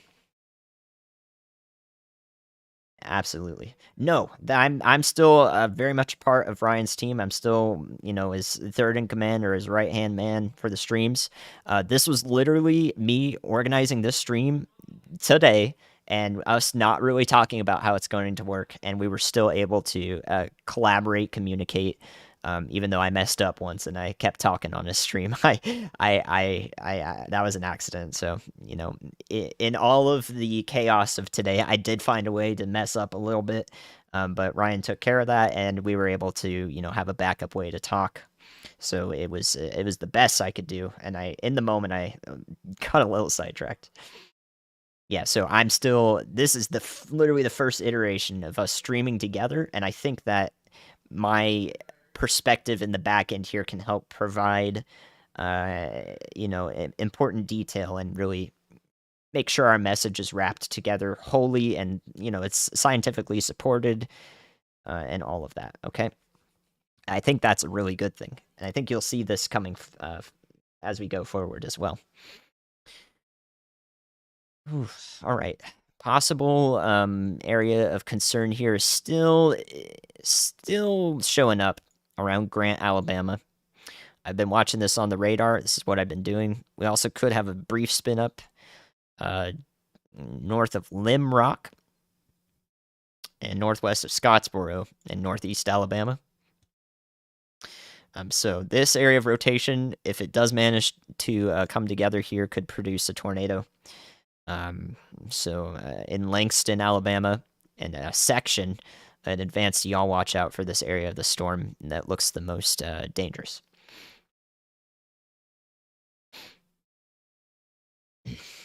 Thank you guys. Yeah, happy to hear it. Happy to hear it. But yeah, I'm working as closely as ever with Brian. We gotta do our best to dispel that any sort of information that's like, oh, are you not working? No, I'm like even more close to Ryan now. He was even more my boss, but he's also even more my coworker and my friend. Thank you, Zaraka, for 100. On top of that, wow, that is incredibly generous. Everybody, like, making helping our time be worth it, and also helping everybody out in the risk areas is much appreciated. My goodness, thank you. I will definitely, I'll definitely be doing more streams coming up. You don't have to worry about that. A new tornado There's our warning new has tornado been warning. issued. Confirmed tornado warning, actually, for this area right here. So let's take a close look at that. All right. So I don't see a debris signature in here that's prompted this A new this warning to tornado be warning confirmed. has There been it is issued. again, in case you missed it. So what I'd say here is that more than likely somebody has confirmed it on the ground. So we can take a close look at that. Is this the one? Yes. So it is a radar confirmed tornado. Oh no. Yeah, I think it might be observed. But I didn't see. I don't think I can see anything on the radar that tells me there's a tornado ongoing, because all of these areas of lower correlation coefficient you can see right here, in the black circle, those are in clear air, so they're not associated with any possible tornado on the ground, more than likely. So actually, I am surprised that this was confirmed. I'm not sure. Unless we had storm spotters on the ground, that's how I would say. Yep, observed on the warning, so that is a confirmed tornado. Moving through Grant, Langston, Section, Powell, and Sylvania and Rainsville in Alabama. I just gave a y'all watch out for Langston section, so hopefully that we can get people into shelter here if they're getting that warning on their phones, or they're getting woken up by their weather radios, because it's 2 a.m. over there. This is definitely what we're most concerned with.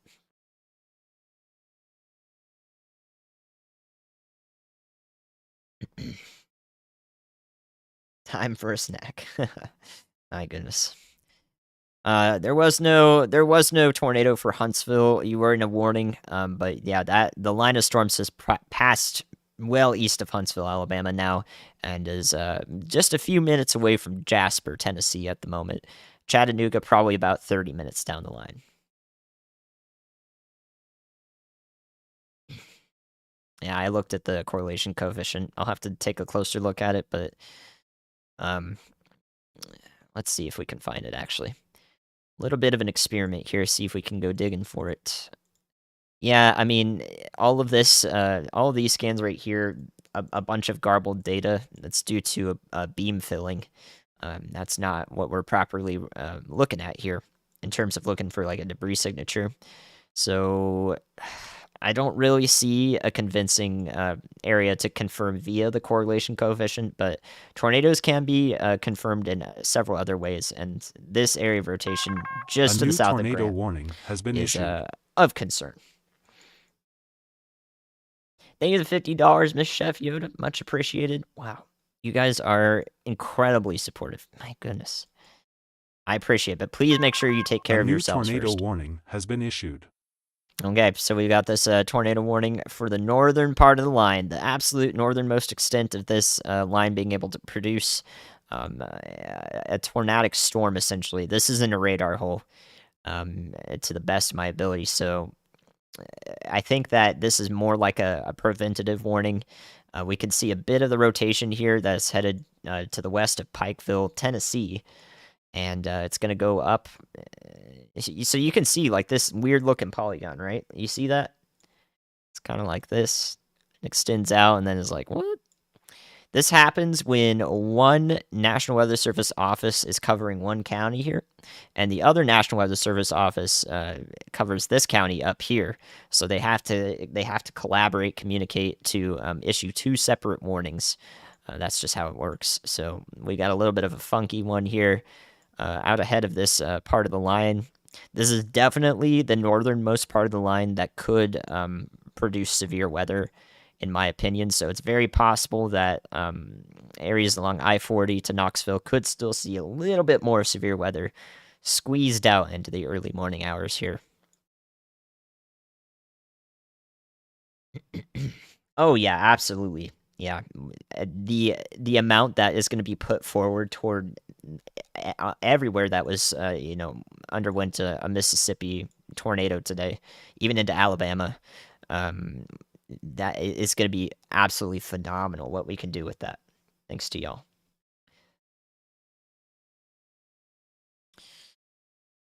All right, so back up to 2 tornado areas receiving tornado warnings, 3 warnings total. So again, we've got this area with the confirmed warning. So y'all, please take shelter in Section and Dutton and Pisgah and Rosalie in Alabama down here. Also in Rainsville and Powell and Sylvania if it should go to the south. It doesn't look like to me like this is definitely capable of producing a tornado, even up into here, closer to Hollywood, Alabama, and Scottsboro. But our original area of rotation's down here near Langston. So both of those are, we've just got spin up tornadoes that could happen along the line. So they're going to be quick. They shouldn't last too long, and hopefully they just shouldn't be too intense. Yep, that's what we're looking at right now. This is northeastern Alabama. So we'll see this line of strong winds and heavy rain continue all the way down here.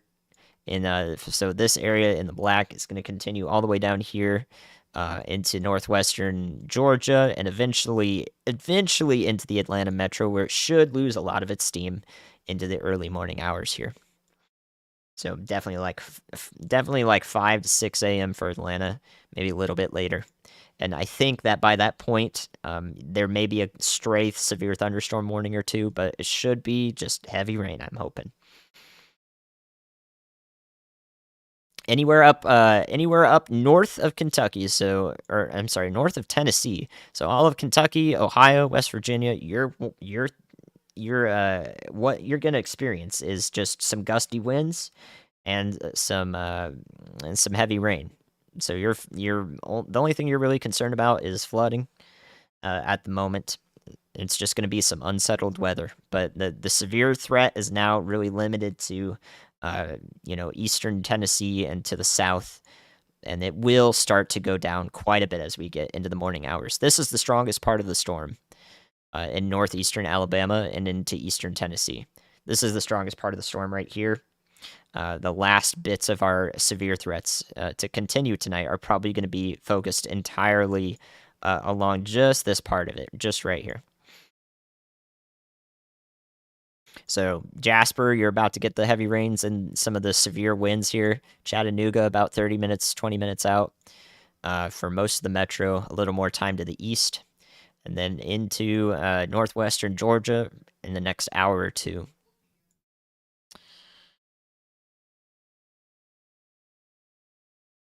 Yeah, so there are a lot of actually we could take a look at that. I was talking about this a couple times on my stream today, but you can see if I look at this here, this is a map of the U.S. and the National Weather Service warnings. Everywhere in light brown currently is in a wind advisory, and some of these darker browns here in Cleveland and also into the Buffalo, New York area. Those are high wind warnings.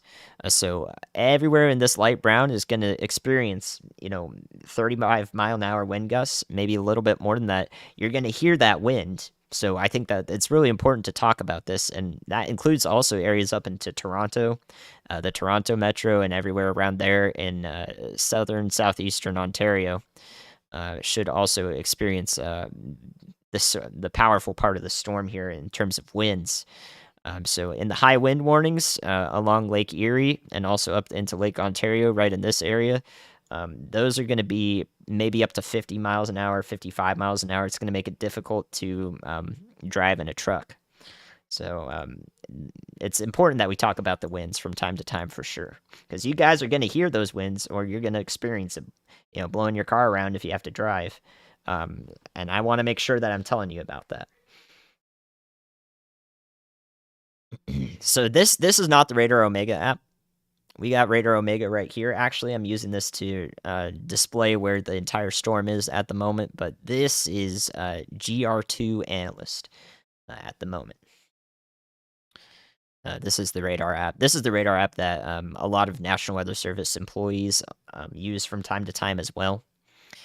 So this is the one that we're really this is really the one that gets us a lot of that information in a concise way.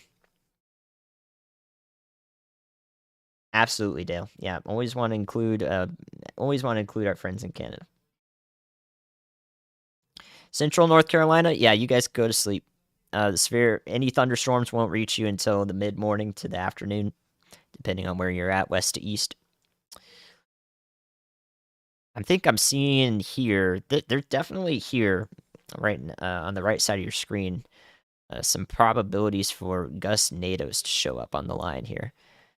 This is a powerful line of storms where like anywhere along here the winds could be pushing forward and causing little circulations along here that are just weak gust NATOs, but they still have the potential to do some damage as they pass through the Sand Mountain region here in northeastern Alabama.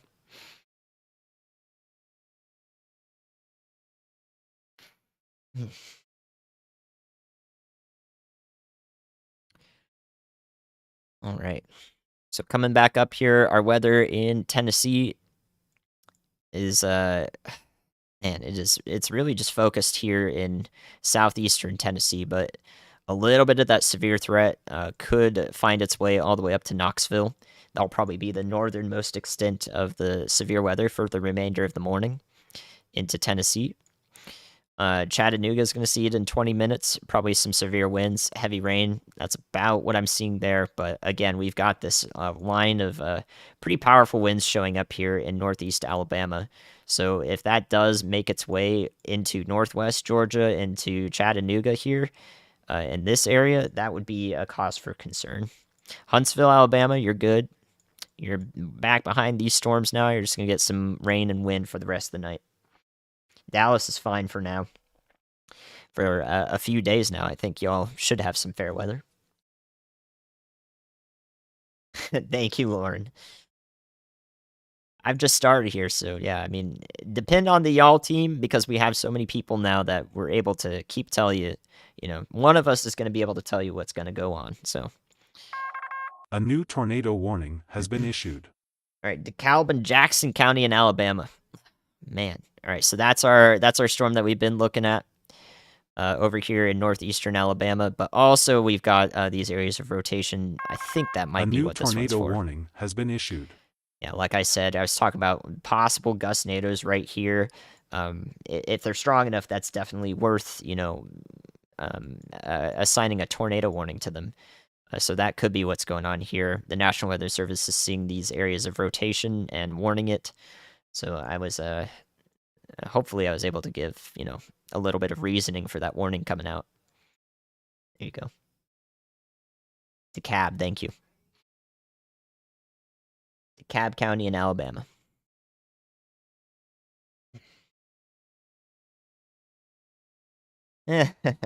Before you complain about the heat, usually it's about a month or two from now, but you'll get it in bursts of heat here and there when that warm air makes it all the way up. My goodness. All right, so we still got this tornado warning also up here. It's in a bit of a radar hole. I can't tell exactly what's going on because the storm's far away from radars, but we have what is probably this preventative tornado warning for this area of Tennessee, going to the east, northeast for Spring City and Grandview. So my advice for those in the tornado warning is to respect the polygon, as we know. And to take shelter because it's gonna be a pretty significant windy storm passing through, so it's better peace of mind to be in the interior-most room of your house, and making sure everyone's all accounted for. So that's what I'd say for our friends up here in Spring City, Grandview, toward Rockwood in Tennessee along I-40. Respect the gone. Yeah, I'm doing the best job I can. Lots of people hungry for information, but that's how it is in the early morning hours. Hopefully all of y'all who are, lurking are able to sleep well. So, yeah, I mean, just shout outs to every single person who's been here. And again, I I hope that you guys can find some value in watching this stream back. You'll be able to see everything that I did and talked about throughout the entirety of the event that has impacted so many people today.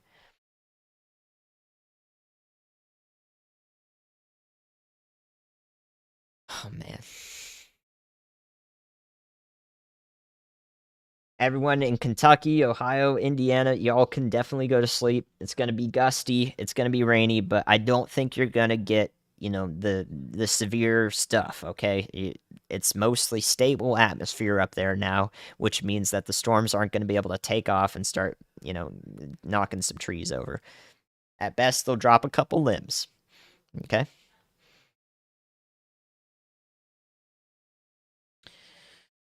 Wow. Yeah, thank you guys all for being here. How are y'all doing? We got some time here. We're watching these tornado warnings. I'm watching if anything significant results from these ones that we can see closer to the radar up here and relaying information all along this line.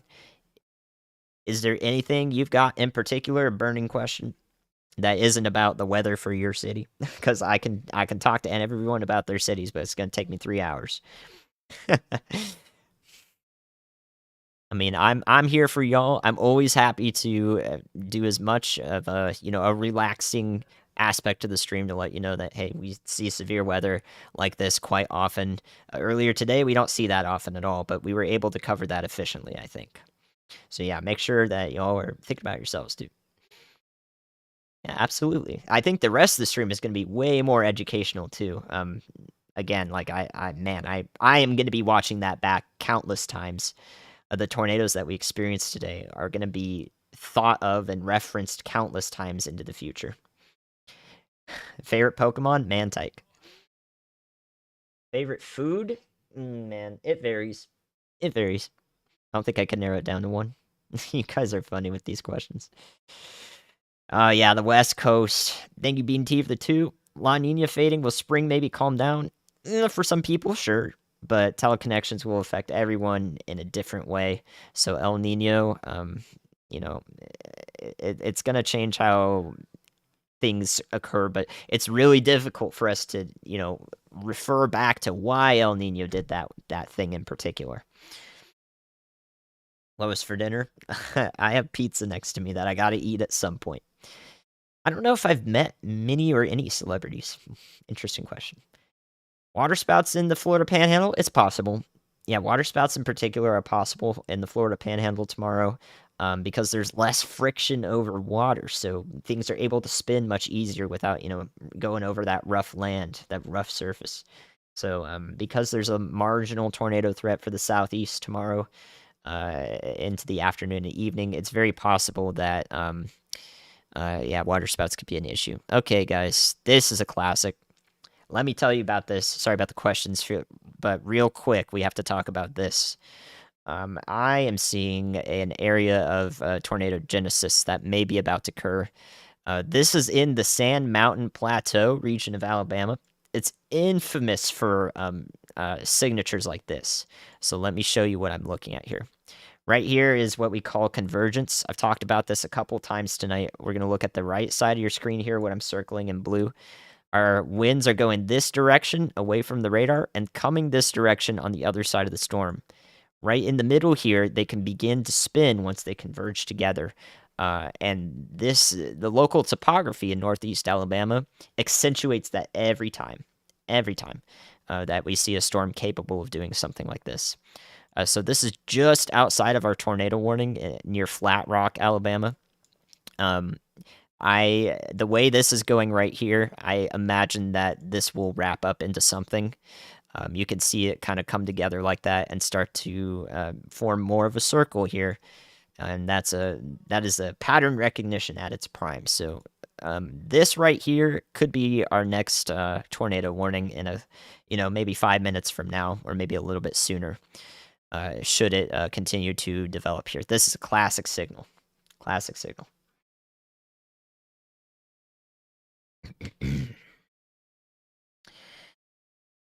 Oh, man. Man. You live on the mountain in Pisgah? Yeah. Yeah, I hope that cold front doesn't, knock a lot of y'all's power out. Yeah, I want y'all to be able to sleep too, but this is definitely the strongest part of the storm here, where these tornado warnings in pink are showing up. So particularly here, just sneaking into the eastern Tennessee vicinity. Yeah, look at that.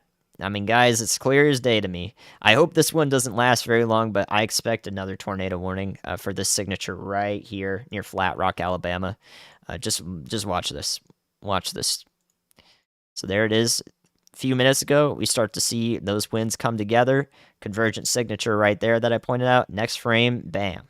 You got your rotation coming around like this, and we might see a tornado warning for that in just a minute or so. Now these winds feeding into it are not super powerful near Flat Rock, so I'm hoping that it's not able to, you know, maintain like tornado genesis for too long. I hope that's just a brief spurt of something if it does happen. But this is definitely something to be watched. Definitely the most dangerous part of the storm here. A new tornado warning has been issued. There you go. And we got our tornado warning here for Flat Rock, Alabama, headed towards the Interstate 59 corridor. A new tornado warning has been issued. Once it leaves the northeastern Alabama vicinity. So there's your pattern recognition right there. The hook's coming down. You can see it over here. There it is, showing up. And we got our rotation right in there. It's pretty powerful. I wouldn't be surprised if we do see some debris kicked up in the next few minutes. Knoxville, Tennessee, you got an hour and a half or so, an hour to an hour and a half before the storms really get to you over there. My hope is that I'm able to confidently tell you to go to bed. Yes, because it should be a lesser severe threat into the early morning here. They should lose their steam a bit, but you know, to the best of my ability, I hope that you can. But what I will tell you to do is make sure you have a way to receive alerts. You know, turn your phone's volume up at minimum if the tornado alert going out has any volume with it. I actually don't know. I always have mine on silent. So if you have a weather radio, that's the best case. But yeah, you can try to go to sleep up here in eastern Tennessee once this tornado warning is done with here. I would say that, you know, you've gone through many storms like this that pack a punch in the wind gusts and so forth, and as long as this one isn't pretty severe for you, you should be fine up there. You should be fine. All right, so let's take a look and see, is our tornado on the ground? Absolutely. There it is, guys. Pretty significant tornado happening in the Sand Mountain Plateau in the northeast Alabama corridor here. So let's see, north of Flat Rock, Alabama. Let's see what we got here. What do we got? Where are we at? I gotta find it on Google Maps. There we go.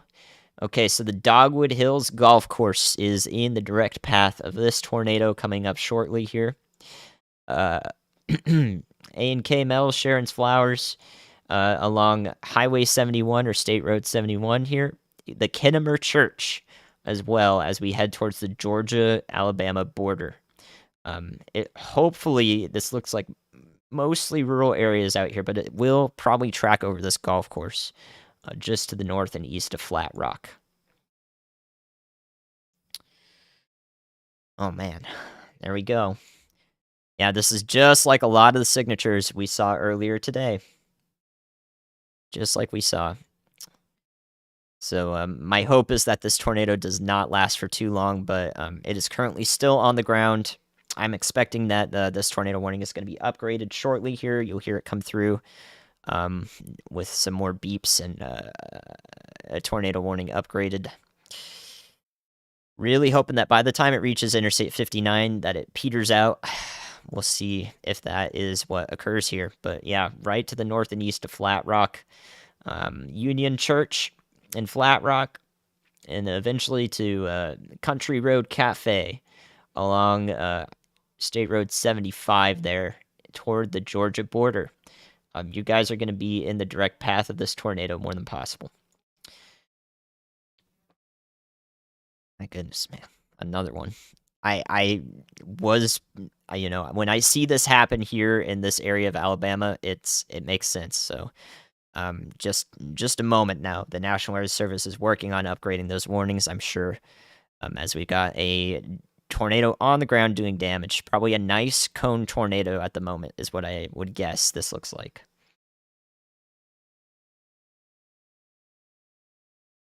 South of Chattanooga on 75 and is stopped at a way station for the night. Your mom's probably going to experience some pretty intense weather coming through. Our tornado at the moment will likely not be sustained for the entire night, but it is going to go in this general direction towards Ringgold New information, this tornado warning has been northwestern upgraded. Georgia here. So there's our upgrade, the confirmation for this tornado. It does look, thankfully, like it's probably already starting to peter out here. This is what happens with tornadoes in this region. But we've still got a dangerous storm here that hopefully should stop doing damage shortly. Man, yeah. I mean, you could see it in the velocity there. Never a good sign. But what we can tell is compared to this frame back here, so here on this frame of velocity, this was 6 minutes ago, you can see the greens kind of funneling in to where the tornado formed right here. But as we go forward in time to 2 minutes ago, now we see this gust front sort of forming here, and the air that's getting into the tornado is unable to continue. So that's what will lead to the deterioration of this tornado, I hope, as the inflow gets cut off. So hopefully areas along the line to Trenton and Rising Fawn in Georgia and Dade County are out of the way of this. Hopefully this tornado does not impact them. Okay. Winchester, Tennessee, y'all are fine. It's going to be raining and windy for a while, but y'all are behind the severe weather.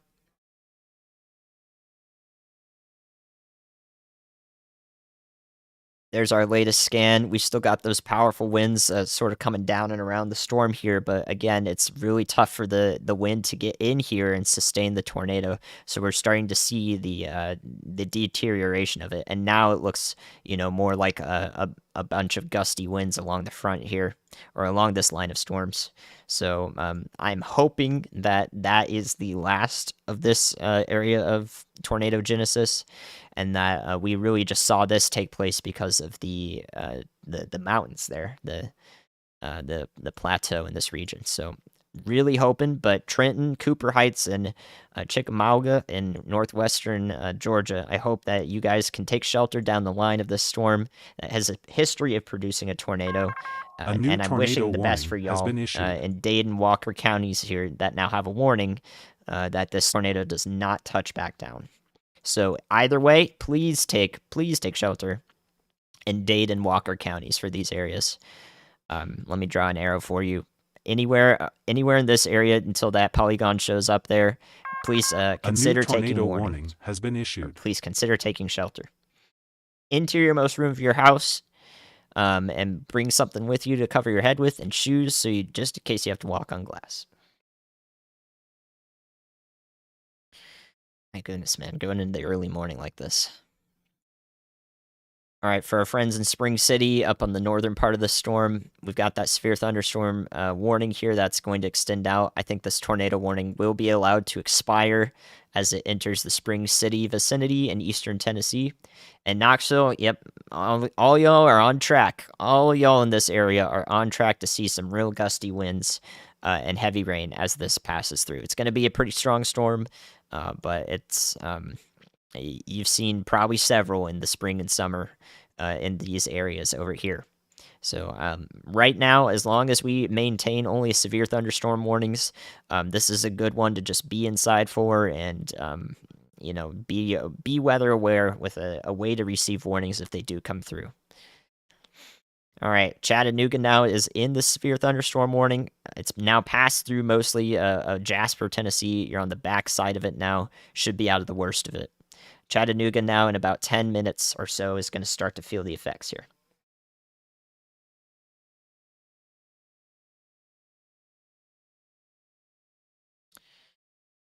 All right, let's make sure that this tornado warning is not going to do anything further, I hope, but I'm watching it closely just in case it does.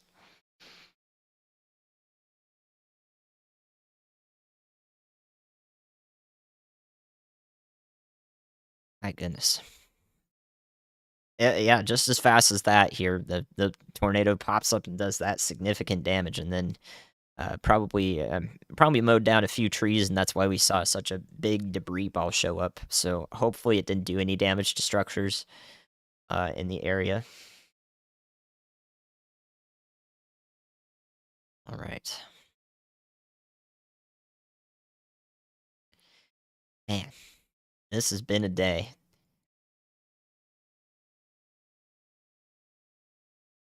Yeah, absolutely. Yeah, the thunder is probably going to persist, and hopefully your pets aren't, too restless and weary through the night. But it's a night of storms.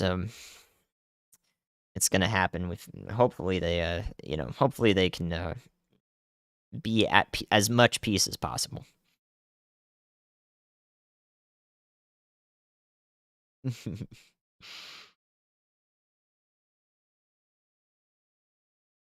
My goodness. Can't believe this is 8 hours later. I'm still looking at tornadoes spinning up here, and man, and having to look at these big debris balls coming through. This is a lot of stuff. Yes, Winchester, Tennessee can go to bed. Anyone in Virginia? Anyone in Virginia, except for the southwestern corner here, you guys. I mean, I'm telling y'all that Knoxville up to the north and east are at an extremely low likelihood to see anything besides really gusty winds and heavy rain pass through in the next couple hours. So everybody to the north of that in Kentucky and Virginia and West Virginia and Ohio and so forth you're all fine. You're all fine tonight. Just going to be some rain and winds. The software that we use for all the alerts is custom. It takes the National Weather Service alerts from their server and relays it through graphical prompts to actually show up, and then we stream that to our computers. It's done by our wonderful tech team, wonderful people that work with us that are able to supply us with these graphics that are very clear in their meaning and their ability to relay information.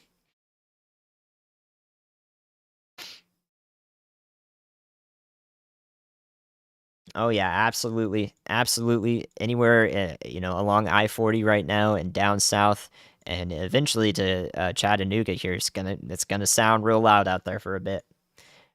Very heavy winds. Very heavy winds and these severe thunderstorm warnings. I'm doing the best I can, guys. I'll be totally fine. I'll be totally fine here. Rest of Alabama, Birmingham, you're going to see some storms occasionally, but the main line should pass through in an hour and a half to 2 hours. Same with Tuscaloosa. It's kind of extending down to the south and west here like this, and will continue to move eastward. So you'll get whatever's over here to your west in these areas in central Alabama. And then the same is true into northwest Georgia. It's going to take quite a few hours now for it to make it to Atlanta, maybe 3 hours from now. And the same is true also in Knoxville and across the border into Asheville in North Carolina. The strongest part of the storms here are probably going to get ripped apart by the Appalachia here, the Blue Ridge Mountains. So there might be some pretty powerful gusts into western North Carolina, but I think that the mountains will do some work on this, as they usually do.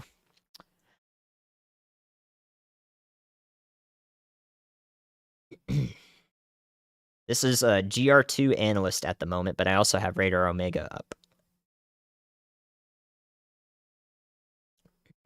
Absolutely, Blake. I appreciate the support.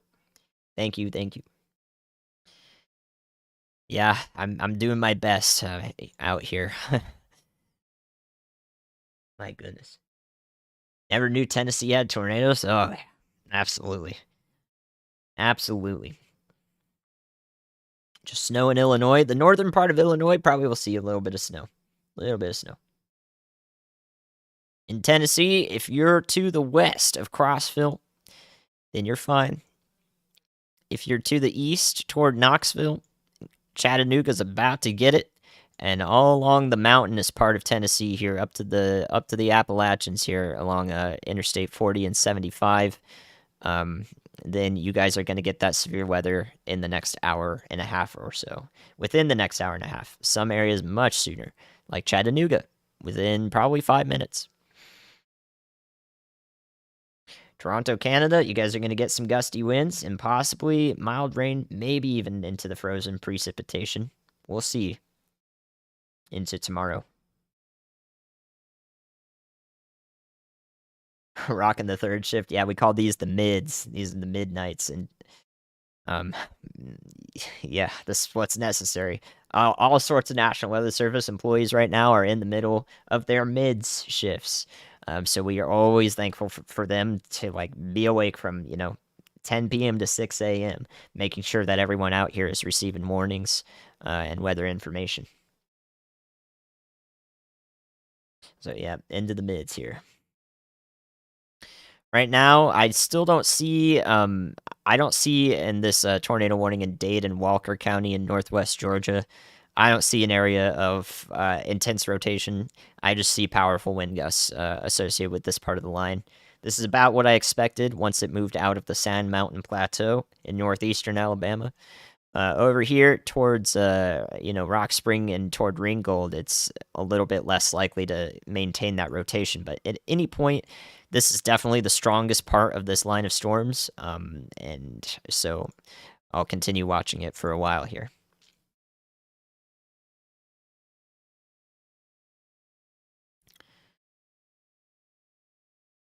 Absolutely, Appalachians. Metro Atlanta is going to see these storms probably about 5:30 to 6 a.m., right about there, give or take an hour. And in the mids, yeah. And in the mids. Would I consider doing a video comparing them? It's a little outside the scope of the channel. I think the channel should focus more on the forecasting element. I'd love to do educational bits. We'll find a way to do those at some point.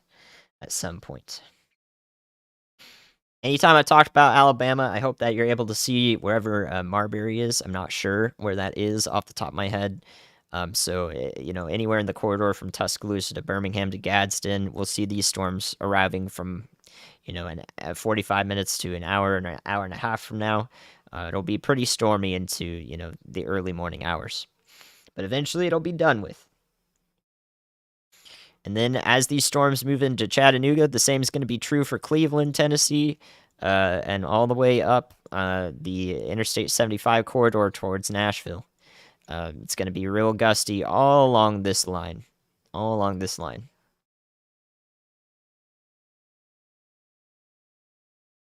Mobile, Alabama. You're pretty removed from any severe threat all the way down there on the Gulf Shores. You should be okay. You just got some general thunderstorms moving through, much like New Orleans. So it's just some unsettled weather down there for y'all. Yeah, absolutely. If you need to sleep, please get some sleep. The only areas that I think shouldn't be asleep right now, if they could have a way to get warnings, are this area of far northwestern Georgia and the areas to the east of Chattanooga. This is where those severe thunderstorms are coming through at the moment. And once they pass this area of Interstate 75 and they make it to Knoxville and so forth, I really don't think that it's going to be really unlikely that we see any significant impacts from this storm system into the early morning. Nashville is in the clear. Yep, well long ago. Anywhere west of this line in the blue here, anywhere west of that is all good to go. You're behind the strongest part of the storms. It's going to be a little windy.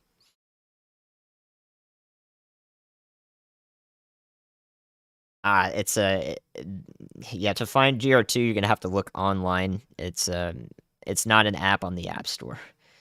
It also is pretty pricey. If you're in Rainsville, Alabama, you guys are getting strong winds at the moment, and heavy rains. Really, I don't know if the winds are too strong down here, but they're probably rocking a little bit. So yeah, this is just to the south of our severe thunderstorm warnings. The storms really are quite a bit weaker down here, but still will pack a little bit of a punch.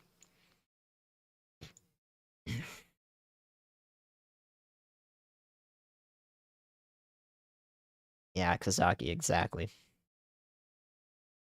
Yep, we got the rain and the lightning started in Chattanooga for sure. Western Knoxville starting to see the effects as this line gets closer to them, and then that rain's going to pass on through. Man. Murphy, North Carolina, you just got some cells popping up here in Western North Carolina. They might be popping up on a little bit of the mountains there and taking off, but I don't. They're not going to do much of anything. All that severe threat is much to the west of Western North Carolina at the moment.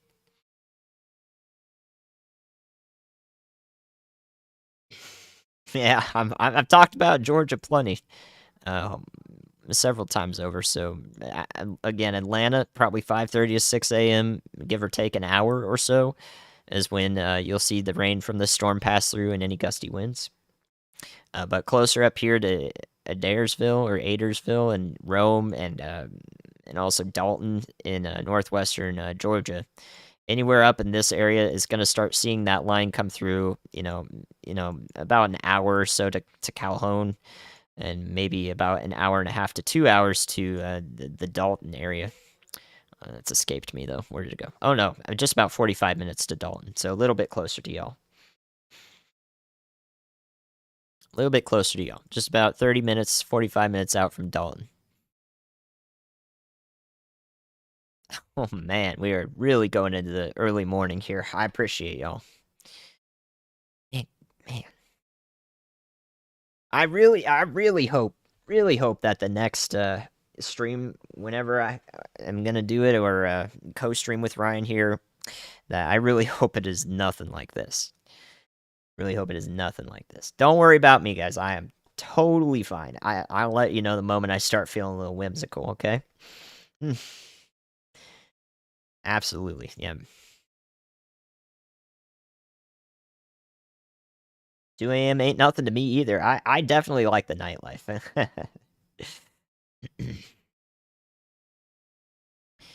Oh, I wish I could change the display to a train in that area, but I don't think I can change anything with these. I'd have to get the help of people who are definitely asleep now. Definitely, a lot of our team is in bed now, so I'm on my own, and except for a few mods here that I very much appreciate. But yeah, we're working on limited capacity. I'm doing the best I can. These webcams down below should just be a little bit of eye candy, something to look at. No problem, guys. No problem. No problem. Oh man.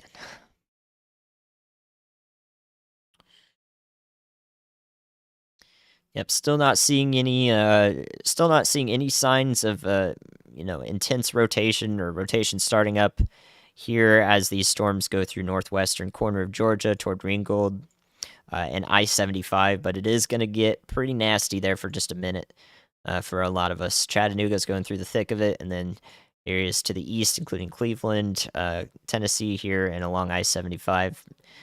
It's coming towards you. Coming towards you.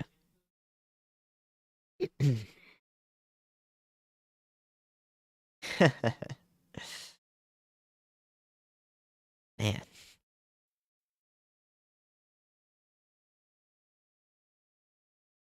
Again, another look. We don't have any severe warnings, all the way back through Alabama and anywhere else in Mississippi. All these storms are staying sub-severe, so less than severe, but it's still going to be pretty rainy and windy if one comes through your area down there in Alabama. So at the moment, it's nothing that you guys aren't used to, is what I'll say. Definitely our focus up here, if I'm not focusing on your area, which is basically just this part of the storm from I-40 toward Knoxville all the way down into northwest Georgia, if I'm not focusing on this part of your storm at the moment, you should go to bed. If you're if you're east of Asheville, if you're in Asheville, you should probably go to bed in North Carolina. I would say even if you're in Atlanta, Georgia, you should go to bed. All those places. Definitely it's sleepy time. This area right here, and in the next 30 minutes, I think, is the extent of our severe weather for the remainder of the night. It appears that I have a feline friend in the vicinity. I don't know if you guys could hear him come through there, but he's very loud.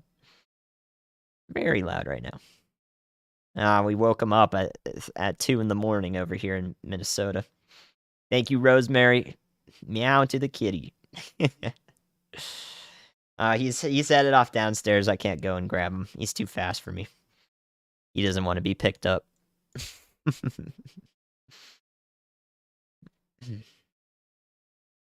Okay. I'm taking bites of pizza. All right. I'm sustaining myself. I'm totally fine here. Totally fine. Thank you all.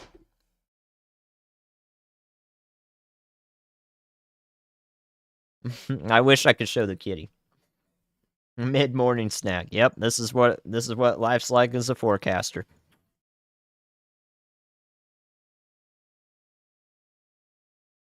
Now this is just some Jack's pizza. It's good stuff, actually. Yep, Jasper, Tennessee should be done with it for tonight. Chattanooga proper, you're just now fixing to get done with it.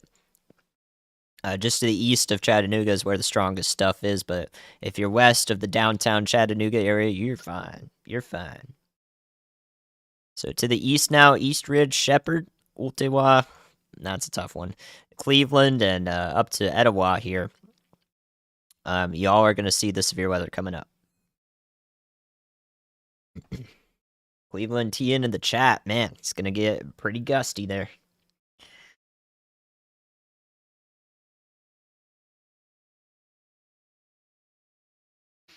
All right. This is rough. Dang, you're going through it there in Chattanooga. Nothing tornadic, it looks like, though. Nothing tornadic. Uldawa. Thank you. Ultawa or Uldawa? Ultawa?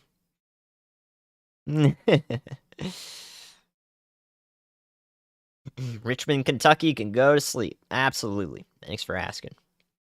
Hope I can help. Sylvania, Alabama. I think you guys are probably fine. You were back in here. I recognize that. We were just talking about y'all a little bit. There we are. In northeastern Alabama. Yeah, you guys are mostly past the strongest part of the storm. You're going to be in some heavy rain a little bit. But Sylvania's should be fine. Udawa. Does that sound good? Udawa? Oh my goodness. I've seen at least 6 or 7 different ones. At least 6 or 7. Corbin, Kentucky. Yeah, you guys along the Interstate 65 or 75 corridor up here into Kentucky. It's going to be windy. It's going to be rainy, but you're fine. You're fine to go to sleep in Kentucky. Anywhere in Kentucky can go to bed. Anywhere in Ohio could go to bed. West Virginia. If you're still up in Indiana.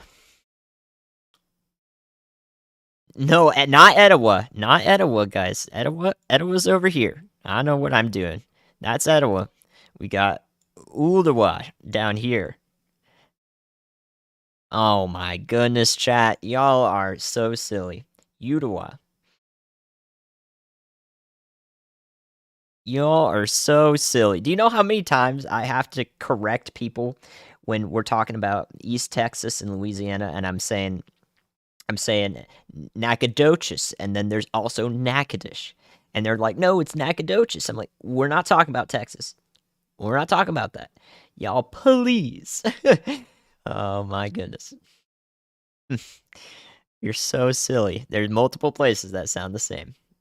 I got you, okay? I'm showing you.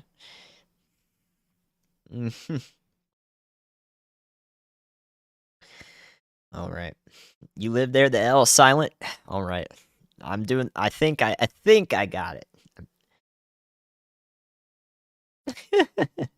Chat's first attempt at spelling out a pronunciation that makes sense.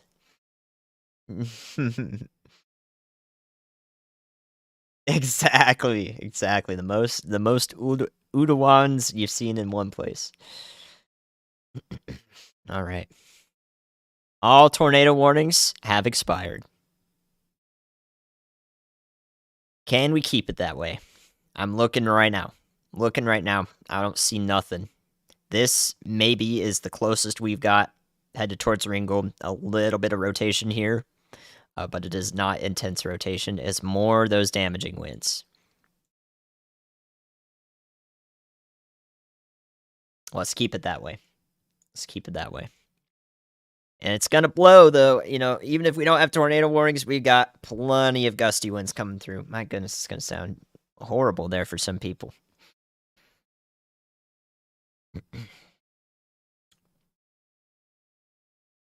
How long till severe parts past Saudi Daisy? Give it 2 more minutes. 2 more minutes.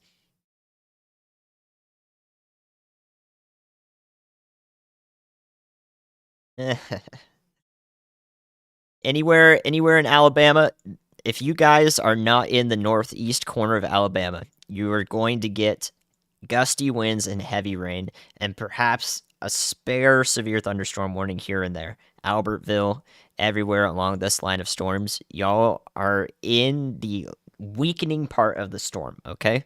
Through the morning hours, Birmingham, I don't think that we're going to see much in terms of severe weather. We're going to see weather you can hear outside, but it shouldn't do much. It shouldn't do much to y'all. North Texas is fine. Everywhere to the west of this line in Tennessee, if you can see where you're at here, you're good. Chattanooga's down here, and Nashville's all the way over there. So if you're west of this line here, you are good in Tennessee. Yep, still going. Just a few more severe threats to cover here as we approach the Appalachian Mountains. Udawahians. Mr. Midas is probably going to sleep just about now.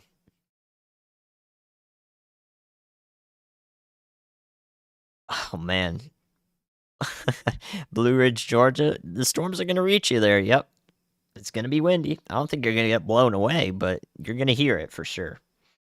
Coleman, Alabama, again. Everywhere back in here in Alabama, where we see these storms popping up, and everywhere to the south and east, you guys are in a waning severe threat. Albertville included with that. All of y'all back in here should be mostly fine. It's going to be gusty. There might be a severe thunderstorm warning or two that come through, but it's that heavy rain and wind, and that's about it. Okay, that is definitely worth going to bed. If you can sleep during a thunderstorm, it should be even better.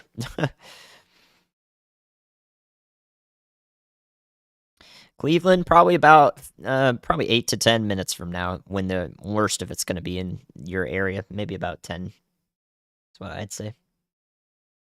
I'm up here in Minneapolis at the moment. Oh, absolutely. I'll stay up with y'all. Can't be up forever, all right? But I hope that a lot of people are able to go to bed, though. All of you guys asking for locations, the heavy rain's going to get to you eventually, maybe even up here into the corner of Tennessee. It's going to get to you eventually, and then you're going to be like, wow, that wasn't too bad. I should have gone to sleep. But you need a way to get warnings if you do that, so that's the best case for you. Asheville, North Carolina, we'll see it in a few hours from now. Hoping the mountains tear apart most of the severe part of the storm so it doesn't wake all of y'all up. But there's going to be some remnants of the line going through in a couple hours. Yes, I did see the aurora. I posted it on Twitter, actually. Was the best aurora this is my first aurora I've ever seen, was last night. I went out and we saw it real good. I posted on Twitter some of my findings there. It's quite amazing to go from looking at a space weather phenomenon like that to, watching intense tornadoes tear through the deep south here. I mean, it's a wild life being a meteorologist, y'all. Wildlife. A lot of y'all are losing power here in eastern Tennessee. I was hoping that that wouldn't be the case, but yeah, a powerful line of storms can come through and definitely cause you to lose power. So Knoxville and all of the Knoxville metro and along I-75 prepare to possibly lose power from these storms.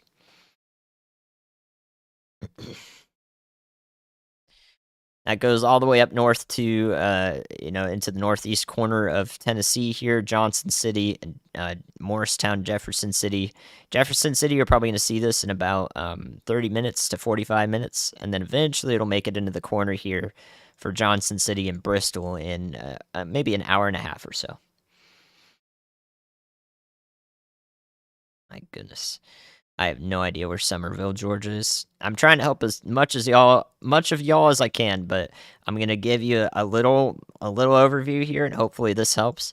This line of storm should be here, crossing Atlanta, right about 5:30 a.m. or so in your time. So a couple hours from now, 2.5, 3 hours from now, it's gonna be moving through just like that.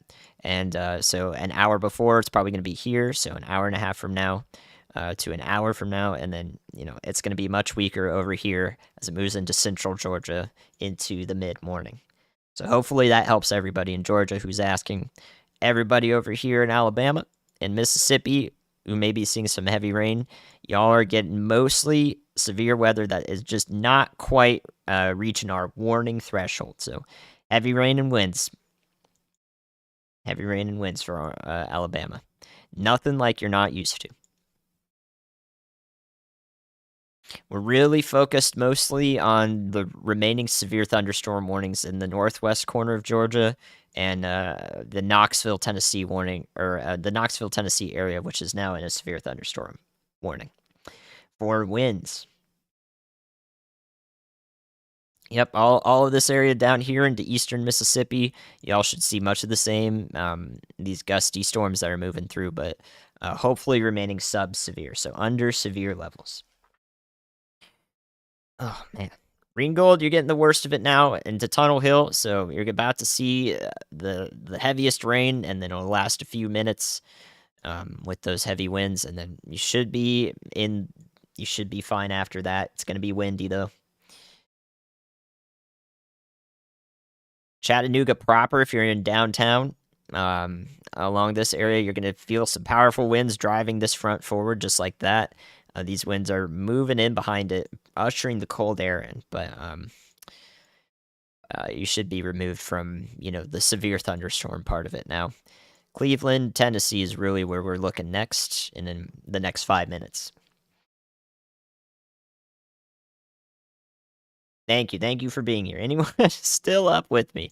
You guys are impressive to be up in the morning, so shout outs to the nighttime crew. Yep, Knoxville is now in a severe thunderstorm warning for winds.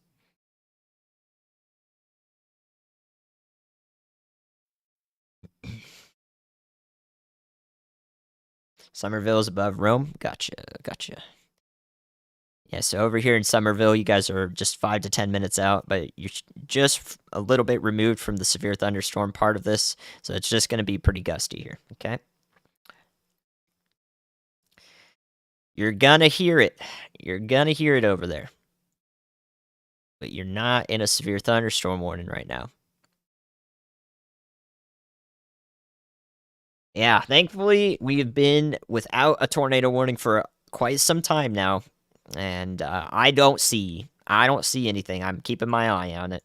I don't really see anything that is immediately going to prompt any tornado warnings. So I think we're looking at wind for the rest of the night. I think we're looking at wind. It's not going to stop a rogue one from popping up somewhere, but I hope that none do. And I'd say it's a decent bet to, that almost all of y'all who are here are not going to experience a tornado warning again tonight. But if it does show up in the next 10 to 15 minutes, then I'll have something to say about it. Yeah, if you hear sirens anywhere in these areas in the severe thunderstorm warnings, sirens are used for people who may be outdoors in the early morning hours to let them know to go inside because it's dark out. They're not going to be able to see much. So It's a precautionary measure to, make sure nobody is outside being impacted by these storms. 58 knot gusts in Chattanooga. Yep. For a while now, probably. This is what we call the rear inflow jet. The rear inflow jet is behind the strongest part of the line just over here, and it's driving that forward. So again, it's going to be gusty behind this heavy rain for quite some time, because something's got to push it forward, right? That's our rear inflow jet. We'll see news on the tornadoes in Mississippi that happened earlier this evening.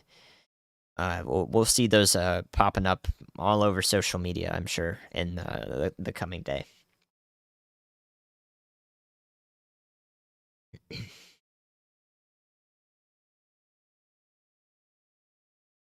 Absolutely.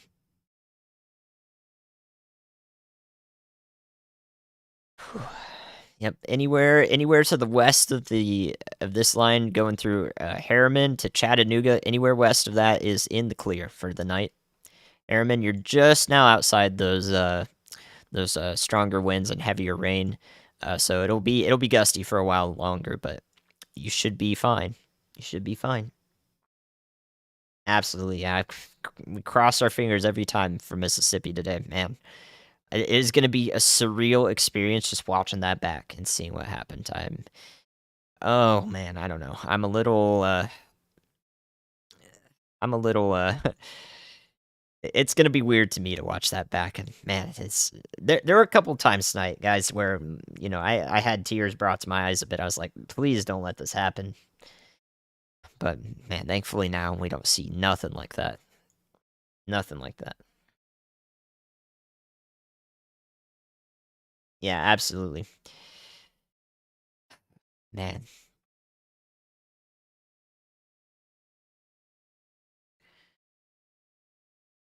All right, so our most populated areas: Cleveland, Tennessee, seeing it right now. Dalton, Georgia, about to see it. We talked about you half an hour ago or so.